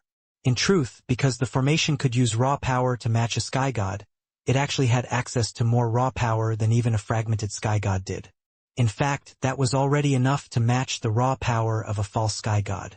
If just that 10% was matched with comprehension and skill, it would be enough to fight a false sky god, let alone if it was matched with an aura as powerful as a fist god's aura, even if uttered aura was immature. Now, one could imagine if this was applied instead to 100%. There were many formations that tried to replace the profundities of a cultivator's strike with the intricacies of the core formation itself to varying degrees of success. However, although this core formation had this function, Ryu had stripped it down. That was because he was already using a workaround to allow it to function. It was barely working as things were. He couldn't expect much more than this. Ryu took deep breaths, his forehead matted in sweat. He had taken some time to recover after he had formed so many pills at once and had taken a small move toward finding the source of focused chi.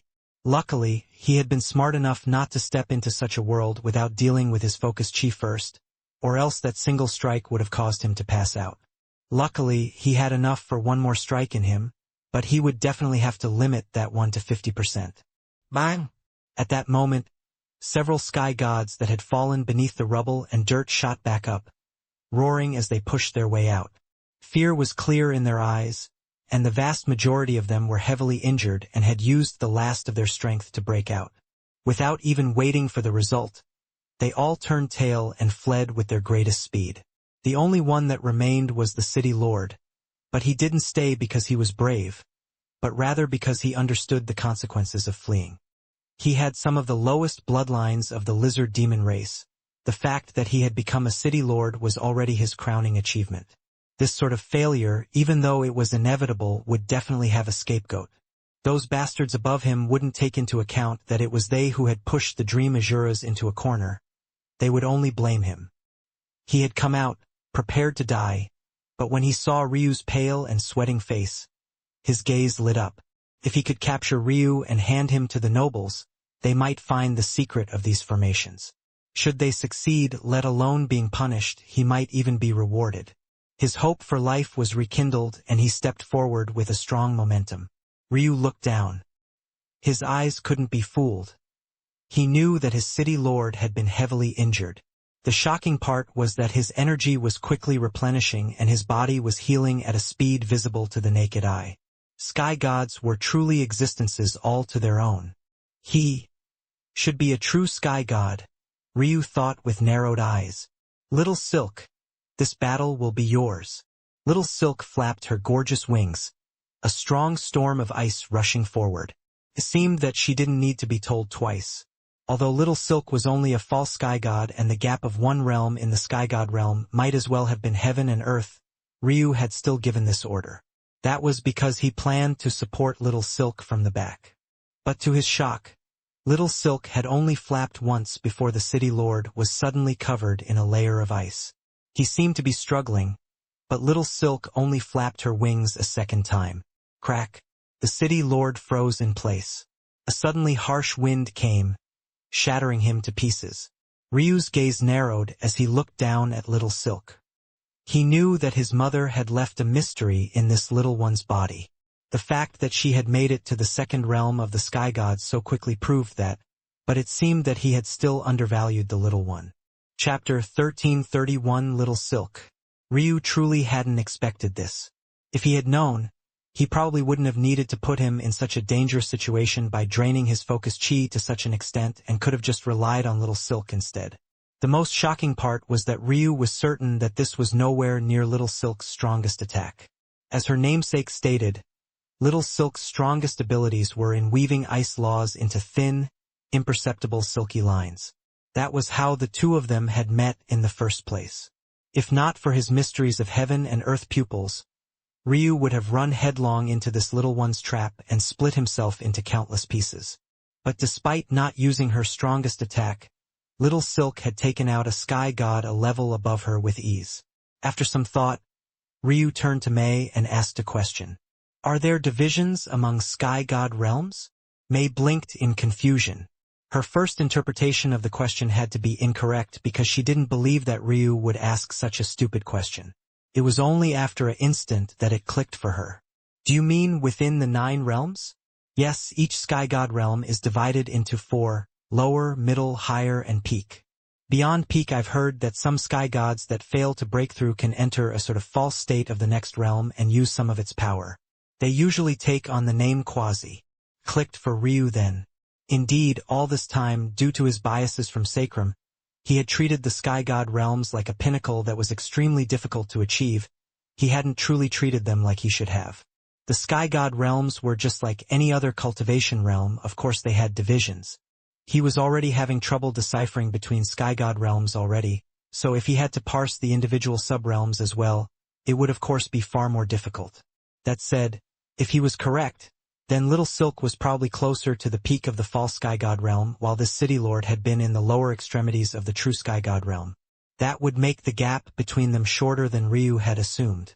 Even so, it was a shocking feat by Little Silk nonetheless. Ryu would be less shocked about this matter if Little Silk had had a great Tao or something of the sort, but she didn't. It had to be remembered that Little Silk wasn't even born as ancestral grade beast. Therefore her future should have been limited. Entering the sky god realm should have been her absolute limit, and even then she would have to be extremely lucky.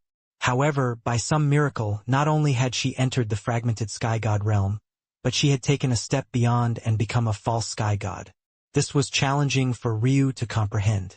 Unless... Ryu's heart skipped a beat. He was being silly. Little Silk was his beast companion. Their souls were linked. Why was he wasting therefore much trying to deduce it on his own when he could just consciously feel the changes himself?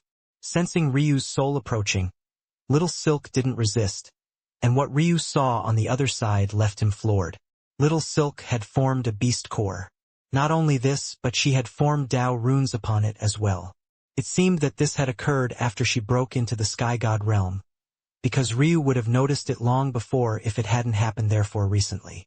But what was truly astonishing was that after entering the sky god realm, due to this sudden formation, Little Silk had actually increased her cultivation speed rather than slowing down. Ryu was floored, and then he smiled bitterly. This wasn't by coincidence. He could see that it was a combination of two things. The first was his mother's blood essence, not just any blood essence, but that of her Ice Phoenix bloodline. The second was a kernel of a mysterious energy. Ryu had only vaguely sensed this energy once before, but his current memory was nigh infallible. This energy came from a shrine, specifically the Ice Shrine. It seemed that he had been holding Little Silk back all this time. It had to be remembered that Little Silk was already at the pinnacle of the World Sea Realm, just a step away from the Sky God Realm from the very beginning. However, in order to allow her bloodline to catch up to the standards of the true martial world, Ryu had suppressed her cultivation speed and first fed her a large amount of sovereign-grade beasts. Then, his plan was to steadily progress her past that point until she could stand toe-to-toe with god beasts. Unfortunately, before that could happen, she failed to suppress her cultivation any longer and entered a cocoon. Since then, Ryu had essentially ignored her. He didn't send Little Silk away because she had helped him greatly during the start of his journey in the true martial world, and he also had the sentimental attachment of her being a helping hand from his mother as well, but he had ceased having high hopes for this little one. The only reason he had brought out Little Silk even this time was out of convenience, as flying above the formation would make many things easier. What he hadn't expected was that he was the one who had overthought things from the very beginning. Had he allowed Little Silk to break through the instant they stepped foot into the true martial world, she would have instantly caught up to the standards of the beasts here. That's because it would only be then that his mother's blood essence could properly erupt without killing Little Silk. Right this moment, every time Little Silk took a step forward in her cultivation, he would naturally increase her talent as well until she reached a standard no less than that of a majestic ice phoenix. But this time, she would be a new species entirely. Chapter 1332 Open Arms. Ryu smiled lightly. He wasn't enraged by his mistake. He only felt that he was a little silly. His mother probably hadn't explained all these things because she didn't want him to feel guilty about the loss in her blood essence. She had already been so weak after risking her life to save him. If Ryu had known that she had given up any more, how would he have felt? But in Himari's eyes, she was a mother. It was her duty to protect her son and do all she could for him. Since she was injured anyway and would take some time to recover regardless, why not do it all in one go? At the same time, Ryu had to lay down his pride. He wasn't the only one in his family with great talent, and the talents of those in his family extended beyond just what their fists could do. This method used by his mother was absolutely ingenious, and Ryu himself would have never thought of it. Although it required some sacrifice on her part, phoenixes were in a unique position to recover blood essence, a position that most other races simply weren't in. With the supplementation of the Ice Shrine and Life Shrine, so long as she would give in time, this process of recovery would actually only make her stronger. Little Silk was already at the standard of a true god beast. This was the equivalent of a human who had broken into the sky god realm with a lineal Tao. According to Ryu's calculations, she would become a perfect god beast after breaking into the true god beast realm, so her talent would always be a step above that of her sky god realm. As one could see, humans entering this realm would be said to be in the fragmented sky god realm, true sky god realm, and so on. For beasts, they would be said to be in the fragmented god beast realm, true god beast realm, and so on. So this title was truly appropriate for Little Silk. The only surprising thing was that a city lord of the true nether realm's fifth plane had fallen so easily to a mere true god beast. After all, a lineal Tao was only the third rung of Taos. Wouldn't a sky god of the fifth plane be more powerful than that? Not necessarily. It had to be remembered that Taos tended to take a step down upon reaching sky god realms. This meant that a sky god with a lineal Tao likely had a dynastic Tao, a Tao a step above, when they were younger. Some might even have taken 2 steps down and fallen from having formed a sovereign Tao in their youth. That was to say that while geniuses below the sky god realm of the fifth plane might have formed sovereign Taos earlier on, they might only be lineal Tao sky gods now despite being from a much higher plane. Then, it also had to be considered that there were divisions amongst Taos. Little Silk was only a step away from the true god beast realm, and thus had a Tao rune equivalent that was at the peak of the lineal Tao equivalent, while it was very likely that the city lord had a much weaker Tao within the same realm. Finally, one also had to remember that beasts of the same level were much, much stronger than human or humanoid cultivators of the same level. The amount of strength their Tao runes could manifest as compared to humans who comprehended their Taos instead of being born with them was on a completely different level. Ryu had first-hand experience with this. When he first came to the true martial world, even a common grade beast had almost killed him, and that was despite the fact his bloodlines were at the black grade at the time. Either way, the bottom line was that the city lord hadn't stood a chance against the newborn Little Silk. The only unfortunate thing was that I still haven't found the source of focus chi. Ryu's heart suddenly skipped a beat. No, I've neglected something. I've been overlooking the 7 corporeal souls. Ryu had been subconsciously ignoring his 7 corporeal souls because he felt that focus chi should probably be related to his mind, but his 7 corporeal souls were instead related to diverse organs. However, he had a thought that maybe that was just his own bias. A lack of focus chi made you tired and unable to focus, but wouldn't that also happen in the body was in a terrible state? What really broke through this line of thinking was another thought. Blood essence was always something that could only be given willingly, but never taken by force. Realizing his mother had given up such a precious thing to Little Silk, Ryu had another thought. Why was blood essence so mysterious? How could something corporeal be regulated by willpower? And then it hit him like a truck. Blood essence and focus chi felt like 2 sides of the same coin. One of them was corporeal and could be regulated by the will of the mind. The other was incorporeal and could be regulated by the physicality of the body. They should both be hidden within the 7 corporeal souls. Ryu's gaze gained an incomparable sharpness. If he was correct, this would be a world-changing matter. On the one hand, he would be able to create methods of increasing, training, and replenishing his own focus chi rather than anticipating for it to naturally increase on its own. But that was the last of the shocking matters. If he was right, wouldn't he be able to do something that no one had ever done before? Wouldn't he be able to snatch blood essence by force? If he could succeed in this matter, would he still have to worry about increasing the talent of his bloodlines? Wouldn't those troublesome beasts arrive to chase him anyway? In that case, he would just greet them with open arms.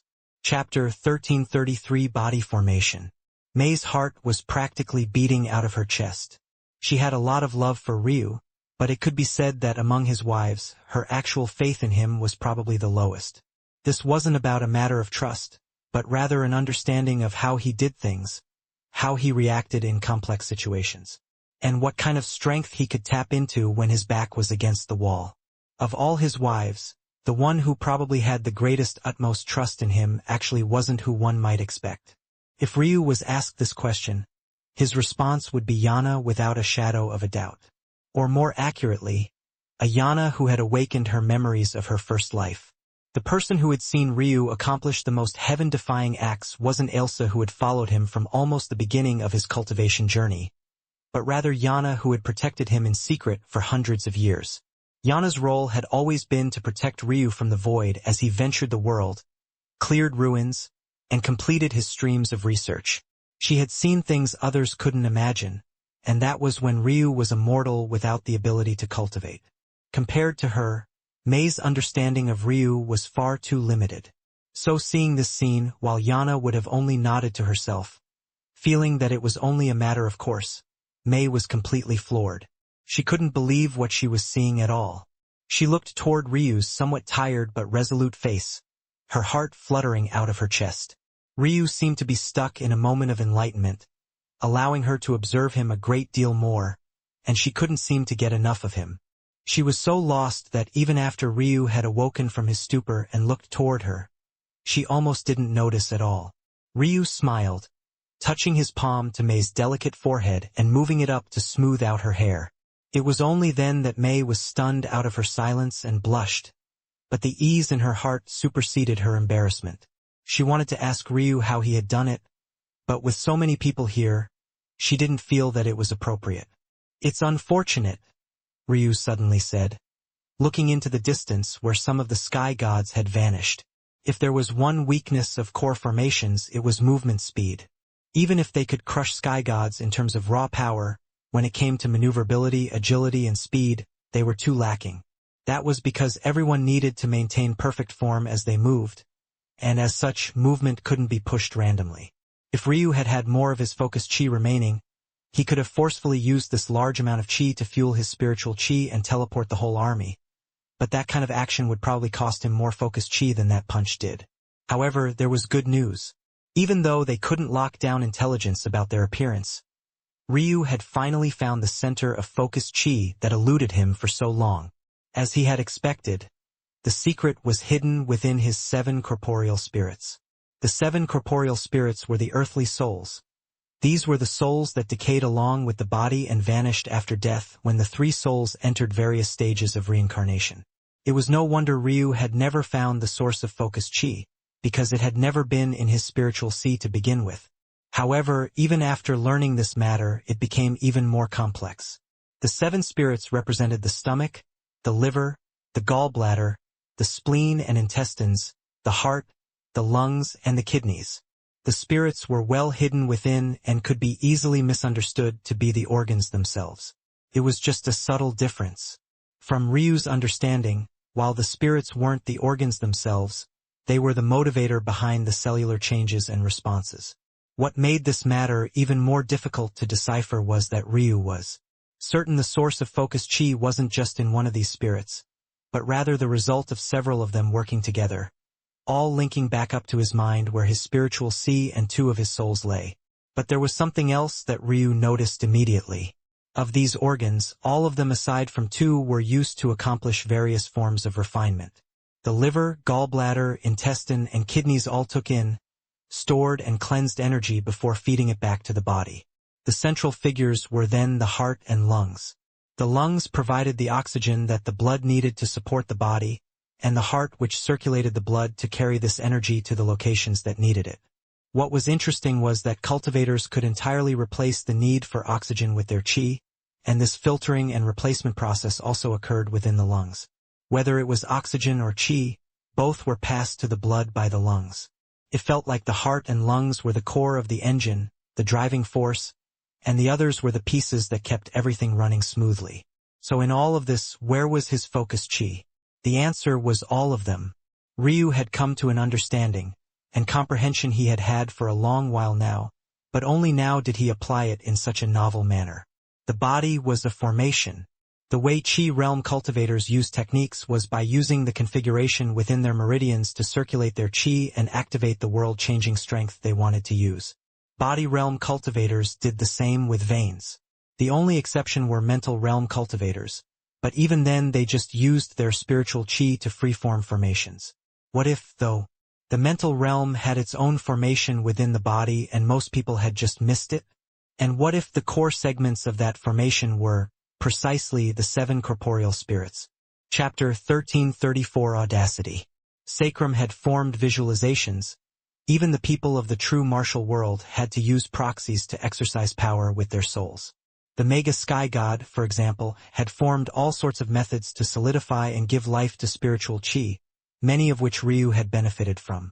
These were all absolutely ingenious methods, and they were worthy of respect. But what if the heavens were looking down in disappointment from the very beginning? Chapter 1335 Empana. Very soon, the throne room was filled with a blood-thirsty aura. A young man with long legs and even longer strides entered. He was dressed in a suit, but he looked less professional and far more like he was about to enjoy the nightlife in a nearby red-light district. His suit was a deep shade of black. His slacks were quite tight on him and only flared out slightly below his caves.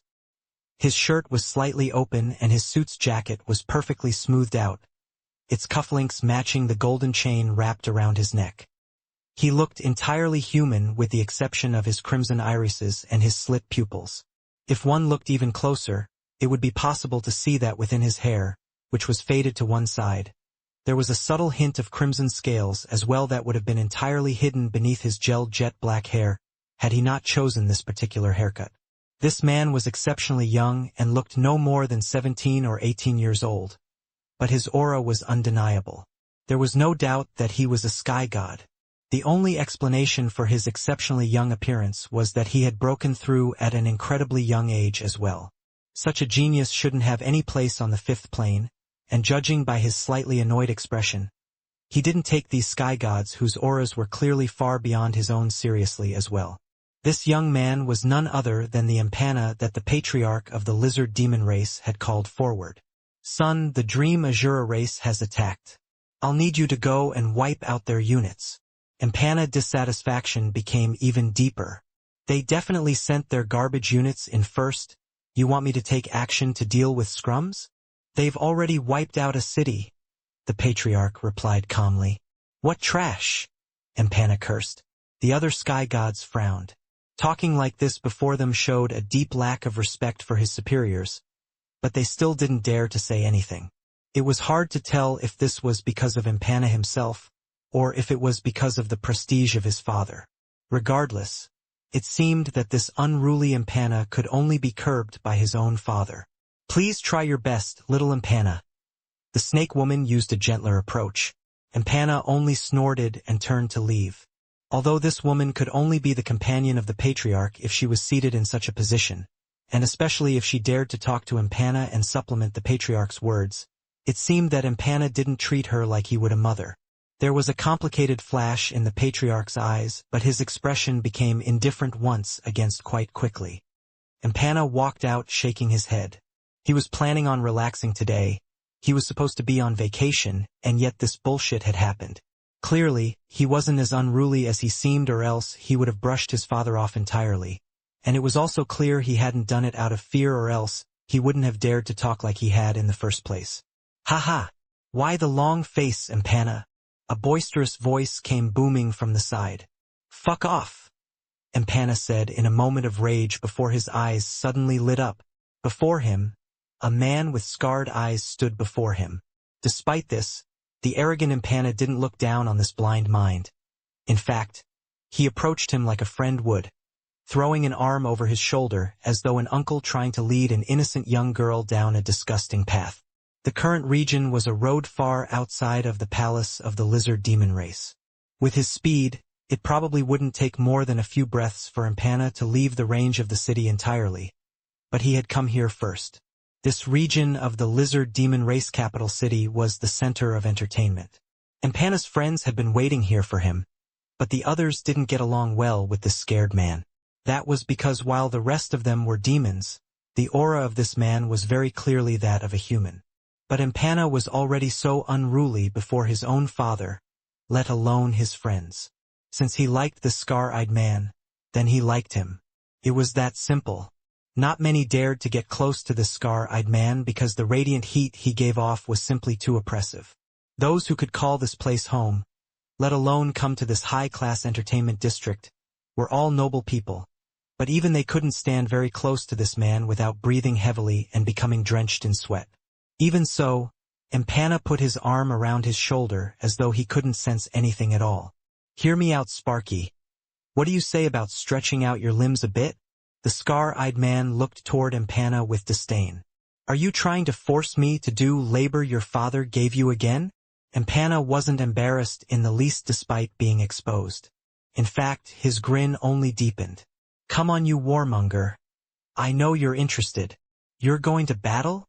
The scar-eyed man's brows shot up. Empana grinned. "Indeed. Turns out the Dream Azura race didn't like the deal we gave them and directly attacked. Come, we'll have a fun time. I heard that the Dream Azura race has the Soul Flame?" The scar-eyed man's tone didn't seem to change very much, but Empana could tell that this man was excited. He had known this man for a long time, and there was only one thing that could get him this excited, and that was the prospect of gathering a new type of flay. "Yes, you freak. Now let's G-dash." Empana had hardly finished his words when the scar-eyed man had already shot into the distance. "What the fuck? Wait for me." Empana was about to shoot into the distance as well, but it was at that moment that his friends stepped out from the restaurant, their gazes confused. Weren't they supposed to hang out today? "You guys come along, we're going to crush a few Dream Azuras." Without much more explanation, Empana shot into the distance as well. He seemed to become a flood dragon in the skies as his afterimages left a long, winding stream of chi. Ryu awoke, prepared to move toward the second city. He felt bright and refreshed. His original estimation had been an hour, but in the end it had only taken him 10 minutes. That was because after the first few circulations, he had an idea and incorporated a strand of embryonic chi into the odd chi somewhere between spiritual chi and vital chi. As expected, the addition of embryonic chi made the process 10 times faster, and a single rotation was 10-fold as effective. Ryu had a feeling that if he used more than one drop of embryonic chi, the results would be even more effective, but he had to be cautious with using his embryonic chi so freely since he only had a limited amount. Plus, no matter how much faster it made the process, there would always be a cap. That was because the cycle needed to finish at least once for his embryonic chi to take effect. And, in order to finish one circulation, he needed utmost focus. If he had his mysteries of heaven and earth pupils, he could probably reach that level of focus even in the midst of battle. But without them, he needed a quiet place. It took Ryu 5 minutes to complete a single circulation, so this would be the cap of his speed for now. Time to set out. Ryu sent a glance toward the other garbage units aside from his own, and hesitated for a moment before shaking his head. Although he hadn't reached the number cap of the core formation, he was already at his limits. A single 100% strike almost wiped him out entirely. If that 100% strike was fueled by 10 times the number, he might kill himself in the attempt. Even so, Ryu took the other garbage units along. If his own unit reached its limit, it would be more convenient to swap that way. Not long later, Ryu had left the region with everyone, and the teleportation platform, hidden by the Dream Azura race, flashed again. The troops that appeared looked incomparably serious, as though they were ready for the fiercest battle of their lives, and they were actually left by Irehorn. the head of the soul-body function. They had moved to organize as fast as they could. Regardless of how impulsive Ryu was, they couldn't be as willful, which was why it had taken them some time to follow up. But even so, it had only been 15 minutes. So how could there be a leveled city before them right now? In the far-off distance and outside of Larhorn's line of sight, Ryu came to a stop, his gaze suddenly blazing. Over the horizon, 5 oppressive auras came swiftly. One was ahead, one was right behind the first, and the last 3 flew together even further back than the first 2. When Ryu locked eyes with the first, Mei was shocked to find that his aura had suddenly become chaotic. It looked as though he was about to attack using the formation again, and everyone seemed perfectly prepared. But seemingly for no reason and completely foolishly, Ryu shot out from the range of the formation entirely, even leaving little Silk behind. He didn't even use his birthed phenomena. Without access to his Tao, he couldn't even fly in the skies and rapidly dropped. Even so, his battle intent only kept blazing. He roared, punching out toward the scar-eyed man. There was simply no suspense. A fist bypassed Ryu's defenses, crashing into his chest and sending him flying toward the ground like a sparking meteor. Ryu! Mei's screech came with an eruption of his soul fire, her jet-black hair becoming coated in burning golden flames. Unfortunately, she was far too slow to react and far too weak to do anything. The scar-eyed man dove into Ryu's crater, his fists raining down like an avalanche. He looked like he had met the enemy of a lifetime, and he wouldn't take a single break until he could crush Ryu's body into a meat paste. Mei became as pale as white clouds. Ryu wasn't even a World Sea Realm expert, but that was a sky god. It was over, it was all over. Chapter 1336. Who is this? Ryu felt like all the air in his body was being pummeled out one fist at a time. He couldn't even see the sky above him because the fists were so densely packed. Truly felt like there was no mercy being given to him at all. And Panna didn't think much about it at first. He just thought it was someone overestimating themselves. But then his expression became weird. He hadn't sensed it in the beginning, but that young man definitely wasn't a sky god. The scar-eyed man shouldn't even need to lift a finger to kill such a person, let alone using so many fists.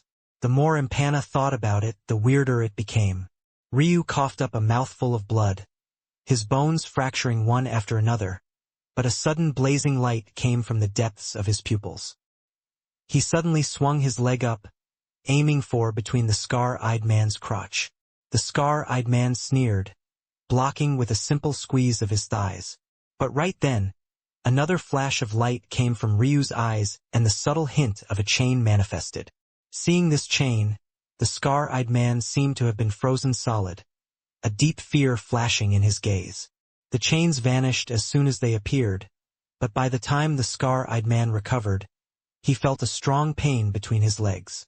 His breathing heaved and he seemed to vomit up his next breath of hair instead. The pain shook his body and seemed to shut him down again, but before he could recover once again, a heavy palm smashed into the bridge of his nose. Ryu put all the power he had behind that strike, even using his cosmos fog to make his strike instantaneously far heavier at the point of contact. Even so, the scar-eyed man's nose only deformed and wasn't even close to breaking despite being one of the most fragile parts of his body. That said, Ryu didn't seem to care. Seeing the tears forming at the edge of the scar-eyed man's closed eyes, he grinned with a wild satisfaction, his second palm descending with even more force. "You son of a bitch! You're cheating!" the scar-eyed man growled. First Ryu had used his chains, and then he had used his bone structure. Both were huge no-nos, but clearly this little bastard didn't care at all. "I don't know what you're talking about," Ryu replied coldly, his chains appearing again just as the scar-eyed man was about to recover. Bang! To Ryu's astonishment, the moment he pulled back his chains again, prepared to attack the scar-eyed man again, he found a fist in his abdomen. He was smashed into the ground again, but it was a truly novel feeling. He hadn't managed to get up from the first assault, so his back was still against the ground. For him to feel as though he had hit the ground again, the only explanation was that the scar-eyed man had shattered another crater into being through his body, one that he then fell into moments later. Ryu coughed up another mouthful of blood. "You little noble prick. You think the same trick would work on me twice? Ryu grit his teeth. Another rain of punches coming. By this point, even Mei's tragic expression had become somewhat weird. If she couldn't figure out what was going on at this point, she would be too foolish. But even then, she had lagged quite a bit, her heart falling into despair when she thought she would never see Ryu again. Look at you, still the same cripple. Nothing's changed at all. Come. Speak those annoying words to me again. I want to hear you squeal. Ryu's gaze grew colder and colder. Suddenly, his hand flashed out, his fingers aiming for the scar-eyed man's closed eyes. Bang!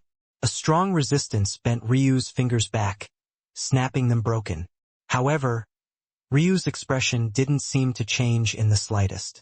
This eruption of a hidden force caused the man's body to shudder, and Ryu shot out from between his legs, crossing to his back and putting his head in a vice grip.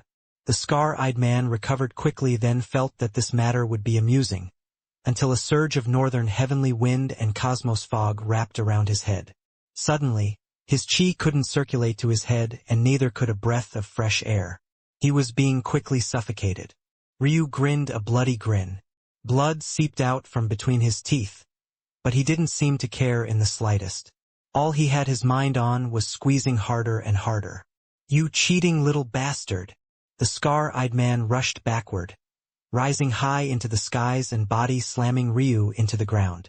However, Ryu refused to let go, his vice grip becoming tighter and tighter as the scar-eyed man's head began to feel lighter and lighter. The scar-eyed man quickly realized the helplessness of the situation. He rampaged about, smashing Ryu from head to toe. But the little bastard he remembered to have fragile bones had suddenly come back with a bone structure he couldn't recognize and was countless times sturdier. The scar-eyed man suddenly swayed, his balance being thrown off. His vision began to turn dark, and he was moments away from losing consciousness. Enough!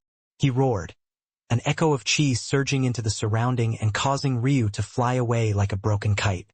Spent, he dropped to a knee, heaving deep breaths as though a fish out of water. His body was struggling, and it took him a long while to regain his bearings. Even for a sky god, losing chi and oxygen to the brain for such an extended period of time was a life-damaging matter. In the distance, Ryu slowly crawled to his feet, wiping blood from his mouth. Even in such a state, he seemed to give off an elegant and indifferent bearing. One would never be able to guess that he had just been a brawl that could only happen in a flea market. You lost, he uttered plainly, patting down the wrinkles in his robes. The scar-eyed man suddenly growled. Fuck off, you cheated first. Look at the state of you. I at most need to catch my breath, and you're covered in blood and broken bones. Ryu's lip curled in a smirk. I'm a cripple, remember? The scar-eyed man was at a loss for words before he roared into the skies. This happened every time. Ryu would get the snot beat out of him and yet say some bullshit technicality that he couldn't immediately refute. Indeed, he had just said that Ryu was a cripple, so how could a cripple cheat? Obviously, he shouldn't have access to chi and talents and the like, so what was he cheating with? He had been trapped into a corner with his own words. Ryu smiled satisfactorily before looking toward Mac. He felt a bit bad. He acted before he could explain anything, and he had given this wife of his a bit of a scare. Of course he felt somewhat guilty. Mei, there's no need to worry. This is a subordinate of my family. His name is Dash. Mei's eyes opened wide. But then she almost couldn't refrain from rolling her eyes. Wasn't it a bit too late to say all this? She had already figured out most of it. However, before Ryu could say his name, he was cut off. Say that again, and do you believe that I'll bend you over my knee and spank you like a toddler in front of your woman? Ryu gave the scar-eyed man a look before looking back toward Mei and correcting himself. This is slave of my family. Feel free to order him around as you please. Panna was rendered speechless. That clearly wasn't what the scar-eyed man had meant. Plus, knowing this man's character, he would definitely... The scar-eyed man grinned a devilish grin. The temperature skyrocketed, and the three that had followed Panna suddenly began to feel uncomfortable. He really looked more demon than human right now. All right? Ryu shook his head, correcting himself again. His parent leads a underling troop of my clan. The scar-eyed man was rendered speechless before he suddenly exploded. "You disgraceful son of a bitch!" Once again, the scar-eyed man could do nothing. As one said, the sins of the parent would be borne by the son. He couldn't deny his father's truth, nor could he deny his father himself. In the end, he had no choice but to admit that he was indeed an underling of Ryu's.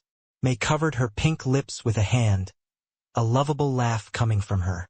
Ryu was still the same Ryu, but she had never seen him tease someone to this extent without it carrying some undertone of maliciousness. At that moment, Empana suddenly landed, his confusion clear on his face. "Langer, who is this?" Empana asked inquisitively. Ryu's gaze flashed, but he didn't say anything. Indeed, it seemed that he was hiding his real name. Chapter 1337 Impatience. Langer looked toward Empana. Just as he said. Empana raised an eyebrow, but he didn't say much else on the topic. He knew how stubborn this man could be, so he knew there was really no point in asking further. He didn't think much about it, though. Clearly, Langer was unwilling to admit the relationship he had with Ryu because it was embarrassing. Empana couldn't imagine what kind of family would be backing Ryu if the likes of Langer was only a subordinate. Even so, that was that and this was this. He looked toward Ryu and his eyes narrowed. Ryu didn't carry the attitude someone who wasn't a sky god should. Given the distance between them, he could quite literally kill Ryu with a glance. But Ryu stood in silence, gazing at him with indifference. What made this matter particularly odd was the fact that Empana was no normal sky god. Given the youth of his features, even sky gods more powerful than him had respectful demeanors when they met him, let alone those who weren't even sky gods yet. At that moment, a snort echoed and Ryu's knees buckled. His body swayed to the side before he managed to stabilize himself. However, when others expected him to fall, his body suddenly became ramrod straight, his gaze blazing with a cold intent. His head turned toward a certain direction. A woman wearing a dress that didn't fit the occasion in the slightest stood. The violet, gold-embroidered dress was especially tight around her large chest and midsection, but it flared out at her hips and it lengthened, sprawling across the ground for 3 meters or so. It looked more like a design for a wedding dress than something someone should wear day in and day out. The one who had snorted was her. She wasn't nearly as patient as Empana. In fact, it wasn't that Empana was patient, but rather that he was giving due respect to Langer by not pursuing this matter. But, clearly, Leah didn't care nearly as much about Langer's face. She was dissatisfied with someone who wasn't even a sky god standing amongst them, and even more dissatisfied that they didn't show any amount of respect. She was clearly a belle with a vicious heart. If not for Langer, she would have likely directly killed Ryu. Seeing the coldness in Ryu's gaze, she gazed as though she had finally lost her patience and was about to attack again. Langer's gaze flashed with its own cold light, but Ryu spoke suddenly. "Little Silk." Bang! Leah couldn't even react. She was hit with a wall of cold wind and her body was sent flying. Despite how close they all stood, there was only a single person affected. It went to show just how exact Little Silk's control was. Leah coughed up a mouthful of blood and drew a long ditch through the dry, deserted plains. Leah! Another young woman who went by Saitra suddenly jumped out, rushing towards Leah to help her. The remaining young man, who went by Krish, was immediately livid. He looked toward Ryu as though he would eat him alive. However, after looking toward Little Silk who had appeared in the air with May on her back, he only growls, his sideburns growing with a fiending black fog. Empana frowned. Due to Langer, this issue was too difficult to handle. Ryu had indeed been provoked first. Usually, this was an insult someone who was beneath the sky god realm would just have to swallow. But ironically, because of Langer, Ryu lashing out wasn't something he could pick at easily, especially since he can command a beast to act for him? Empana suddenly shuddered. There was only one human clan that would dare to do such a thing out in the open. Then, when he considered Langer's strength and how his family was subordinated to this man, his heart skipped several beats. Couldn't be. Was this Ryu from the 9th heaven? But why was he here? Was it really purely for a woman? Empana remembered what his father had told him about the enemy having a powerful formation. Could it be that Ryu had gotten this formation from the ninth heaven and passed it down to the Dream Azuras? But why the hell were they leading a garbage unit? None of this made any sense. Suddenly, Empana, who was observing Ryu, frowned as he noticed something was off. A cripple. Empana suddenly understood. In his opinion, Ryu may very well have come from the ninth heaven, but his standing wasn't high. Even if he was a cripple, just his identity would be enough for the Dream Azura race to hand this lady to him with hat in hand. But they were obviously displeased with their relationship, or else Ryu wouldn't be leading a mere garbage unit. That meant that Ryu might not be allowed to use his true identity, and he might even have been expelled from his clan due to his status as a cripple. That might very well explain why Ryu and Langer were being so vague about their origins. Even if they had a good relationship, that didn't change Ryu's status as a castaway. As Empana pieced these things together, he felt calmer. He felt more assured about the coming interaction. Even if he didn't kill Ryu for the sake of not shredding all pretenses, defeating him and sending him away should be fine. Leah struggled to stand up, her lips turning blue and much of her skin being covered in thin sheets of ice. Despite her rage, she continued to tremble, unable to gain her bearings properly. However, when she felt the presence of little Silk lock onto her, her heart shuddered and she fainted, before waking up, and then fainted again. Her consciousness was fighting to hold on, but the cold was corroding even her soul. "Don't test me," Ryu said coldly. "I don't have much patience for nonsense. Let's talk about something else," Empana said lightly. "Like, for example, why the Dream Azura race is leading an army into the territory of my lizard demon race." Chapter 1338. Sound of his voice. Empana's gaze was sharp, his arms crossed over his chest. He didn't seem to fear little Silk at all, or maybe he had something else to rely upon. Ryu looked toward Empana, saying something the latter had never expected. "Isn't it obvious? We are conquering land. Don't tell me that you want me to explain that as well." Empana's gaze narrowed. He looked toward Ianger, but the latter seemed to be having the time of his life. The only thing he was missing was popcorn. He had spent the first years of his life losing verbal spars to Ryu. Those losses somehow made beating the snot out of Ryu not nearly as satisfying. No matter how hard he hit Ryu, he felt that he couldn't vent his frustration. But, at the same time, seeing Ryu making others suffer filled him with endless pleasure. Empana was rendered speechless. Why did he feel like this longtime friend of his wasn't on his side anymore? Was his relationship with this superior of his really so good? Unfortunately, Empana had misunderstood things. Ianger didn't care whether Ryu or Empana came out on the losing end of this matter. He just liked to see others suffer verbal losses at Ryu's hands. It was a guilty pleasure of his. It didn't mean much more than that. "So you plan to continue?" Empana said this, and it didn't seem to be a question at all. "Yes," Ryu responded plainly. Empana's sharp gaze became cold, his hair fluttering and even the golden chain around his neck rising from his collarbone. He seemed ready to erupt at any moment.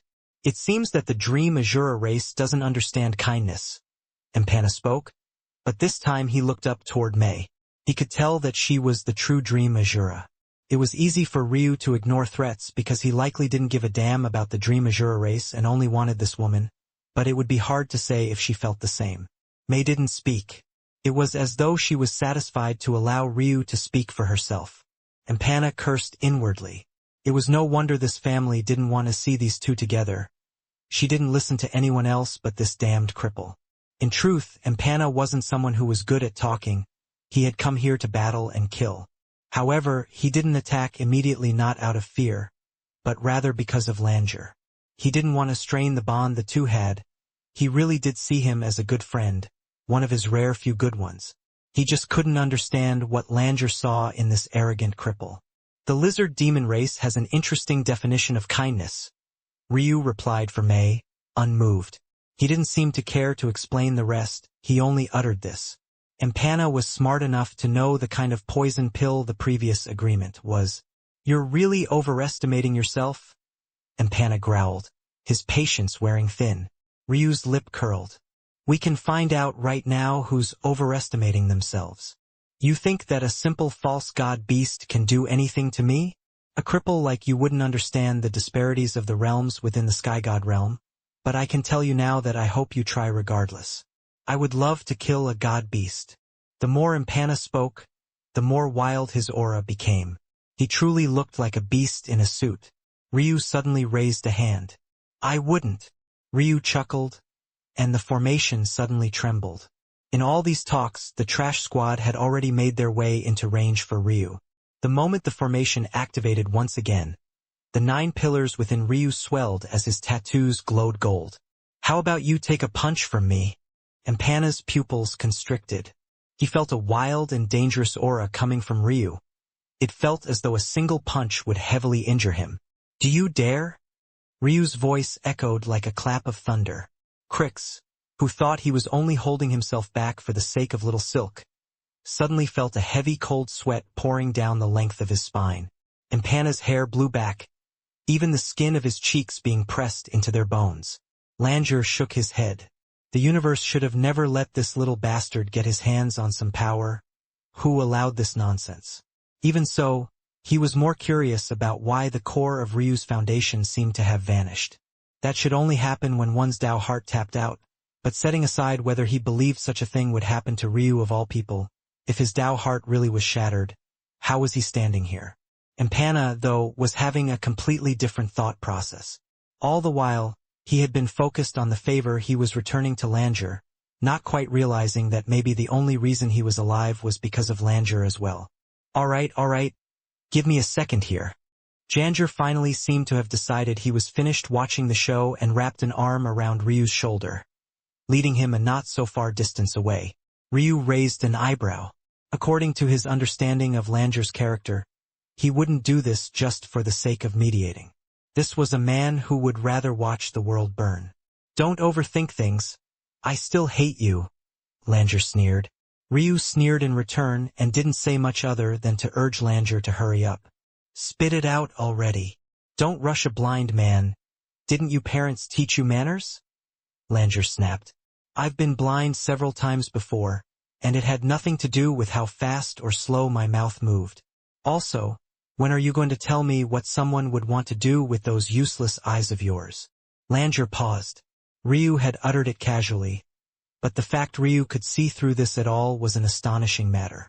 Clearly, Ryu understood that the scars on his eyes weren't self-inflicted. But, from Ryu's understanding of Langer, his eyes were useless. Well, useless to Ryu who had heavenly pupils. Langer only had normal eyes. So Ryu was only making a joke. He thought that someone had blinded Langer as punishment for his smart mouth. Indeed, Langer's expression flashed with a hardly concealed rage before he suppressed it. Stop talking so much, Langer snapped. You really love to hear your own voice. Listen, I have something to tell you. It's about Empana. Chapter 1339 Birthright. Ryu raised an eyebrow but didn't say anything as Langer put up a barrier. He seemed to remember that this guy was using a fake name, and there was probably a reason for this. It didn't make much sense if the reason for this was just to hide the identity that Ryu knew about. After all, so long as he was powerful, who cared if he came from a small world? At worst he would suffer a bit of discrimination, but Ryu didn't believe that Langer cared about these matters. So, there had to be another reason. That said, it was odd that Ianger would change his name but not his appearance. Chapter 1340 The Best? Ryu's gaze turned incredibly sharp. He hadn't known about any of this, but neither had the Dream Azura race. If they had, there was no way they would have been goaded into directly attacking like they had. Ironically, for the wrong reasons, Ryu had still made the wrong decision. His attack this time was indeed based off of the fact that the others wouldn't care to act themselves. There was no way so many powerful clans would be harmonious. However, he had miscalculated. This was indeed a problem. That's not even the half of it, Langer chuckled, seemingly taking pleasure in Ryu's misfortune. That little wife of yours has a special scent on her. I can tell that her soul fire is quite powerful. Ryu gazed Langer a cold glance, but the latter didn't seem to see it at all. If she's so powerful, then her claim to the fifth plane is just as strong as anyone else's, and she's also within the appropriate age range, while also happening to be quite a beauty. I'm sure I don't need to explain much else about this to you, right? But I will anyway because this matter is more than about lust. The plane favors young geniuses, but it favors young couples even more so. The younger you are and the higher your cultivation, the better. Empana is already ranked 1 in this regard, he has no match. But the other clans are aware of this and still dare to participate, that means they had trump cards of their own. If they found out about this little wife of yours existence, it's hard to tell how they might react. You know how lascivious demons are, their plane spirits are just the same.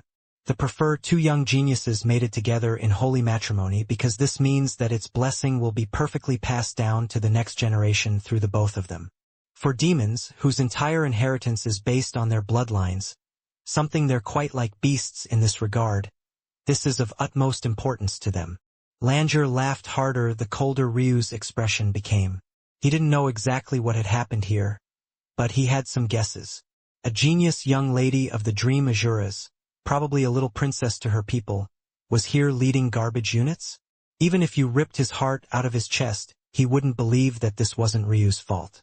In fact, considering there was no backup anywhere in sight, Ryu probably stormed all the way here in a fit of rage to prove them wrong, only to pick up an iron ball and drop it on his own foot. It was so funny that Langer couldn't help but wheeze. There was no way that Empana would just let them leave. Plus, he was already at the standard that he could probably withstand a 100% blow from Ryu, and then what would Ryu do after that, even if he ended up heavily injured afterward? He would be far too drained of focus chi to attack again, while there were still 3 other sky gods here. Obviously, Langer had no intention of putting his life on the line for this matter. He was already in hiding and obviously couldn't easily expose himself, and even if he could, why should he put his life on the line for Ryu's stupid mistake? Ryu wouldn't even consider asking. His pride was far too deeply entrenched for that. Chapter 1341 Goal? Ryu didn't say anything, but Empana's gaze immediately became sharp. It seemed as though he wanted to see through Ryu completely. But when he looked back toward the formation, his eyes could only narrow. The fact that Ryu could be the center of such a formation definitely meant something, but Leah, Saitra and Krichis felt like they had just heard the most ridiculous thing in the world. It was true, demons were quite poor in aspects related to secondary professions. Whether it was alchemy, blacksmithing, formation mastery, or anything of the like, they were wholly lacking.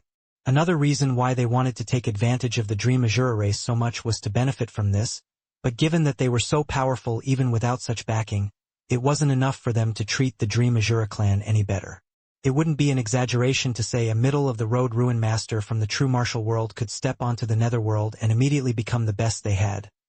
But a so-called middle-of-the-road ruin master would have to be well into the Sky God realm.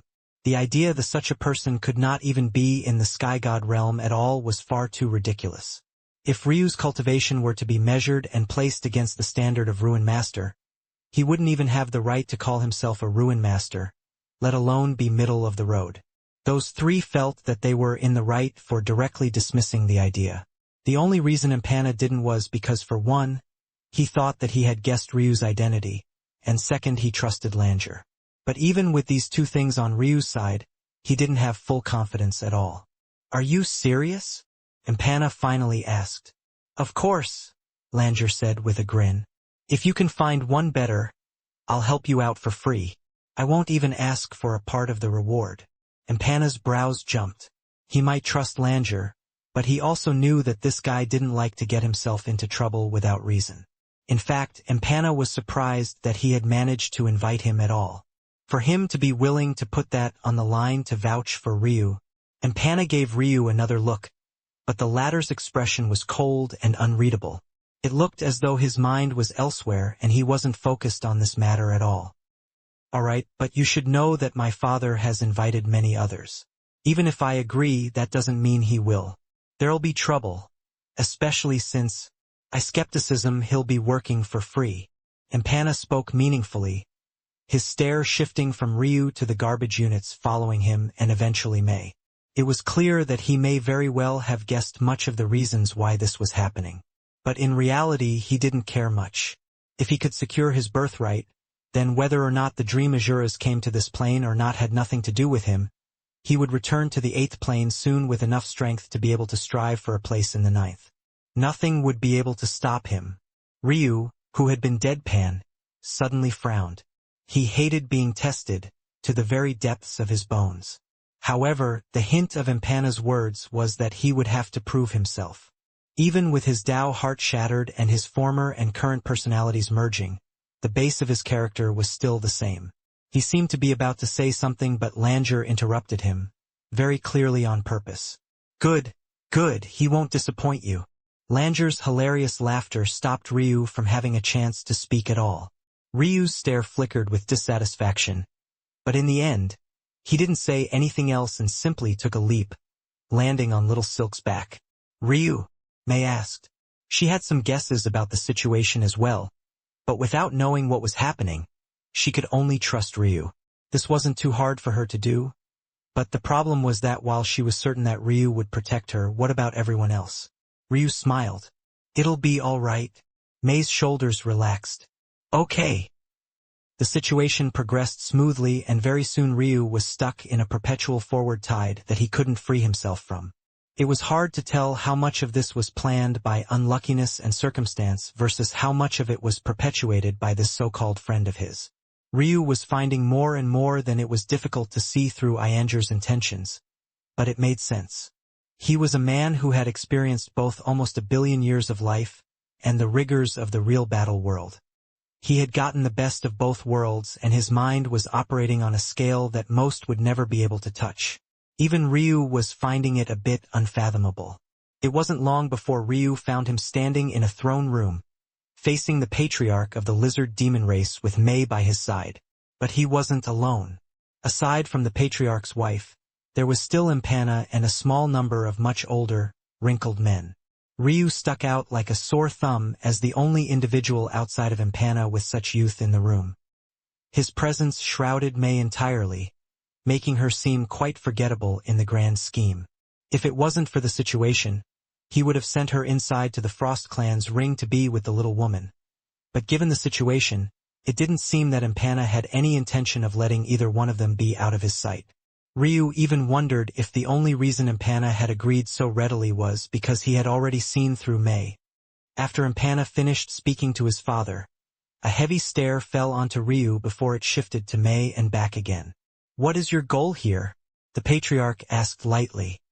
His presence alone should have crushed Ryu, a heaviness that could only come from years of cultivation and the burden of rule descending. Ryu sighed inwardly. He really didn't know what this Langer had gotten him into. Chapter 1342 Matrix Duel. Ryu could only try to control his temper. He might be arrogant, but he wasn't a fool. Although May's father was annoying, he was right about one matter. Ryu was only so brazen because he had May by his side. The feeling of censoring himself made him feel uncomfortable all over. If it was just himself, he wouldn't care to speak out what was on his mind.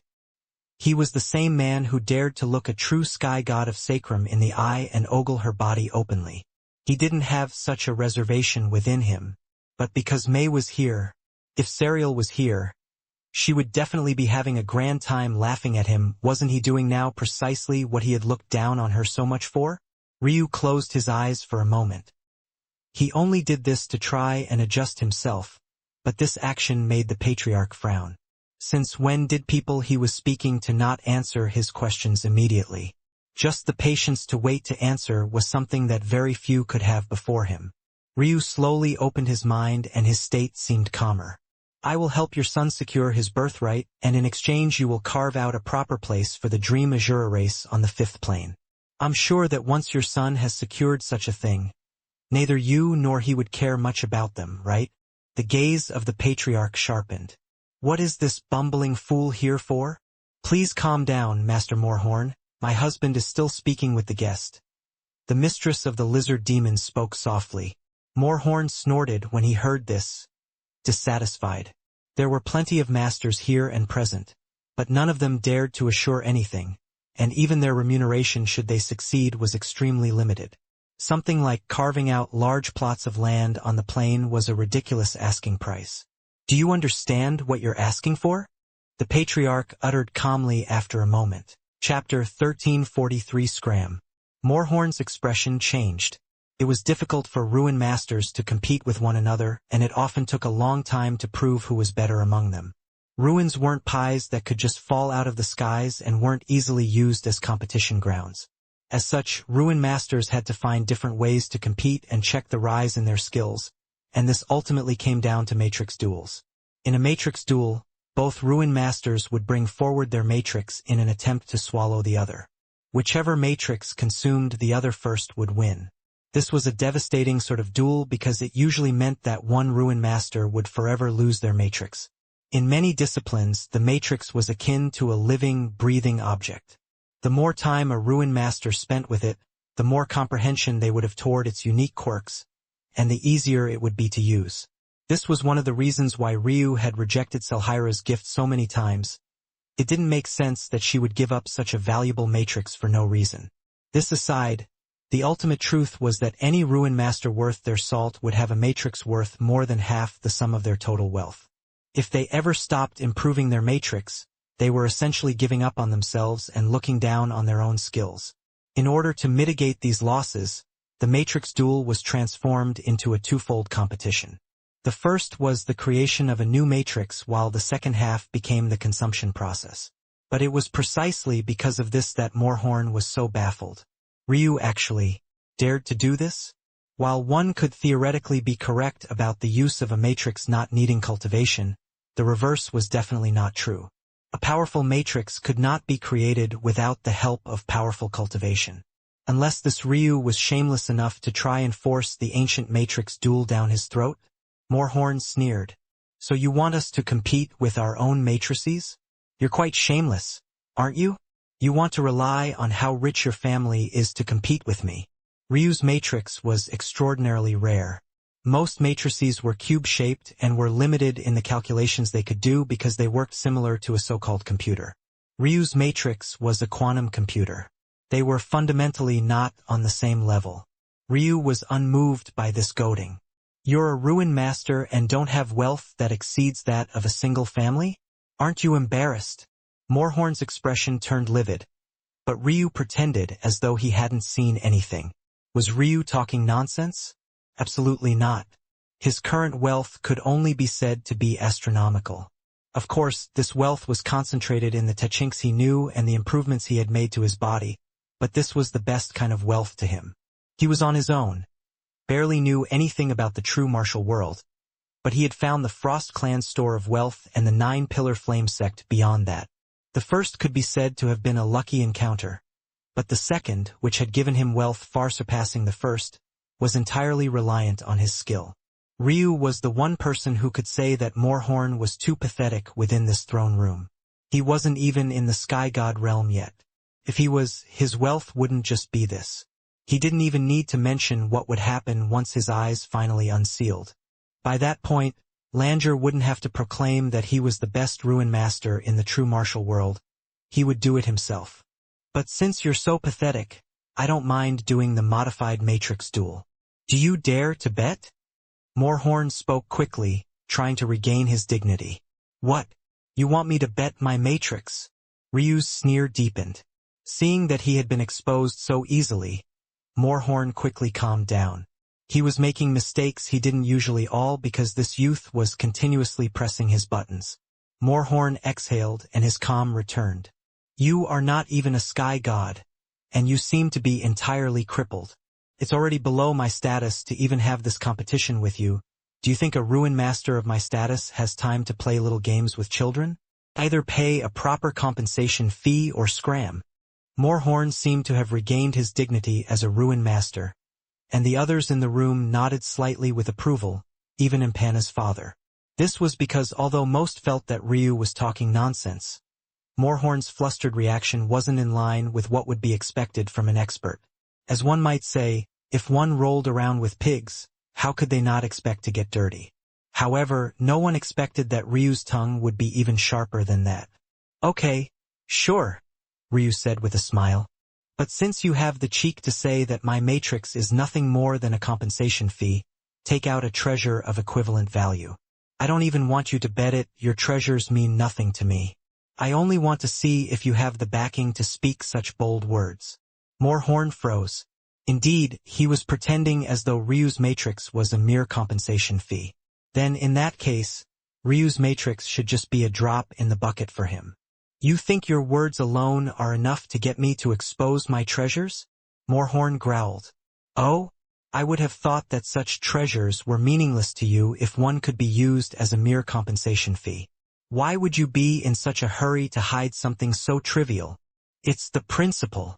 Moorhorn, who had just regained his calm, was immediately flustered once again. He didn't even manage to regain a minute of calm before Ryu had sent him right back into a spiral. It was clear that in a war of words he was far too inferior. Ryu laughed uproariously. All right, shameless so-called ruin master. We can battle. I can even give you my matrix if I lose, and you have do nothing in return but scram with your tail between your legs once you've lost. Ryu clapped his hands and a strong spiritual chi began to condense. To his back, the vague outline of his birthed phenomena took shape, even fainter than usual. It seemed that the more he used it, the more he was able to control its state of activation. Now, it could barely be seen with the naked eye, and yet all those in the throne room couldn't help but turn their eyes toward it. Moorhorn's expression turned a sickly color of pale violet, but he clapped his hands as well, quickly beginning to manifest a powerful energy. Without a word, the competition between the two had begun. Moorhorn didn't have the face to tell Ryu to wait to allow him to adjust himself, and he entered enraged and fuming.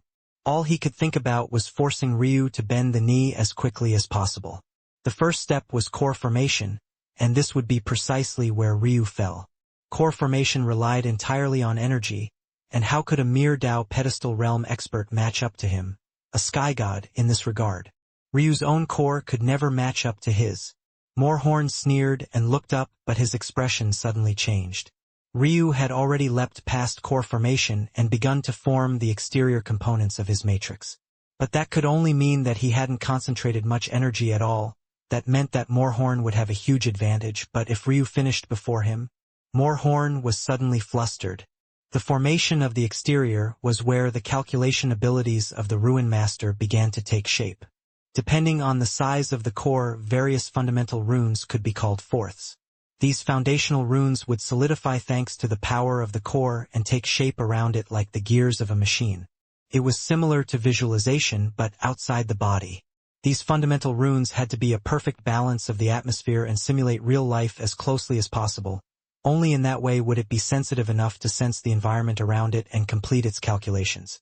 However, the smaller the core, the smaller the scope and weaker the sensitivity. It would be impossible for this kind of matrix to swallow Moorhorn's. But then Moorhorn's expression altered once more. The surge of fundamental runes was similar to nothing Moorhorn had ever seen. It was like rivers of gold were forming in all directions, forming a steady stream. Before Moorhorn could react, the matrix in Ryu's hand had grown to the size of a peach, then a melon, then a watermelon. Moorhorn could do nothing but watch as his matrix was engulfed by nothing more than Ryu's own growing in size. Ryu hadn't even consciously set the matrix against his, but he simply couldn't stand up to it. Moorhorn's face turned ashen. He had actually lost in such humiliating fashion. "You can scram now," Ryu uttered coldly. Chapter 1344, 1 month. Empana's gaze sharpened. He looked toward Ryu's side profile, his thoughts unreadable. This was completely unexpected. He felt that Ryu had something to rely upon, but after Moorhorn blocked him from using his matrix, he thought that Ryu's chances had plummeted and he was just moving forward because he had hopped onto the back of a tiger he couldn't get down from. But now, "You cheated," Moorhorn practically screamed. Ryu didn't answer, his expression indifferent and unmoved. It was clear that he couldn't be bothered to deal with Moorhorn at all. He was simply beneath his notice. Moorhorn lost it when Ryu ignored him, fully prepared to attack, but just as he raised his hand, he found himself flying. A projectile of blood flew from his lips as he slammed against the sturdy walls of the throne room. As he slid down, he was shocked to find that it was actually Empana who stood in the location he had just been in. Empana's father frowned. He didn't seem to like the action Empana had just taken, but the latter had moved far too fast. It was clear that Empana didn't want to seek counsel about this matter. "As a master, you should take your word more seriously," Empana said lightly. Please leave. The mistress of the lizard demon clan's eyes flickered, but she remained silent. Without a choice, Moorhorn could only stand to leave. His eyes seemed to have been lit on fire, but he didn't dare to say anything. He flicked his sleeve and gave the others a glance. Soon, they had followed him out as well, leaving no one but Ryu and Mei behind. We will set off in 1 month, Empana said lightly, giving Ryu a deep look. Please feel free to enjoy the city and all it has to offer. The family of 3 watched Ryu and Mei leave, but none of them said anything, even long after they had left. It wasn't until a long while later that the patriarch finally spoke. What is your meaning, Empana? I don't need to say too much because I'm sure you're aware how important Moorhorn has been to our family. He leads all such masters and has a large influence amongst the alchemists and blacksmiths as well. He was inferior in skill. Do you want me to place the well-being of this small city ahead of the importance of my birthright? Empana asked. It seems you've forgotten that my stage isn't the 5th plane. What happens here has little to do with me. What the lizard demon race has lost will be returned 100-fold once I truly establish myself on the higher planes. Bang! The patriarch slammed a palm on his armrest. Child, who do you think you are speaking to? I think it's you who've forgotten who your father is. Have I? Empana smiled. If I had forgotten who my father was, would I even allow you to speak to me like this? Do you know who my master is? Who I rub elbows with? Why do you think I allow you to command me if not for this? But it seems that you've forgotten that I am indeed your son outside the times it's convenient for you. Whether intentionally or unintentionally, Empana swept a gaze toward the clan's mistress before vanishing before his father could say anything more. The patriarch's face turned livid, burning with a fiery red. He only barely managed to calm after a palm pressed against his forearm. Little Empana still doesn't like me very much. Please don't strain your relationship on my account, the mistress said softly. He took deep heaving breaths before he calmed and looked toward his wife with a sharp gaze. Alora, don't think that I am a fool who can't see through things. I married you because you have the highest state of bloodline the lizard demon race has seen in countless millennia, but your ambition is too great. Remember, you are not the future of the lizard demons. That is my son. The patriarch flicked his sleeve and then vanished as well, leaving the mistress in silence. Her calm, sweet appearance slowly faded. Her tail swiveled, a long tongue slithering out from her red as rouge lips. Her pupils pulsed into cold vertical slits. Soon, the coldness faded once more, and her calm and sweet appearance returned. She vanished as well, and when she appeared again, she was before Moorhorn. The so-called Ruin Master was still brooding, his rage clear in his eyes. However, when the mistress appeared, he almost jumped out of his seat. That smiling face sent cold shivers down his spine.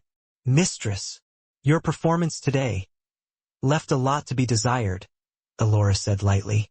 Moorhorn trembled. Mistress, that brat definitely cheated dash. Moorhorn didn't dare to speak anymore.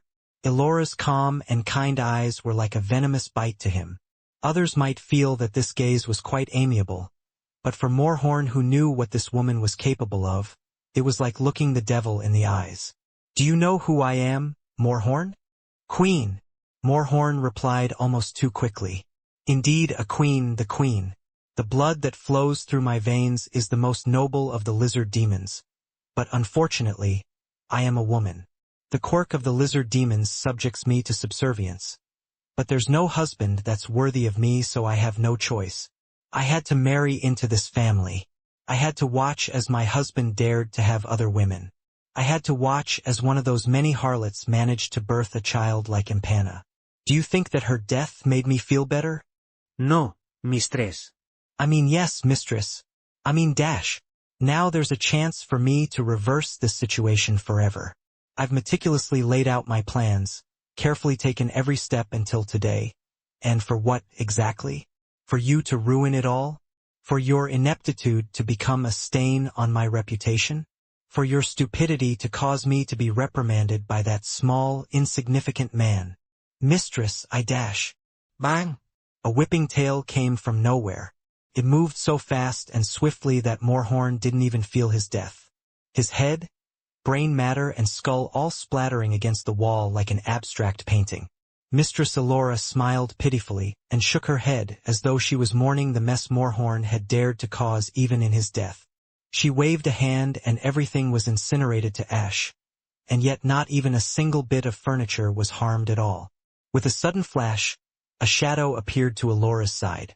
"There'll be a change of plans," Elora said lightly before slithering away. The situation on the fifth plane turned particularly odd. The Dream Azuras were still warring and the response of the lizard demon race was quite muted, until it all suddenly came to a stop. It was unknown why, but everything fell into silence for a long while and the Dream Azuras took control of a small area, not even enough for a small clan. The rest of the fifth plane didn't seem to have the time to care as the time was swiftly approaching. As for the man that had caused much of this, he was sitting in silence, his wife by his side. The words about enjoying the city that Empana had spoken seemed like an beginning for freedom, but in reality it was a confinement order. Ryu was sure that if he tried to take even a single step out of the city, he would be finished. However, Ryu had long since regained his calm. Mei sat off in the same room as Ryu, not bothering him. She seemed to be able to sense the tension of the atmosphere as well. Although neither of them had been threatened, only a fool would relax completely in this situation. It only made matters worse that she could sense some inner turmoil within the lizard demons as well. Ryu, though, was entirely focused on himself. Nothing else mattered. Since his garbage units had been basically confiscated from him, what was more important to him now was studying these souls of his. He had even spent some time describing things to the little woman to see if she could create the pills he needed to target Focus Chi. The Focus Alchemy Sky God, who had been practically dormant for months now, suddenly lit up. She couldn't believe that Ryu had actually discovered onto something like this. She was excited to the point that she ignored everything else to focus on researching this new pill. As she did this, Ryu turned his attention toward his 7 corporeal souls once more. If it was possible to target his Focus Chi, then it was definitely possible to target his blood essence as well. He felt more and more now that maybe he had targeted his bloodlines too superficially. What changes would there be when he managed to find his blood essence and fuse them as well? Would his road ahead be smoother or more difficult? And most importantly, would he grow stronger? The next month passed by extremely quickly. It was simply too short a time for cultivators. Soon, Ryu and Mei stood amongst the small forces of at least 10,000, led by Empana and his friends. It was time to set out. Ryu swept a gaze over them all, memorizing each one of their faces. He seemed to be entirely focused on doing this for reasons that maybe only he would understand. Then, he closed his eyes as though nothing else mattered. Chapter 1345 Green and Blue. Elora and the Patriarch stood on a balcony high on the clan estate's walls. They looked down to see everyone off, their expressions quite serious. If it was up to the Patriarch, he might have participated. But the reason he couldn't was because his bloodline was far too close to Empana's. When the time came, this may ruin things on the other end. As a result of this, each of the fifth plane's strongest existences would only send forward who they most wanted to take the birthright for themselves, while the remaining individuals would only be of the supporting cast. Empana shot a glance toward his father but didn't say anything to him. General Jorlaman. Yes, young master. A strong, powerful man standing at almost 3 meters tall stepped forward. His steps alone seemed to cause the ground he walked upon to crackle and creak, his armor trembling and clanging as he walked. The troops will be under your charge. You will be responsible for making sure that they follow orders as swiftly as possible. We will be following this young man's lead. However, he's not someone that the troops trust wholeheartedly, so this setup will make things run smoothly. Jorlaman looked over toward Ryu, a great deal of pressure descending. He didn't seem to be doing it on purpose, but it was rather the weight of countless years of experience and even more dead bodies. Looking into Jorlaman's eyes made one feel as though they were swimming in a river of blood. However, Ryu didn't say anything, remaining silent. He was all too used to these sort of strategic games. Not giving Ryu the ability to directly command these 10,000 or so elite troops was as good as putting a muzzle on him. In Ryu's opinion, there'd probably come a time where Empana regretted this action, but there wasn't much that he could do about it. It was common sense that shorter lines of command were more efficient, especially when the numbers were as small as just a few thousand. Having to filter his words through Jorlaman first would cause problems. That said, it was also impossible to expect Empana to do anything different. Empana had planned to try to get to know Ryu some more over this past month, but who could have expected that Ryu would spend the entire time in seclusion without a care for the world, let alone enjoying the city? He didn't even enjoy the hallway out of his room. This made Empana second-guess what he understood about Ryu's character. He had thought that Langer would only be friends with a certain kind of person, and Ryu definitely wasn't that archetype. While Langer had spent his time living it up, indulging in women and drinking, Ryu didn't even ask for alcohol to be sent to his room. He didn't understand how these two could be friends at all, but he had witnessed it for himself. Not being able to understand Ryu only made him more cautious.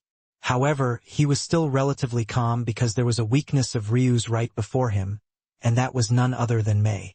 He didn't have to be worried about much so long as Mei didn't leave his line of sight. "It's coming," Empana said coolly, looking up into the skies. At that moment, at the entrance of the lizard demon's capital city, a large portal appeared in the skies. The plane rumbled. All across the plane, in regions where those with birthrights were sensed, portals began to appear one after another, large and small and of varying colors.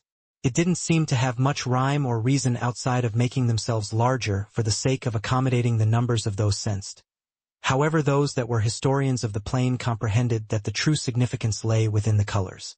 In this last month, Ryu had been anything but idle. He looked like he had done nothing but meditate on himself, but he had made a great deal of discoveries in this last month. Of these discoveries was one innovative technique he called soul walking. Separating the soul from the body wasn't an unheard of technique.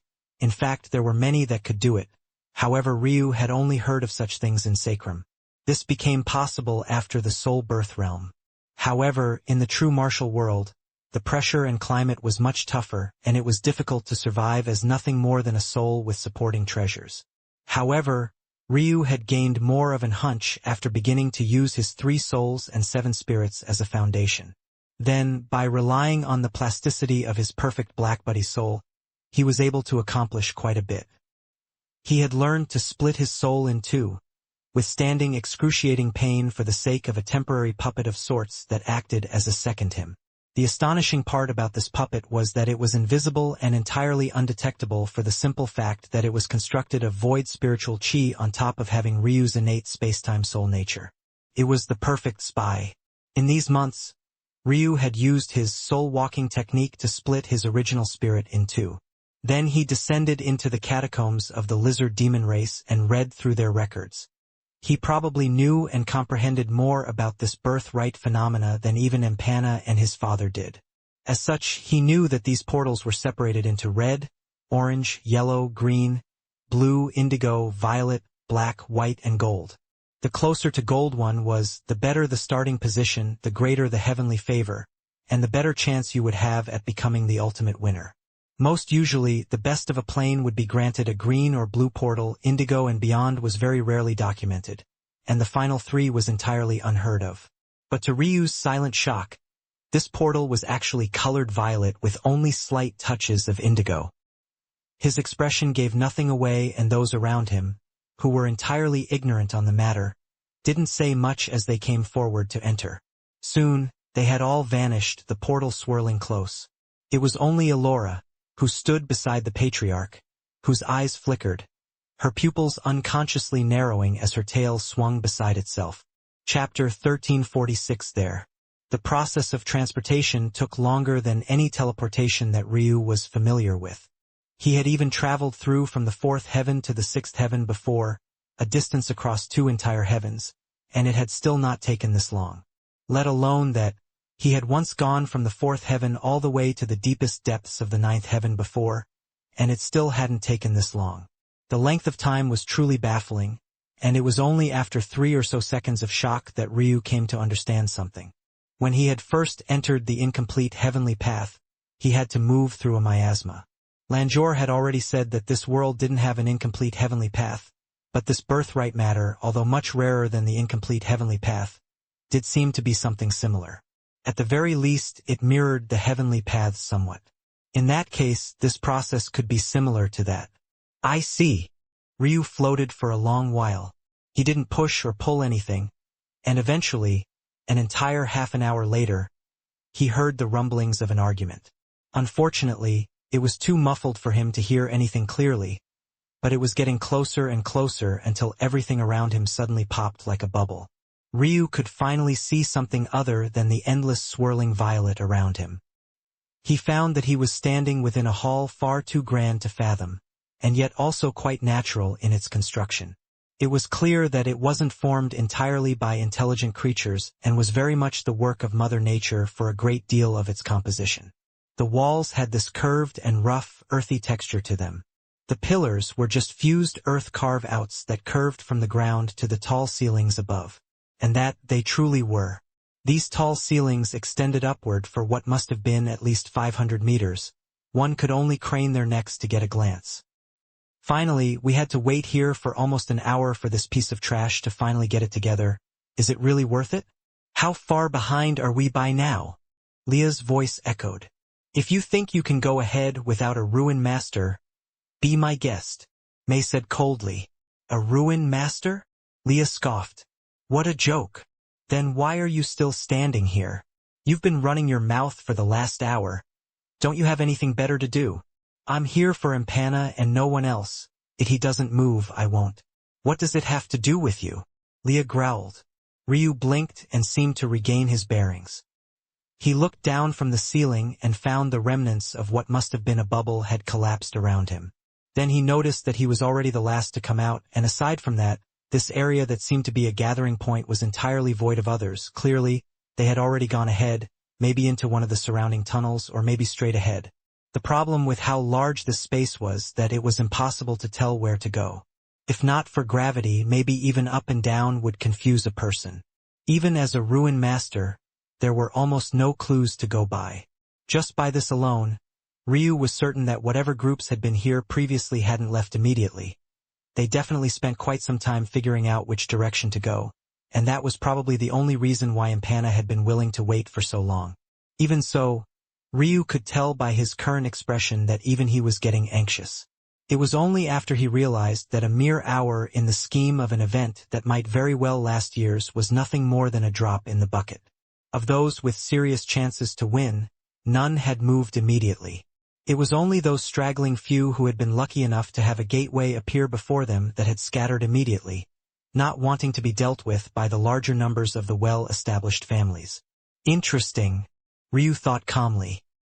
He took May's hand and smiled as though to say there was no need to argue back and forth with this sort of person. Ryu wasn't a demon, so his time to break out was already slowed.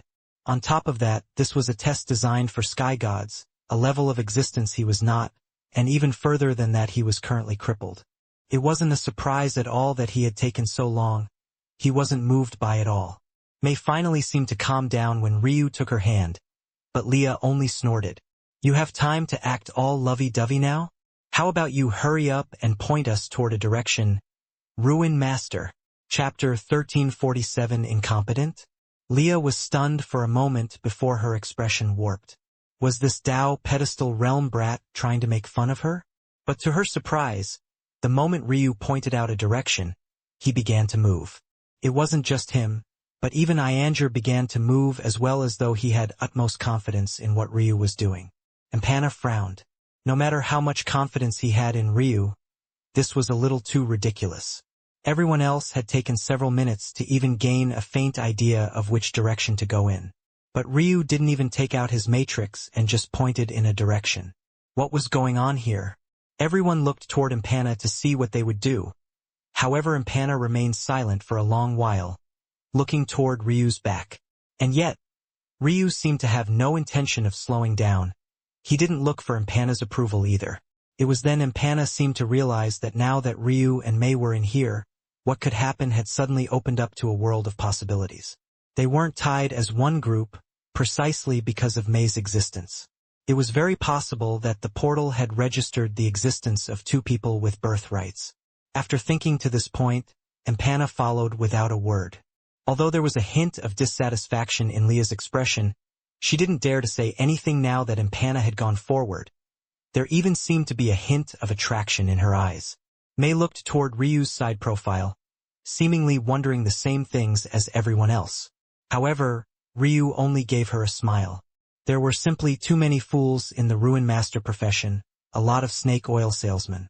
The shame of it all was that many of them weren't even aware that they were. The reason Ryu had simply pointed out a direction to walk in seemingly without much thought was because he really hadn't put any thought into it. The Matrix was a double-edged sword. Could give you a great deal of information, but it could also give you too much information. A good Ruin Master was first separated by their skill in knowing when to bring this tool out and when to ignore it. This cavern they were in was just an enormous catacomb. It was far too vast, and produced way too many variables. If one really wanted to pick out the perfect path, it wouldn't just take a few dozen minutes, it would take decades, centuries, even. The only way to avoid that was by having a mind so powerful that it could take in so many variables at once, but Ryu wasn't in that state just yet, and the demon races were far too poor in this regard. Ultimately, it was a better use of his time to simply pick a path. This would narrow down the possibilities and then he could go from there. Ryu stopped, looking to the side. With a why not sort of attitude, he strolled into what looked like a cave opening, but was really just one of the many tunnels that led into and out of this enormous space. All the while, he thought about just what kind of place this was and what its purpose was. It was all very interesting. This was a fight for a birthright, so why were people allowed to bring in so many helpers? Why was it so reliant on Ruin Masters to find success? Shouldn't it be testing the worth of those with a claim to the treasures first? Ryu casually took out his matrix to check something, but then put it away barely a few seconds later as though he had already seen all that he needed to see. 3 hours later, Ryu stepped out from the long winding tunnel. To the astonishment of those around him, they had returned to the vast underground catacomb. Every location looked the same and it felt like they had just been walking around hours with nothing to show for it. Leah, who had been holding her tongue all the while, erupted once again. What is the meaning of this? Ryu didn't respond, looking around with a curious gaze. But this only made Leah's response all the more fierce. Her body flickered and vanished. She appeared before Ryu, her fair hand snaking out to grab toward his collar. But before she could succeed, a chilly wind made her retreat, a look of vigilance taking hold of her pretty face. Am I very familiar with you? Ryu looked at her for the first time, speaking coldly. Keep your hands to yourself. Leah was stunned before her shoulders started trembling in anger. Why was Ryu speaking as though it was some great injustice to be touched by her? You're an incompetent, bumbling fool pretending to be something that you're not, and yet you still have the cheek to say such a thing. You've brought us right back to our starting point. Don't you feel any shame or embarrassment? We were in the same place for over an hour and didn't see even a single group return. But you've made a ridicule of us all. Is that so? Ryu asked, his gaze turning toward a certain direction. Leah was stunned. She had been so enraged that she hadn't really looked around. But when her head turned in the orientation of Ryu's look, there was indeed another team. They were easily 2 kilometers away from them, but such a range was insignificant to sky gods. It was more surprising that Ryu had spotted them before she had. Indeed, they had entered the tunnel for 3 hours. What was 1 hour in the face of that? For all they knew, the teams had only returned after they had been in their own tunnels for that long as well, causing them to miss them by an initial 2 hours. So what? Leah countered angrily. Doesn't that just mean you're both incompetent? It was unsurprising that voices echoed quite far in the catacombs. Due to Leah, they were spotted immediately. Chapter 1348% return. The other group was just as large as that of the lizard demon race. However, they were an odd race of demons that looked as though their skeletons were on the outside of their bodies rather than the inside, their flesh and blood entrapped in a cage of dull white that looked almost like highly refined ash. Their skulls appeared over their faces like masks, their eyes flowing with an eerie greenish-blue flame that flickered with their emotions or lack thereof. They called these demons the exo-demon race. They were well known for their defensive abilities and they were a nightmare to deal with. Their control over their skeletal system was quite similar to the control that Ryu had once had with his skeleton summons back in Sacrum. Their leader was quite clear. He was a young man that stood ahead over everyone, his body so brawny that he looked like a tank, and his skeleton having extra bones where they most definitely shouldn't appear. It made his bones look more like an armor than they should. And yet he moved as naturally as flowing water, something astonishing both given the state of his bones and his brawny size. This young man's status was similar to the Exo race as compared to Impana's status in the Lizard Demon race. He was their prince, Norian. Of course, though, Norian was far inferior to Impana as the former could never hope to sniff out a place on the 8th plane. And yet, he was still giving the latter such a provocative glance currently, one that only became deeper after hearing Leah's words. Norian might look like a burly meathead covered in a bone shield, but he was also quite intelligent. He realized that no one around Impana was from the 8th plane, and how could they be? The 8th plane was too busy worrying about their own birthright. How could they have time to worry about trash from the 5th plane? When he saw that there was even a Dao pedestal realm expert that seemed to be crippled on Impana's team, he was so speechless that he couldn't even muster up laughter. Wasn't this a bit too pathetic? Ryu shook his head and didn't even bother to respond to Leah. Just because they had returned to the catacombs, did that mean they were still in the same spot? How vast were the catacombs? It was impossible that they had exited from the same space. They were all sky gods. If they had walked around in a huge circle, how could they not notice? Chapter 1349 Collapse. Ryu's gaze flickered, but he didn't say anything.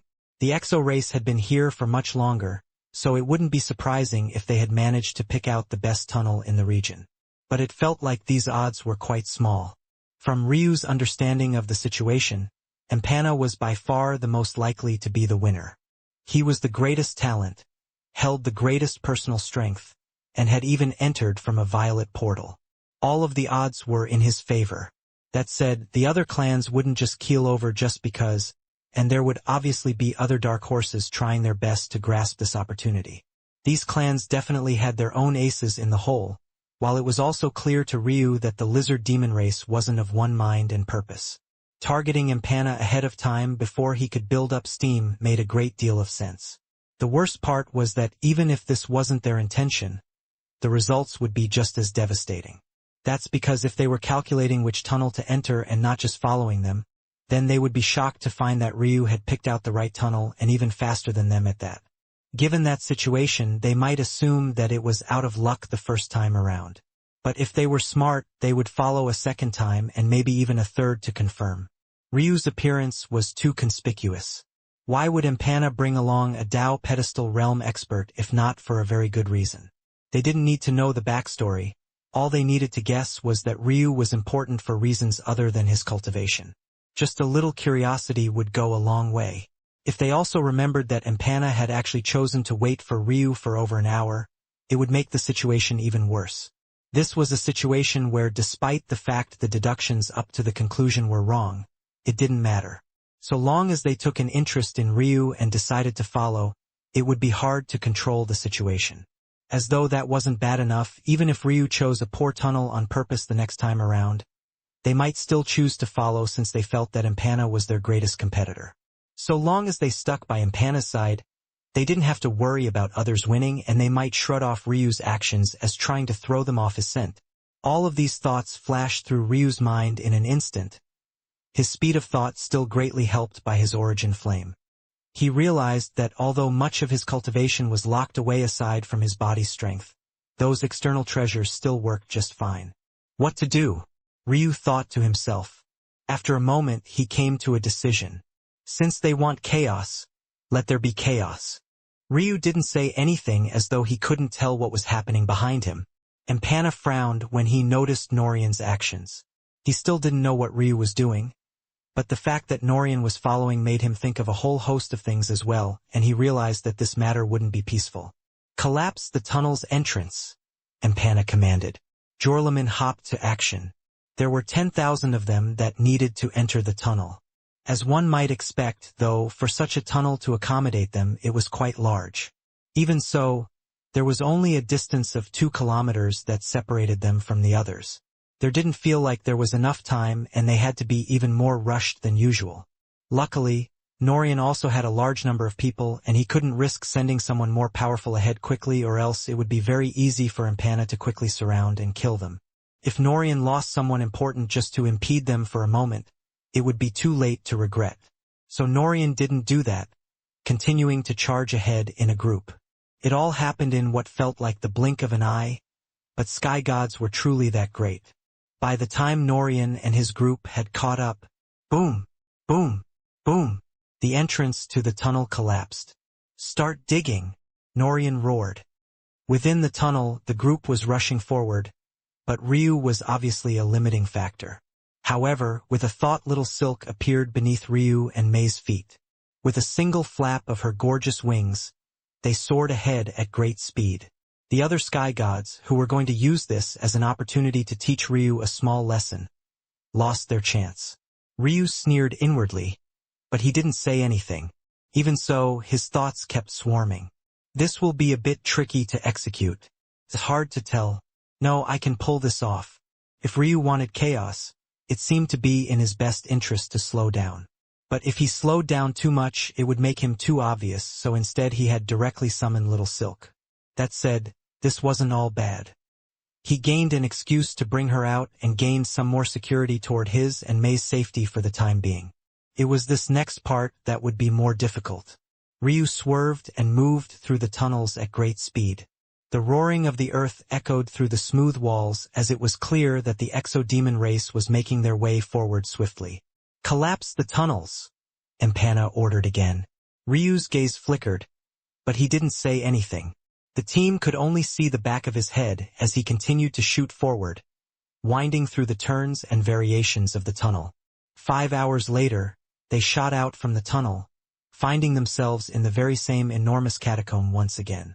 By now, Empana had an idea of what was going on, but Leah was completely livid. Unfortunately for her, Ryu didn't pause even a single second before shooting out of the exit and toward another tunnel. Chapter 1350. After them. Ryu's speed caused Empana's own gaze to change somewhat, but he realized that Ryu hadn't accelerated. He was still flying at the same speed. Rather, this seemed to be a good idea. If they disappeared into a tunnel now, it would be easier to lose Norian. After all, it would be hard to tell which tunnel they had entered from. What Empana didn't know was that it was trivial for a ruin master to find out such a thing. Even the worst, most incompetent ruin masters could track a location living beings had passed through recently. However, Empana wasn't a ruin master, so how could he know this? If it was possible to avoid detection like this, then Ryu wouldn't be so worried about others following his actions and finding out he could do something they couldn't. The group rushed into the tunnel and vanished. Dozens of minutes later, the exo-demon race rushed out after them. Norian's expression became ugly. There were so many tunnels around them, but they all looked the exact same. He had no way of telling which one they had entered. There was some lingering ice chi in the air back in the tunnel. Maybe there are some traces left here somewhere. Young master, you don't have to worry about this. This is the easiest thing for me to track. They've entered this one here. The ruin master by Norian's side spoke quickly. Norian's eyes lit up. He clearly trusted this man implicitly. Without hesitation, he rushed forward. Ryu's gaze was still sharp even another 3 hours later. He realized before anyone else, and he shot out from the cave's entrance like a cannon before suddenly coming to a halt. An imperceptible smile curled the side of his lip. The tunnel he had stepped into just now wasn't a positive tunnel. It was instead a negative tunnel. Negative didn't mean that it went backwards, but rather meant that the length of time spent traveling within it was less than what one would have gotten if they followed the catacomb straight road. In a positive tunnel, one might get an extra 10 minutes of time. However, in a negative tunnel, if you traveled for an hour, you would only improve forward what you could have covered in 50 minutes along the straight path. However, Ryu had done this with a very clear purpose in mind, and the purpose was below. Empana and Ianger rushed out not long after Ryu. The former's expression became serious instantly, while the latter's looked toward Ryu's side profile, as though he was trying to see something. But Ryu's expression was just the same as always, unreadable, cold and distant. The appearance of the group immediately caught the attention of those below. To the astonishment of Empana down below, there was the third and final major group of the fifth plane.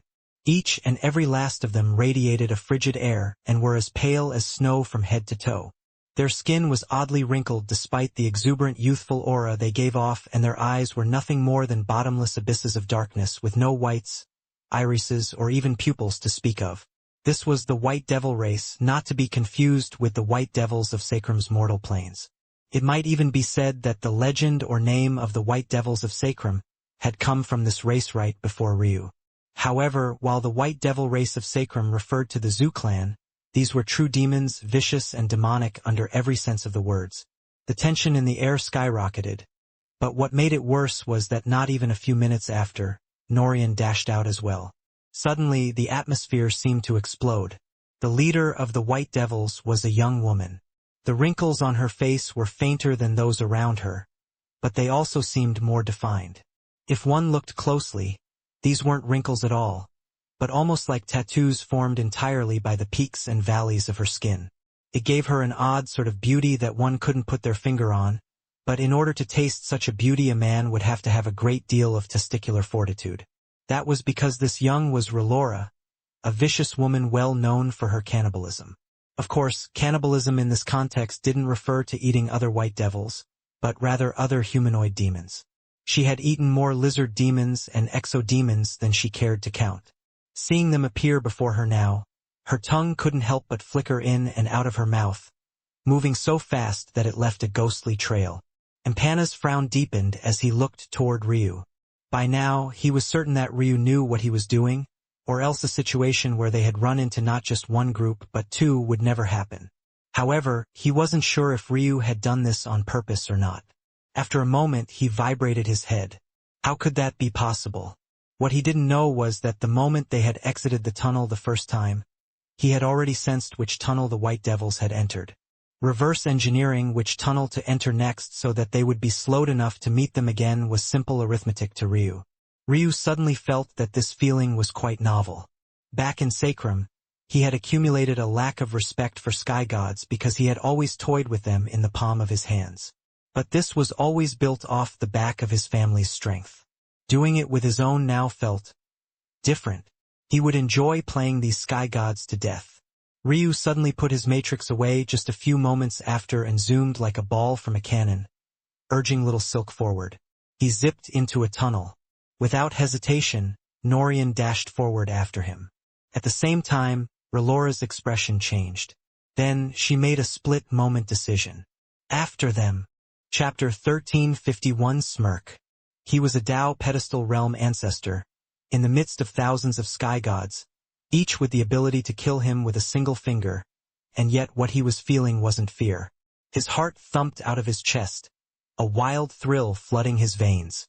He felt like he was standing on top of the world, his restrained bloodlines beating against their chains as though they might break free at any time. Empana and Ianger rushed from Ryu's back, the latter looking toward Ryu's back.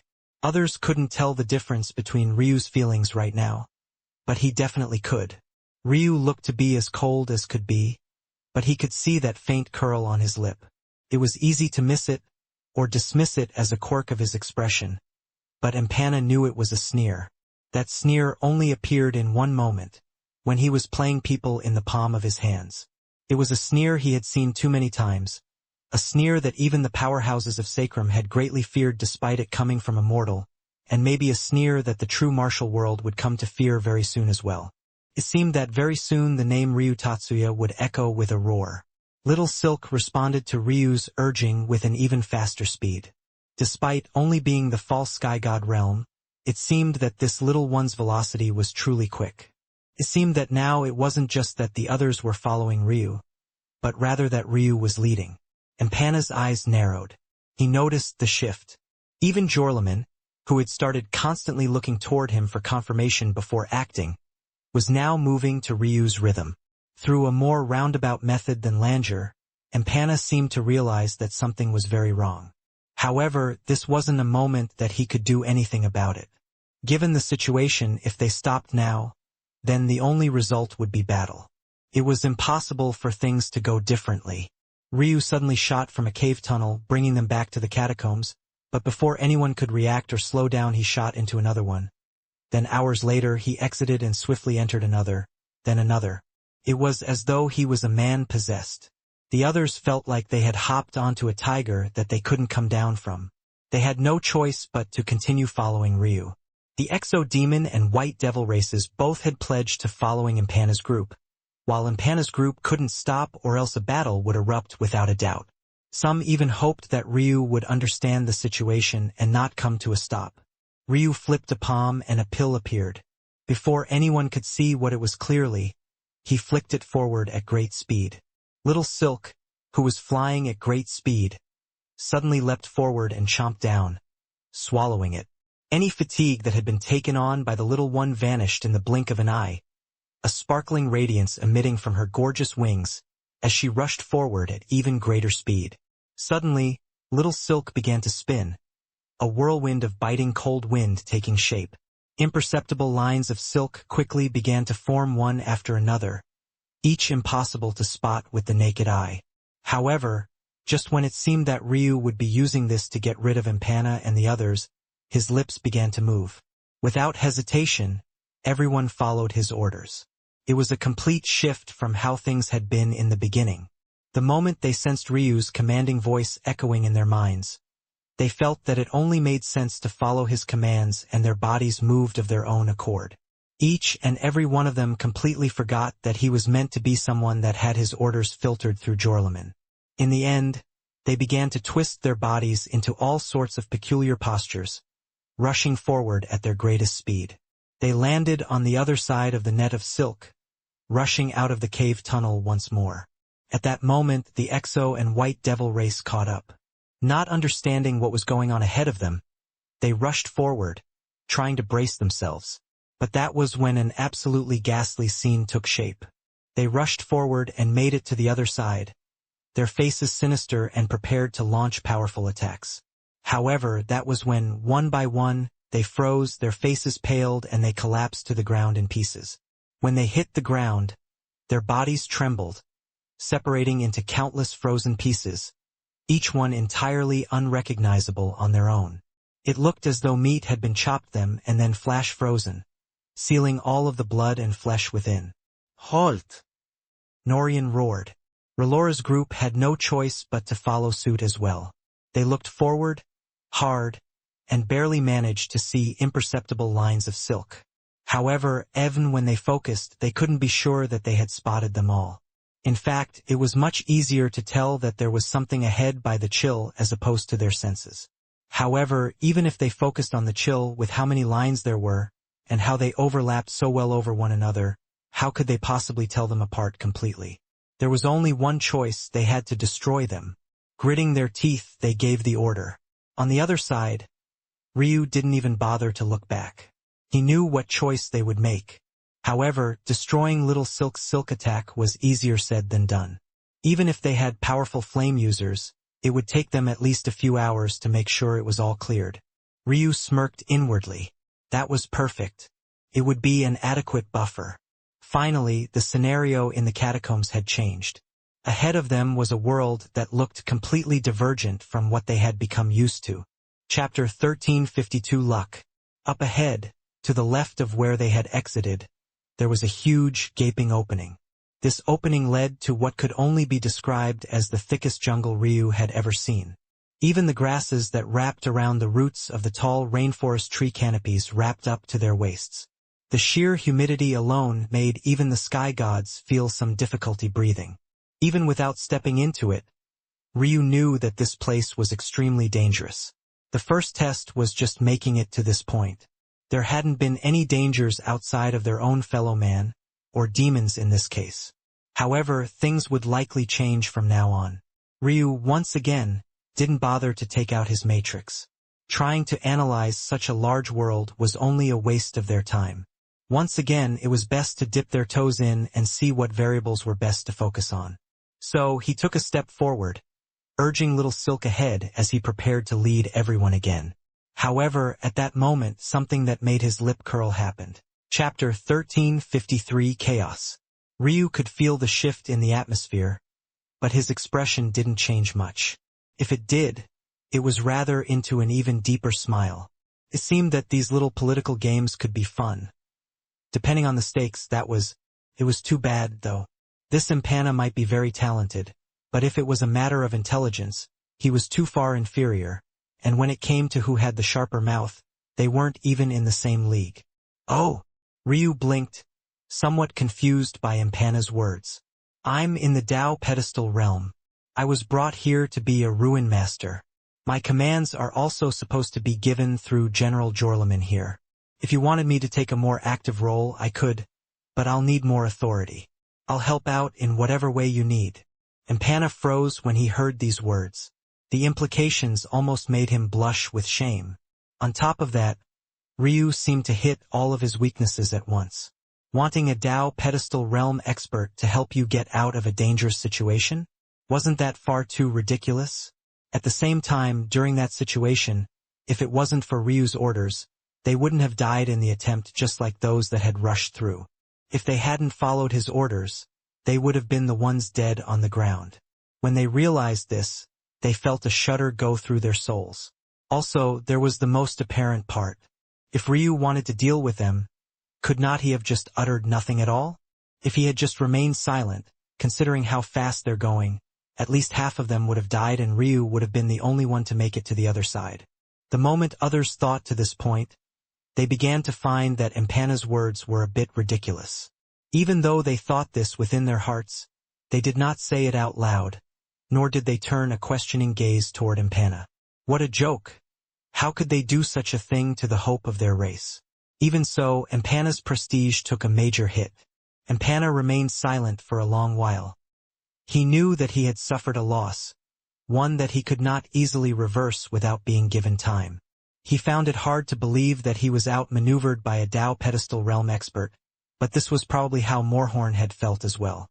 There was really nothing else for him to say about this matter. Ryu waited in silence. Impana could tell immediately that Ryu was simply waiting for something. And when Impana realized what it was, his heart shook. For the first time, he felt somewhat flustered. Only now did he realize that Ryu had yet to drive the nail into the coffin. Impana closed his eyes for a moment and then opened them slowly, his calm having been restored. I see, I've misunderstood Ruin Master, then. Please continue to lead the path ahead. Then, Ryu smiled and nodded.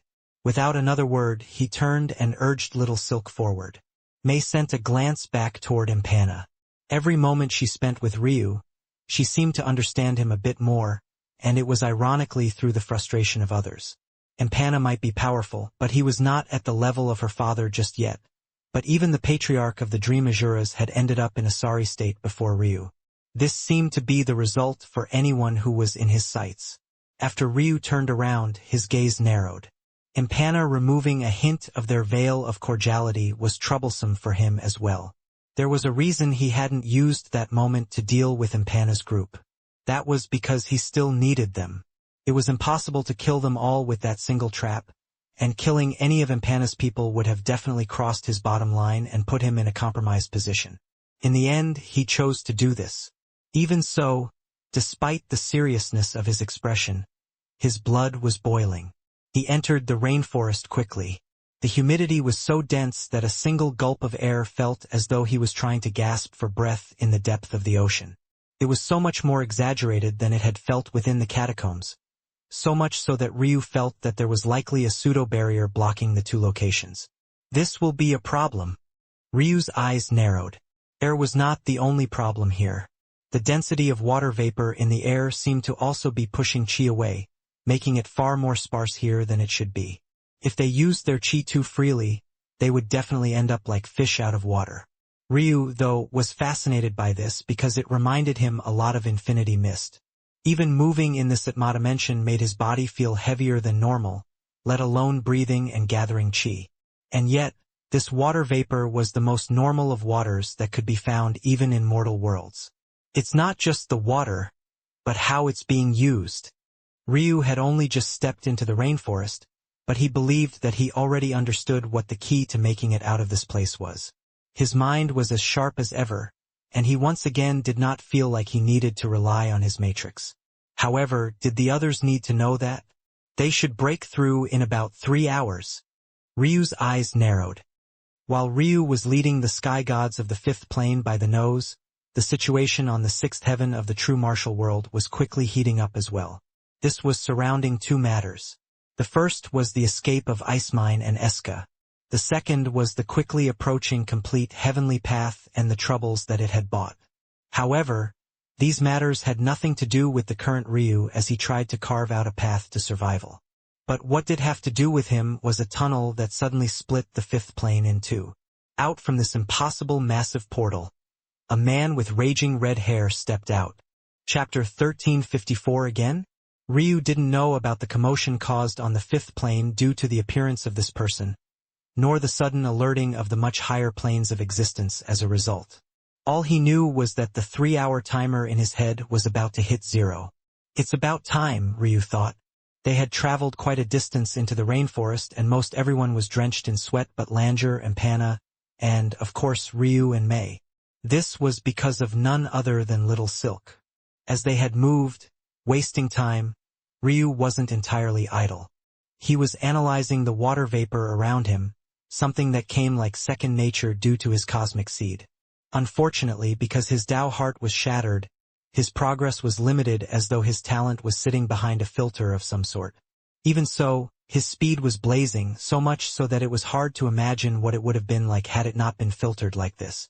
He grasped over 90% of the secrets in just an hour and was already able to direct Little Silk to undo it and cast a cooler domain around them. Chapter 1355 Weakest. A raging torrent of chi filled the region. Chapter 1356 Emotions. The situation was more than just not good. Ryu had done a lot of research for this event, combing through the ancient texts of the lizard demon race. But he had never considered the possibility of the other planes coming together like this. It just didn't make much sense. From his understanding, the birthrights were separated by the plane. They should have no connection with one another. Unless Ryu's pupils constricted. When he first entered the nether plane, he felt that it was ridiculous for the convergence of the true martial world, and a similar event of the nether plane happening at the same time. The odds of one happening was just far too low. The idea of them both happening at the same time was asinine. However, this was the reality before him. In all likelihood, this matter wasn't normal in the slightest. If he was correct, this was the convergence of the nether plane taking shape right before his eyes. Unbelievable. This sort of thing. Ryu's expression became unprecedentedly serious. Once was a coincidence, two however. Even if one considered how old the universe was, how many generations had passed, and how old the clans and sects at the very top were, statistically enough time still had not passed yet for this to occur spontaneously. That only left one answer. The heavens were preparing for something. Something so large that it didn't even bother to discriminate between the races and worlds. But Ryu couldn't even fathom what kind of event this would have to be to trigger such things. Ryu stopped thinking about these matters. He wasn't even in the sky god realm yet. He didn't yet have the cash to think about such things. What was more important than that was figuring out how to survive this matter.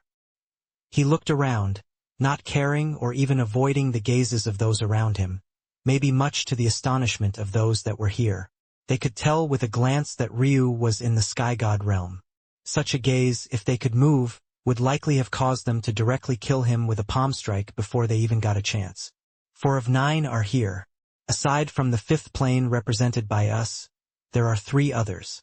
Seems to be the 9th plane, the 8th plane, and the 7th plane. Ryu shook his head. This made sense.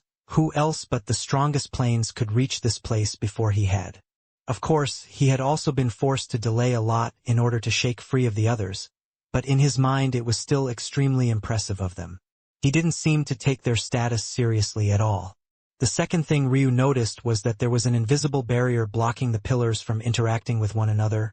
Other than light, it blocked pretty much everything else, even sound. Aside from reading the lips of others, they couldn't even communicate. Odd choice. Why would that be? Is it a coincidence? Or? Ryu frowned as he realized a third thing. If nothing had been triggered yet, it was likely that they would be waiting for representatives of all 9 planes. If that was the case, this situation was even worse than he had thought. That was because there would be time for Impana and the others to catch up to him. The pillars were huge, spanning 100 meters or so. There was room for a large number of individuals. There were several hundred between the three other pillars, making the three of Mei, Little Silk and Ryu look extremely conspicuous. This told Ryu that there likely weren't restrictions on numbers, and there didn't seem to be any reason those he had left behind would be barred from catching up. After a moment, Ryu exhaled a breath and called for Little Silk to touch down to the ground. He leapt down and took a seat. Focus on adjusting your condition. Leave the rest to me, Ryu voiced to Mei. Mei's cherry lips opened as though she wanted to say something, but in the end she shook her head. Ryu had already closed his eyes and entered a state of unprecedented focus. She had felt quite useless in these recent weeks, more like an accessory than anything else. She wanted to take some of the burden, but she felt like this was all far too beyond herself. She was a genius who had entered the soul quintessence realm, but before these few she was too inferior. She didn't know how Ryu made it look so easy. She gripped her fists. For some reason, despite the fact her cultivation was leagues beyond the current Ryu, she already felt like she was falling behind. His back view was so far ahead that she could hardly see him. When they had first met, they had had a great battle. But the more she reflected on that battle, the more she felt that Ryu hadn't even been using his full strength. Had she ever been on his level? She really wasn't sure anymore. But now, what was clear was that she was far inferior. The feeling bubbling up in her chest was suffocating. She didn't want to just be a beautiful vase. But she couldn't even begin to guess how she would catch up. Mei sighed to herself and took a seat by Ryu, basking in some of his warmth. Even if she couldn't catch up, being by his side was its own sort of calming reality. Ryu could feel Mei's gaze, but he didn't say anything. There would come a day where no one in the world could compare to him, that much he was certain of. When that time came, those complex emotions of Mei would vanish with the wind. What burden would she have to help him carry if there was nothing that could withstand a fist of his? When there was no burden to be had, she would naturally relax. Then, she could focus on that beautiful smile of hers and nothing more. This was Ryu's promise to each one of his women. They would be free of worries, free of troubles, free of negative emotions. They could be as willful as they wanted, as arrogant as they pleased, as proud as the gorgeous peacocks that they were, all because he stood to their backs. With that thought, Ryu forgot everything else, reaching an unprecedented state of focus. He used the odd-in between chi through his 7 spirits, quickly recovering his focused chi after pouring a drop of embryonic chi into it. In just a few minutes, he felt as though he had just taken a great rest, his body adjusting itself to perfection. Once he was finished with this, he gazed toward the Favor Alchemy Sky God. She was completely focused on her research, her hair even being slightly haggard. Ryu was quite neutral about this woman, but he couldn't help but feel that she looked quite beautiful in this state. Who uttered that only men could be attractive when they were focused? That said, he felt that she gazed far more adorable than she did gorgeous. She had a sort of innocence to her that was rare. It didn't feel like she was a woman who had experienced countless years at all. After some hesitation, Ryu jolted his head and pulled away. He needed to think of a different solution for this matter. It will have to be that. But I can't deploy it on my own, it can only be done through Mei. If I want that to succeed, I'll need a large number of spiritual sense replenishment pills, but that might not be enough. Ryu needed something more potent, more powerful. All the spiritual sense replenishment pill formulas he knew were designed for the 1 soul system, not the 3 soul and 7 spirit system. Ryu felt that there was extra potential here that he had yet to excavate. Luckily, he hadn't spent the last month idle. His current comprehension of his 3 souls and 7 spirits was on a completely different level than what it had once been. He had already contemplated of several ideas. I'll make some small modifications to those formulas and take advantage of Mei's soul fire. It should have a more potent response. Mei's soul fire was heavily tied to her emotions. That was why when she was agitated or felt heavy feelings of love, she reacted quite oddly. This had come under more control after she left the samsara wheel, but the underlying foundation was still there.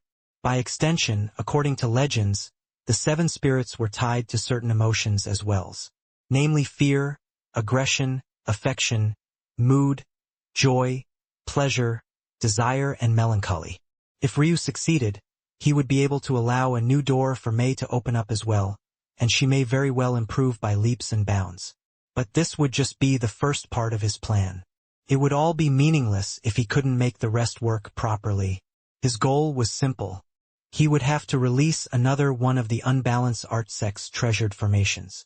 Chapter 1357 Humiliation. Isn't that the 5th plane? The place Empana is from? Don't tell me he lost to this kind of trash. The people of the 8th plane were quite indifferent to what was happening. They couldn't communicate with those outside of their pillars. So other than casually observing those that were around them, they didn't care to do much else. But when this was suddenly noticed, they all turned toward the pillar Ryu and Mei were on. Not only was there no Empana, but it didn't even look like any of the lizard demon race were present. Empana was quite famous amongst the youths of the 8th plane. If one wanted to rise to a higher plane, you couldn't just be mediocre if you wanted a place. The kind of pressure you would face was unimaginable, and with so many geniuses around them, why would powerful sects of the 8th plane care to recruit people from as low as the 5th plane? If anything, they might give the 7th plane a glance. This was all to say that Empana was quite well known amongst them, though, unsurprisingly, also quite looked down upon for his identity. When these few saw that he wasn't even the first of his own plane, they couldn't help but be amused. The only one who remained silent among them was a young man who could only be described as a beautiful demon.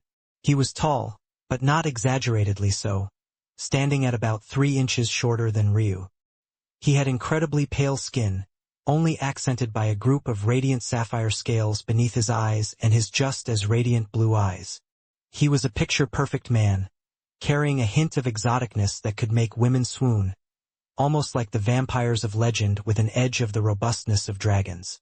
It was hard to tell if he was silent because he found this sort of gossip to be beneath him, or if it was because he respected Empana more than these people, or maybe it was because his mind was simply wandering elsewhere. However, the answer was more obvious when he looked away from Ryu to take a look at the 9th plane's geniuses. They were the only group which, even after all this time, didn't care to pay attention to those around them. At the same time, it was impossible to see their forms, each one shrouded in fog. That said, they were also the plane with the most competition. They didn't have just one group, but 7 of them, each one led by their own leaders and varying greatly in size. The beautiful demon knew that each one of these groups represented a legendary existence. There was no doubt that they were the demon kings of the nether plane, rulers on par with the 9 powers of the true marital world. If there was truly to be a battle amongst all 9 planes, the others wouldn't stand a chance. This was the reason these fools of the 8th plane hopped on the chance to disparage Empana. It made them feel better about the reality that was facing them. This young, beautiful demon, though, looked forward with a dense fighting intent. At that moment, one of the shadowy figures of the demon kings looked toward the beautiful demon, whether by accident or on purpose. The beautiful demon frozen, his spine almost collapsing as though ice-cold hands had reached into his body and taken a firm grasp. His bodily functions nearly shut down, his beautiful blue eyes and blue scales dimming as though the light and life was snatched from them. The obscured silhouette looked away a moment later, but the beautiful demon collapsed to the ground at that very instant. It was like his body was wound up tight before it was suddenly released, all of its energy having been sucked dry in that small moment. He gasped for breath, the chatter around him suddenly coming to a stop as his allies rushed to see what was wrong. The beautiful demon took large gulps, finding it difficult to breathe properly. The barriers around them definitely blocked everything, so why was that small glance from a figure he couldn't even see clearly so devastating? The beautiful demon couldn't seem to hear any of the voices around him, a wild grin suddenly spreading across his lips. Was this the gap between him and a demon king? How truly devastating. The more he thought about it, the wilder his grin became, to the point he didn't just look like a beautiful demon anymore. He looked like a true demon, his aura fluctuating wildly. Senior brother Anydark, are you okay? The beautiful demon, or rather Anydark, finally snapped out of it, looking up. His face was drenched in sweat as his wild grin slowly faded. His indifference returned as though nothing at all had happened. "It's nothing," he said lightly. His companions looked toward one another, clearly not believing his words. But there was nothing more that could be said about the matter since he had already spoken. Another pillar shook at that moment and the people of the sixth plane appeared. Not long after, those of the fourth plane appeared. Then came the third. Just when some thought that even the second plane would appear before Empana even had a chance, or maybe it was that he had already fallen, another flash appeared on the fifth plane. Empana, Langer and several hundred others finally appeared, beaten and haggard. When they saw Ryu sitting down and meditating calmly, their expressions warped. Langer wasn't surprised at all. He already knew that this would happen. His expression only warped because he had been manipulated by Ryu again, and it pissed him off. He really wanted to bend this brat over his knee, but then he remembered that he had already said that his father was the subordinate of Ryu's family. Fighting Ryu was one thing, but disrespecting him would be like disrespecting his father. When he thought to that point, he almost blew his top. Empana, however, felt that he had never experienced such shame in his life. Chapter 1358 Flashing Platforms. Ryu didn't seem to notice that others appeared. He was in a very crucial part of his thoughts and he didn't feel like getting up to greet people. "This bastard!" Leah's shrill cry echoed and she directly struck out with a palm. She was the only one among Empana's friends remaining.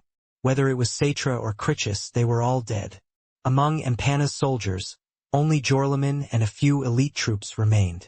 Could be uttered that Ryu had truly screwed them over, seeing that her friends of a lifetime had fallen.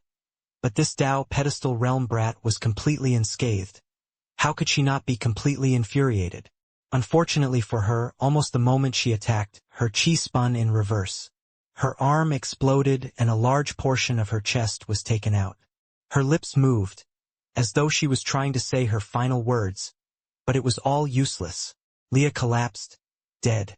Even after all of this, Ryu didn't even open his eyes.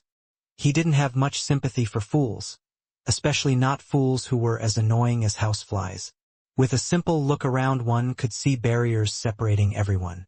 Why would this trial disallow fights between planes, but sanctions fights within planes? This was clearly a safe zone, but this foolish woman had attacked with intent to kill. The only unfortunate part was that it was she who had attacked and not Empana. If it had been him instead, that would have made things much more convenient. Ryu's mind continued to deduce and think, quickly reaching the end of his thoughts. The timing was a bit off, but it was still fast enough. He believed that he had a solution. He turned to May, ready to break things down for her. "Don't you owe me an explanation?" Langer appeared by Ryu. "Shut up. I'm busy right now." Langer was speechless, but he had pretty much expected this. Unfortunately, Ryu's actions had really put him in a bit of a bind at the moment. It was he who had recommended Ryu, and now because of Ryu Empana had suffered quite a bit of losses. If it wasn't because Langer had clearly suffered quite a bit as well, Empana may have very well turned on Langer already, which would make things a great deal more inconvenient for him. Of course, Ryu didn't care much about all of this. He had already known that Langer wouldn't die, and this guy was trying to make use of him all the time. Langer was well aware of what kind of powerhouse Ryu was on the Ruin Master scene. Although he didn't know exactly how Ryu matched up to the people of the true martial world and true nether realm, what he did know was that if Ryu could accomplish so much as a mortal on Sacrum, what could he accomplish that he was now countless times more powerful? That said, if Ianger had known that Ryu's mysteries of heaven and earth pupils were sealed currently, he might not have jumped so eagerly at the chance. But as the saying went, ignorance was bliss. Now, though he was suffering because of Ryu, he should have known that this bastard hated to suffer a loss. It had felt good at the moment to paint Ryu into a corner, but now things were like this. Langer shook his head, feeling like pulling his hair out. Even though what he had done was a little aggressive, he had technically saved Ryu's life. This bastard wasn't grateful at all. Ryu gave Langer a glance and shook his head. "What?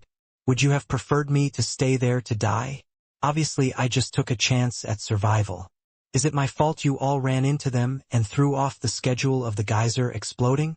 Langer wanted to hit his head against a wall when he heard this. Who would believe that bullshit? He most certainly didn't. This little bastard definitely did it all on purpose. Unfortunately, Ryu had already ignored him, focusing all his attention on Mei. He spoke quickly, but no one could hear his words. Those around him thought that it would be easy to intercept the transmitted messages of a Dao pedestal realm expert, but to their shock all of their efforts were actually entirely useless. They could only watch as Mei's gaze turned brighter and brighter, a faint excitement taking hold of her lovable appearance. As Ryu was silently explaining things, the second plane's pillar trembled and a group appeared. Very soon after that, the first planes did as well, but under the gaze of everyone, it actually began to lower until it disappeared from all of their sights. No one had appeared for the first plane. Maybe they weren't even aware of what was happening, or maybe they had all died before reaching this place.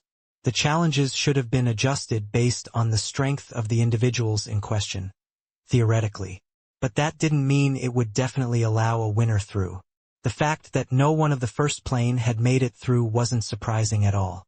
Even those of the second and third plane that had managed to reach this point were in a completely sorry state. It was hard to imagine that they'd be able to make it through the next round at all. After the first plane's pillar vanished, the others began to rumble before moving forward in unison. Those that had rushed to Leah's side could only leave her corpse be. There simply wasn't any time to waste on someone who was already dead. They gave Ryu cold looks, but that was about all they could do.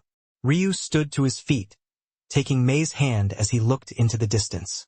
Mei's gaze flickered, a hidden golden flame dancing within her crimson irises. The pillars rumbled to a stop, lining up in a perfect straight line. They all faced the same direction, looking ahead to what looked like a vast nothingness before the barriers around them slowly faded. The world fell into darkness with only the faintest of lights illuminating the pillars. Then, a flashing rectangular platform of gold appeared before each one of the pillars. The issue was that there was only one of them. Chapter 1359, No Hesitation. Is that so? Ryu's gaze flickered. He looked as though he had already figured something out, but he didn't move immediately. Those on his pillar were all subconsciously watching his actions. Even after what had happened, his actions previously hadn't been forgotten by them. If anything, they were even more focused. They realized now that the only way to survive wasn't just by listening to Ryu's words, but they also had to follow his actions. That was the only way to guarantee that they wouldn't be harmed.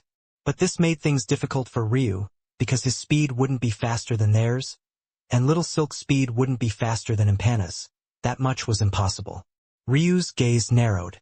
There was nothing that could be gained in this world, worth gaining, that wouldn't cost him something in return. His aura changed and his birthed phenomena appeared to his back. Mei reacted without Ryu saying anything, her crimson eyes blazing to life with her soul flame. The soul flame spilling over, making it look as though two balls of fire were floating in front of her face. At that moment, a soul-stirring moan came from Mei's lips. She squeezed her legs together hard, pressing her body against Ryu's, as though she wouldn't be satisfied until Ryu had vanished into his body. No one got the chance to react to this because Ryu had already vanished, his timing perfect. Just as the platform blinked into existence before him, his body appeared upon it. The once blinking platform solidified with Little Silk, Ryu, and Mei on it. Mei, though, didn't seem to notice despite the shock of everyone else. She had pressed her chest to Ryu's, kissing at his neck without a care for those around them. Ryu smiled somewhat bitterly on the inside, but he didn't stop Mei. If she didn't vent her desires like this, she might really implode. As long as she didn't suddenly start stripping herself naked, it would be fine. She was his wife anyway. Others could only look but not touch. Mei couldn't hold back her transformation anymore and immediately entered her Azura state. Her hair lengthened and her wings appeared, wrapping around Ryu's body. As for Ryu, he settled himself into a state of selfless calm, looking forward to the next step. He was quite aware that this matter wasn't over yet. At that moment, though, a flash of violet came from Mei's body and whatever had been manifesting before them vanished into thin air. It was only for a split moment, but Ryu didn't miss it. Interesting. violet, should be related to the color of the portal. In that case, the platform quivered and suddenly lengthened a great deal. Ryu and Mei shot off into the distance as though they were riding a rainbow road. But this so-called rainbow road was only various shades of purple, making it look quite ethereal and beautiful. Ryu had wondered how the matters related to the portal would manifest. According to his deductions, it should involve the luck and heavenly fate of this trial. He had wondered if it had been baked into the trials they had met until this point, but it seemed that he had overthought. In order to earn luck, you had to put in some work first. His first gamble had almost caused him to fall flat on his face. This time, though, he was able to benefit from it. But this is not enough. If Mei is going to receive an inheritance, she deserves the highest there is. My wife deserves nothing less. Ryu's lip twitched when he felt a hand suddenly begin to rub over his crotch. This woman was becoming more and more unbridled. You're so cruel, Ryu. You've been by my side for months now, but you haven't taken me to bed even once. Is this how you treat your wife? Ryu chuckled somewhat helplessly. He had indeed been Mei for a while now, but how could he have time to think about such things? He was working on helping them survive. Every single waking moment was important. Of course, he didn't blame Mei for saying this. This was probably the fiercest experience she had ever experienced. Could already be said that she was quite tame. She dotted kisses all along his jawline as he focused on the path ahead. As expected, the blinding violet rainbow road finally came to a stop a long distance away. The pillars in the back could barely be seen even with Ryu's vision. Ryu wasn't actually sure this time around if the others would be able to profit from this. For a moment, he forgot what was ahead of him and his eyes narrowed, looking toward what was happening in the far-off distance. As expected, Empana and the others immediately tried to step on the road, but to Ryu's surprise, after a single step, they slowed considerably as though they were fighting against a raging tide. Ryu could think of multiple reasons why that might be, but he didn't care about the truth of the reason. All that mattered was that they were slowed considerably. He looked forward once more and he saw that the road ahead was flickering. One of two things could happen. He could accept the rewards as they were. That was the first. If he did this, then the other pillars would receive their chance immediately and have a shot at catching up. The second option was to continue walking forward. If he did this, the other pillars would gain an opportunity likewise, but the difference was that he would receive nothing in return for his efforts but a tough road forward. And it was very likely that with individuals of the 8th and 9th plane here, they might have received a violet evaluation as well. Ryu's stare turned cold. He looked down at the woman trying to melt her body into his and smiled. Like he had said, his wife didn't deserve any less than number one. He took a step forward, looking as though he could collapse off the end of the bridge. But, instead, a black road appeared. What stood ahead of him was a long stretch of black, then white and then gold. It was an unknown road ahead, but he took it without hesitation. Chapter 1360 Lust. An overwhelming pressure descended upon Ryu. Mei paled instantly, almost knocking her out of her clearly horny state. However, when she found comfort and warmth in Ryu's chest, she wrapped her arms around his waist tightly, leaping up and wrapping her legs around him as well. She sunk her nose into his neck, breathing in his masculine scent. Ryu's gaze remained sharp. This sort of pressure, it was very familiar. Wasn't this the pressure of the samsara steps? It was like that, but far more profound. It seemed like less of an artificial pressure, and one that truly came from the turning wheels of samsara instead. Ryu suddenly grinned. Is that so? These arrogant steps, he had yet to come to settle his debt with it, and yet it had actually dared to appear before him again? He had planned on absolutely crushing it. Part of the reason he hadn't gone all out in finding a method to heal his Tao heart was, of course, because his personal strength was useless right now and they were in constant danger. But more importantly than that, to Ryu at least, was the fact he wanted a perfect Tao heart, one that would be infallible even in the face of those cheating steps. He could already feel an overwhelming pain. It was no wonder his Tao heart was shattered. However, he was completely unfazed by it. Mere pain was nothing. The question was if it would dare to stop his steps this time. And the answer was no. Ryu grinned wildly, taking a second step, and then a third. The pressure multiplied every time. Feelings of doubt and helplessness descended. It was a far more profound sort of pressure, the kind one couldn't avoid by just forming a larger fist. However, it was also the kind of pressure that was the most useless before Ryu.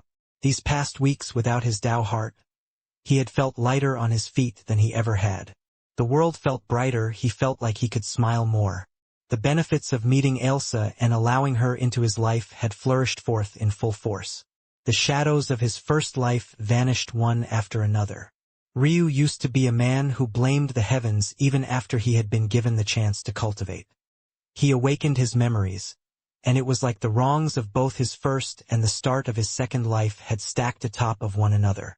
He could remember Ailsa reprimanding him, reminding him how lucky he was, reminding him of all the gifts he had, but he could also remember all of those words falling on deaf ears. Those logical words hadn't meant much to Ryu back then because all he wanted was to be mad at the world. He wanted a reason to lash out, to crush everything in his path, a reason to spill blood and spit in the face of the heavens themselves. All the while, he had ignored that he was one of heaven's most favored children. He had been granted luck impossible for most to match, a chance to grasp at his own destiny. Suddenly, the challenge that should have been before Ryu vanished. His steps moved forward so quickly that he even began to run, and when running didn't seem to be enough for him, his body flashed forward, ripping through the void. Unexpectedly, Ryu and Mei were the only ones who had received a violet evaluation. Even the likes of the ninth plane only received an indigo rainbow path, but they had yet to even take advantage of it because a world-shaking battle had erupted between them. After realizing what had happened to Impana and the others after they tried to catch up, they realized that only the first group to step onto the path would gain the maximum benefits. The eighth plane was comparatively luckier. They not only had a green path, but they only had one group. The beautiful demon had already taken the third chance to step onto the road, speeding forward with great speed. And then, much like Ryu, he took a step forward, not willing to stop here. No one had been paying attention to Ryu, at least not after the first shock. They felt that it was only a matter of time before they caught up, and then the rest would be meaningless. By the time they realized that Ryu was practically rushing across the land with absolute ease, it was too late. Not that they could have done anything to begin with. They simply never stood a single chance. How could the pain and despair of this road match up to what Ryu had been constantly experiencing since his Tao heart shattered? The irony of it all was that this road was meant to push you to your breaking point, but Ryu had already passed his. He was already experiencing the worst-case scenario of this road, so what could it do to him? Ryu moved forward so quickly that he didn't even notice when the road beneath him turned white. By the time he looked up, coming to a grinding halt, the road beneath him was paved in shades of gold, the road ahead completely empty. Mei was drenched in sweat. If not for the formation that Ryu had deployed, she wouldn't have been able to hang on until this moment. But even with the formation, the process was very hard on her. The further they went, the more her loins burned. Ryu! Ryu! A low growl left Ryu's lips.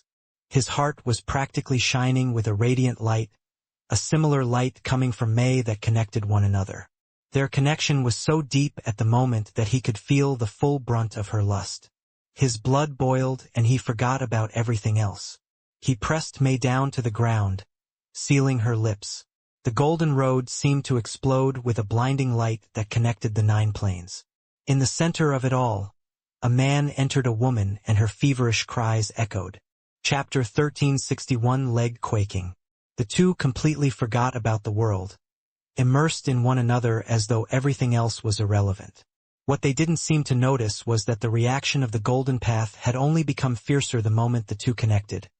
It was as though it was stimulated by their actions, its blessings rising to an entirely different level. Their bodies and tongues intertwined. Despite having her mouth occupied, the sounds that Mei made were no less soul-stirring. It was as though her heart itself was crying out, the feverish blaze of his soul flame roaring out of control and enveloping the two of them. The husband and wife pair enjoyed the comfort of one another in a flame of gold, their silhouettes barely visible from the outside. But even the sign of their shadows moving wasn't something that the others had a pleasure of seeing. They were simply too far away. The moment Ryu had forgotten about everything, taking Mei down, the pressure in the surroundings had multiplied several times over. His birthed phenomena, which had been present from the beginning in order to help Mei facilitate the formation, suddenly solidified completely, something he hadn't been able to do ever since his Tao heart shattered, and the result was devastating. A towering figure of Ryu appeared in the skies, projected all across the nether realm, its aura infallible, untouchable. As the pulsing lights of the Golden Road increased, so too did its aura. Mei's flames seemed to be supplemented by a mysterious energy. It rolled and roared. Within Ryu's second dantian, his beyond perfect extreme began to glow, the hidden death-like energy vanishing piece by piece as it solidified. However, this only lasted for a moment before several more cracks began to form. This time, though, it wasn't because his Tao heart had shattered again. This time, it was because of the formation of a cosmic seed no weaker than one formed by the infinity mist. A large surge of fire descended, forming a beautiful golden seed covered in dense red runes. Its roots spread, digging further and further until it reached a realm of absolute perfection. The amount of cosmic chi that poured out from Ryu's spiritual foundation now could only be described as a rushing tide. The volume increased exponentially, a large segment of it flooding into Ryu's body and increasing the production of embryonic chi by a large number. In fact, it didn't just seem to increase the embryonic chi. It rather felt that even the embryonic chi itself was changing. Ryu's second pair of meridians had formed as a result of his beyond perfect extreme spiritual foundation. The moment it connected to his chaotic silk meridians, it had activated, creating a set of meridians that extended beyond it. It made sense that any changes and improvements to the spiritual foundation would likewise impact the meridians.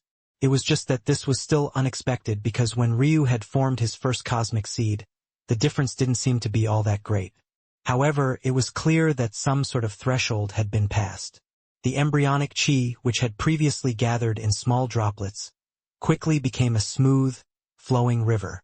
Its beautiful, pure and white color gained a slight hue of silver to it. It almost made it look as though a silver mercury, like ambrosia, was rushing through Ryu's veins. Impurities were washed out of Ryu's body. But unlike in usual circumstances where it would be pushed out of his pores, it was instead like they had met their own worst enemy. The moment they made contact with the embryonic chi, they're vaporized, entirely erased. His features became more perfect, his bones shining, his inner organs singing, and his spiritual sea, a beautiful lake of flowing black liquid spiritual chi, began to have the faint inkling of flowing white runes within. Ryu's entire body had become like an unblemished temple, and Mei, who he was connected to, benefited from every stroke. It felt to her that every time Ryu reached into her deepest parts, she was experiencing a paradise of her own creation. She couldn't fathom how something could feel so good. Her body didn't have any energy to stay upright, and even her legs, which were wrapped around Ryu's waist, barely had any strength to them. But she continued to hold Ryu close, her sweat matted in sweat and her lips barely moving. She begged and pleaded for Ryu not to stop, wanting the feeling to continue on forever. Tears streamed down her cheeks, an indelible mark left in the deepest parts of her heart. But even her tears themselves shimmered like golden shooting stars. Suddenly, Mei's dantian trembled. The vast ocean within, anchored by large and looming cosmic seeds branching out in a complex network of roots, suddenly trembled. Her cosmic seeds' roots connected to one another, weaving in a complex but organized pattern. They solidified, intertwining and pulling into one another. In the history of breakthroughs into the sky god realm, this was maybe the smoothest. She wasn't even conscious of it, her godhood forming a large and looming world in his world sea as though it was crafted just for her. Her power soared, her features becoming more beautiful and dignified. Chapter 1362, Not Resolved. Mei's dream Azura bloodline began to roar, echoing like the howls of primordial beasts. The dream Azura bloodline was one that originated from the dream wraith, but it had to be remembered that the dream wraiths were exactly that. Wraiths. They didn't have physical bodies, so how was it that they had descended to create descendants like the dream Azuras? The truth of this matter wasn't something that many knew. Maybe a ruin master who had studied this niche subject might come to know. But following the long, meandering path of family trees and evolution just to find out what was ultimately a worthless low-level clan. The Dream Azuras were simply not valuable enough for ruin masters with the skill to find this sort of stuff to pay enough attention. However, the heavens didn't need to do research, it didn't even need to use much effort. It knew implicitly about all those under its power, and the moment it connected with May, it could see her entire family line and exactly how the Dream Azuras had come into being. The Dream Wraiths, the Horned Devils, the Fire Giants. 3 lineages, 3 demon kings, 3 bloodlines that suppressed and ruled over the others. The unprecedented strength of the Azura's body came from the Horned Devils. Their supreme flame control came from the Fire Giants. Their soul talent, darkness affinity, and a portion of their wind affinity came from the Dream Wraiths. The most prominent and the foundation of it all was the Dream Wraiths, but the existence of the others were clearly strong supporting roles. This didn't mean that all Dream Azuras had access to these bloodlines. Even Ryu hadn't picked up on it, and maybe one of the things he was best at was spotting sparse bloodlines and helping to target them to grow stronger. It was something he had witnessed Ailsa do for all of his beast companions until she was sealed away with his eyes. What this meant was that these bloodlines were far too trivial and muddled to even take into account. What had most likely happened was that in the past of the Dream Azuras, they had probably started off as mutated versions of the Demon Kings. They were good enough to still exist on the 9th plane and interact with the other Demon Kings, even becoming servants and concubines for some of those that had sparser bloodlines. During this time, they gave birth to bastard children who continued the meandering bloodline. This bloodline continued to weaken and dilute until the day they were forced down the 5th plane and even ultimately out of the netherworld entirely. So, while the Horned Devils and Fire Giants were part of the lineage, those bloodlines were even fainter than the other faint and undetectable Dream Wraith bloodline. However, to the heavens this didn't matter. All it knew was that it was paying forward the strongest reward it was able to. It had no other goal outside of making May as strong as possible. In doing so, it ignored the other trivial and sometimes clashing bloodlines that made up her Dream Azura bloodline, and focused entirely on the ones that could work in harmony and were already the strongest to begin with.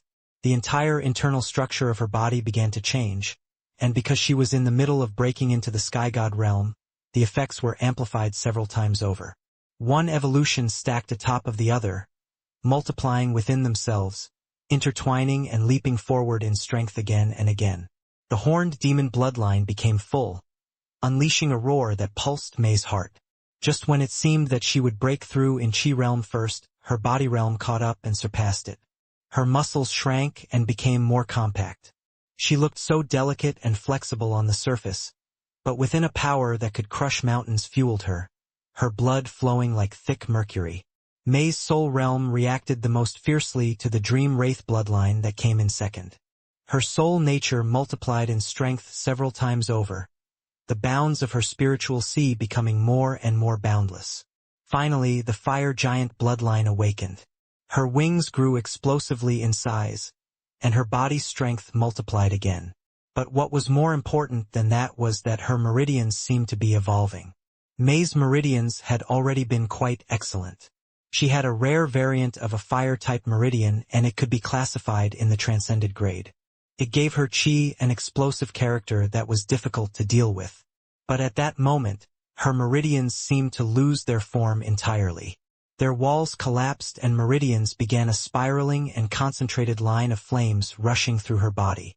It looked like it didn't have any form or shape at all, and its aura skyrocketed. From the transcended grade, it entered the omniscient, then it shattered through that and didn't come to a stop until it had entered the chaos grade. Her entire body was undergoing a rush of changes. Every single thing seemed to stack on top of one another, forming a flawless path ahead. Her body was powerful. Her soul was powerful. Her chi was powerful. She was absolutely perfect. And yet she didn't seem to care about any of it at all, completely immersed in Ryu's touch. The world could have come to an end and she might still not care enough to look up. She gave him everything she had, even down to the very last of her thoughts. And it seemed to have worked. Ryu's own bloodlines churned, but his own changes were much more subtle. The balance of his fused bloodline tended toward perfection, settling in and reaching a state of utmost tranquility. However, this sort of the change was the kind Ryu had chased after the most. It was impossible to tell how much time had passed, and maybe these two simply didn't care. Covered in sweat, laying atop of one another, their gaze met with a light and subtle sort of smile. Nothing else in the existence seemed to be important. To the world, however, this was a different case entirely.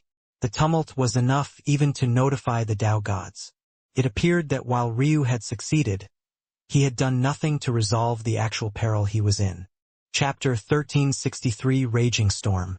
Mei stirred awake, a comfortable feeling spreading all across her body. She had never experienced such a thing before. No, maybe that wasn't entirely true. She had felt something similar when she first tasted Ryu's embryonic chi, but that was still only faintly comparable to what she was experiencing now. She felt a warm body pressed against her. She looked up and found Ryu lightly smiling at her, a slight emotion that filled her with even more warmth. The peace within her very soul radiated outward, warming her body, slowing her heartbeat, and causing her to smile involuntarily. Suddenly, Mei sensed something and looked down at her hands. Her body jolted. The Sky God realm? How was that possible? Why did she feel so powerful? It was unlike anything she had ever felt before, at least not from a fragmented Sky God. As the princess of the Dream Azuras, just how many fragmented Sky Gods had she seen? Even if she was only counting true Sky Gods, it was far too many for her to even care to place a number on it. It could be said that even if she was intimately familiar with exactly how to divide up their cultivation realms, she was still quite familiar with the general range of their strength. Her strength, however, was so far beyond it that she found it hard to fathom. For a moment, she thought that she had broken straight through to the true Sky God realm instead. It was only after checking her world C that she knew that that was impossible. It was still acceptable if she had entered the fragmented Sky God realm without realizing. After all, she was just a step away. But it was unheard of to cross multiple Sky God realms at once. It had to be understood that this was something only possible in Sacrum, who weren't quite working with the same Sky God realms, although they shared their names. Even the meaning of the Sky God realms was entirely different between Sacrum and the true martial world. For example, in Sacrum, the fragmented Sky God realm represented someone who had failed to truly step into the Sky God realm, resulting in their godhoods being incomplete and imperfect. It was also possible, in Sacrum, to step into the true Sky God realm in a single bound if your Tao was powerful enough. In Sacrum, however, the fragmented Sky God realm represented the state of one's godhood's maturity. It wasn't a bad thing, it was rather a step toward future success. When Mei broke through, her various chaos seed roots came together and intertwined, forming the base of her godhood. However, this wasn't a true fusion. It could at best said to be a superficial connection. This was what the fragmented Sky God realm represented. In order to enter the false Sky God realm, one had to complete this melding process. This required helping your various comprehensions to reach a perfect balance, truly entering the state of a Sky God. It could be said that the false Sky God realm was the first true Sky God realm, ironically enough, due to this reason. Since Mei had access to her own world C, of course, she could see the state of her godhood with ease, so she knew exactly what state it was in. But that only made the current power she felt coursing through her body all the more baffling. It was like she was an entirely different person. She didn't even quite comprehend the kind of blood that was flowing through her veins either. Unlike Ryu, Mei was actually quite lucky. She had numerous bloodlines in her body, but not a single one was in a state of clashing. Since the heavens had taken it upon itself to grant Mei the highest reward, the result of this was obviously the optimal kind of white glove service. While Ryu even had to force his bloodlines to regress just to fuse them together, Mei had woken up from the best sex she had ever had in her entire life with her bloodlines already fused into one perfect state. It was still similar enough to the Dream Azura bloodline that she recognized it, but it was also far enough away that she was baffled by what secrets it might hold. After all of this, Mei's eyes reddened as she looked up toward Ryu. It was once again because of this man that she had gained so much. She hadn't even done much other than be along for the ride, and yet she had gained so many benefits. What woman didn't want her man to be able to give her the world? But for Mei it was more than that. Most women might only care about the intent behind it, So long as her man had the purpose to give her everything she could ever dream about, it was enough. But May felt that even if she truly asked Ryu for the world, he would hand her the access the next day. At that moment, any sort of disbelief that May might have had in Ryu vanished into the wind. She truly believed that he could accomplish anything so long as he wanted to. She couldn't find the words to say, but her form moved on its own, deeply kissing Ryu. A romp session that had only just ended began again, and this time May's passion was somehow even greater than it had been before. The raging storm within the nether realm had yet to come to an end. The faint image of Ryu's birth phenomena continued to linger in the skies, unmoving. In a corner of the fifth plane, the dream Azuras looked up with stunned expressions, not quite sure how to react. They had all witnessed that manifestation before. It had appeared back when that young man was concocting all of those pills. But why did it seem so much clearer than it did before? Rogril's expression became serious. He cared less about the image and more about what the implications might be. Just what did this mean? And what did it mean for his daughter? Chapter 1364. All good things end. Ryu chuckled. The couple had already put their clothes back on, but this girl was still clinging to him. It was as though even a breath of space was too much. Even so, the bright smile on his face made him happy. Chapter 1365. Love. Empana's pupils constricted when he saw Ryu. The latter was like a completely different person, and yet just the same at the same time. His features were sharper, his skin clearer, his hair shinier and more luscious. But what was the most important was that his aura had completely changed. If it was like a bent and damaged blade previous due to his crippled status, it shone forth now like a shimmering and unbreakable force, a kind of aura he had rarely seen in sky gods, let alone a Tao pedestal realm expert. It was hard to pick up on exactly what Ryu's cultivation was, even for him as a sky god. His body seemed to both be in the 9 life revolutions realm and not. His energy level seemed to be both in the cosmic seed realm and not. His mental realm seemed to both have reached the status of a sky god, and not. It made him several times more mysterious, and even though his overall aura couldn't compare to him, it made Empana hesitant and cautious. Every time he thought he had a strong understanding of who Ryu was and how to deal with him, the situation would change and he would find himself in a bind that was impossible to deal with. But being so focused on Ryu, he almost missed May entirely. No, it wasn't just because he was focused on Ryu, but because the latter seemed to have entirely given herself to Ryu. It wasn't just in body, but in soul, in mind, of heart. By her husband's side, no matter how powerful she was, she had willingly lost her color, aiding in supplementing his aura instead of exposing her own. It was a beautiful sort of balance, and it was incredibly rare. Empana had seen countless immortal couples, but as one might expect from the title, the women were prideful and had their own sense of self. They might love their partners and their husbands, but it wasn't enough for them to give up their ambitions completely. This was why there were even sometimes cases of Tao companions betraying one another. In a world this cruel, sometimes love just wasn't enough. Even so, Empana felt that in the current state May was in, the idea of betraying Ryu was so far from her psyche that she wouldn't even consider it if her life was on the line. Even if it meant dying in his stead, she would do so with a bright smile on her face. The worst part was that Empana couldn't see a reason to call her a fool, and that meant quite a bit coming from someone like him. Given his background, Empana never really put much stock in love. His father loved his mother, but how had that worked out? His mother had died with grievances. His father had married for the sake of appeasing clan elders and upholding tradition, and his so-called stepmother had ruined his chances at receiving the highest level blessings that he was at least capable of. Usually, a single pathway would only allow one person at a time to receive a blessing. However, this cycle seemed to be different. Empana realized early on that it would be impossible to catch up to Ryu, but he still had a chance at reaching an indigo reward at worst. But just when he hadn't expected to suffer a sneak attack from his most trusted guard. It was an irony that wasn't lost on him at all. Jorleman was the man that he had tasked with being in control of Ryu and filtering the latter's commands. And in the end, it was he who betrayed him. Did Empana hate Ryu? Not particularly. He had faced much crueler things on the 8th plane. No one had a responsibility to help you if they could instead screw you over. He had lost at the hands of someone not even in the heavenly deity realm. That was a humiliation he had to take on the chin. But Jorlaman, and this supposed adoptive mother of his, Elora, they took on the greatest brunt of his fury. If not for his strength, he would have already died on the path. But even now he didn't even have 20% of his original strength. The situation was bad. When he remembered this, he looked away from Ryu and Mei.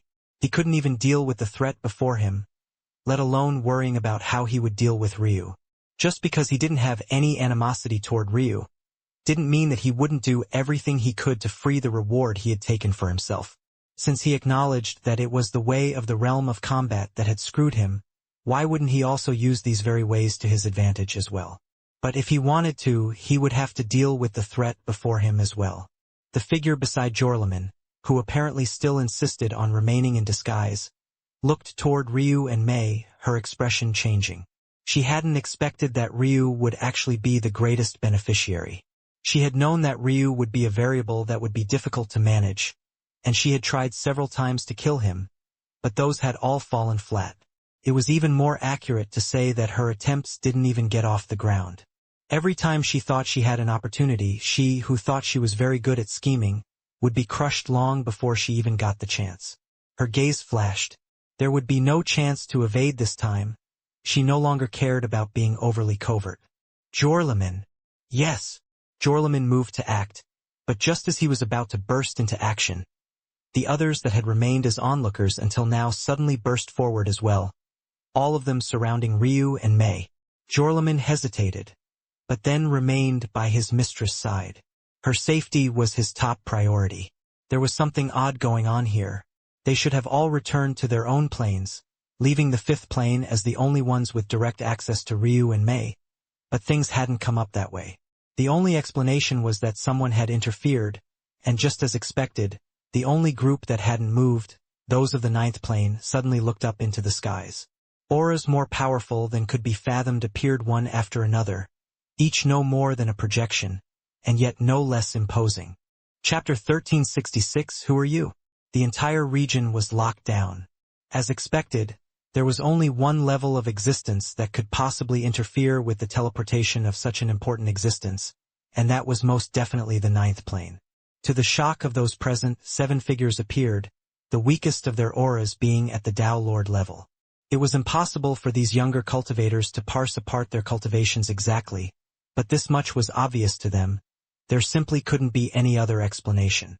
There were 7 groups from the 9th plane, and there were 7 figures in the skies now. It was clear what was happening. It simply couldn't have been more obvious.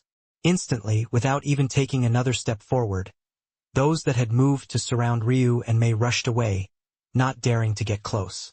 Even many of the 5th plane that had had some intention and technically had the greatest claim, separated themselves. One after another, the shadowy figures of the 9th plane began to remove their cloaks.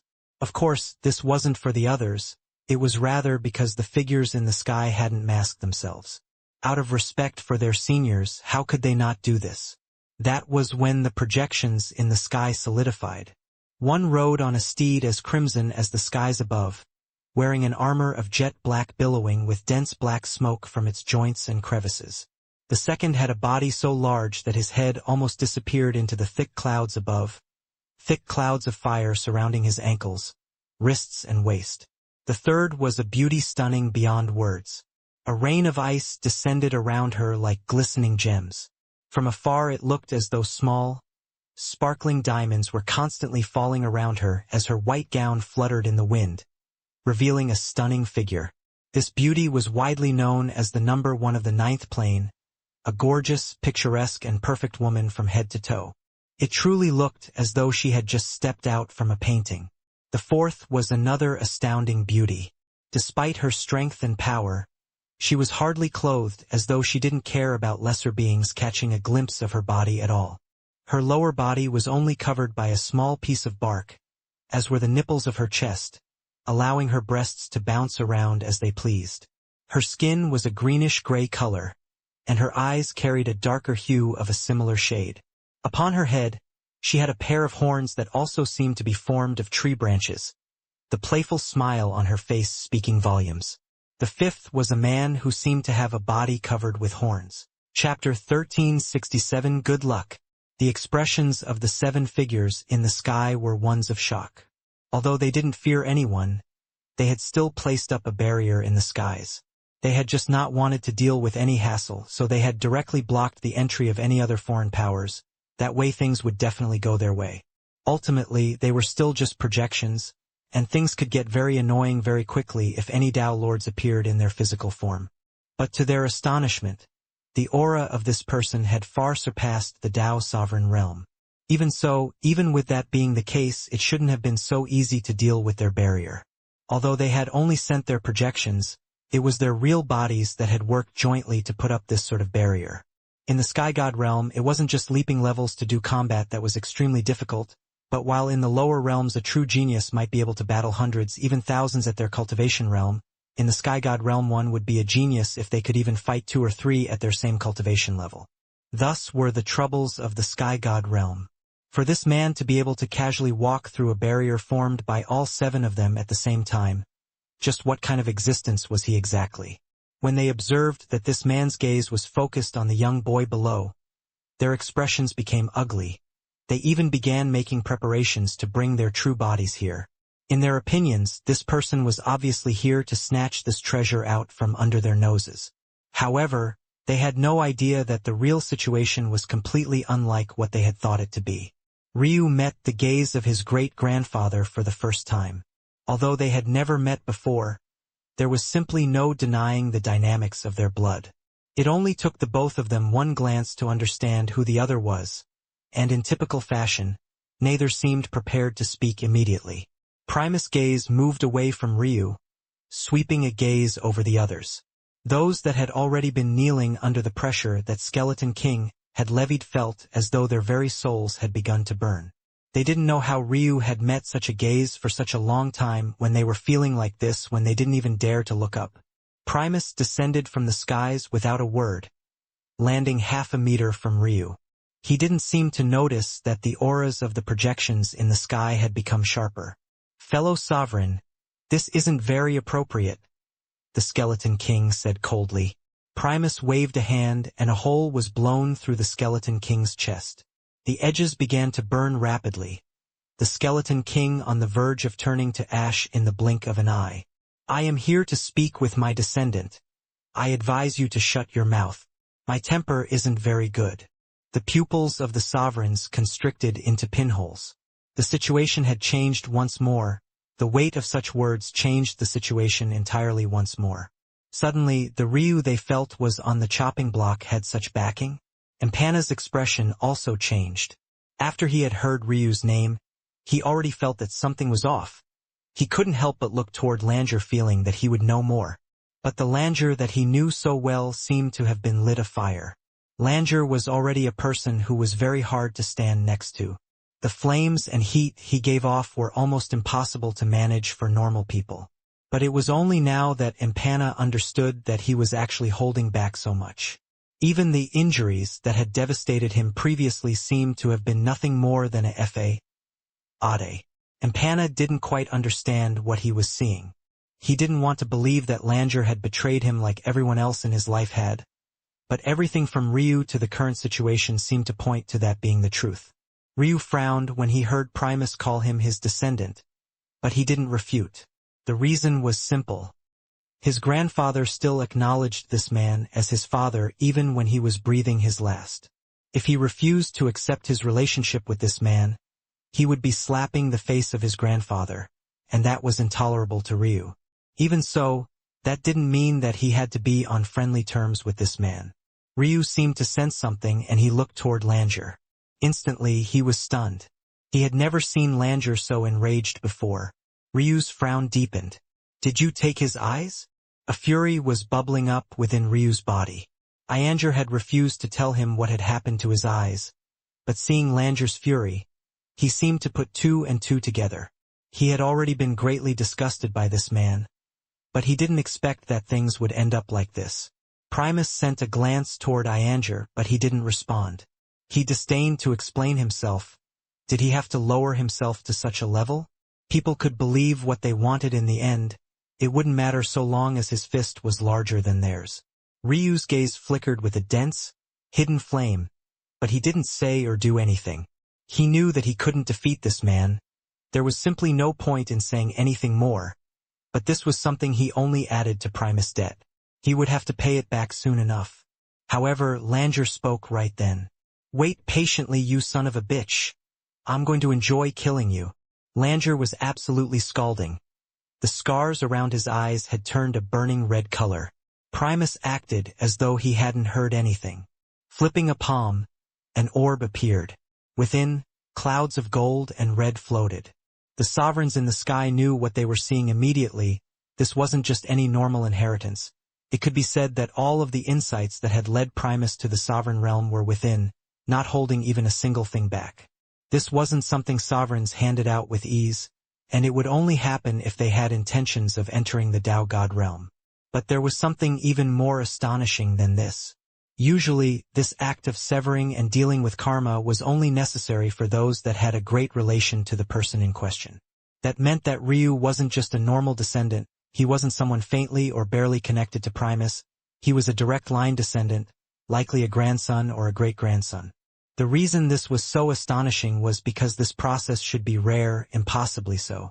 Given how long it took to reach the Tao God realm, just how many Tao gods still had such close relations. Even they as sovereigns didn't have many, if any, close family relations remaining. They already stood all alone at the peak of the world. Their immediate family members had already fallen to the hardships of the martial world, while their only descendants were far too removed for them to care much for them outside of what face they could bring their families. Just what kind of family was this? Tatsuya? They looked up into the skies. It had definitely rumbled when the name was spoken. Where did they remember that name from? Or was it an illusion? It made sense for the skies to rumble if a family had a Tao sovereign, but the trouble was that this place was the netherworld. The influence humans had here should have been limited. "This is my inheritance. Take it or don't. This can be considered our karma coming to an end." Ryu, who had been mostly silent all this while, couldn't seem to hold back his sneer any longer. "Our karma will come to an end when I kill you." Primus, though, only shook his head and chuckled. "In this world, the next or any other, those that I have exceeded will never catch up to my steps. If you start even one step behind, you will remain there. Forever." What a coincidence. I feel the same way. Primus tossed the inheritance forward, not caring if Ryu caught it or not. As he was about to turn away, his expression changed. This was something that didn't happen to a man of his caliber. He couldn't remember the last time anything had surprised him. Ryu's hand snatched outward, but just when it seemed that he would catch the inheritance, a large amount of chains appeared, surrounding it and locking it into place. Only then did he catch it. He tossed the inheritance up into the air and allowed it to land on his palm, unmoved and unbothered by the chains. "Karma is an interesting thing," Ryu said lightly. "To you, so long as you hand this to me, or have the intention to give it to me, your job is done. What I do with it afterward doesn't matter, even if I destroy it or never look at it again. But you've underestimated me, Primus. Karma may be beyond your control, forcing you to scour the lands just to find me. But to me, karma is something I can casually manipulate with as I please. Your inheritance, this junk in my hands, is worthless before my eyes, as are your petty tricks." Ryu's hand squeezed down, the chains shattering the inheritance to pieces. "Good luck breaking into the Tao God realm. I wish the ghosts of grandfather and the rest of the Tatsuya clan torment you for the rest of your days." Chapter 1368 Other Ways. Primus' expression slowly returned to normal. Soon, it was as though nothing had happened. He gave Ryu another glance before turning toward Langer and walking toward him. Ryu frowned. Couldn't be that he planned to take out his frustration on Langer, right? Although he hadn't shown it, he felt a great amount of shock when Langer seemed to imply that Primus had stolen his eyes. He had a lot of hatred from his so-called great-grandfather, but he still didn't believe that he would do such a thing. In fact, he felt that he even somewhat comprehended the kind of person he was, which was why it was so surprising. But even so, he could see a possibility of the first happening. But this? This wasn't just petty, it was pathetic. Primus' hand reached out and Langer couldn't even move beneath his might. The latter's forehead was sucked into Primus' palm. Interesting. Someone actually dares to touch my disciple like this. Hearing this, several had a change in expression, of which Empana and Ryu were probably the worst. Empana never thought that Langer would actually be the disciple of a Tao sovereign, while Ryu never thought that his great-grandfather would actually care to take a disciple. But after seeing the state of Langer's eyes, Ryu seemed to understand something. If Primus took a disciple, there had to be a reason, and it likely wasn't good. Now that he thought about it, Langer's talent was never this good. His odds of making it even to the Tao pedestal realm was fairly low, barely 50%, let alone the Sky God realm and beyond. However, the Langer he had met today was extremely talented, so much so that he could keep up with the likes of Empana even while holding back. There was something curious going on here. At the same time, Ryu came to understand something else. Primus likely wasn't just here for him. A disciple was like a child. It could even be argued that Langer's relationship with Primus should be deeper than his own with Primus. The amount of karma he needed to close with Langer should be at least equal, if not surpassing him by a great measure. Langer struggled, but how could he do anything under Primus' might? "I'm not your disciple, you bastard." Langer was furious. In his opinion, Primus was far too shameless to call him a disciple. He remembered how excited he had been when he first became Primus' disciple. He didn't know who Primus was initially. All he knew was that he was an extremely powerful man far beyond his imagination. But very quickly, that dream became a nightmare. He spent his days in hell, a terrible and endless pain. His bones were cracked and reformed. His flesh burned away and healed. Even his very soul was torturing in a hellish flame for millennia. He had been so At first, he had grit his teeth and endured because he felt that his master was doing this for his own good. He knew that his talent was poor, and he felt that the only reason such an expert would pick him would be if he saw something deeper than just his talent. Maybe he had taken a fancy to his willpower. So he held on, he endured, he fought every day within an inch of his life. And he was rewarded for it. He watched as his talent increased every day. It was slow, but it was progress nonetheless. Whenever he stagnated, he would grit his teeth and endure more as the torture only increased. He lost count of how many times he had truly believed himself to have died. What he didn't know was that he wasn't a disciple to this man. He was nothing more than a lab rat, a convenient and durable tool to test out Primus' theories so that he could lay down his own path forward. He had never cared about him. Maybe that would be something that Langer could accept. Nothing in this world came for free, and he understood that. He didn't have talent. Why would such a powerful expert take him on if not for some other purpose? That was still acceptable. While he had suffered, hadn't he gained as well? But then that day Deep Eruption sect was being assaulted from all sides. The day his father died, he had begged and begged for his master's help.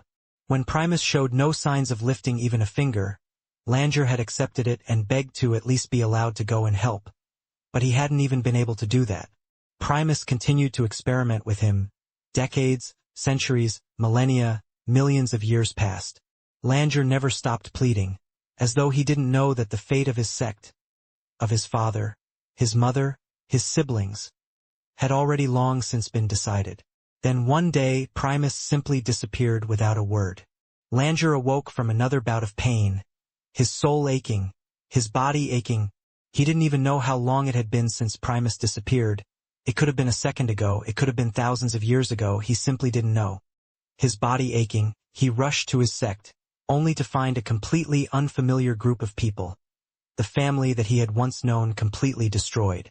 He entered a rage and suddenly awakened the 8th-ranked Fire Eyes, but he was still too weak. He had spent all of his time refining his foundation and his cultivation had plummeted down to the awakening realm. Even though he was now at a standard of the true martial world, the gap was still far too large to leap through. He could only escape beaten and broken. Over the years, he realized that he couldn't even quite find who was responsible. Finally, he understood that it was the martial gods, but the ones present in Sacrum were nothing more than the Ade. He wanted true revenge, he wanted the martial gods of the true martial world to suffer. He wanted the master who completely turned his back on him to suffer. So he went to the true martial world. Who would have known that he would barely make it to the seventh heaven before his eyes were recognized and snatched from him, torn from his body cruelly. If not for the fire spirit body that he had also awakened, only death would have waited for him that day. He had no choice but to flee back to Sacrum, beaten and broken. He didn't even dare to return to the true martial world, or to even use his real name, for fear that he would trigger the lines of fate that would allow that person to find him. Even so, his hatred for Primus was no less. At least the person who stole his eyes was just an expert of the true martial world. He had no connection to Primus and had no responsibility toward him. But Primus was supposed to be his master, a man who should have been his second father, and yet he had practically spit in his face and thrown him away like useless, worthless goods. Primus pulled his hand back and looked at his palm, seemingly calculating something. At that moment, a flame sparked from his shoulder and leapt down, quickly forming a clone. This replica vanished into the void and the world fell into silence. Time seemed to tick by slowly, but in less than 5 minutes, the clone had appeared once more. This time, in its palm, the throat of a man with his hair singed and destroyed had appeared.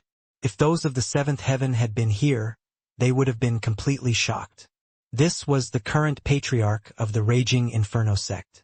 And if Ryu had paid more attention, he would have known that this was the very same sect that JoJo and her band of junior brothers was from. What was more important than all of that was that this man was a Tao Lord. Langer's countenance changed. How could he not recognize this man? This was the very same man who had taken his eyes. It should be him. It seems that he didn't dare to fuse with your eyes yet. Primus raised another palm and a box flew out from the Patriarch's spatial ring and into his hands. He opened it and within was a pair of glistening red eyes that pulsed like polished gems.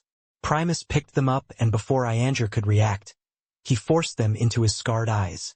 Langer screamed out, grabbing his head, but Primus had already ignored him. Indeed, he was finished with Langer, he had already repaid their karma. Senior, please spare my life. The Patriarch began to beg, realizing that he had offended someone he couldn't afford to offend. Primus didn't even respond, his replica squeezing its palm and killing the man in a single move. A wild surge appeared. Before it could take form, Primus waved another hand and it was concentrated into his palm. Primus looked up, not taking the energy in his hands seriously despite the fact it was the condensed essence of a Tao Lord. Alright, there's a simpler way to do all of this. For the next 10 years, no one can touch my great-grandson. There was more than one way to complete karma. This was less convenient, but 10 years was nothing to him. Chapter 1369 Reign of Ashes. Others saw it as necessary. Ryu saw it as a concession. To be so close the peak realm in all of existence, and to still have such worries and insecurities, he wanted nothing to do with it. But just the same, he had no way to chase Primus away, the same way he couldn't stop him from attacking Langer. Langer's screams continued to echo. He bent forward, grabbing at his eyes as his body spilled over with flames. However, these screams quickly became a backdrop as Primus' words echoed in the ears of everyone else. These sovereigns had thought that they would only need to wait a moment before taking action. The relationship between Ryu and his great-grandfather clearly wasn't what they had expected it to be, and there was no need to take action if they didn't need. However, the sudden change had caught them all off guard. Mei had been very quiet this entire time. She had thought about what it would be like to meet Ryu's family, but she hadn't expected things to go like this. She hadn't even envisioned that Ryu would actually have such a potent great-grandfather. This man alone could lay waste to her dream Azura clan 10 times over and still not break a sweat. But she had thought that Ryu came from a small world? Had he lied to her? Mei shook her head. Ryu was a man who had casually told her his greatest talents without any sign of holding back. She didn't think that he would hide or lie about this matter. There just happened to be a story she didn't understand. It didn't seem like this was the reason for Ryu's everyday confidence either. His relationship with this great-grandfather of his was strained, and with Ryu's personality, he would never rely on this man.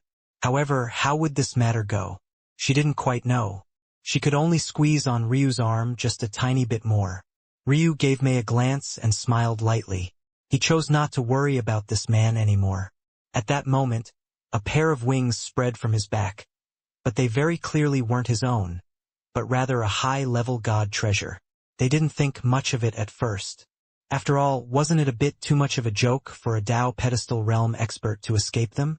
Even worse than that, he wouldn't even be able to leave their encirclement. However, their expressions changed when Ryu grabbed Mei's waist and suddenly raised his leg. Very soon, it became obvious that let alone Impana, these others couldn't stop him. The wings flapped just once and Ryu vanished into the void. The sky gods frowned.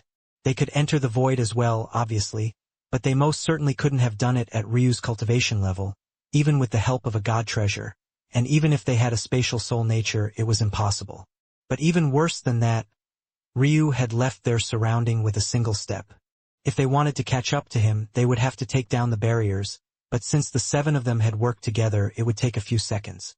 A few seconds in the hands of someone who could cross the void was a colossal amount of time. Unless they had someone proficient in spatial laws, finding Ryu would be almost impossible. Only someone in the Tao God realm could peer through the strands of karma and reality, unwinding time and reading the events of the past. Suddenly, their expressions changed, landing on Primus, who was casual and unmoved. Their faces paled considerably. They just realized something. They had been so shocked by the appearance of the flame heavenly pupils that they had missed one very important fact. How had Primus found the perpetrator so easily? Especially when Langer had refused to explain anything to him. Could it be? He had already stepped into that threshold. Almost immediately, the scent signals to their true bodies to return. Why would they come here just to die? The difference between someone who had stepped into the threshold of the Tao God realm and one that hadn't was even larger than the gap between the Tao Lord and Tao Sovereign realm. However, there was one person that didn't get the memo. The Skeleton King charged in with his true body, his rage rising into the skies. He had never been shamed like this in his life, even if it was just projection. Its death wasn't something that he could take lying down. He wanted his face back, and he didn't want anyone to interfere. "All of you stay out of this," he growled. The weaker individuals on the ground felt a strong fear grip their hearts. Even a single attack from a Tao sovereign, even if they weren't the target, could directly kill them. The gap was too large, especially if there was a clash between 2 of them. The Skeleton King charged for Primus, his rage causing the barrier to creak and quake. He sent out a fist, one that towered above the skies and changed and quake.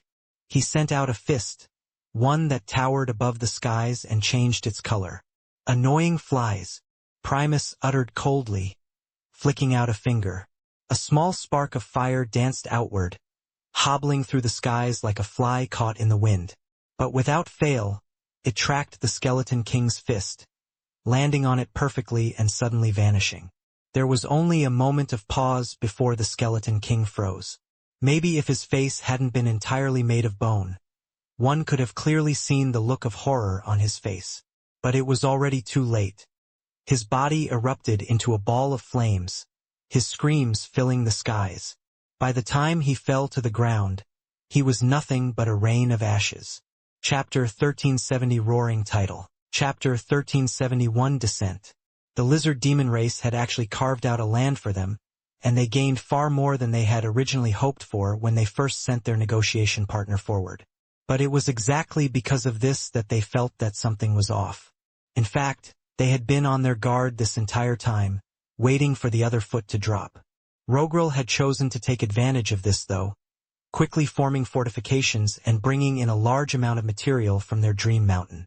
Although their enemies might be planning something odd, this still benefited them somewhat. One of the difficulties of such an attack was that they'd have to always be on the offensive. Any layman general knew that it was far easier to defend than it was to attack, and that would constantly put them in a disadvantageous situation. Now that they were given some break and could build up fortifications, they had entered a situation where they would at least have a place to retreat to if things went south. In the end, they could only hope that their own fortifications were better than whatever plan the lizard demon race and the others had. Luckily, given their success with Dream Mountain, if there was one thing they were good at, it was setting up large-scale defensive formations.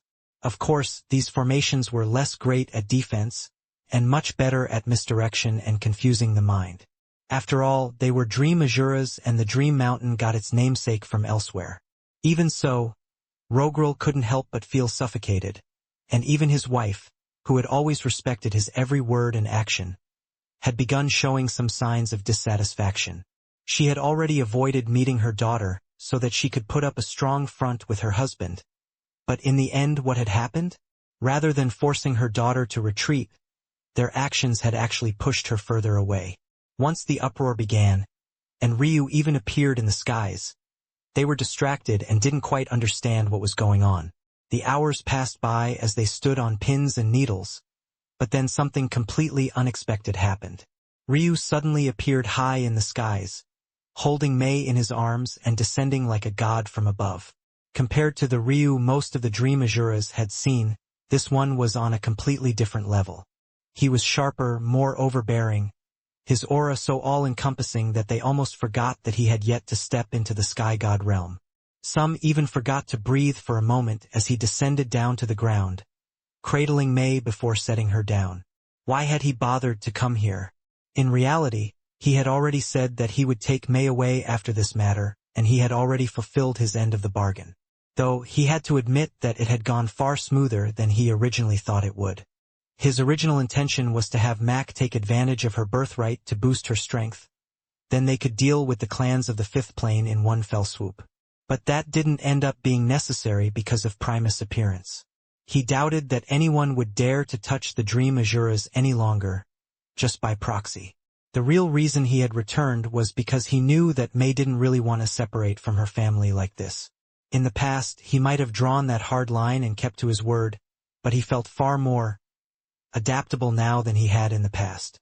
His heart was lighter, and he didn't feel the need to hold on to such a superficial sense of keeping one's word. Gathana, Mei's mother, who had been standing by her husband, suddenly felt that she was in a dream. Her eyes reddened and she rushed forward, embracing her daughter. Having children as an expert was extremely difficult, and Mei had been the result of countless years of trying. How could she be all right with simply losing her baby girl? "I'm sorry, Mom is sorry." Mei was caught off guard for a moment, but her eyes reddened soon as well, hugging her mother tightly. In her heart, she thanked Ryu once again, but she felt that between them such words didn't need to be said aloud. He could feel her emotions as clearly as day. Ryu stood to the side and didn't say much.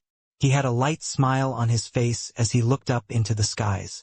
Even though he had done this for Mei, that didn't mean he had to forgive himself. His pride was still the same, it was just more fluid than it had been in the past, and that made the weight on his shoulders seem lighter than it ever had been. Rogrel's face was just as unemotional as usual, stone-faced and etched by a chisel.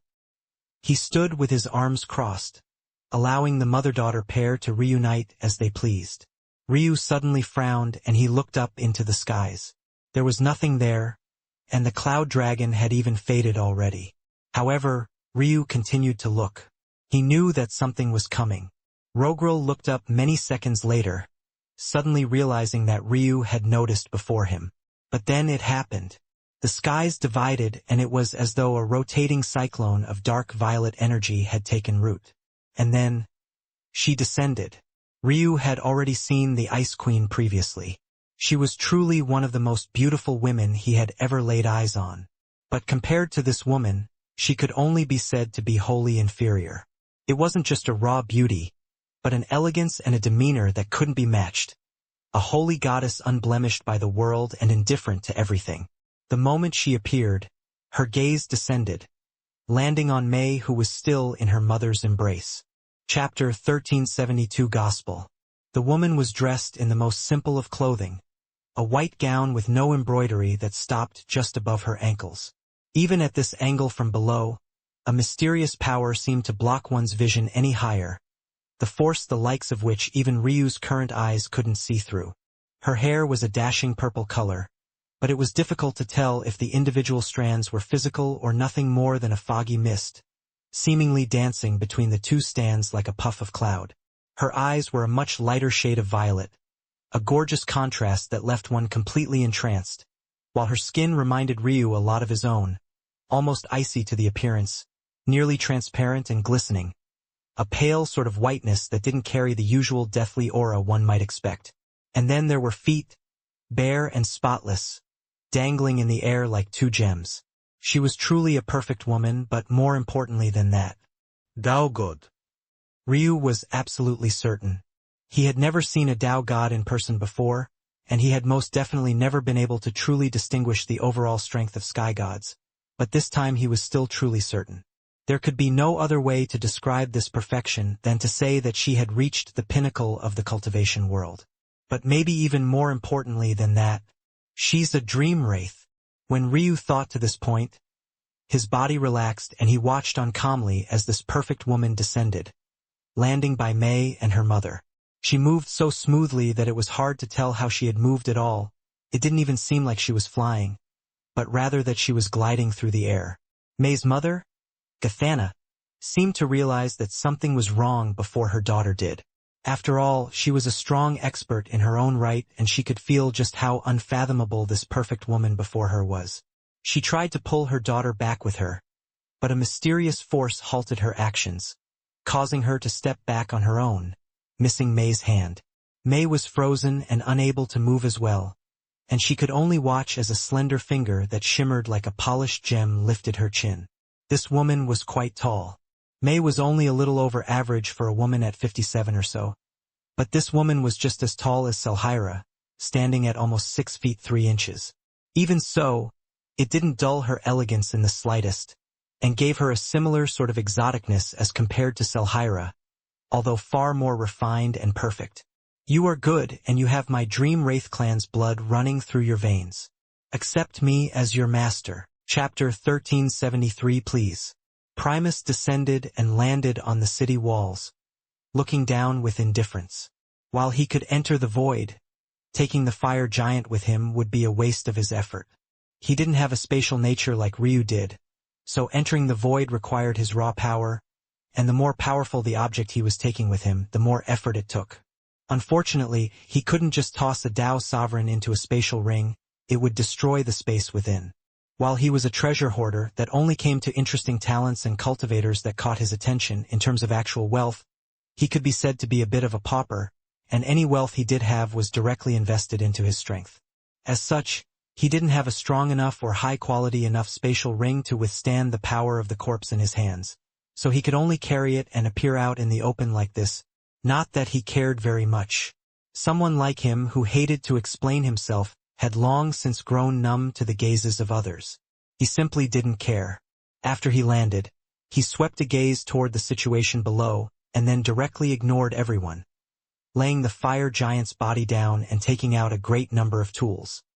He began thinking to himself that he might have to invest a bit in this matter before he lost himself in his own world.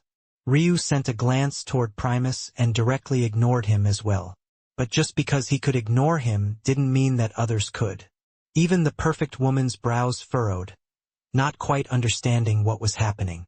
What she did understand, though, was that the corpse in Primus' hands was one of the strongest experts of the fire giants and probably the sovereign with the highest chance to enter the Dao God realm in the future. But now he was just being dissected in front of so many eyes? Suddenly, the matter became several times more complicated. If she took Mei's family in and news about this was found out, how would the fire giants react, exactly? She knew that if it was her descendant that had not only been killed, but had their corpse disrespected like this, who knew how much fury she would react with?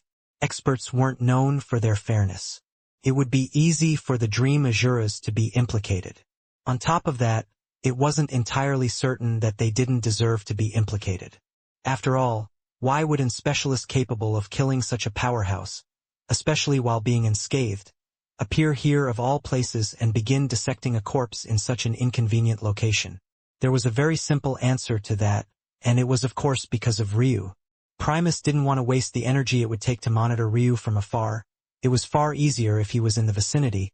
That way he could focus on his task and his natural, unconscious alertness would make him aware of any danger. And the harsh reality was that Ryu was Mei's husband, and by proxy that tied him to the Dream Azuras. Once the fire giants learned of this, they wouldn't just have a selfish reason to attack the Dream Azuras, but a legitimate one, making the situation even worse. The perfect woman might not know the details of the situation, but she knew that Ryu and Mei were extremely close. If she also learned that Primus was Ryu's great-grandfather, the outcome could be imagined. Ryu was, obviously, able to think through all of this.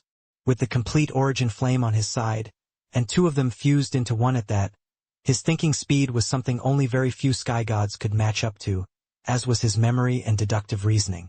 This bastard had only just started following him, and he was already causing trouble.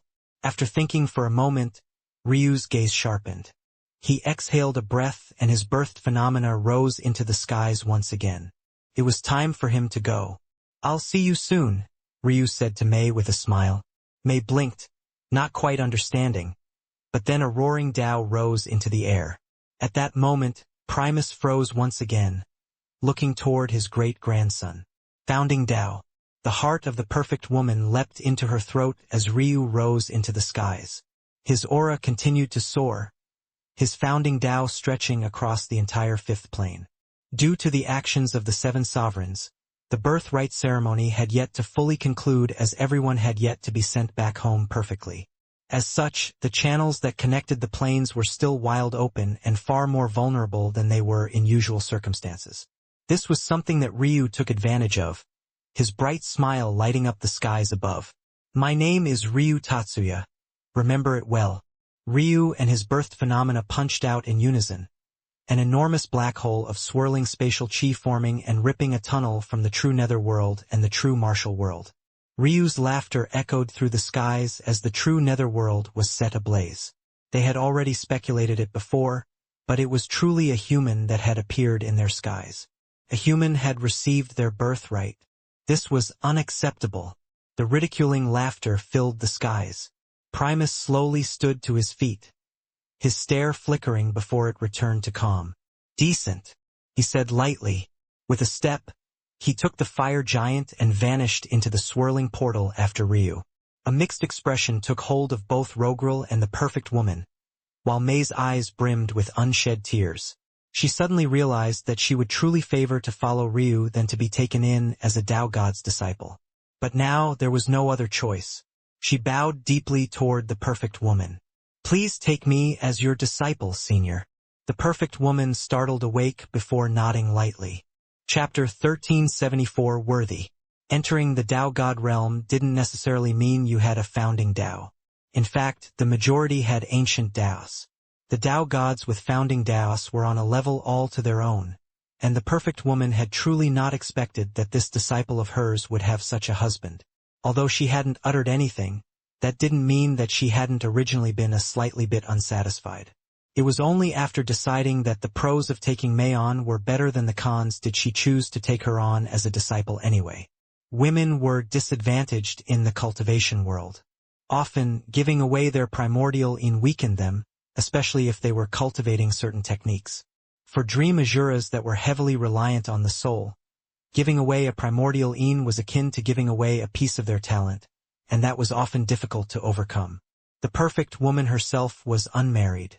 She would have cared less to little at all if Mei was just not a virgin, but allowing a man to take her primordial yin was a bridge too far, unless that man was truly excellent. In such cases, giving away a primordial yin wouldn't be a poor choice, it might even be better than giving it away. She didn't know exactly what talents that young man had as he seemed capable of shrouding it even from herself a small portion, but she knew that his soul talent was exceptional, and it wasn't just due to taking on Mei's primordial yin. The fact that he had a founding Tao, although it was still in its immature stages, was huge as well. In fact, she felt that it was quite regretful that she and Ryu weren't compatible, or else she might want to take both husband and wife in as disciples. Of course, she didn't know that Ryu would reject such a proposition. She also felt quite satisfied with Ryu's actions. A man should take on the burdens for his wife.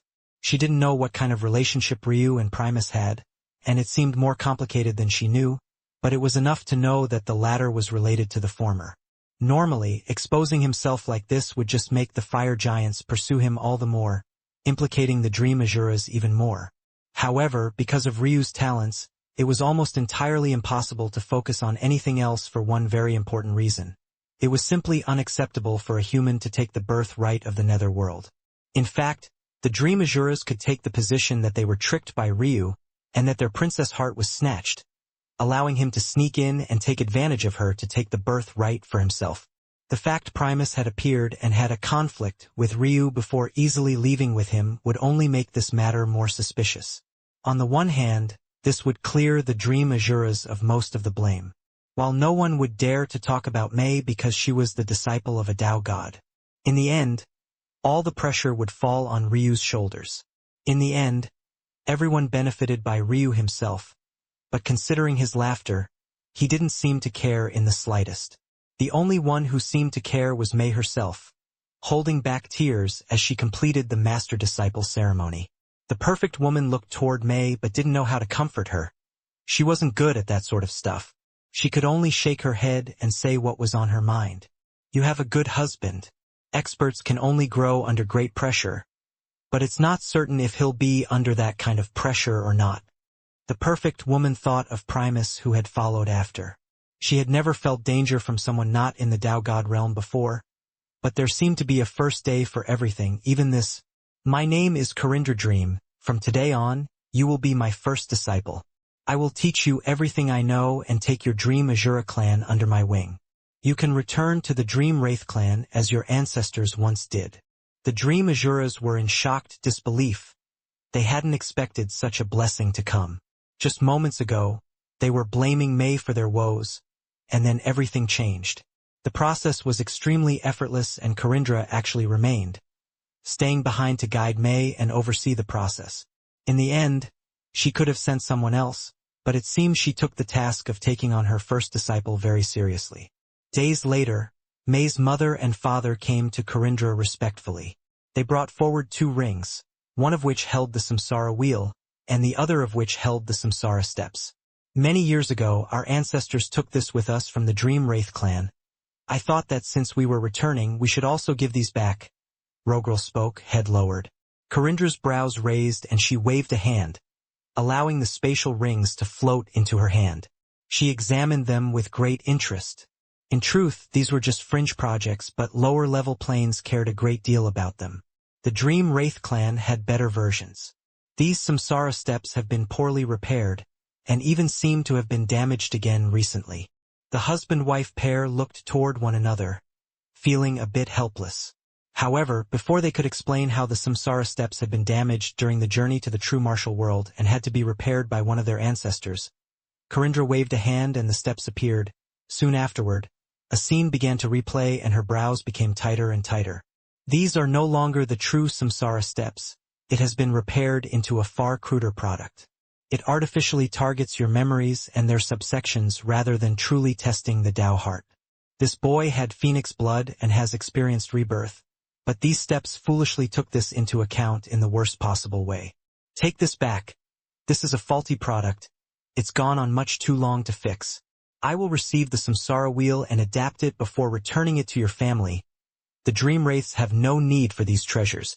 Use them to become more worthy of your daughter. Chapter 1375 Blood. Mei's mother and father were thrown off. Let alone them. Even Mei was super surprised. Ryu hadn't told her what really happened either, but hearing it explained let them not quite knowing what to say. Mei, who was certain that something went wrong, was still relatively fine. But her parents, especially her father who had made a big fuss over the matter, felt somewhat embarrassed. In the end, they could only respectfully bow their heads and leave respectfully, a complicated light flickering in their eyes. They truly didn't know if this kind of man was a blessing or a curse for their daughter. He was truly powerful and talented, but he was also headstrong and had a sense of indifference to the world and all the things that it brought that could be extremely dangerous. To face off against an entire clan's hostility all because you couldn't bother to explain or defend yourself. Did he feel it was beneath him? Did he feel that they weren't worthy of his effort? Maybe it was that they were so insignificant to him that their opinions were worthless in his eyes? The more they thought about it, the more uncomfortable they felt. Even in the end, he just up and left, taking all the pressure on his shoulders without even explaining his intentions to them. In fact, he had helped out the Dream Azura clan a great deal, and he didn't even do it for them, he had done it all because of their daughter. He didn't even care what collateral benefits he gained out of it in the end. Rogrel looked into the skies. He had to continue improving, or else soon enough, he would only be able to look at the back view of his own son-in-law. At that point, he might really have to apologize. He couldn't have that. May's mother could seem to hear the thoughts of her husband. In the end, she could only roll her eyes. Ryu appeared high in the skies of the fifth heaven, his calm having long since returned and his birthed phenomena having vanished. He brought out one of his great sword staffs as he fell from the skies and stepped onto it. His sword god aura surged as he shot into the distance. When he reached the location of the Radiant Star Sect, he could only shake his head. This again, huh? The sect was once again nowhere to be found, but Ryu didn't react like he had in the past. His first assumption that Aika had once again become impatient and left to the next heaven. This wasn't a woman that could stay in place for very long. It seemed that the last experience hadn't changed her at all. But then again, after one had honed their personality for who knew how many years, how could one event change it meaningfully? It was simply impossible to expect such a thing. So, although she had almost been forced into a marriage with her juniors, it seemed that she hadn't changed much at all. Sixth heaven, then, Ryu thought to himself calmly. This time, he didn't feel a need to go to a teleportation platform. Although he had relied on the instability of the netherworld to bridge the gap to this place, the path to a new heaven was much easier to cross than one between worlds. Although he still couldn't cross a major barrier blocked by a heavenly path, this much was still within his abilities. He took a step and vanished once again, entering the sixth heaven. But he could only frown when he did. The scent of blood filled the air, suffocating and all-pervading.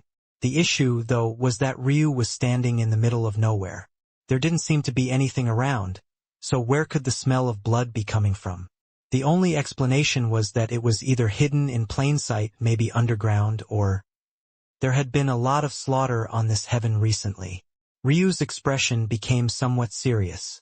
He wanted to find a location to break into the cosmic seed realm officially. He felt that he could probably reach the very peak, at least with one of his dantions immediately. That would allow him complete certainty in the complete heavenly path. But if the situation was so volatile, it might be difficult. Let's find where the Radiant Star Sect is first. If Aika controlled their landing spot, then they can only be... Ryu's gaze sharpened and he shot off in a particular direction. Of course, this direction was the very center of the heaven. Not long after he left, Primus stepped out of the void, leisurely strolling forward, a fire giant still in his hands being swung around as though it was some sort of rag doll. Ryu appeared in the central region of the sixth heaven and the commotion wasn't small. He frowned because the situation was much more volatile than he had thought.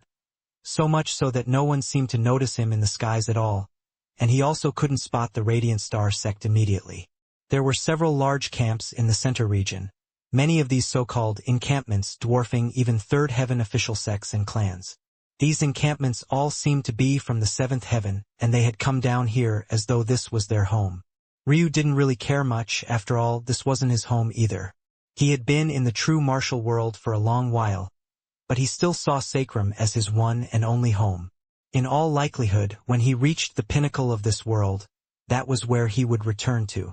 In this sort of situation, it wasn't surprising that many conflicts had occurred. Tension were clearly rising. Suddenly, Ryu's pupils constricted, his good mood vanishing into thin air. The scent of blood wasn't something that could move his position one way or another. He simply didn't give a damn about how many people died. But these people sure had a lot of nerve.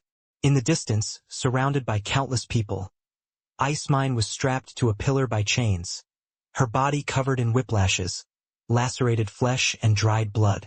Chapter 1376 Cumrag. Tell us where your partner is and maybe we can give you a quick death. A youth sneered. Icemine remained silent. Of course, these people didn't seem to know that her and Eska were the very same people, but she had obviously done this for one purpose. The less they knew about her, the better. Chapter 1377 Gouge. Stop being stupid, Icemine finally said after she recovered her bearings. One have my own plans. Do you think Pile of Trash would actually be able to capture me if I didn't want it to be the case? Ryu raised an eyebrow, looking Icemine head to toe. Even if that was true, no. Ryu replied simply. Icemine's heart skipped a beat. Why? She thought she would hear something sweet about not wanting his women to suffer. Or maybe some tsundere-like words that still carried an obvious hint of affection in them. But what she actually got left her speechless. A concubine of mine being hung up and whipped publicly like this. Isn't that too humiliating for me? What would I do if other men saw your body? Who would pay me back for my losses? Icemine was speechless before her face turned red then black. Ryu Tatsuya. You bastard. Get me down from here. I swear I'll beat you black and blue. The others watching, stunned by the current circumstances, didn't even know what to say. They had been trying so hard to piss this woman off, even saying the vilest of things. But the most they got was a glare and a few insults that ended up pissing themselves off even more than what they had gotten from her. And yet this man had just said one line that completely set her off. Also, concubine? Wasn't this man aware of the rules? How dare he say something like that out loud? Icemine was a beautiful woman. After reaching the Sky God realm and awakening to her martial god bloodline all the more so than she had even in the past, the result was quite a bit more shocking. Plus, her streamlined, powerful, and somewhat muscular body was a novel sort of unusualness that made these geniuses, who felt that they had already tasted all the kinds of women under the sun, feel a sort of hotness that they couldn't quite put their fingers on. The fate of such a woman after being captured could be imagined, especially when her life and death was already seen to be decided. It only made it better that she was such a strong sky god. However, none had dared to touch her. There were the strictest of rules around taboo powers and their inheritors. Anyone found to even have dual cultivated with them once would be subject to the exact same punishment as the practitioner. This was because as worried as the 9 powers were about the inheritors, what they couldn't allow even more so than that was for the taboo powers to gain a line of inheritance. This was more important than anything else. This was such an emphasized rule that it was enforced even in this situation. It had to be understood just how rare it was for sky gods to have children. Usually it took centuries of effort, millennia even, and yet the 9 powers refused to allow even the smallest chance. It was truly that serious. It could be uttered that as a person in control of a taboo power, Icemine was like a hot potato no one dared to touch at all for fear of ruining the rest of their lives. This was why the Azure Lightning sect member, Daisine, had said such things previously. But now Ryu, toward Icemine's outburst, Ryu only chuckled, seemingly not caring at all. This sort of uproar had obviously already attracted a great number of people. Sects of the 7th heaven had all arrived one after another, but none of the sky gods had. It was as though the moment they saw Ryu enter, they stopped bothering to care. What was their status and what was Ryu's? Why would they lower themselves to deal with a mere Tao pedestal realm expert? Soon, even those of the 5th and 6th heavens appeared in the periphery, their expressions changing somewhat. How could they not recognize Ryu? Setting aside the fact that Icemine was a sky god, how exactly had a Tao pedestal realm expert taken in a heavenly god as a concubine? Not even an official wife. And she didn't seem to be enraged by what he called her, but rather what he said afterward. There were only 2 ways to marry a heavenly god beauty in this world. The first was to be a sky god yourself who had either gained her favor or overpowered her. The second was to have status so far above her that it simply didn't matter. But Icemine was too powerful for such a thing to happen. It took the experts of the 7th heaven descending to capture her. But Ryu, him. Jojo frowned. Wasn't this Selhira's boy toy? Suddenly, a wild grin spread across her face as a feeling of subterfuge spread through her. Wasn't this amusing? The boy Selhira liked was flirting with other women in public, and a runaway of the true martial world, at that. What could be more amusing than this? Senior sister? The other members of the Raging Inferno sect raised their brows. It was rare to see such an expression on their senior sister's face. It didn't match her personality at all. What's so funny, Jojo? A handsome man with azure hair and eyes, and shoulders broad and wide, looked over from the group of Azure Lightning sect members. He had an amiable look in his eyes, but there was also a clear light of passion. This sort of fiery, unruly, and untamable woman was the kind he liked the most. Don't make my gouge your eyes out, Lightyear. Lightyear raised his head up and laughed. You can indeed do that if you want. 1 a.m. not a match for you, but wouldn't that be a bit too unfair? Sister Jojo's beautiful body is always hidden beneath that dense armor. Is it still a crime to observe your valiance? Jojo snorted. Glib-tongued bastard. Still, he had a point. It would be too much to gouge out the eyes of the head disciple of such a sect just because he took a glance at her face. Haha, Lightyear, if you tease Jojo any more, you'll be emasculated by the next morning sun. Chapter 1378 Immortal Deities. Another robust and proud man stood forward. His hair was a bright shade of white, so bright that he looked like a sun himself. This was the head disciple of the stalwart sun sect, Qilin. He was the final disciple to appear, the fading star sect members nowhere to be seen. In truth, the gathering of these three was quite a sight to behold, and an extremely rare one at that. That was because these were 3 of the 4 members the most radiant in the 7th heaven despite their youth. Chapter 1379 How? Limp dick, huh? Why did I just hear you saying it was enormous, though? Ryu looked toward Icemine earnestly as though he was definitely asking this question in the utmost seriousness. Icemine, who had been in a daze, snorted. How could she not be shocked? Why did a Tao pedestal realm expert have the ability to heal a sky god like her? Especially a sky god with such a powerful body on top of that.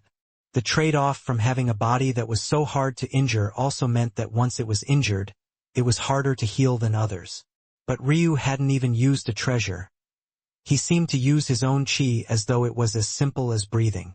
This was especially so for Icemine, who was of the Heavenly Dew branch and had a ridiculous healing factor. What was even more shocking than that was that she not only felt that she was fully healed, but even that her talent had increased a little bit. It was all too ridiculous. What does its size have to do with it being limp? Put me down, you bastard. Ryu chuckled. Your strength has returned already. If you wanted to go down, wouldn't you do it yourself? Icemine snorted again and looked away. It's clearly a test. That annoying bitch refused to allow me to have other men, so I'm stuck with you. If you can't even let me rest my legs like this, what worth do you have? Though she said this, Ryu never really had any intention of letting her go either. While Icemine thought she was staying in his arms so that she could protect him from sudden attacks, Ryu was thinking the exact opposite. Suddenly, a clicking sound caught Ryu's attention, and he turned to find Jojo standing almost nose to nose with him. Of course, he had seen this young lady coming. What he hadn't expected was for her to land so close. She really didn't have a single ladylike fiber within her. In that way, though, she was probably a lot like Icemine, albeit a bit more eccentric with this kind of choice in clothing, or rather armor. What are you doing, exactly? Jojo asked, curiously looking Ryu up and down. Who's this? Icemine asked. Chapter 1382 Annoying. Ryu's body felt light and powerful. As though this was the first time he had killed in a long while, it felt like an injection of adrenaline was pulsing through him. It seemed that his much lighter personality hadn't come with a weaker murderous aura. That's all? Unfortunate. Hearing this, Icemine rolled her eyes. This man was so unreliable. Here she thought he was doing this because he was enraged on her behalf, but now it sounded like he just wanted an excuse to kill. What did he treat human lives as exactly? If your hands are feeling so itchy, I can name quite a few sky gods too. You say that like I wouldn't dare to do anything, Ryu sneered. What could you do? Icemine responded, voice laced with disdain. Give me 10 years and I'll show you. Oh my, I can already feel myself getting wet. Just 10 years? What a manly man. She couldn't have said these words with more sarcasm if she tried. The more Ryu and Icemine bantered, the more stifling the atmosphere seemed to become. But the two of them didn't seem to notice at all. They were entirely focused on their own sexual tension. It seemed. It was absolutely ridiculous. Didn't they know how much danger they were in? Aika appeared with a frown. With her status, she shouldn't have come to such a thing. But when she realized that it was Ryu, how could she not? But this matter was definitely troublesome. Even she couldn't be as unruly as she usually was in this situation. Assi, of course, wasn't very far behind if Aika had appeared. He was pleasantly surprised by this sort of outcome. Ryu was a great annoyance to him despite what he had said to Starlight. He knew quite well how amazing it was to have a founding Tao, even if it was immature. But now, he had all the reason in the world, and Aika couldn't protect him. Without a word, Assi raised a hand. Aika flinched, hesitating. However, Assi didn't seem to notice as he struck down with the full force of his palm. He didn't seem to have any intention of giving Ryu a chance to escape. He would feel much better when this sort of scourge was dead. Boom! Assi frowned. His palm had just descended, but he found Aika standing before him, her fair and small palm extended forward, forming a barrier just a mere 3 inches from his own. It seemed that even now, Aika didn't have any desire to touch Assi. Assi, though, quickly calmed down. What is the meaning of this, Aika? Are you ignoring the mandate of the 9th heaven? Aika, who wasn't very good with words, didn't know what to say immediately. She used her fists most often because she didn't like to think. Anything else was a waste of time to her. But it was in situations like this that her weakness was the greatest. She had acted without thinking, knowing that the situation was bad. Her Radiant Star sect had barely managed to reach this point. She knew how much of a bad situation they were in. Though they had her, the talents under them were lacking.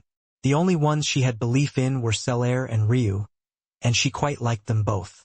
A sect, even if it had powerful existences, needed fresh blood. It was the best way to gather fate, and that was needed if they wanted to make sure the sect didn't crumble again. Saving Ryu seemed to be a must, but she couldn't think of a proper reason outside of this.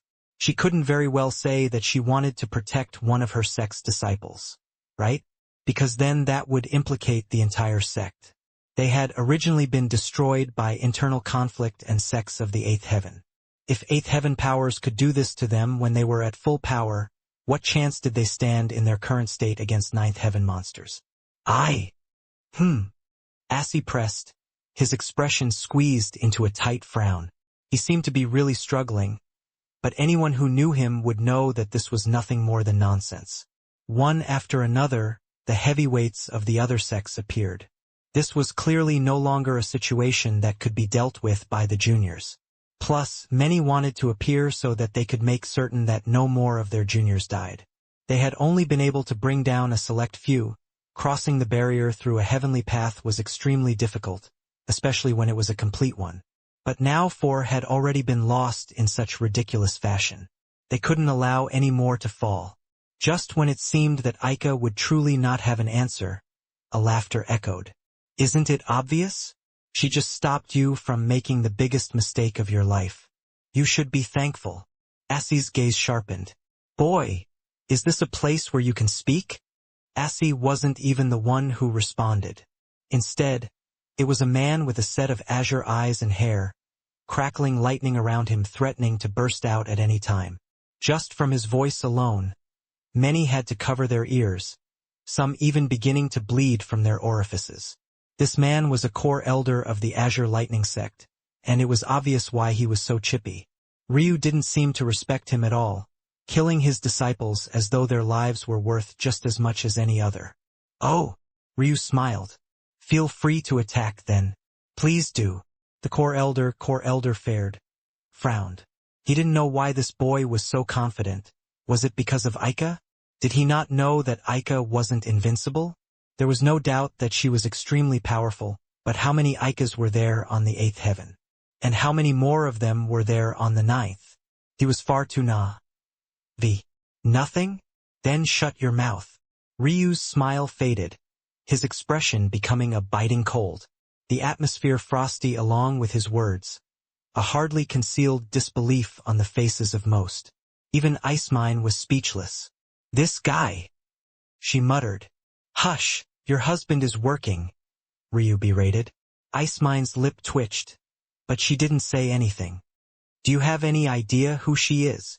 Icemine, who had been wondering what Ryu was relying on, was rendered speechless again. What was he trying to do here? In truth, Ryu knew more about the martial gods of the true martial world than Icemine did. Icemine had spent many of the last 1,000 years outside of the true martial world, honing her skills and slowly assimilating with Eska. She only came here after she gained the legacy of a certain taboo power, and it allowed her to finally close the gap in foundation between herself and the geniuses of the true martial world. She knew that her family was from this place, and that they were powerful, but she didn't quite understand what kind of status they had. That said, even if she had known, she probably still wouldn't have said anything. For one, she was just a peripheral member of their collateral branches. And second, and most importantly, she had no method of proving it. This second part was the most important. Most wouldn't believe because it was too ridiculous. What was a martial god's descendant doing here? And even if they did believe, more likely than not they would just try to kill her in secret to avoid any possible complications. All in all, it was entirely useless to try and use this identity. This fool is going to get me killed. Icemine wanted to shed tears, but she found the situation far too amusing and ridiculous to squeeze any out. To think that things would end up like this. Many frowned when they heard Ryu's words, but they hesitated again when they saw the state of Icemine. If she had such a great background, why hadn't she uttered anything? That only meant one of two things, maybe even both. Either she was worthless to this power, or she couldn't prove it. Either way, they had ability to deny so long as they pretended it was all ridiculous. Suddenly, Ryu vanished and appeared before Core Elder Fared. Go on. I can see it in your eyes, you don't believe it. You want to pretend like it's ridiculous, to give yourself some plausible deniability, right? Hit me then. We'll see what happens. Ryu grinned wildly, standing before the Core Elder. Fared, whose gaze had practically just been spitting fire, suddenly hesitated. What's wrong? Not moving? What happened to your earlier confidence? Ryu's smile became brighter and brighter. Icemine closed her eyes and uttered a little prayer. What did I do to deserve this? What she didn't know is that her act, contrasted with Ryu's confidence, made Fared feel as though he was being baited. But that smiling face was just too annoying. Roar. Fared punched out, his expression turning fierce. But his life force hardly got the chance to gather before a pillar of red light appeared. When it disappeared, so had Fared. Chapter 1381. Is that so? The eyes of the surrounding sky gods constricted. All at once, they looked into the skies to find a middle-aged man carrying the head of a giant that must have been at least 200 meters from shin to forehead. They recognized this sort of creature instantly, and it was the kind of realization that sent a shiver down their spines. The fire giants. If there was anyone who could stand toe-to-toe with the 9 powers of the 9th heaven, it was most definitely the 9 demon king clans of the netherworld. Seeing one dead, and not only dead but being paraded around without the slightest care in the world, they felt more suffocated by this sort of realization than even the aura that was being exuded from Primus. Of course, Primus hadn't been too far away. He had been just outside this encampment. There wasn't anywhere to leisurely lay the fire giant corpse like there had been on the city walls back in the netherworld here, since there were nothing but tents, so he had just chosen to do that instead. But, as maybe he should have expected, this great-grandson of his was a magnet for trouble. Primus faintly felt that Ryu was doing this on purpose, but it didn't matter to him one way or another. He was well aware of what it meant to protect someone with connection to a taboo power as well, but once again, he simply didn't care. Primus was many things, but a coward was not one. He never feared the martial gods. He simply couldn't be bothered to raise a hand against such weak beings. It was a waste of his time and a stain on his prestige. But now, his own personal feelings on the matter didn't matter at all. All that really mattered was his word. He had uttered that no one could touch Ryu for 10 years, so he would make certain that no one touched him for 10 years, not a second more and not a second less. As for what troubles came with it, he didn't really consider them at all. Wasn't this how karma worked? Ryu was wrong about one thing. Primus wasn't going out of his way to sever karma with his family because he feared it. He saw it as nothing more than a natural progression of cultivation. That was all. He was obsessed with increasing his strength, and he did whatever was necessary to do so. Dealing with karma was just one of his many measures. Countless eyes landed on Primus, confusion laced in their features. Assi and Aika especially had fierce reactions, being able to see through just the type of power that was in Primus' hands. And this man had acted to save Ryu? What was going on? Aika looked toward Ryu, confusion written all over her face. Hadn't Ryu uttered he was from a small world? Why did he have a Tao sovereign protecting him? Could it be that he had gained the favor of a master when he went out with the Dream Azuras? Ryu smiled toward Aika. Don't mind him. He's just a worthless ancestor of mine. He'll be out of the way. Aika's lip twitched and the faces of many paled. Even if this was your ancestor, what type of senior would take such a thing lying down from their junior? Aika even wanted to stop Ryu from talking, but it was already too late. The words had been said. What surprised them, though, was that Primus didn't even seem to react. He was completely focused on the head in his hands. It was unknown where the rest of the fire giant's body had gone. But trying to get that sort of answer from Primus would be like trying to find a needle in infinity mist. Senior, isn't this a bit inappropriate? We are only working on the orders of the 9 powers. A sky god of the stalwart sun sect could only try to speak up, hoping that maybe this man hadn't been paying attention to the situation and didn't know what was going on. Maybe this would be an easy fix, but what he hadn't expected was for Primus to ignore him completely, not even bothering to say a word. The sky god blushed with shame, but he should have known. Anyone who could become a Tao sovereign was most definitely not a fool, and they were always careful with how their actions could impact the state of affairs. Many thought strength gave you freedom, but sometimes it was actually the exact opposite. If he acted, he definitely knew what he had done. What was the point of saying so much and expecting something that had already been set in place? Ryu smiled. Nothing else? A shame, a shame. All right. Goodbye, everyone. Just as Ryu was about to go, Jojo stopped him. Her gaze still filled with a malicious light. It seemed that she was still very much upset, but Ryu was more surprised by something else. Her backbone. No one here knew the true relationship between himself and Primus. For all they knew, he was just an overprotective great-grandfather, and he wouldn't tolerate anyone disrespecting Ryu. And yet Jojo still stepped up. Ryu couldn't help but commend her a bit inwardly. He found a lot more light in things recently, and he was less annoyed than even he expected himself to be. No one will be able to protect you inside the heavenly path. I'll make you pay for that foul mouth of yours. Jojo snarled. The members of the Raging Inferno sect almost jumped out of their skin. Even if everyone was thinking it, how could you say it out loud? What if he really died and his ancestor came after the sect for revenge? Even if it wasn't Jojo that ended up killing him, she couldn't escape culpability. Oh, is that so? Ryu smiled, looking from Jojo's beautiful face to the armor that obstructed everyone's sight from what he sure would be a worthwhile look. I look forward to seeing what's beneath that armor. Then, I wonder how many strikes it can withstand. Chapter 1382 Lord Husband. Ryu's laughter erupted as he vanished, dodging out of the way of another furious strike from Jojo. Jojo was so infuriated that she roared into the skies. Cowardly bastard! Leave your name behind. Ha ha! My name is Ryu Tatsuya, remember it well. It's a name that'll trample even over the likes of the 9 powers soon enough. Also, for those seeking revenge against my woman, you should take note that she has martial god blood running through her veins. I wonder how the 9 powers you fear so much would react to knowing you had hunted down one of their own for so long. This time, Ryu's words carried a completely different weight. A man who had a Tao sovereign personally protecting him, a Tao sovereign he didn't quite seem to take very seriously at all.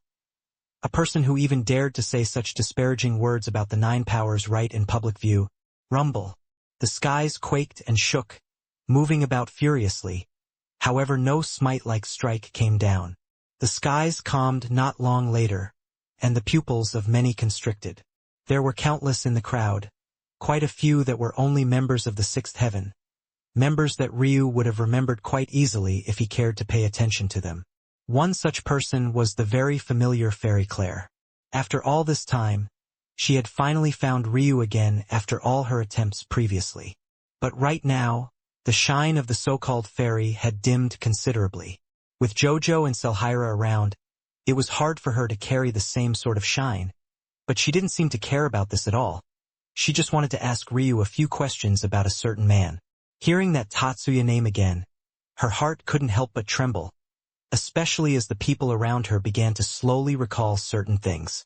Could it be that Ryu and that man were related? And were they both related to the Tao sovereign that had already vanished from the skies? Just what was going on? Where had this clan of men suddenly come from? And how could they have so many talents in such close succession? If even Fairy Claire felt small, then the so-called geniuses of the sixth heaven felt even smaller, but they clenched their fists. It seemed that some of them were reluctant to accept the status quo, but it was hard to tell if any of them would have the privilege of rising up. And then there was Selhira herself. She too had appeared within the crowd, but it was inscrutable, her expression, with most of her face hidden beneath a veil. However, seeing Jojo so enraged, she did seem to finally smile before she vanished as well, only taking a small glance toward where Primus had been previously. There was a peculiar light in her in that flash moment, but it vanished just as quickly. It was impossible to tell what she had been thinking about. Ryu plowed Ice Mine from behind, his palms placed firmly on her cheeks, spreading them apart to reveal everything. Ice Mine didn't seem to be shy in the slightest, her ass swinging in the air, her face buried into the sheets. It seemed that she was finally getting what she had wanted after all these years, despite all the nonsense she had spoken. She was far more resilient than she had been in the past, being so much more powerful than Ryu. But there was something about being penetrated that left her entire body weak.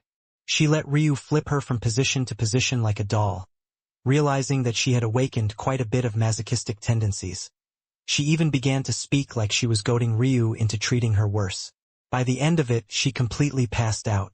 Ryu shook his head with a laugh, letting this woman have a rest. His body was extremely durable right now, so it was unsurprising that he had such stamina. But it definitely shouldn't be comparable to Ice Mine's. The only explanation for her tapping out so early was that she was truly too tired.